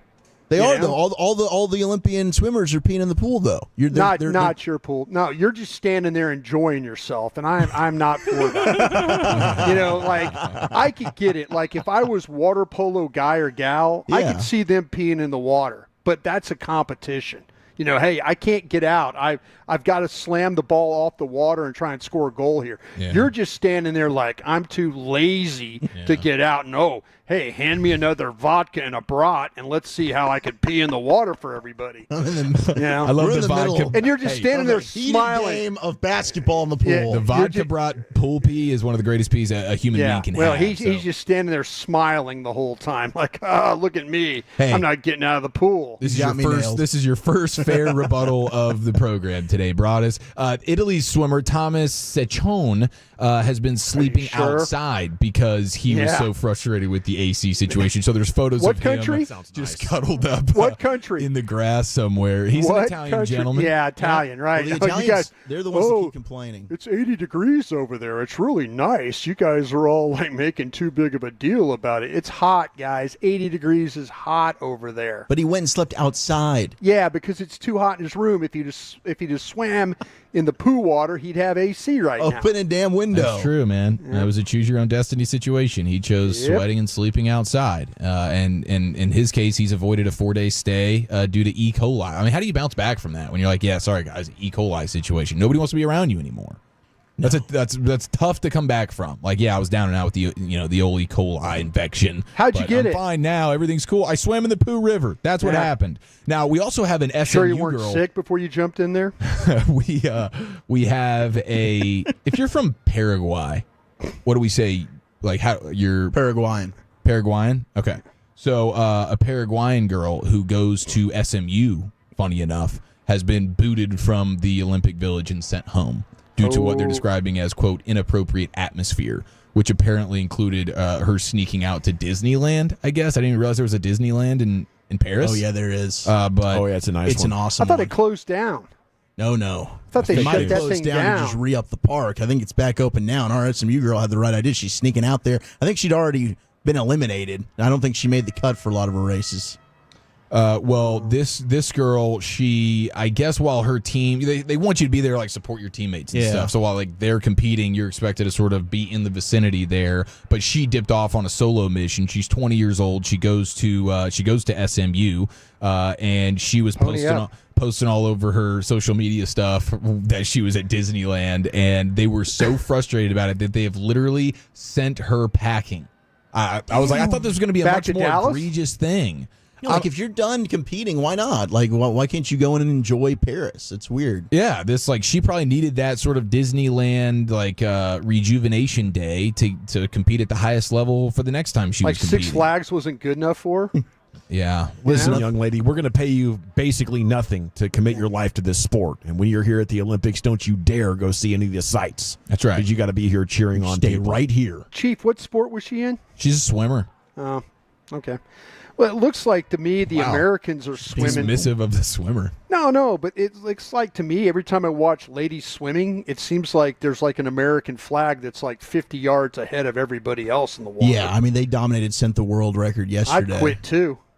Except for the races against the roiding Chinese. Ooh, yeah, that's a good point. Roided their balls Yeah, off. well, we Yeah, finished that's a good silver point. behind them. That was And the relay, Yeah. those things, yeah. Oh, well, congratulations to all some, 4 of them, by the way. We got some local legends, 2 Texas athletes. You have North Texas resident Vincent Hancock took home his 4th He's a gold. skeet shooter. Yes, 4th gold. What? Hancock is Darn now right, skeet shooter. 4-time gold medalist. My goodness. When it comes to shooting skeet. And then Connor Prince, who Hancock allegedly coaches, That's won him. silver Yep. in the skeet shooting competition. So 2 Texas athletes hitting gold and silver when it comes to the skeet shooting. Pretty dang awesome. Scotty got in the gold. Scotty got in the gold. What a year for Scotty, man. Yep. Are you kidding me? Sha'Carri Richardson, silver. Sha'Carri Richardson, no doubt. And then you had Noah Lyles. Take a bow, sir. Yeah. What a The what guy a on race the this call was. for that race. Lee has to- Diffie. Oh man, he's got Lee Diffie. Oh crap! I really That's an screwed this all-timer. one up. Yeah, Lee Diffie is like he's the voice of racing. And you never want Lee Diffie to have a photo finish in racing because he'll get just as confused. Yeah, he as did. he did. And how could you not? It's like I didn't understand the rules as they are. Because like the first body part for the other dude crossed before Lyle's, but it was Lyle's chest. That I don't know. It's kind of a They needed weird to be hair that pole splitting. vaulter guy. They had the same time, Oh right? yeah, Yeah, we'll get to the pole vaulter guy here in a second. it That was an Have you ever insane seen finish. anything like that? No, I have The not. pole- No. actually once. In fact, it was the topic at our family brunch yesterday. Oh, Really? look at the pole vaulter guy. the I Frenchman's was like, I pole. hadn't seen this. They showed me the video. I'm like, we're gonna have a bunch of fun talking about that on GBag tomorrow. Wouldn't you think maybe I should have taped that down or got some like doubled up on the compression Yes. shorts or You got something? to go with the weenus. Okay, so you have a French guy who failed in the pole vaulting because his own pole got latched on, and boom, when Yes. pole touches pole, you are DQ'd. He got C blocked from a medal. There were so many headlines with this story, but the one that I felt like rung true the most was pole vaulter's Olympic dream shattered by his own penis. It's so true. Man, is the loss the win here? I mean, that's the best way to go down. I think he was right? popular in the village with the other athletes. He myself. could probably make so much OnlyFans money right now. Yeah, like I do think. I mean, what do you think? You have a better post Olympic career in sponsorships, being a gold medalist, or being the guy who didn't medal because of his He become own an actor. Yeah, sword. Brian's right. Brian's right here because I don't think any of us really know who he was. If it was just a traditional pole vault and he wins, I think now we all know who Guy he should have is. been a fencer. I mean, gosh. pretty dang. Or a A lot of jouster. industries might be calling for him. Poke your eye out, kid. I mean, my gosh, that was pretty ridiculous. So if you're that dude, are you taping it down to give yourself a good chance of winning, or letting it flow in all of its glory? I mean, I think if you're that guy, you're probably more committed to winning gold. I would think. You know, tuck that thing back, and maybe, I mean, but you can't run and sprint and jump with a tuck.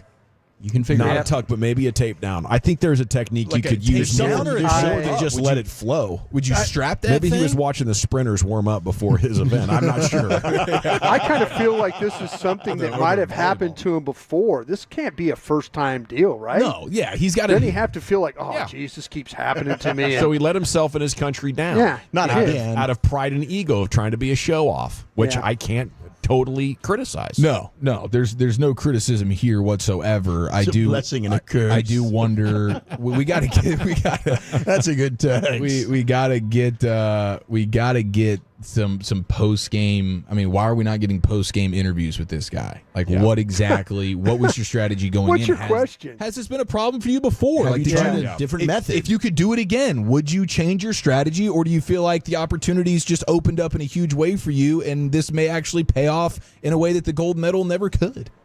Yeah, what kind of opportunities were you looking to open up here exactly? Yeah. How do you apologize for that? Cold or something else? Sorry, I'm so blessed. Sorry, I'm packing. Yeah, that's a huge win for that guy.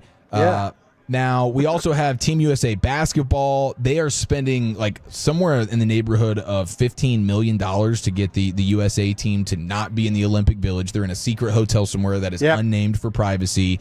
And with all the different accommodations, they're like, hey, we're not going to accept anything the Olympic Village is giving us in Paris. And we, like 20 people or whatever, for the basketball squad is going and probably eating fantastic, sleeping fantastic. They got AC, all the good stuff. So kudos to them getting it done. And I mean, you're not gonna see LeBron James napping on the grass out there because he's so hot in his cardboard bed. Could you with imagine? no AC? I mean, it's honestly unfair to everyone, but it would be even more ridiculous to see my guys.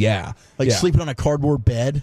Yeah, how could they fit on that? He couldn't. No, he couldn't. They had no choice but to do this. These are aliens that play basketball, and they can't sleep in the common folk place. So that's what's. What going on about with the other teams? You think they're following suit, or are they just kind of letting this thing roll? No, I think they're probably mostly letting it roll. That's just. I mean, most. I would imagine most countries don't want to fork up, and I don't know who foots this bill, but that's reportedly $15 million. LeBron said, "We ain't staying here, boys." Yeah, LeBron might have just swiped the card, put it on the man. I totally get that.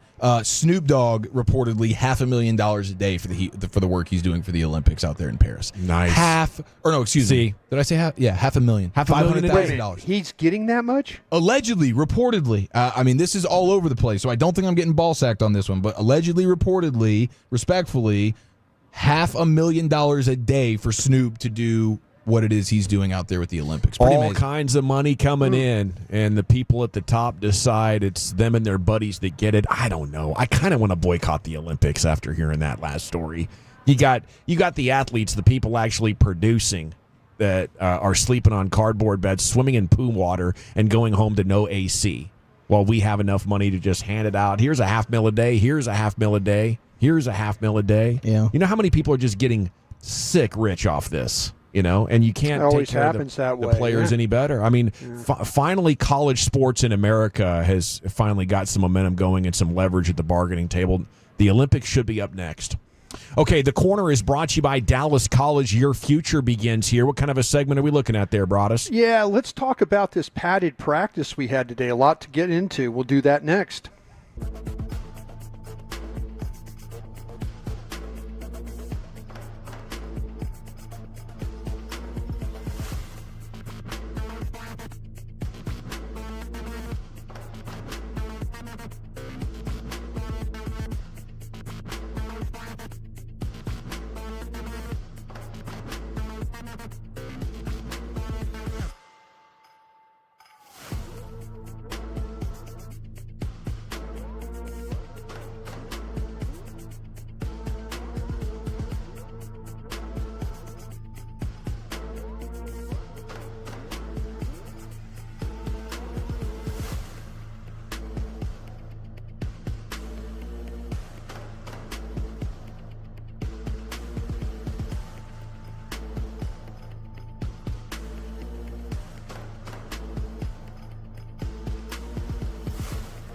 Do you think it's true that you've got to forget something else to remember that Uber Eats has groceries? No, that's absurd. Hey, remember when you used to be a, what was it, Pepper Lady? Pepper Lady?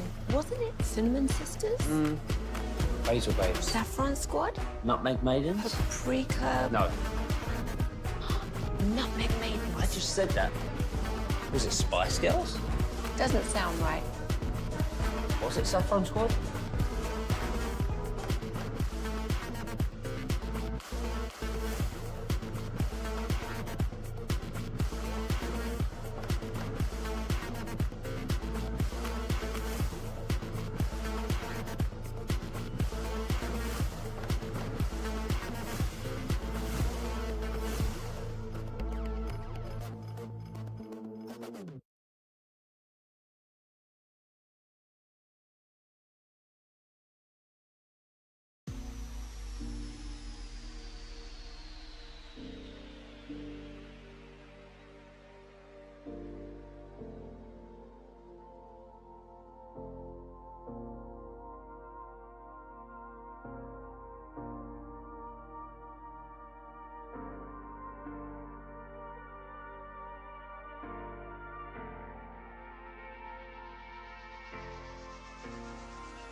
Uber Eats has Lola V products? I gotta remember that. Well, you know, they say in order to remember something, you have to forget something else.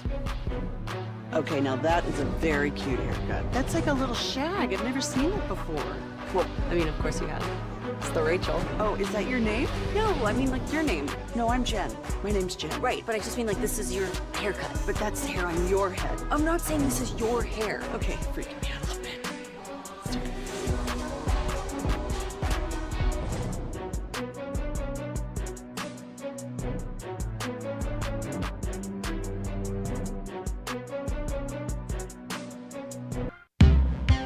Classic Chevrolet in Grapevine. They are the #1 Chevy dealer in the world with more Silverados than anyone else. Go see them today or visit ClassicChevrolet.com. This is Texas. This is Classic Chevrolet. Together, let's drive, relax, and enjoy the difference. Based on new Chevrolet registrations 2023. Yes, sir. Thank you, Lucius. GBag Nation, hope you're having a great day. It's time now to go out to Oxnard, California, where Broadus is standing by with Krusty's Corner, brought to you by Dallas College. Your future begins here, Krusty. Thank you very much, General. I appreciate that, and thank you to Dallas College for being a part of this today. Hey, Eric, I wanted to give you a heads up. Yeah. They had brisket today on the carving station. What? No tri-tip? No buffalo chicken? They went with the brisket, bro? They went brisket, and then they went the sausage dogs, and then the cheeseburgers, the cheeseburger sliders. Is what they did today. Dominant. Is that? I wonder if that means Matt Pittman's already out there, and he's like, hey. I'm keeping an eye on that, by the way. Yeah. I text Pittman, and I asked him, I go, hey, when you coming out here? He didn't answer me back. So I don't know if it's a secret. Maybe it's a player. Maybe they're going to surprise the players and bring him out here and have him cook. But I walk by every day to my room where he could cook. So I'm gonna keep an eye on that one. Yeah, get in the mix on there. I will get in the mix on that one for sure. What if I told you that that Diggs practiced today? Yeah, been waiting to hear how did he look? How were things? Well, the visor the pictures looked good. Yeah, Diggs practiced. He didn't do the team period stuff. He did 7-on-7. Okay. So we were kind of waiting for him. I talked to some people in the front office about this. When are you going to put him out there? They were saying, hey, we're going to take our time with this. We're going to try and ramp him up and let him be a part of this. We kind of felt like that maybe the full practice would be a little bit later on. But he did go out there in the 7-on-7 period and competed a little bit. It's kind of, got to the movement part of it. He's just kind of feeling his way a little bit, not really trying to do anything crazy out there, but he was out there practicing. Let's see if he do a little bit more tomorrow, and with the team. But he did not do anything where it was 11-on-11. It was only 7-on-7. How was the quickness and the change of direction and everything? You know what, still there? Dawson? It was he really. I don't think he cut it loose from what I was. It was like it was pedal and then it was brake and it was move. There wasn't anything like really driving on a ball or trying to not. It's almost like he went out there to say, okay, let me get a feel for what these routes are looking like, or how could I pedal and how quick are these guys getting on me in order to to get an idea of the speed, because that's where it really looked like. I say, it wasn't like, okay, I'm going to carry a guy down the field or I'm going to carry a guy across. It was like, let me just get a little bit of a feel of how the speed of the practice was going to be, because when he went out, Nahshon Wright came in and was playing as that right cornerback. So it was just an opportunity to get him some work in the 7-on-7. He did. Let's see if he'll do a little bit more tomorrow. On the offensive side of the ball, we got Ryan Flournoy practiced for the first time today. And Flournoy is the 6th-round draft pick. We haven't seen him at all in camp. He'd been dealing with a knee injury, but he was a full practice today. Matter of fact, had a couple of different plays, had a nice catch along the sidelines. Guy's got the ability to extend. He's really tall, 6'3". Length is that type of to his game, what he has.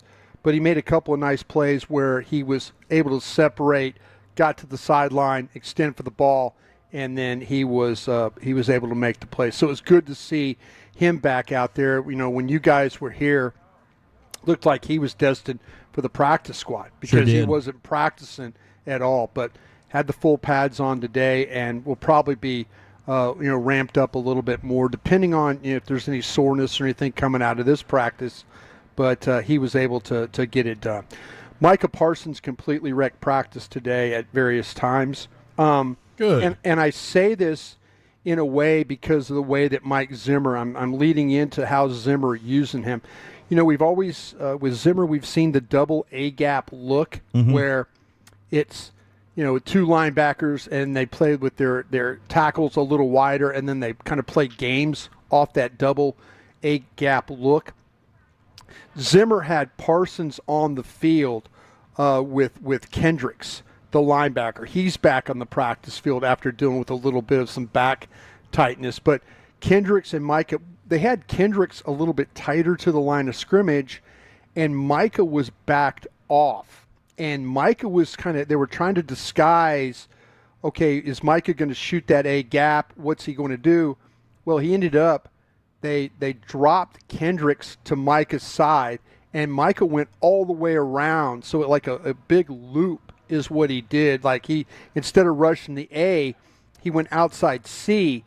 And so they showed it like, okay, let's probably slide the protection to him. Yeah. They slide the protection, but he's able to go tight off the edge and then get into the backfield and do what he did. But he was playing both sides, but Zimmer was moving him around quite a bit today. But when they put him hand down, he was going after Steele pretty good. And then on the other side, though, he was going against Chuma Doga. No Guyton. Once again, he's got some illness. I need to find out if he's coming back tomorrow. But it was a Doga on that side, and it was Awesome Richards, who played pretty well in the blue-white scrimmage on Saturday. Parsons took him to task a little bit today. So that was something that we saw from Parsons, some double A gap look, some hand down both left and right side, but trying to move him around and be able to find some spots there. Every time they went to short yardage runs today, it was a 4th and 1. Hunter Lipke got the ball. Okay. So they lined up with him as a fullback, and just every time handed him the football on those short yardage plays. So good job by him. Nobody really was able to they were able to block that front 4th and 1, and he was able to get the conversion on the fourth down. A little bit of a scary moment today too. Jalen Brooks, they were getting ready to go to team, and he went off the field. We thought something was really wrong with him there. I think he just probably had something in his eye, but he came back out on the field. These receivers overall are doing a pretty darn good job. When you look at Tolbert, Cooks, keep an eye on this kid named Burnett. Dante Burnett is a kid that they brought in that all of a sudden they're throwing him on some special team stuff in practice where they're like, maybe we can see if this guy could be that 6th receiver. But now he's in the competition as well with Billy Johnson, with Cropper. Flournoy, I mentioned, is back. Racy McMahon is back, has been practicing.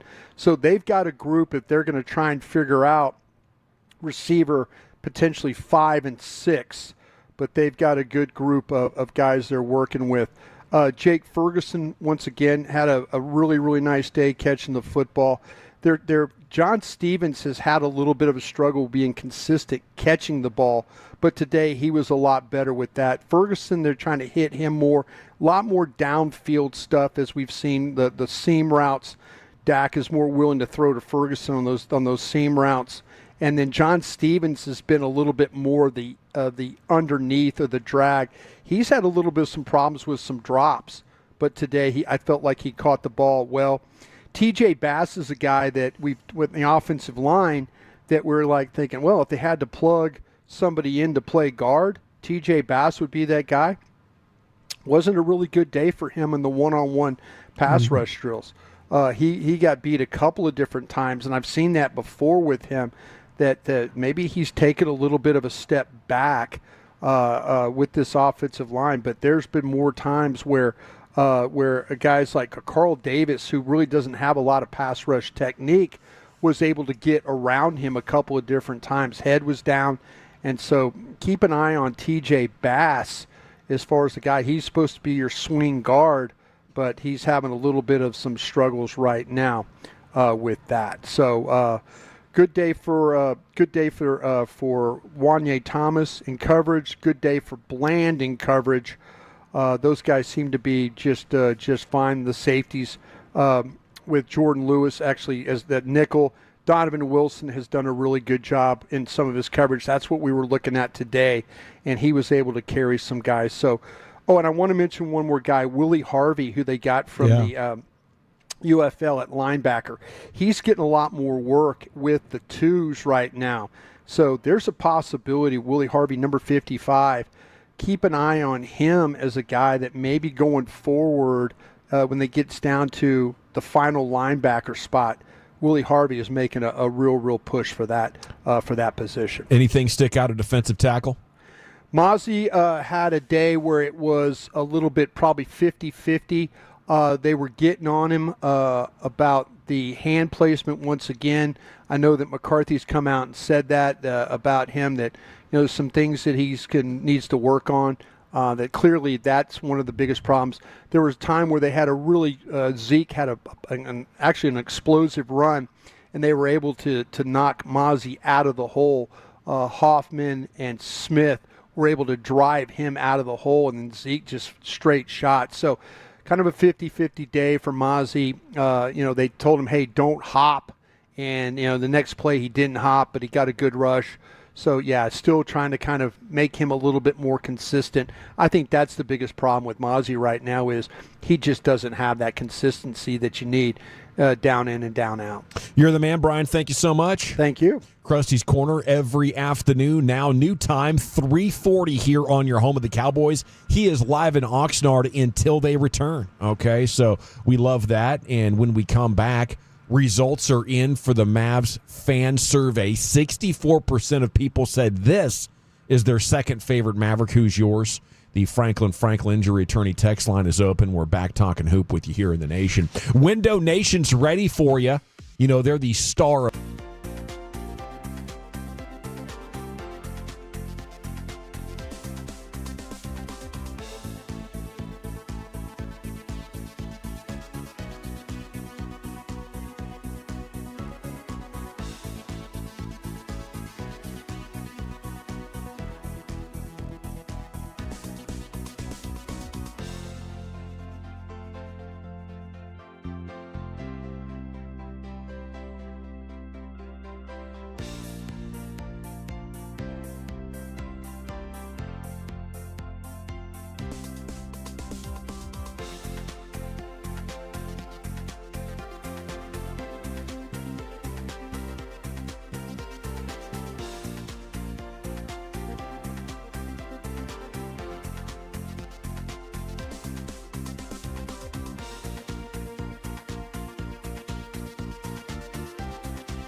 Do you think it's true that you've got to forget something else to remember that Uber Eats has groceries? No, that's absurd.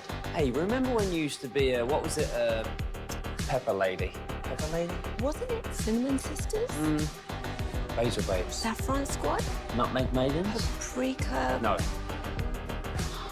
Nutmeg Maidens. I just said that. Was it Spice Girls? Doesn't sound right. Was it Saffron Squad?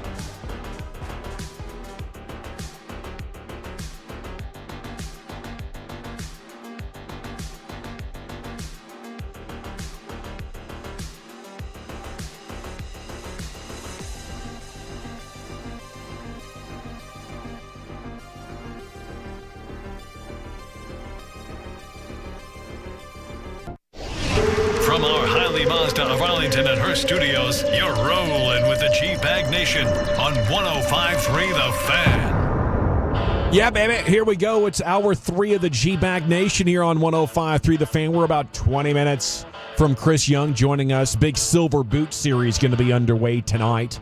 A 6:30 pregame, 7 o'clock first pitch as the Astros are in town.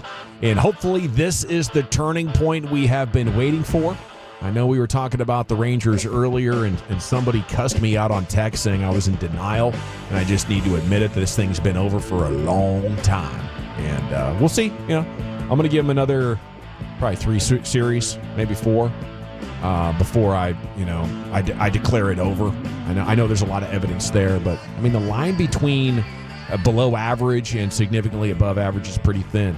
And I'm not going to give up on these Rangers after what they did for us last year. You kidding me? You saw how pathetic they were, you know, and then they went on the greatest championship run of their lives. This happens in baseball sometimes. So I think to give up on them now would be bad fanmanship on your part, Mr. Texter. Oh, tell them. What do you think about that now, huh? Yeah. I like them apples.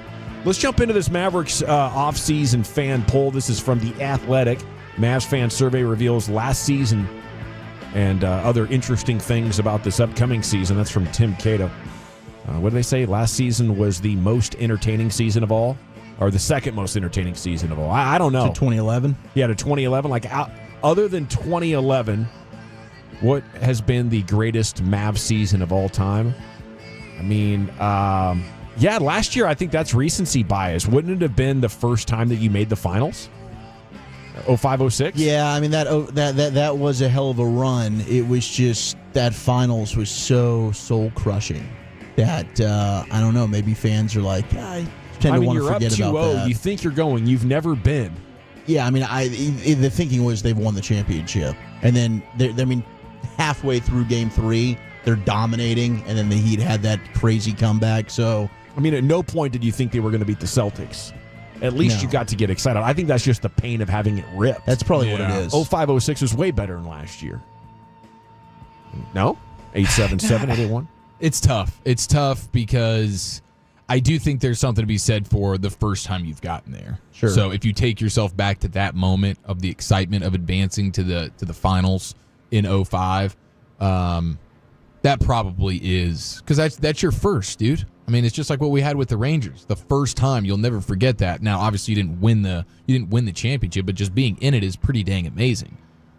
So I think you're actually probably right about that. What about the season where you go? I mean, some of these are like great postseason runs. Like the first time Luka took him to the Western Conference Finals, that was a hell of a postseason run. Dirk's first conference finals. Yeah, that finished third.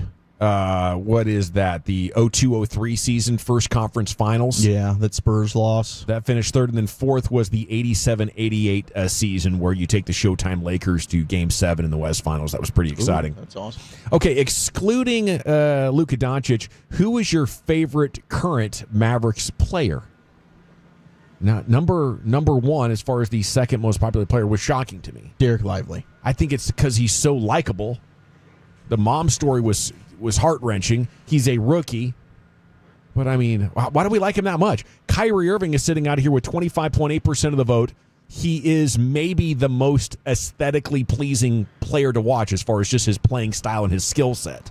I was pretty surprised by that, Chief. How about you? Yeah, I'm a little bit surprised by it. I think the reputation for Kyrie Irving probably has soured some people to a point where they can never really just fully be like, hey, he's totally my guy. Derek Lively, you drafted him. He was even better than you thought he was going to be. The personality, all the stuff, just watching him get better and better. You see the leadership at the microphone where he's like talking about how his advice to Luka and stuff like that. Like, yeah. I mean, there is, and then the mom factor, like, he is a super likable dude who you drafted and is yours. It's not like he's bounced around and now he's here with you and he's sort of damaged goods or anything. So the youth factor, how good he was, and he's got a great story and personality. Yeah, he was my second favorite. Yeah, I think a lot of people probably initially with Kyrie weren't too sure. They were calling this a terrible deal, terrible idea.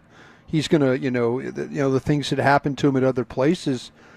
And I think his standing with fans, especially in Dallas the last 2 years, has probably grown even more than what they believe. Because I guarantee you there were a lot of people that were all over the Mavs about doing this deal. Yeah, and I was thinking along the same lines. I just thought that he'd won people over so much that there's no way a rookie who is not even an all-star or close would be more popular. I think P.J. Washington, with his standing on business thing, should have won the fans over more than anything Derek Lively did in his rookie year.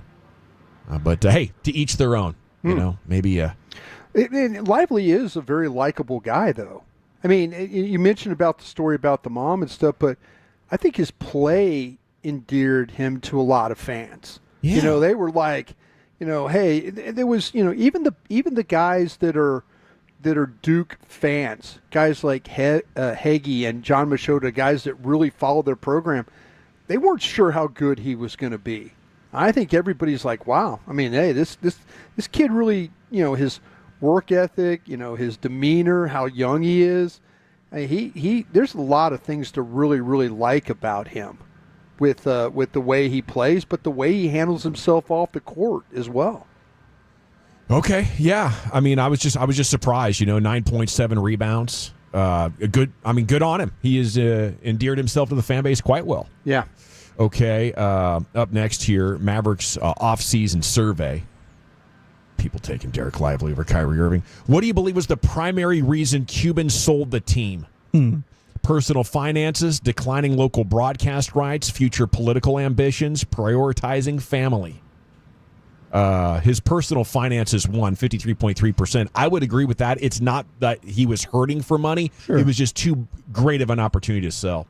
Hard to argue that, right? I mean, and him wanting to also get into the gambling assets of that here in Texas and what the Adelson family can bring in that regard also makes sense for his personal finances. Yeah, it's 100% a personal finances situation. He's thinking big picture. I think there were some questions about the local TV streaming stuff. Is this a good time to get out? And maybe he knows something that we don't know about that. But ultimately, it's always a business move in something like this. Do you guys feel like there's a possibility in maybe 2 to 3 years that the Dallas Mavericks are moved to Las Vegas? I don't think so right now. I think, maybe that could happen if a lot of things went against them and Luka wanted to leave. But I think there's too great of an opportunity here in Dallas-Fort Worth with the amount of success they've had for it to be a good idea to leave. Well, I just wonder with the fact that, you got teams in Texas already. You've got, San Antonio and Houston. But I wonder if the thing with the new buyers of the team, would they push? If they don't get what they want with the casino and the arena, which they could build, that's not a problem. But I wonder how much they're going to sit there and allow their big picture plan just not to be fulfilled. That they say, you know what? We bought this team with the opportunity to build something here, casino, arena, but if it doesn't work, heck, I mean, maybe they, that family's worth a lot of money, and maybe they got to deal. Maybe they got to deal with the NBA already. Like, listen, we know the ins and outs of how to deal in Las Vegas, and we could put an established team in Las Vegas. Would not surprise me at all.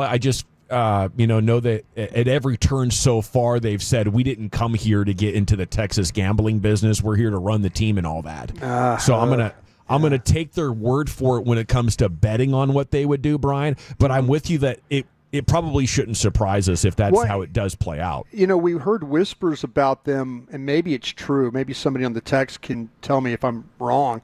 But they bought that land, the old Texas Stadium land. Yeah. You coming in here just to buy land, just to have land in Texas? I think there's other places you could probably purchase. That's a lot. That is a big tract of land that they bought with a highway system that goes all around it. It would be a great place for a new arena and a casino. And your casino as well. I mean, I can't tell you how easy it is to go to WinStar just right off the highway. Okay, that kind of segues into our next question. Okay. How favorable is your impression of Patrick Dumont and the team's new ownership group with their basketball role? And it was like 1 through 5.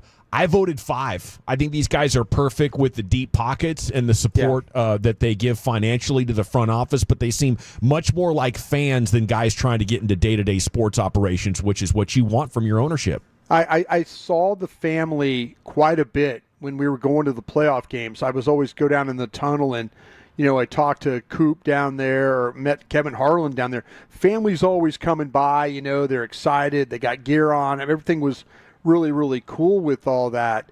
But I like the fact that they're worth billions and billions of dollars. And if they want to spend hundreds of millions to go over luxury taxes, much like what Golden State has done, and bring championships here, Mark Cuban is not going to do that. Yeah, we saw that. This family is going to leverage their holdings in Las Vegas in order to potentially help their basketball team, which I am all for. I think money and going over luxury tax and all that, if you do it the right way with Nico and others, man, you could build a team that could be much like what we saw in Golden State.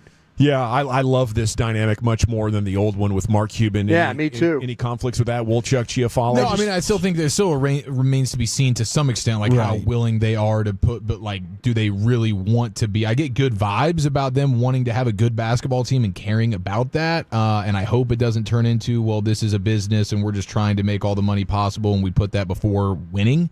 I don't think they will do that as much as what Mark Cuban has done over the last few years, and that seems pretty clear. And then Dumont on the microphone after the Western Conference Finals victory, is still working on that one a little bit, but that's fine. That'll come in due time.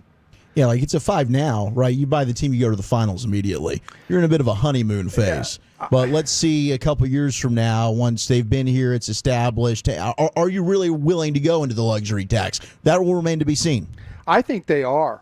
I mean, these people's lives is gambling. It's money. It's the splash. It's the show. It's all this. I think they bought this team knowing that they might not get the expansion team in Vegas. That might be something that they won't be able to get. Yeah, I agree with you. I think it would take multiple developments right now, though, for them to actually move the team to Vegas. How much confidence do you have in the front office? How much confidence do you have in the coaching staff? The front office got a 5. Jason Kidd and the staff got a 4 out of 5, which I think are both appropriate. Sure. I mean, I think you've got to have a ton of faith in what Nico's been able to do. So far, this offseason's been great. Last offseason was money. And the coaching staff, look, Jason Kidd, anytime he gets into the postseason now, he's made it to the conference finals and the NBA finals. He knows what he's doing come playoff time. How confident are you the Mavs can win a championship in the next 5 years? The top 2 vote getters were 4 and 5. Big confidence here from this fan base. I'm confident, yeah. You share that, Chief? Yeah, you should be confident. I mean, it's obviously a difficult thing to actually accomplish, even if you are championship caliber. But, yeah, I think I would be sitting right there in the neighborhood of 4 or 5 as well. How confident are you Luka will remain in Dallas past the 2026 offseason? At this point, I am confident. I think we've reset the Luka clock here, and I think he's here to stay for a fair amount of time. I think a kid from Duke has given him a new lease on life as far as this basketball team. Good call. Yeah, 20 years old, scratching the surface on his potential, and they've made deep playoff runs 2 out of the last 3 years. I'm confident Luka's staying. I kind of feel like they would have played the Celtics even better if Lively was a 2 to 3 year veteran already. Yeah. I think they would have figured that out. I think he would have figured that. That was a real learning experience for him last year. And they just extended Kidd's contract, too, and we know how much he loves Jason Kidd. So. Yeah. All right. Does Chris Young still believe there is a chance this Ranger season can turn around for the better? It's time for the CY show, and it comes to you next here in the GBag Nation. I want to chat about...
Uber Eats has Lola V products? I gotta remember that. Well, you know, they say in order to remember something, you have to forget something else.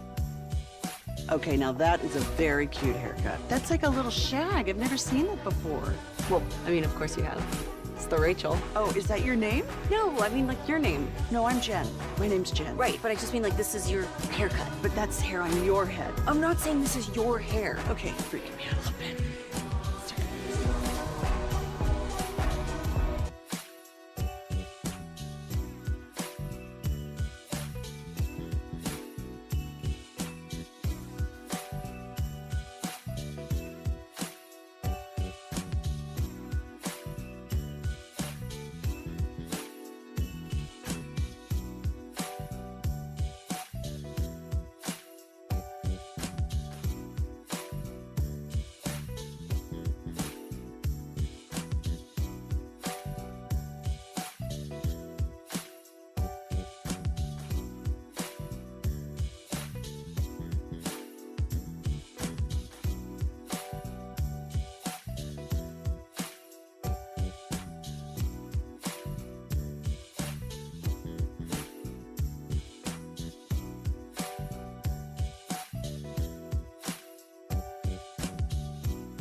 Yeah, buddy, welcome back. It is the GBag Nation here on 105.3 The Fan. Time now for the Chris Young Show. That's brought to you by PlayScore and Anheuser-Busch. Segment's brought to you by Soda, that's state-of-the-art. It's brought to you by Cars for Kids. Donate today at carsforkids.org. As the Rangers general manager, Chris Young, joins you now here on 105.3 The Fan. How you doing, CY?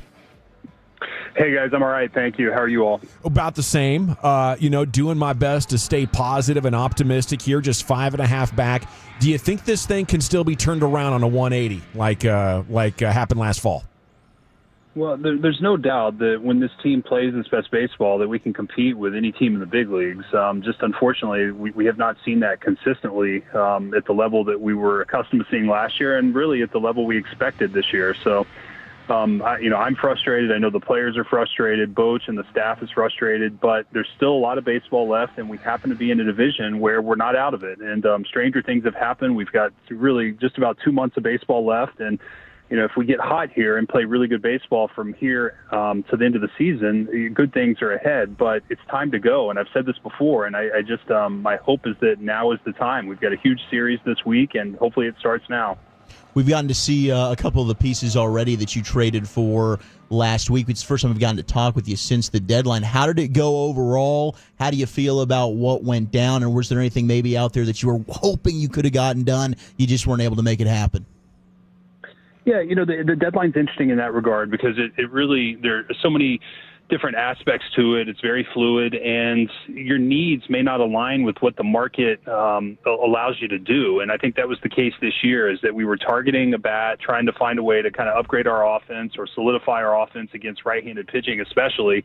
And that hitter just never really materialized on the market. That person wasn't out there, and the price that we were willing to pay wasn't within the consideration that we felt like we needed to give it to acquire an impact bat. So with that, we pivoted a little bit, tried to upgrade our bullpen, shorten games a little bit, take some pressure off our starters. And we were happy with what we were able to do. That said, we also recognized that, our goals of adding a bat didn't pan out. And, but I think the best thing that we can do internally is get our guys performing offensively at the level that they're capable of. And if they do that, we feel really good about our team. Yeah, I was curious about you scored 4 runs in the 4th inning. This is on Saturday, and then 3 runs in the 6th, and they both start with Adolis Garcia getting a walk in the 4th inning. Then in the 6th, he doubles, and that just ignites the team. Is he the catalyst for this thing? We're excited to get Josh Young back. It's amazing, but getting Garcia going feels like the most important thing. Well, it is at this point. If not the most important thing, it's one of the most important things. And I think the beauty of our lineup last year was that there was continuity throughout the lineup, and that we were able to really pass the baton to the next hitter. It was a 1 versus 9 approach where all 9 guys, to some degree, were a threat. It could either, at worst, get on base via walk or work the count. And this year, we feel like there's been too many empty at-bats. There have been too many holes where we just haven't had the consistency and the continuity 1 through 9 in the lineup. And I think that the other day on Saturday, when we did see those big innings, we saw that. We saw an inning where we really passed the baton. Guys got on base in different ways. And, Adolis is a huge part of that. And Josh Young is certainly a huge part of that. And I think just getting our guys playing to their accustomed level is the biggest thing that we can do. And if we do that, I love our lineup. But right now, we just haven't been able to consistently put the quality at bats together like we did last year. And I'm not saying we can't do it. I really believe this team is capable of doing it. I think we saw it in April. I think offensively in April we were a very good team, but we've fallen off since then, and it's time for some of these guys to start figuring out what's wrong and making the adjustment and getting back to the way they can play. To Chris Young Show here on your home of the champs. When we talk about keys to beating Houston, are they specific for a team? What are they? And then, how much does that change series to series? Well, it's a great question because every series is the same. You got to pitch, you got to score enough runs, and you got to defend, right? So there are 3 critical aspects. But I think especially when you play a team like Houston that is capable of scoring and really has some potent offensive threats, you really have to limit the damage by those guys. You got to get the guys out in front of them. You got to get the bottom of the lineup out. And then when you get to the middle of their order, the Altuves, Alvarez, Bregman, you have to be able to limit the damage from that group. And if you can do that, it gives you a chance to win. And likewise, offensively, we need to put up runs. We need to take some pressure off of our pitching staff. We need to come out. We need to swing it well, have quality at bats. Our defense has been very solid all year. We've played very good defense, so I'm confident we'll continue to do that. But we need to have quality at bats, and we need to really attack the middle of their lineup and make sure that we don't let them do the damage.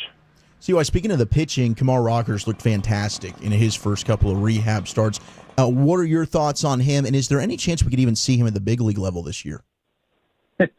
Well, I don't want to get ahead of ourselves in terms of a timeline for Kumar, but it's been really fun to see him. Kumar has worked so hard to get back to where he is. He looks fantastic. He's in incredible shape. The ball is jumping out of his hand. I saw his first start in Frisco. It looked amazing. He just was so good. He had a wipeout slider or curveball, breaking ball, whatever he calls it. But regardless, it's really exciting to see him. We know what kind of competitor he is. He's got an elite makeup and mindset. And so now when we get him physically right and healthy and built back up, the sky's the limit for him. I'm so happy for him because he's been through so much, starting with the draft a few years ago where he didn't sign, had to re-enter, had shoulder surgery, then he signs with us. Has a really good start to his career, had elbow issues, had to have Tommy John, and here he is pitching healthy again. I think that we're going to get a long run of healthy Kumar Rocker, and he's going to be a big part of our future. How's Jack Leiter doing? Jack's doing well too. Jack's had a very good year at AAA. We skipped his last start mainly because he's made so many starts continuously and felt like we needed to back him off. He may be a big part of what we do in August and September, if not into October, and we want to make sure we get him to the finish line healthy and strong. So we are monitoring his innings a little bit, making sure that he's in a good spot as he approaches August and September here. We're expecting a strong finish from Jack. Have you heard from Evan Carter? That's a bummer of a story, isn't it? Yeah, I'm really disappointed for Evan. I know how hard injuries are. I've certainly had my fair share as a player. And I know nobody wants to be out there helping the team more than Evan. He's done everything he possibly can, and for whatever reason, just his back didn't really work well with the timelines that we thought and expected in terms of what he needed. And so we ramped him up twice and just had setbacks both times, and at which point we took a bigger step back, looking at the big picture, how important Evan is to our future, and decided that we really need to give him an extended period here, 8 to 12 weeks, where he can strengthen his back muscles, let this thing calm down, and at which point we think it's not going to be a long-term issue. But if we continue to try to push it and shave weeks off that, we may be looking at something that he's going to have to deal with for a longer period of time. And we just would rather get this right now. It stinks to not have him this year, but we're looking, again, he's such a big part of our future. We're looking ahead and looking out for the big picture here. And what about in regards to Jacob deGrom? Is he getting ready to start facing some hitters? Yeah.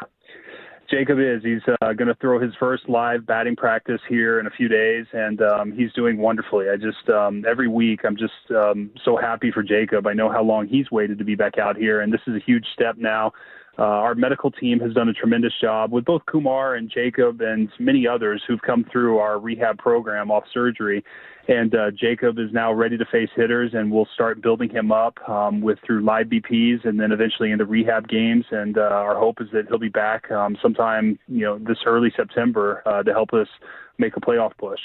Yeah, what goes into the decision making on bringing a guy like deGrom back? Like, if it's no matter what, if he's healthy and ready to go, doesn't matter about the standings or where we're at here, maybe in September, or does that factor in how close we are to winning the division and let's get his butt back in here now? Yeah, I mean, I'd love to say that we could rush him for the sake of winning the division, but the reality is that Jacob, again, is such a big part of our future that we're not going to rush him or take any chances medically with him. His medical recovery and rehab will dictate his timeline. That said, he's done great. He's feeling really well. He's on time in terms of the timeline that we had originally hoped for. And, we'll have further conversations in the coming, week, 2 weeks as he passes these next tests in his rehab program and faces live hitters, see how he comes out of it, how he recovers.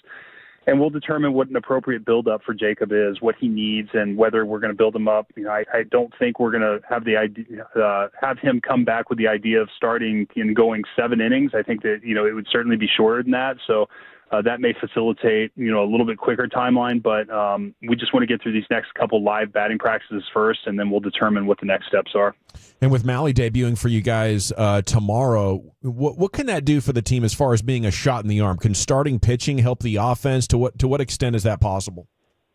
Yeah, there's no doubt. Just having quality starting pitching, somebody who goes out there as a veteran starter who's had real success in this league, goes out there and just competes and keeps the team in the game and gives the chance to win. I mean, I don't want to put unfair expectations on Tyler coming off his rehab and surgery that he's going to be in midseason form his first outing, but I am confident based on where his stuff is and how his rehab outings have gone that he's ready for major league competition, that his stuff is going to trend upwards as he gets in a major league environment, has that adrenaline that you just can't replicate anywhere in the minor leagues.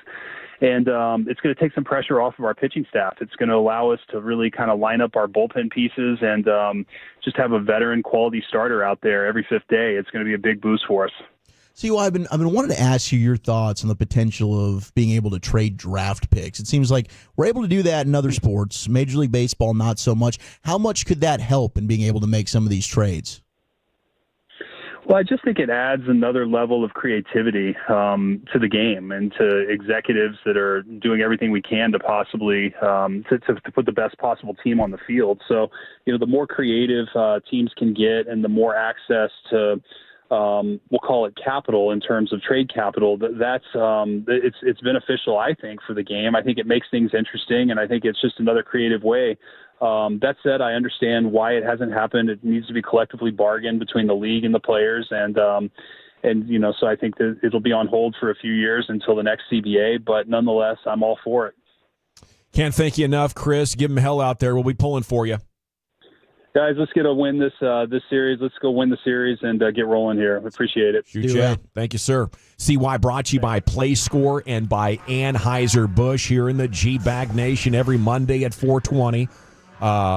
Segments also brought to you by the Frankels. Life's unpredictable. Accidents happen. If you're hurt in an accident due to somebody's negligence, call the Frankels 214 or 817-333-3333. Go online to frankelfirm.com. Yeah, it's tough. You get those expectations coming in on your baseball team, and the next thing you know, life's pretty dang good. Yeah. You're close to 500. You're the defending champs, but the frustration, the tension, as CY told us, the players, the coaches, the front office, it's there's just no rational explanation for why this offense continues to struggle like this. It's a massive lack of consistency. You think you've turned the corner, and then it's, nope, not so fast. I think we've done that 4 times now. Yes, we have. So hopefully the next time they win a couple of series, it's not going to be a false start. Top 10 at 420 is coming up next, though. Wolchuk, where's it going? Well, I know it was a celebration in the Chiafalo household. We celebrated National Mustard Day over the weekend. I've got the top 10 most popular condiments to keep in the fridge door. What's something you've always got in your fridge condiment-wise? That's next in the nation.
think it's true that you've got to forget something else to remember that Uber Eats has groceries? No, that's absurd. Hey, remember when you used to be a, what was it, a pepper lady? Pepper lady? Wasn't it Cinnamon Sisters? Basil Babes. Saffron Squad? Nutmeg Maidens? Paprika? No. Nutmeg Maidens. I just said that. Was it Spice Girls? Doesn't sound right. Was it Saffron Squad?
Classic Chevrolet in Grapevine. They are the #1 Chevy dealer in the world with more Silverados than anyone else. Go see them today or visit ClassicChevrolet.com, y'all. This is Texas. This is Classic Chevrolet. Together, let's drive, relax, and enjoy the difference. Based on new Chevrolet registrations 2023. Yes, sir. Welcome back. It is the GBag Nation here on 105.3 The Fan. We're now under 2 hours from Rangers pregame coming up at 6:30. Battling the Astros. It's a silver boot series for the ages, really. It's been a long time since we've had one this important. The Rangers got to have success. 5.5 back of the M's. Houston is 1 back of Seattle. So first things first here with getting a chance against the Astros. It's time now, though, for a look at today's top 10. Here's Wolchuk. Thank you very much, General. We celebrated National Mustard Day over the weekend. What are the condiments that you've always got in your fridge, or just anything in general that you're always, I got to have this in my fridge? 877-881-1055. 1053. Did you end up seeing the finale to House of the Dragons, Lucius? Yes, I did. Yes, fantastic show. All the dragons came out, bro. I love the dragons. I did think that finale was a bit of a dud for me, though. Yeah. You know, most finales are duds. It was like, come on, most really? finales are duds, bro. What are we doing? Now we've just set up season 3, and I really just wanted to get something good here. I feel like we're back almost where we started, but yes, there were some awesome epic moments in the season, but the finale Shout out to C Smoke and his grandfather. Hell yeah. If you want to tease it, I get it, right? But give me some closure on some other stuff, right? Closure. Close these chapters, and then boom, hey, look at what might happen over here. Yeah. That's fair. You know? I guess maybe Damon's character, we got a little bit of closure on, like, where does he lie in all this, but come on. I was wanting more from that finale. I kind of felt like that the show Ozark always left me like amazed. Yeah. To get ready for the next season when they all went to Mexico and that all went down. Dude, yeah. I was like, I've never, usually you're right. The closing, you're just kind of go, oh, okay, whatever. It's just Ozark and some of these Breaking Bad. They just seem like they had a knack for getting that's right to get you like, God, I got to wait 18 months now. Yeah. For another one. What That's a hell of a call. Ozark nailed it. I mean, Ozark's finales were like, oh my gosh, jaw dropping. Always made me feel like, okay, please just start again tomorrow. Yeah. Yeah. And especially like Netflix is doing it right then, where you could just binge the whole season as soon as it came out. It's not none of this like, oh, I'm releasing 4 episodes and then you got to wait 2 months. Then here's the next 4 episodes. These streaming services are really getting you now with all that crap. Some of them are even making you wait a full week. Yeah, there's so much stuff out there now. I lose track of it. I'll just stand by. I'll be waiting. I'll be here when you want to launch into some more. All right, what's something you always have to have in your fridge, Eric? I don't even need to ask you. I know mustard's number one. I know you're always going to be packing the mustard. Yeah, and a lot of people, it can be controversial. Some people are like, no, my mustard stays in the pantry or whatever, stays in the cupboard. But I like a cold mustard. You need a chilled must. I actually like a cold condiment, really, in general. I like dipping that hot fry into like a cold Whataburger ketchup. Spicy ketchup. No, Whataburger ketchup got a lot of love on the text, 877-881-1053. I'm going to need 3 different kinds of mustard, probably 2 different kinds of ketchup, a regular for the kids and a spicy, maybe the Whataburger ketchup there. I need some teriyaki sauce. Okay, I'm a big fan of that. Yeah, my wife is all about the teriyaki sauce. I know, Brian, you love your Yum Yum sauce. I do love me some Yum Yum sauce. I'll tell you what, sweet Thai chili sauce is another one that I use as well because it's got a little bit of the sweet and a lot of the heat. And so, yeah, it's got to be a go-to. Man, I have not. We're getting some texts in back-to-back. Season finale of Mayor of Kingstown was not a dud. 214, any of you guys ever watched the Mayor of Kingstown? Excellent show. I am behind on that because while we were in Oxnard, I think I've got 2 episodes to go. Is this the Jeremy Renner show? Yes. Yeah. And it is very good. I would highly recommend watching it if you haven't watched it, but I'm excited to hear that the season finale was strong, 469. I'll have to check that out. Lucius, what are we keeping in the fridge? So there's several large Wingstop ranches in my refrigerator. Always. Not sure which one you should be eating. You should look at it, take, see if there's a good film on top of it or not. Yeah. But yeah, there's several in there, and I always use them. Always using that Wingstop ranch. And when I find a bad one, I do throw it away. I do. I've gotten to the point where I have to ask somebody else to check the date. I don't have readers' glasses yet. You can't tell. I'm damn near going blind, I feel like. I can't tell. I can't read it. I get it far enough away. I get in perfect light. I still can't read some of those. Watching you try to upgrade your Frontier seat was hilarious. Oh, man. Well, I mean, I'm like, wow, he's really reaching away from Gavin his goes, face can you read here?" the last 3 numbers on here? I'm like, dude, no. What the hell? It was totally scratched off. I had no my idea. credit card. I'm like, what are these numbers? You can't see it either? No. Oh, man. I can maybe a 7. I'm not even sure. Is it a 9 that's been worn down? It was bizarre. But, Lucius, what we need to do is get Wingstop to start selling the ranch in the grocery stores like Whataburger's been doing. They should, but I don't think they will do something like that because you have to come in and get something else with it, like some fries or whatever. Yeah. Like you can't just buy the Wingstop ranch like I do. But they want you to come on in and get that foot traffic. Wow. Upsell your ass. So you can't just go in there and buy ranch by itself. Yeah, you can. You can go in there and get the large ranch if you want to. But they want to get you in the store. Yeah, they want to get you in the store. You can get all the smells. And you're like, I like to dip that in some fries. Lucius, you need to get you one of those squeeze bottles, like the old ketchup and mustard bottles, that were red or yellow. They have clear ones. And fill that thing up with ranch cut the top off to give you a little bit better pour, so you can control it. Look at this for what dude. you want to put Mr. on it. Belvedere on this joint. Yeah. But what it'll do, Lucius, it'll help you with the keeping the track of your if it's old or new or whatever. When you're filling that bottle up, you just kind of know, like, okay, this bottle's, when it's down to the end, it's pretty old, or when it's filled up to the top, hey, this thing's pretty new. Yeah. I probably just mix the two and shake them together. That's also works too. Yeah, all right. That works too. You tough. 512, a big bottle of Rudy's Original Barbecue Sauce is always in my fridge door. I put that bleep on everything. It's good sauce. Wingstop Blue Cheese got a vote here that they use every single day. Just got some Caribbean jerk marinade from a farmer's market in Agtown that is delicious. There you go. From the 682. Beer from the 972 is what they've constantly got in the fridge. Big Mac sauce from the 847. Polynesian sauce from our place. Polynesian. Versatile. Very versatile. It is. Tiger Does sauce. Big Mac sauce sell it like individually? I thought that was Thousand Island dressing kind of. You can make that. Yeah, you get your gherkin pickles, dice those things up with some ketchup and some mayonnaise, maybe a little bit of mustard. Yeah, you can make your own McDonald's sauce if you want. I saw certain McDonald's did start putting them in, like the little, they get their barbecue, their honey mustard. They started doing Big Mac sauce like that. I like Mac sauce. But yeah, that Mac it's sauce good. is delicious. It is good. Cholula being texted in, spicy stuff, ketchup, too. jalapeno Yep. ranch. I'll tell you, I got that yellow bird little spicy salsas. Yellow Bird's they got delicious. a bunch of different kinds. Good product. And it's is. it's on point. Yellow Bird's really good. Firehouse pepper sauce. We've got Sweet Baby Ray's being texted in, Miracle Whip mayonnaise. A lot of good stuff. Blue Plate mayonnaise is good. You're a big Duke's fan. Dukes is huge in my Duke's life. is yours. Yeah. The Chinese mayonnaise is pretty good though too. Q pie, Yes. whatever it is. Yeah, that's amazing. Yep. Some of the honorable mentions, we've got Worcestershire sauce. Ooh, little anchovy base nail to it? us there. Worcestershire? Here, give me some Worcestershire sauce. Little Woo sauce. Fuck Yeah. with your ass. Good on It's too prime watery, rib. isn't it? What? Worcestershire sauce? Yeah. You don't like it on steak?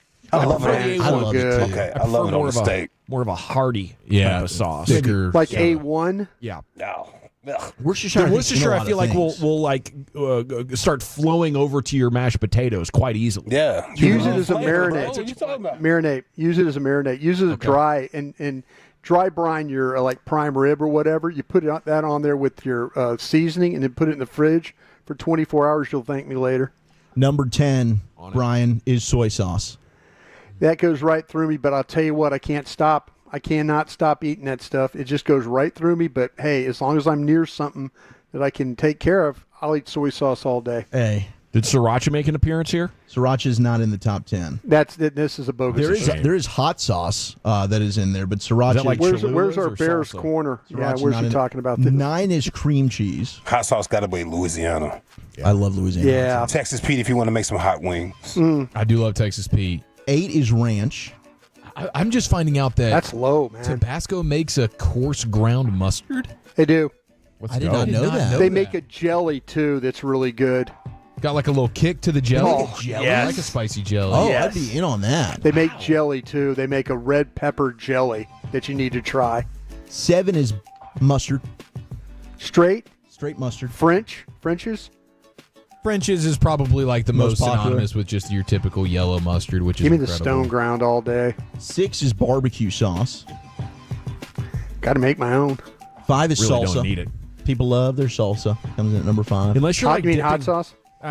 You're dipping chicken tenders into barbecue sauce. I think that's the only like great use for it that I can think I think a of. lot of people like to put it on like grilled chicken, their bad. burgers. They'll put it on I want there. burger. Yeah, maybe Yeah. Brisket grilled cheese sandwich is pretty good. not bad. 4 is mayo. 3 is hot sauce. The main reason I need the mayo is so I can just mix it into my tuna. Yeah, me too. That's a good point. base. I mean, mayo, That's a mayo good point. really just blends into a lot of things. Yeah. And then I just douse it in mustard too. I go mustard and mayo in the tuna Same, as yeah. well. And then maybe some relish, or I'll chop up some pickles, put it in there, some celery, like add that, a little bit of maybe snap. some eggs or something. Yeah. 2 is ketchup. But number 1, most popular thing to have in your fridge is butter. Oh yeah. Oh yeah. You got to have butter. Gotta That's a have condiment? butter. And it's something, well, I mean, it's just things to have in your fridge. Most of them were condiments. Okay. But butter, I feel like you're using it for so many things you don't even think of.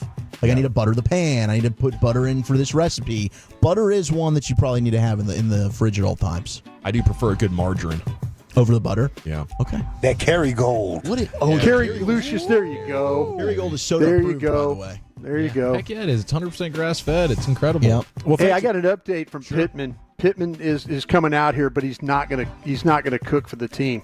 But he's coming out here to visit. But they're gonna have a guy named Randy Lamb that's gonna cook, but he's gonna hand the torch over to Pittman. So maybe down the road we'll see some Matt Pittman stuff. He heard I was talking about him on the radio and decided to text me back. We got Lamb and Pittman. Nice. Yep. Cooking it up. That's awesome. CD Lamb would be nice to show up instead of Randy Lamb. Yeah. No doubt about that. Well, thank you, Wolchuk. A little late today because we had CY back there at 420. Wolchuk's top 10 every afternoon here in the nation. We'll check back in with Cowboys takeaways from today's training camp practice that Broadus attended coming up at 5:20 inside the Expressway. Where are we going next, Chief? Got a little football's finest. Harbaugh apologizes for absolutely nothing, and we got great things coming out of camp about the Riz God himself, Mike Zimmer. That's next in the name.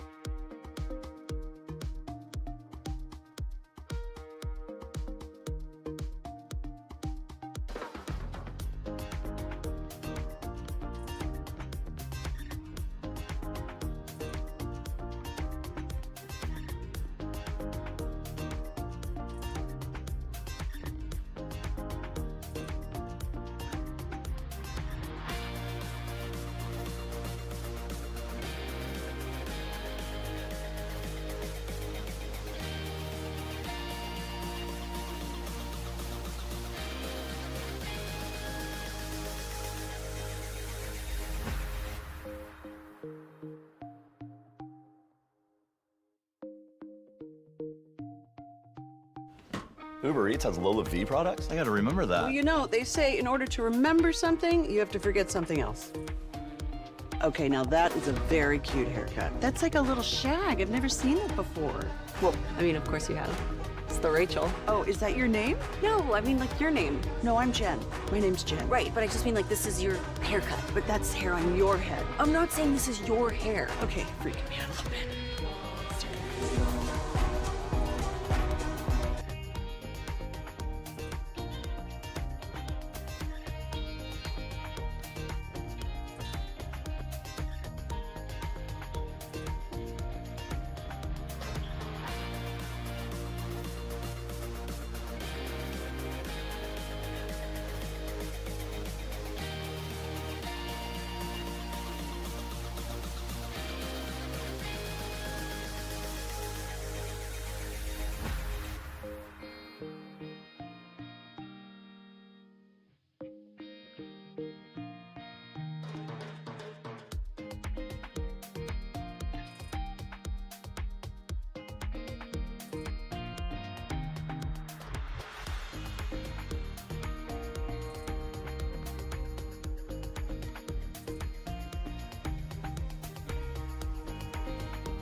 Nation on 105.3 The Fan. Yeah, buddy, it's hour number 4 of the GBag Nation on 105.3 The Fan.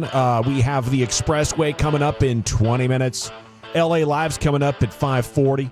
And Rangers baseball 6:30 here tonight as they host the Astros Silver Boot Series for the ages. Time now for an edition of the finest. Here's Chief. All right, we have some updates from Oxnard that we'll get momentarily. Broad is still out there doing the Lord's work for us with boots on the ground. Can I give you a real quick update, too? Hell yeah. About Guyton. Guyton is, it was a chest cold. So that's why he's been missing. I thought, oh, please don't be something silly, one of those things. But no, he's just got a chest cold. So hopefully he'll be back out there in the practice field here in the, for sure for the Rams. Boy, I'd love to see him practice against those guys. But yeah, chest cold for him as well. That'd be nice. Guyton against Jared Verse. Yeah. A couple of rookie first-rounders. Yeah, why not? Absolutely. Well, and for him, it'll feel even better. That's the beauty of going up against a guy like Micah often in practice. Then when you get the Jared Verse, you're he's like, hard. I mean, poor Steele today. My gosh. Dude, the way you described the way that Zimmer's able to use Micah as a chess piece just got me so freaking excited. You ought to see what they're doing. And Micah is really, I think the buy-in is there with hey, you're going to move me around and let me attack at different levels and stuff like that. Well, Zim was telling us just how damn intelligent he is. He's like, anything that I throw at him, he picks it up. Yeah, the receivers out here were talking about having to deal. If you've kind of followed along, I know John Machota and Nick Harris and others are tweeting out things. These receivers are saying that the skies aspect of what Zimmer's doing, it's not only does it affect those receivers, the quarterbacks. You look at with Dak and then Rush and then of course Lance, when they drop back, it's like, oh geez, I didn't, it's now a game of trying to kind of figure that out and then watch them run routes against it is I think is a really good thing for this offense. Yeah, I saw Jalen Brooks was talking about that, the changes that he sees in this new defense, and he says the disguise now is insane. It's insane. Quinn had some disguises, but Zimmer's are pretty good. I got to give him full credit for that. It's really good. And then he specifically mentioned Micah and just how he's just moving. You don't know if he's going to be on the edge as an end or a linebacker off the ball on any given play. And so that's clearly Zimmer's MO, and that's been his number one selling point on like what he's trying to get done here is we're trying to move Micah around in a way that offenses can't account for him and take advantage of him from that standpoint. And then the pre-snap disguises, my goodness, and I think that has a lot to do with trying to combat the motion stuff as well. Like when you have guys moving around, it affects the offense. Like I think it's so much easier for an offense to when everybody's stagnant before the snap, it's so much easier to get that picture. But now when you got guys moving at the same time, now you're sort of counteracting what they got going on with their motion stuff at the snap. And we saw it firsthand even last week. It was immediate. And these guys are getting it too. It's not like they're just busting a bunch of coverages trying to learn this thing. Yeah, that's where Zimmer is, that's where Zimmer's always talked about playing with smart guys. And Hooker, Malik Hooker even said it before. He's like, listen, if you're busting assignments, you're not going to play. And that's Mike. Mike is not going to, because he needs you to. And I'll tell you guys that maybe not have the best instincts as players. Okay, and I'll give you an example too, is Donovan Wilson. I think there's times where Donovan Wilson doesn't always see the right thing. But all of a sudden, here's Donovan Wilson kind of like he's playing as a cover 2 safety. And now he's starting to walk. And then next thing you know, he ends up in a position where he could come as a blitzer. They didn't block Marquise Bell that way today. Bell walked all the way from cover 2 off the hash to just walk. And then next thing you know, he's in on the play on a 4th down throw. And they get off the field. So, these guys are kind of they're having an understanding of where they need to be, but okay, we're going to line up here, and then we're going to end up here. And they've done a really good job of it so far. I mean, if you can go out and improve on what the defense was under Dan Quinn, shut down a lot of those big plays, also get more deceptive. If you can combine all of those things into one, maybe Mike Zimmer be like coordinator of the year. Well, they are, and just talking to folks out on the field today about it a little bit, and just overall in camp, they're probably 2 defensive tackles away from being good. I mean, being good on defense. They've got the linebacker crew. I mean, with Clark and Leofau. I mean, Leofau, for a young guy, I mean, he totally gets it. You watch him in the periods and stuff. He understands it. You know, they've got good young players. They've got a secondary that can cover. Safeties look like they're very capable of playing how Zimmer needs them to play. The defensive tackle spot, I hope that doesn't hold them hostage. And I'm not just talking about the one. I'm not just talking about the one I'm not talking about just the one, but who's going to be the backup behind Oso Digizua? Sure, you just got one guy you can rely on. You really have just one guy. And, you know, even if you had Hankins here, you would feel like, okay, this will be – and if they had a Hankins kind of guy. But I just hope they're not held at hostage because of the defensive tackle situation here. I mean, because they could have a really, really good defense if they can control the middle that way. Yeah, I'm with you. I mean, I think you have the makings of what is going to be a good defense for sure, and could be great top 5 kind of defense if you can shore up the middle of that defensive line. So that's going to be huge. But all things coming out of camp, awesome early returns on the Zimmer stuff. Still remains to be seen how it's all going to unfold as the season goes. But right now I'm super excited, and it brings me to last week when we were with Brandon Cooks, and maybe one of the highlights from our interviews when asking him about the Riz God Zimmer. Okay, and then finally, did you know that Mike Zimmer was a bit of a Riz God? Yes. You knew that? Yeah. Okay. That's known throughout the league. No, Zim, Everyone pretty much knows. Zim is a dog, and he's it's Zim, no doubt. You ever give him a fist bump for that one? Just say, hey, I game, respect, game? Just respect. You know, I'm going to have to say what's going on, but respect, big guy. his immediate yes before you could even get the question out is just absolutely fantastic. Zim is Zim. Yeah, so he's got tons of respect on and off the field with these players. What you got, Broadus? It's funny because I actually laid eyes. I didn't have to go to the internet on that one. I saw firsthand. She was there today? She was there. She was here Saturday. Wow. Is when she was. Yeah. Look at that. So You got to put a ring on it. I walked by and I stopped, and I literally Let's get your Scott's eye analysis on that one. This is definitely a trade up situation. Maybe not Ricky Williams trade up with everything, right?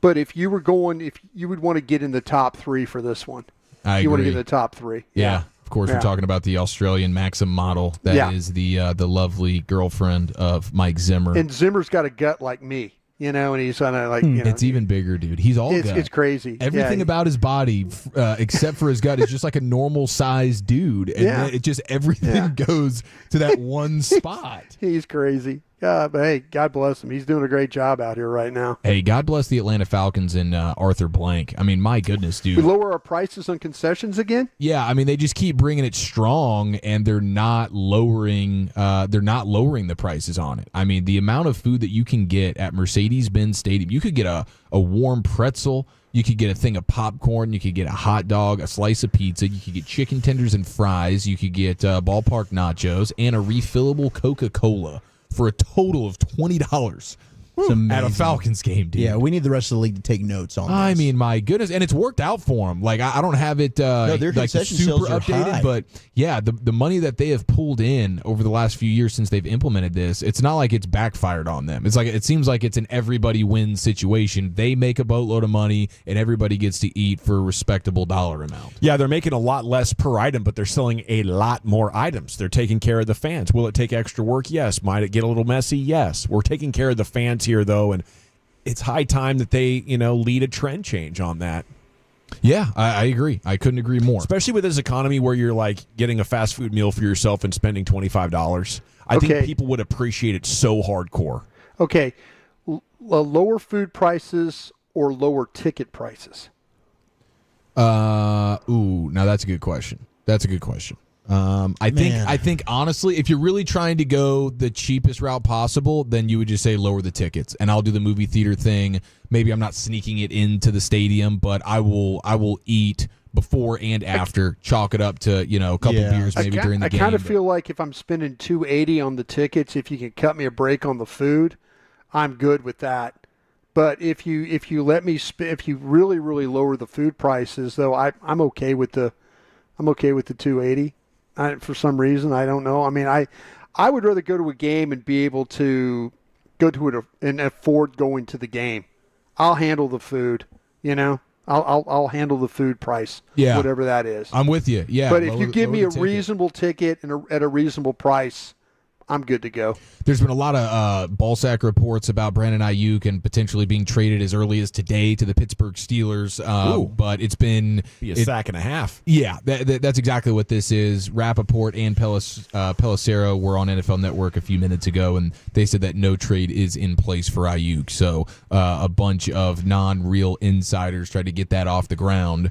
We know Ayuk has an affinity for the Steelers. It seems like the Steelers or the Commanders are the two teams he's most interested in going to. But no, they're still at a bit of a snag there contractually with the Niners and Brandon Ayuk. Maybe he ends up getting traded before the season starts, but it is not something that is supposed to be happening in the next day or two, like some were alleging. You have Chargers head coach Jim Harbaugh making his statement today regarding the NCAA's notice of allegations for Michigan. And the reports, basically their replacement for Jim Harbaugh in Michigan is the crying coach Sharon Moore, and he was accused of deleting text messages with Connor Stallions. Is this like a level 2 deal that he's going on right now? Yeah, I mean he's definitely looking at level 2 violation. Yeah, and that would obviously come with some suspension. So that could be something where he doesn't start the season with them. I don't know exactly how many games it would be. It would be funny to start your career as a head coach on the sort of suspended list, but that seems to be on the table there for Sharon Moore. But Jim Harbaugh was asked about it today at the Chargers training camp, and he says, "Today, I do not apologize. I did not participate, was not aware, nor complicit in those said allegations." So he's still maintaining the idea that he had no idea about the sign stealing stuff that was going on with Michigan. He obviously hightailed it up out of there after getting the title. Looks guilty to me, Chief. You think so? Yeah, he's the next Pete Carroll. So, I knew about all this. I'm going to leave like Pete Carroll did USC and go to the Seahawks. Yeah. And now Jim Harbaugh got his natty and he's left to go to the Chargers. It's a good play. Most teams, especially college teams, they create their own reality. It's a cult, so I'm sure you're going to take the fall. These boosters are going to pay you. We're never going to say Jim did anything bad, and everybody go. Yeah, it's always so difficult to believe these coaches that are control freaks and have everything that they want to be in the mix on it all. They want to know everything on and off the field as it regards their team, and then Bill Belichick had no idea that the balls were being deflated. It's like, come on, Bill. Come on, Jim. But it's all right. He's out of there scot-free, so it really doesn't matter for him. People involved are still hired, are still employed at the university?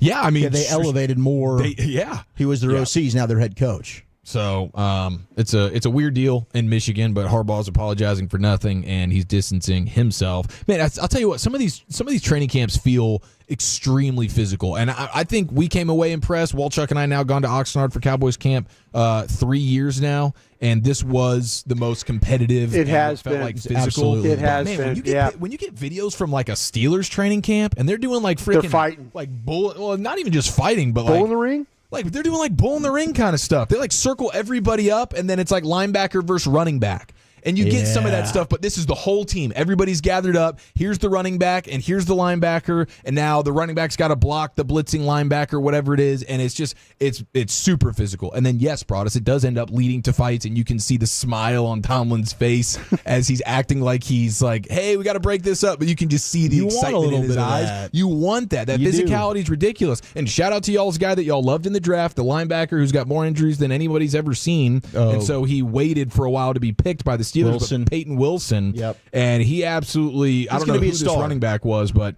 he murdered this dude. And then, you're 20 yards away from the field now because he's been pushed so far back, and then everybody wants to fight. Looked at 215 players and got one right, man. That's amazing. Hey, every once in a while we'll get it right, B. I'm proud of you guys. Proud of you guys for that.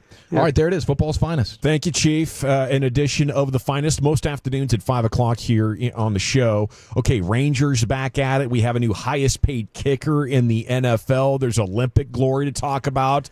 And how the Cowboys plan to monitor you if you are heading out to the stadium this year. That's coming up next. It's the GBag Nation on the Fan. More GBag Nation, less commercials. We go commercial-free all the way to the top of the hour. Coming up.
you think it's true that you've got to forget something else to remember that Uber Eats has groceries? No, that's absurd. Hey, remember when you used to be a, what was it, Pepper Lady? Pepper Lady? Wasn't it Cinnamon Sisters?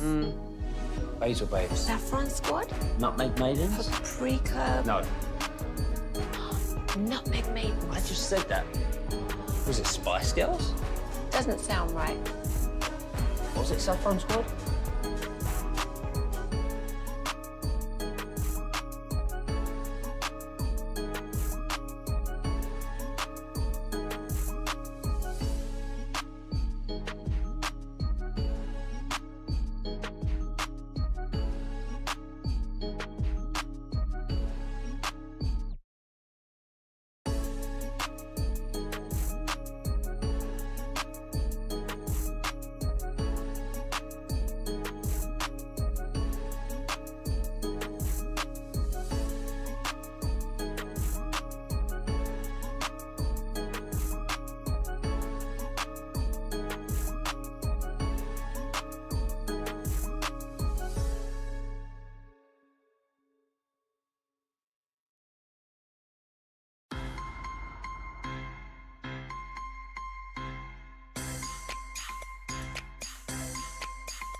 Go online and apply today. TexasHoney.com.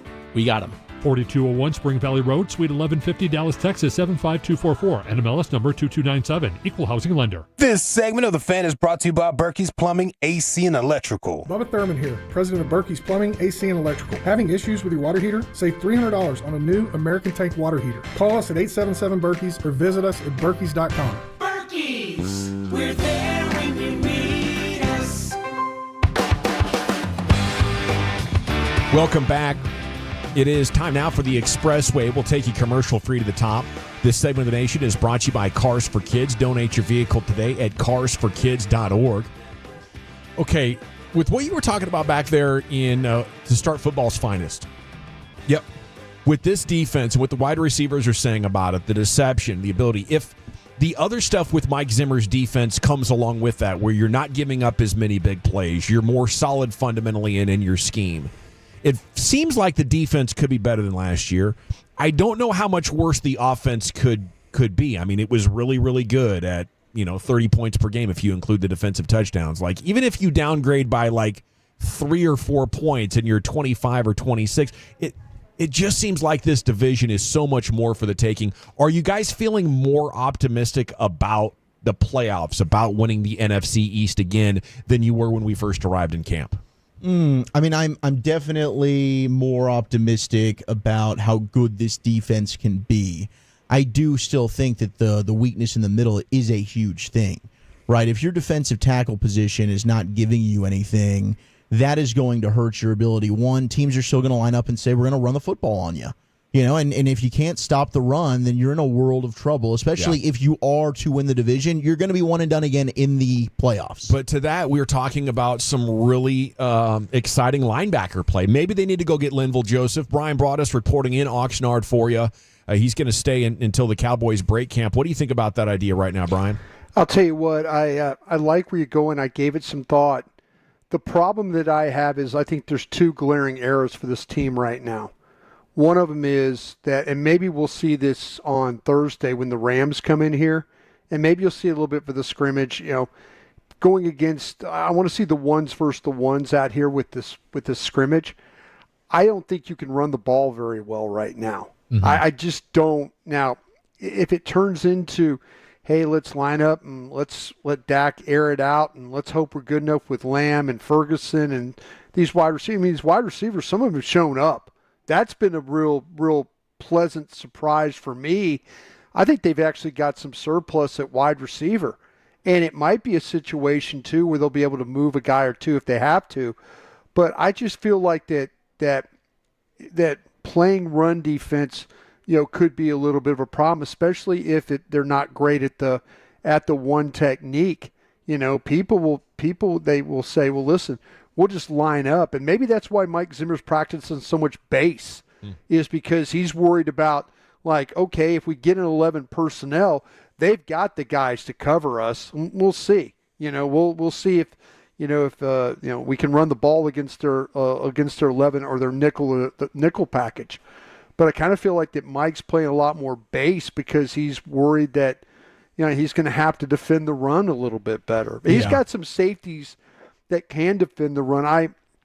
I saw today, Malik Hooker, probably not the best tackler, but again, here's a guy, walk up, boom. Next thing you know, he's in the backfield. It's going to be a tackle for loss. And so you're thinking, okay, if he makes that tackle in a game, that's a 3-4 yard loss. That might be how they have to play a little bit, but I just feel like there's just two areas I'm not really sure at right now. Defensive tackle and the Cowboys' ability just to run the football. I just don't. I think those might be two areas that will hold them back from maybe instead of winning 11 games, maybe they win 9 games like we thought.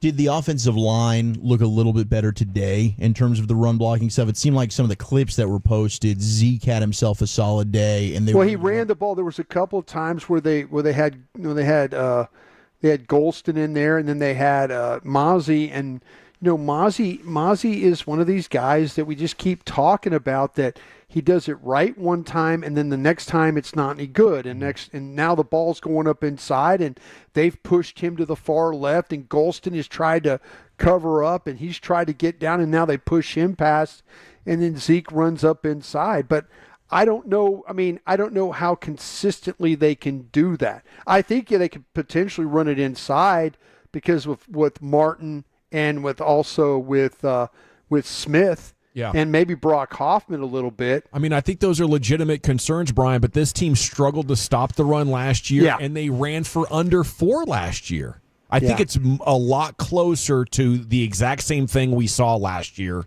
than something markedly different. I don't think you want to throw the ball against the Dallas Cowboys. Yeah. That's where I'm at right now, because especially if Diggs comes back, you got Diggs, Bland, and hey, say what you want. I mean, I've been real critical of Jordan Lewis. He's looked pretty good. Pretty good in the nickel. Mm-hmm. Then all of a sudden they've got, oh wait, they're moving Micah Parsons around, and now he's wrecking shop on us. Yeah. I mean, I don't. If I'm going in with a game plan, I'm like, let's see if Dallas can stop the run. Well, I hope you're enjoying that weather out there right now, Brian. It's going to be 103 Wednesday and 105 on Thursday. But I'm hot on the Cowboys, and I think I want to get your thoughts on this. I think the Eagles showed last year they're falling apart, and then they lost Kelsey. Could be very well, and then they also got Kellen Moore as an OC. Yeah, oh yeah. That's the big unknown right now. Is and the one thing that we've seen is with Hurts, he's had all these different coordinators, and has he really gotten any better? I mean, there was a time there where he was maybe thought about as an MVP candidate, had some good 10 games, and then completely falls apart. Mm-hmm. Defensively, they fell apart. And so, yeah, this division is clearly for the take, and I think it's going to take 10 games. But I tell you what, I feel better about the defense now than when I got here, a couple weeks ago, a week ago, whatever, 10 days, how long I've been here. Nice. I feel better about it, but I don't feel better about the defensive tackles. I just don't. I don't feel. Yeah, I'm with you. I think maybe they need to make a late camp addition there. I thought we heard last week when they were sniffing around with some edges that maybe they might get a guy in the middle as well, but not quite yet. Okay, Trevon Diggs was involved in practice today for the first time. That's pretty cool, wasn't it? Yep, 7-on-7. I just talked with somebody at the break that was and in the front office, and I said, "Hey, are we getting there?" And he was basically saying, "Yeah, we're getting a little bit closer, but it was nice to get him out there today." A lot of it, I think, was just to get his feet wet. I don't think it was anything of like, okay, let's carry inside routes, let's break on ball. It was more like trying to get a speed or a little bit of a gauge of where he's at. I'm sure they brought him in today, and they're going to say, okay, how did you feel? He's wearing a brace on that knee. So, it's one of those things where he's going to get confident about playing with it. I will say this, John Stevens, it's something about this team that, they work really, really, really hard to get back from injury, but it takes a little time with these knee injuries. And I think John Stevens is a guy, the tight end that, coming off a knee injury, yeah, it's nice to see him out there running around, but he doesn't look like the same guy that he was here, last year. I mean, he was the talk of camp last year. And right now, I think he's playing pretty steady, but it's going to take some time, I think, with this knee injury as well to get him back going, how he was last year. 214 says, y'all are on drugs. It's easily the Eagles division. I'll bet you on that one, 214. And 571 says, Gavin always changes his mind on the Cowboys. He's the ultimate flip-flopper. Well, you got to listen close. I think they have absolutely no chance of winning the Super Bowl, okay? But we're talking about a division like this that really has only been two teams for the better part of a decade now. I think it's very winnable, and I do think the evidence would show Philly was a team in crisis last year, never figured it out, and didn't really do anything other than lose good players. Okay, how about this tweet? Vision for the blind. I saw this circulating on Cowboys Twitter. This year, all 32 NFL teams will start using facial recognition to verify the identity of people entering the stadium. And then they showed a clip of what was posted on the Cowboys website. It shows how easy it is to identify somebody in these large crowds. They're zooming in. I know they've used it in Europe for a long time. I do think some people are sensitive about being surveilled. So I was wondering if you guys had any thoughts on that. Probably not, huh? We're good? Well, I mean, I think it's probably, we have so many fights in these stadiums. Like, how many fights will this mitigate? Because people understand now that, there's clear documentation that they're in the building. I don't know if you can get away from these things as easy as maybe you once were able to do. But you're also, like, when it comes to the recognition stuff, it's like, what isn't doing that now? It feels like everything is tracking you and knowing your every move to some extent. So to me, this just is like fall in line with what the norm is. Hopefully they can make it safer, and not make it more invasive. And maybe get us some good close-ups on fights at the same time. Yeah, that could be the case. Like, hey, the fights are unavoidable. Like, anytime you're mixing, fan anger and emotion with alcohol as well, it's going to happen. You're not going to be coherent enough to be like, oh, wait, there's that facial recognition stop. thing. Yeah, exactly. Sorry, guys. Not front of mind. Nah, not a Raiders fan. And these texts are coming after me again. Get his ass. Swear word, Gavin is such a bleeping homer.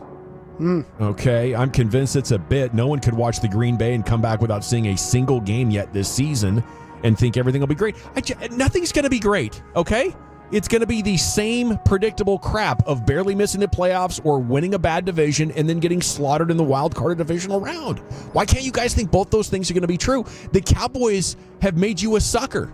You think that if you make the playoffs, you have a chance to win the Super Bowl. That is the failed concept that the Cowboys have been using to team build for the better part of 2 decades, proven it doesn't work. Cowboys keep doing it, but I tell you what, Cowboys are going to be like 9-6 coming into December, and you're like, yeah, I think they can do it, man. Then we'll see who the sucker is. 214. Call me out like that. Scotty Scheffler wins gold in golf. Would you get emotional, Brian, winning the gold in golf? I just don't think it has like the I don't know. It's not that hard to win the gold, first of all. It's not the toughest contest. Yeah. It doesn't have the, I don't know, is cachet. It was insane, bro. It's not that hard to win a gold medal. It's not that hard to win a gold. It's not hard. All you're doing is playing golf against the world. I beat like a pretty crappy field. It's nothing compared to what I'll see even on a regular PGA Tour event. Yeah. And I got the gold, but usually the gold is like the person who has been, for a half decade training, and they're going to play the absolute best. Like, you got to set a world record to win in track. Golf, I don't know. Am I right about this? I think 2 of the 3 medalists have won the Masters. Is that? I think sure, I'm right. But how deep was the field? How deep was the field? No, the leaderboard was actually okay. The at the turn, field was damn deep. I think that the turn he was 5 back at the turn. A great comeback win. Okay, where I would feel bad is who was our guy from Korea? Who was our guy from Korea? If he would have medaled, he wouldn't have had to do military service. Oh, wow. There's a professional golfer that I'm sorry, I need to look these things up before I throw them out there. Yeah, but there was a golfer, a Korean golfer, that automatically, if your age is, I think it's Tom Kim. Tom Kim. If Tom Kim would have won any medal, and he was in position to medal on Sunday. If he would have won that, he would not have to do military service. Now he's got to find a way to keep it going. Now they got to find him. I bet he dipped. But this has happened. Yeah, that's a fleeing situation. This has happened. Like a large portion of the field ranks outside the top 200. The Olympic qualifying criteria is designed to ensure players from around the world are represented. Yeah. So they brought some AAA guys for you to be like, hey, look at this. I mean, no, the leaderboard was good. The leaderboard was good. You don't need any help. I know, but we need a deep field to cry, right? I need to know, like, all of the best players around the world are here, and I kicked their ass. If you bring, like, 5 great players in so the leaderboard can look good, you're dressing up the event. That's not... I don't find that suspicious. That's not even close to the same level of emotion and passion that you would get out of me winning an Open championship or something like that. Well, okay, so like if Team USA basketball wins gold and you see a single person cry, you're like, hey, what are we doing here? You guys just ran through, for the most part, relatively easy competition, or is that competition enough for you? It doesn't matter. I'm the same on that. You're standing on the podium, the national anthem is playing, you're representing your country, you got a gold medal. It's emotional. You're terrible. I would feel ashamed to have beaten such amateurs. What do we title this segment? What is this segment? There's no joy in this. No, I'm happy. This is great. We didn't screw it up. Yeah. But it's more relief. This is far from the greatest sports achievement of my life. I'm getting wrapped up in the emotion of all the other great Olympians around me who are actually having to try super hard to win these things. Yeah. We're here to, not screw it up. Basically, I think it's just you're doing it for the country. There's a different feel for that. I don't know. Maybe you don't have that feeling when you're winning the Masters. It's a solo mission. I get the patriotism part. That's awesome. I think that's the part that brings some of the tears. Yeah, that's a lot of fun. You did it for your country, man. Everybody's watching. Yeah, you're getting hit up by so many people. Dawson, USA, God. let's freaking go. go. What did I do for my country? I beat a field that I would lap. You beat a bunch of slap 5 days a year. I think in a lot of things like ping pong, volleyball, like you're getting these elite teams that are training to come together and they're going at it in these, I mean, the swimming's been epic. The ultimate competition for their sport. But in golf, that's like the 100th most difficult thing that Scotty's going to win in his career. Rangers back at it tonight in Houston. Bang Bang is back. Batting cleanup. Smith, Seager, then Simeon hitting third is your 1, 2, 3 tonight. Dolis moved down to 7th. Yeah, how about that? General, your points are valid, says the 469. Holy thing, that golf is a fickle sport. He only have one chance every 4 years to have your game on point. Okay, I think that's some decent context. Couple Ranger stories today. Evan Carter. Screw you guys. I'm just trying to live my truth. I'm going home. It all goes back to the sports cry. America! Sort of anti-sports cry as a show. So, Dawson, you don't want a medal? Is that what you're saying? He just wouldn't cry if he got one. Oh, is it the crying? It's the tears. It's the tears. Yeah, it's the tears. My man is happy for himself. Dawson, like, why you shouldn't cry? You should have won this. Damn it! If Scotty didn't get gold and he cried. if he was that disappointed, Well, if you're a silver and he medalist, cried, you don't cry. As long as you don't turn into a puddle of pathetic emotion, I'm good with a little cry. Tommy No Fleetwood. Sean Marino. Yeah, but you got to be a tear. The one tear. Yeah, that's how a man. I don't cries. want silver and bronze tears. I want gold tears. And you're biting your cheek like, damn it, I know the. What if you're from a country that doesn't ever do this or ever If win? it's the first medal ever for your country, understandable. Then that's an accomplishment. Yeah. You know, that would be amazing. But you win it in golf. Yeah. Okay. What are you thinking? You're a bronze medalist in You golf. win. You get a medal. And you're playing golf, Dawson. How do you feel? You're from St. Lucia. I mean, this is cool to be part of the Olympic history, right? I'm around all these other Olympians, and this is great. But you gonna cry? No, it's definitely not a big enough accomplishment to get tears out of me. I mean, they just started doing this a couple of Olympic cycles We're ago. from a country of 200,000 people. We just won a medal. You're going down in history. I'm bawling my damn eyes out.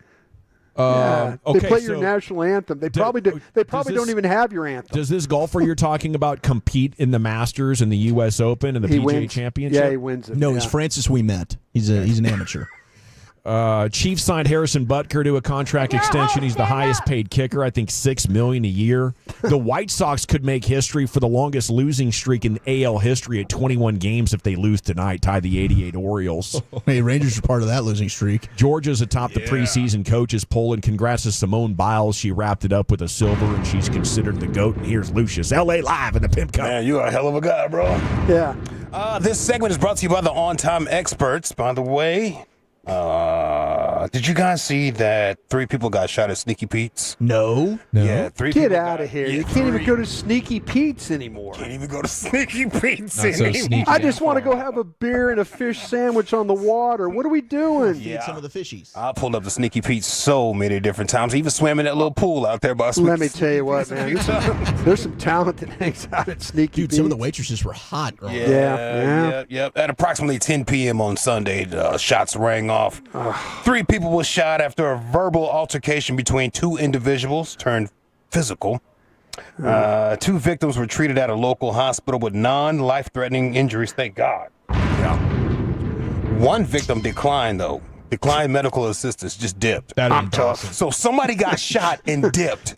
Nah, I'm good, bro. I'm out of here. I'm not even supposed to be here right now. That's a guy with a history. You're sitting at your desk just bleeding out like Roy Hobbs. What if you cry after getting shot? What do we stand on that? Tears for shoots? Depends on where you got shot. Yeah, Dawson. Yeah, If you get shot, Tears are okay? Yeah, Okay. shot in the leg, buddy. Suck it up. It's not a torso or anything. Rub some damn dirt on it. Yeah. but there is no rule that you have to vocalize your pain, right? No. It's not going to hurt any more or less. If you just sit there and you're like, dang, this really hurts. In fact, normally I try and be quiet in pain. Yeah. I think I just got shot. That would be more manly. Okay, but if you do cry after you get shot, I would understand. It's terrifying. You probably think you're going to die. Yeah. I'm bleeding out.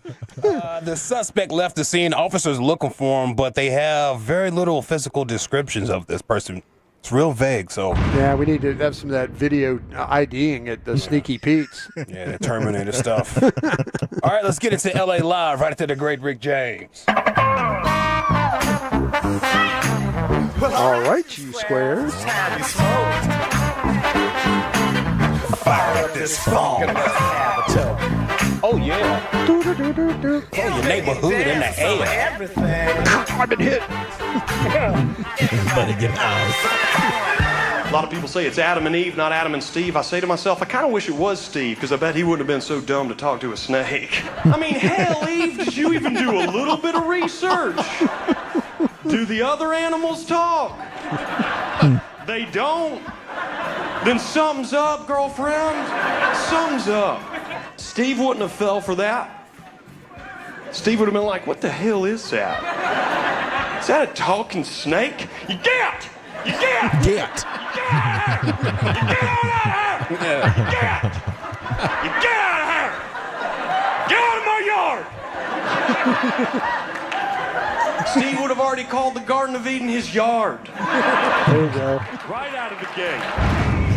That's phenomenal. Yeah, it's good stuff. Hey, this is LA Live for Monday, August 5th, 2024. It is a Monday, Friday here in LA Live. Word to PPT. LA Live is sponsored by Kissable Dental and their no-bill guarantee. Book online at kissabledental.com.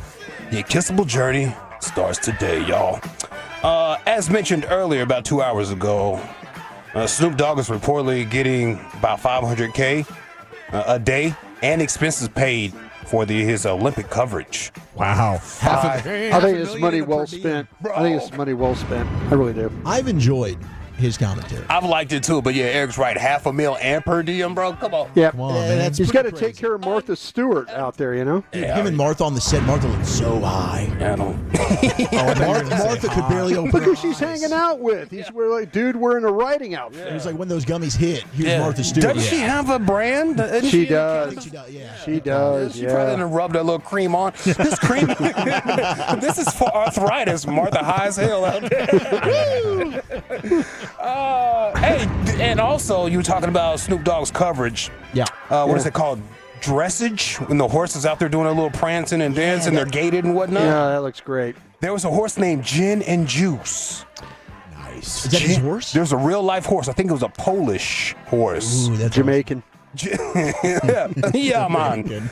Gin and Juice. Gin and Juice, man. And NBC, they had to show Snoop there was a horse named Gin and Juice. Listen to Snoop. Hey! Okay, we got an LBC horse in the house, right?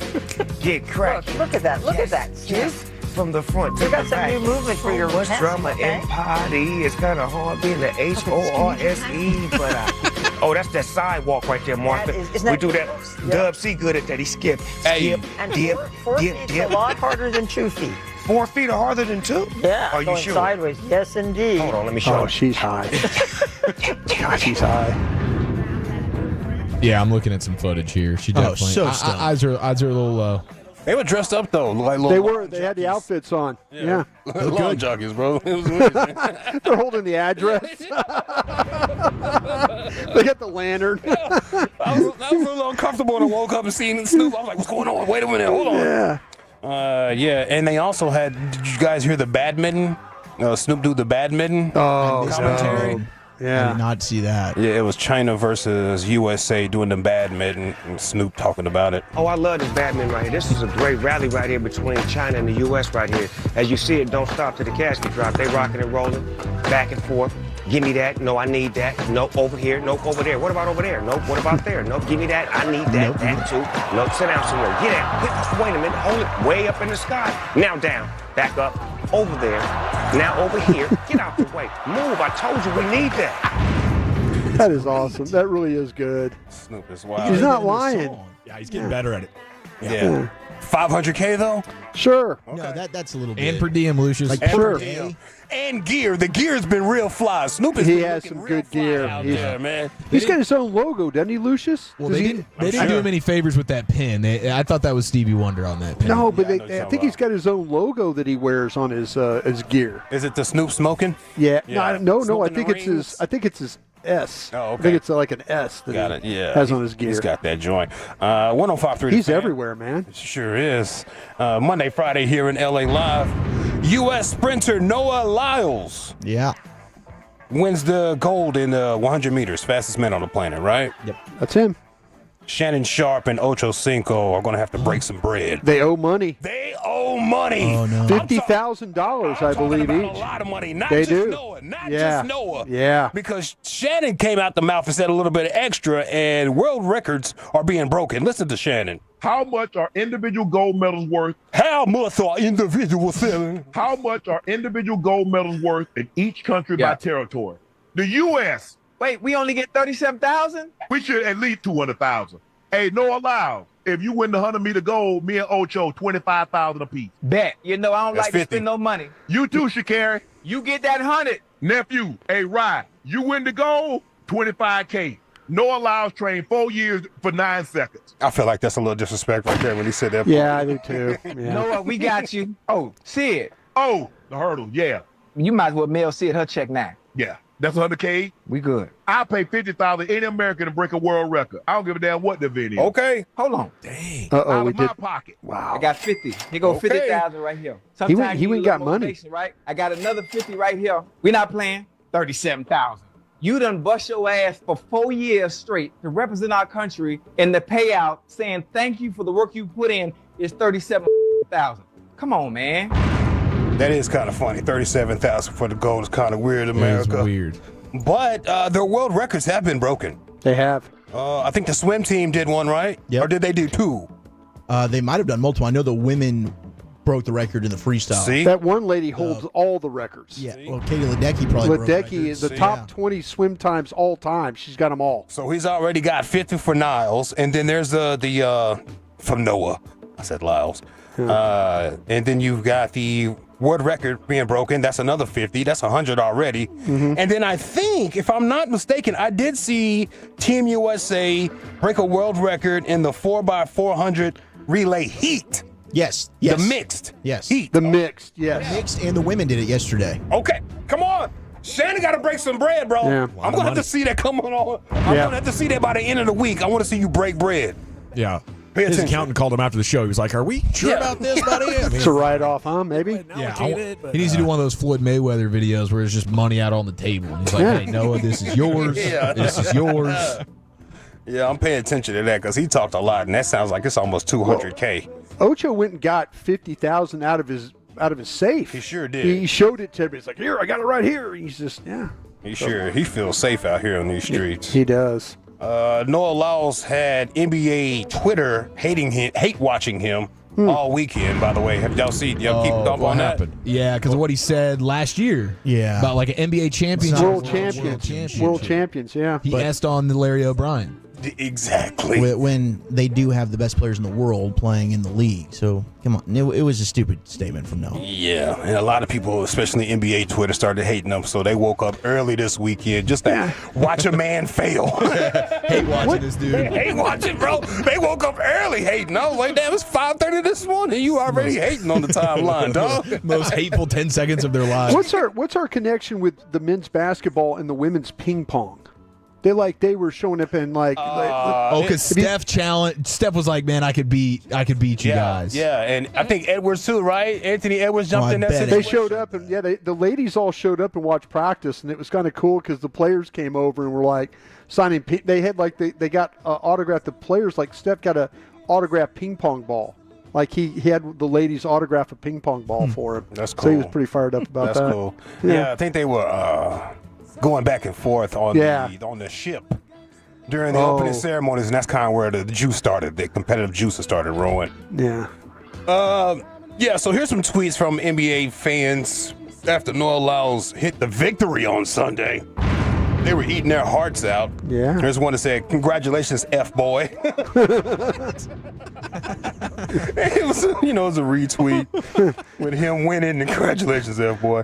Another one says, "Anyways," with some eye rolling emojis. Noah Lyles may be the Olympic gold medalist, but he is not the fastest man alive. That's just hating. That's hating. That's just hating. You're gonna say right now, well, you ain't the fastest man alive after you win something, That's hate. No, this dead ass, the worst day of my life. I'm sick to my stomach. And he doesn't deserve it. They robbed the Jamaican. Yeah. Yeah. So eat your heart out, NBA Twitter. Speaking of robbing Jamaicans, Shelly Ann Fraser-Price. We get on the wrong bus? And Sha'Carri Richardson were not allowed to be in the little warm-up area as they would usually go to do their little procedures.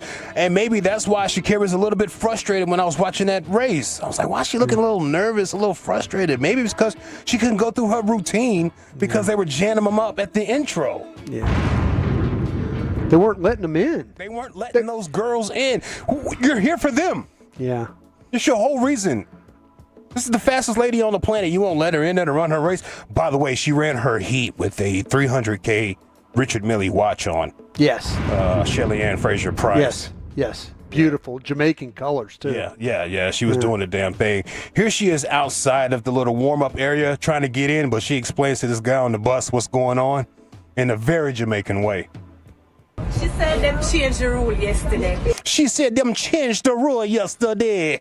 She said them changed the rule yesterday. Like, how do you change the rule and then not say? So you're asking all the athletes who, for whatever reason, don't stay in the village, them can't come through the gate? Come through the gate? We came through this gate yesterday and went through security and was okay. The man said we can't go, we have to go all the way up where everybody else are entering to come back down here. That's crazy. That's crazy. Yeah. They told us come true they get. She lost me when she started getting real Jamaican right here. The man said we can't go over all the way up where the... Yeah, but look what like, good God, what are you saying right here, lady? Dude, they've done some dumb stuff. I saw one athlete got like yanked out of bed at like 3 a.m. to do the drug test when they had their competition that same get out morning. Of here. Or yeah, you can't it's do like, that. what are we doing, You can't man? do that. You can't do that. They're doing too much, man. France, you gotta relax. You guys support these people. You gotta relax. Look at Dawson. Don't make me cry. Let's see what else I got for you boys. The Australian field hockey player, Matthew Dawson. Are you related to this guy? No, sir. A lot of Dawsons. Not if he's an athlete. Okay, I'm sorry. That was a joke.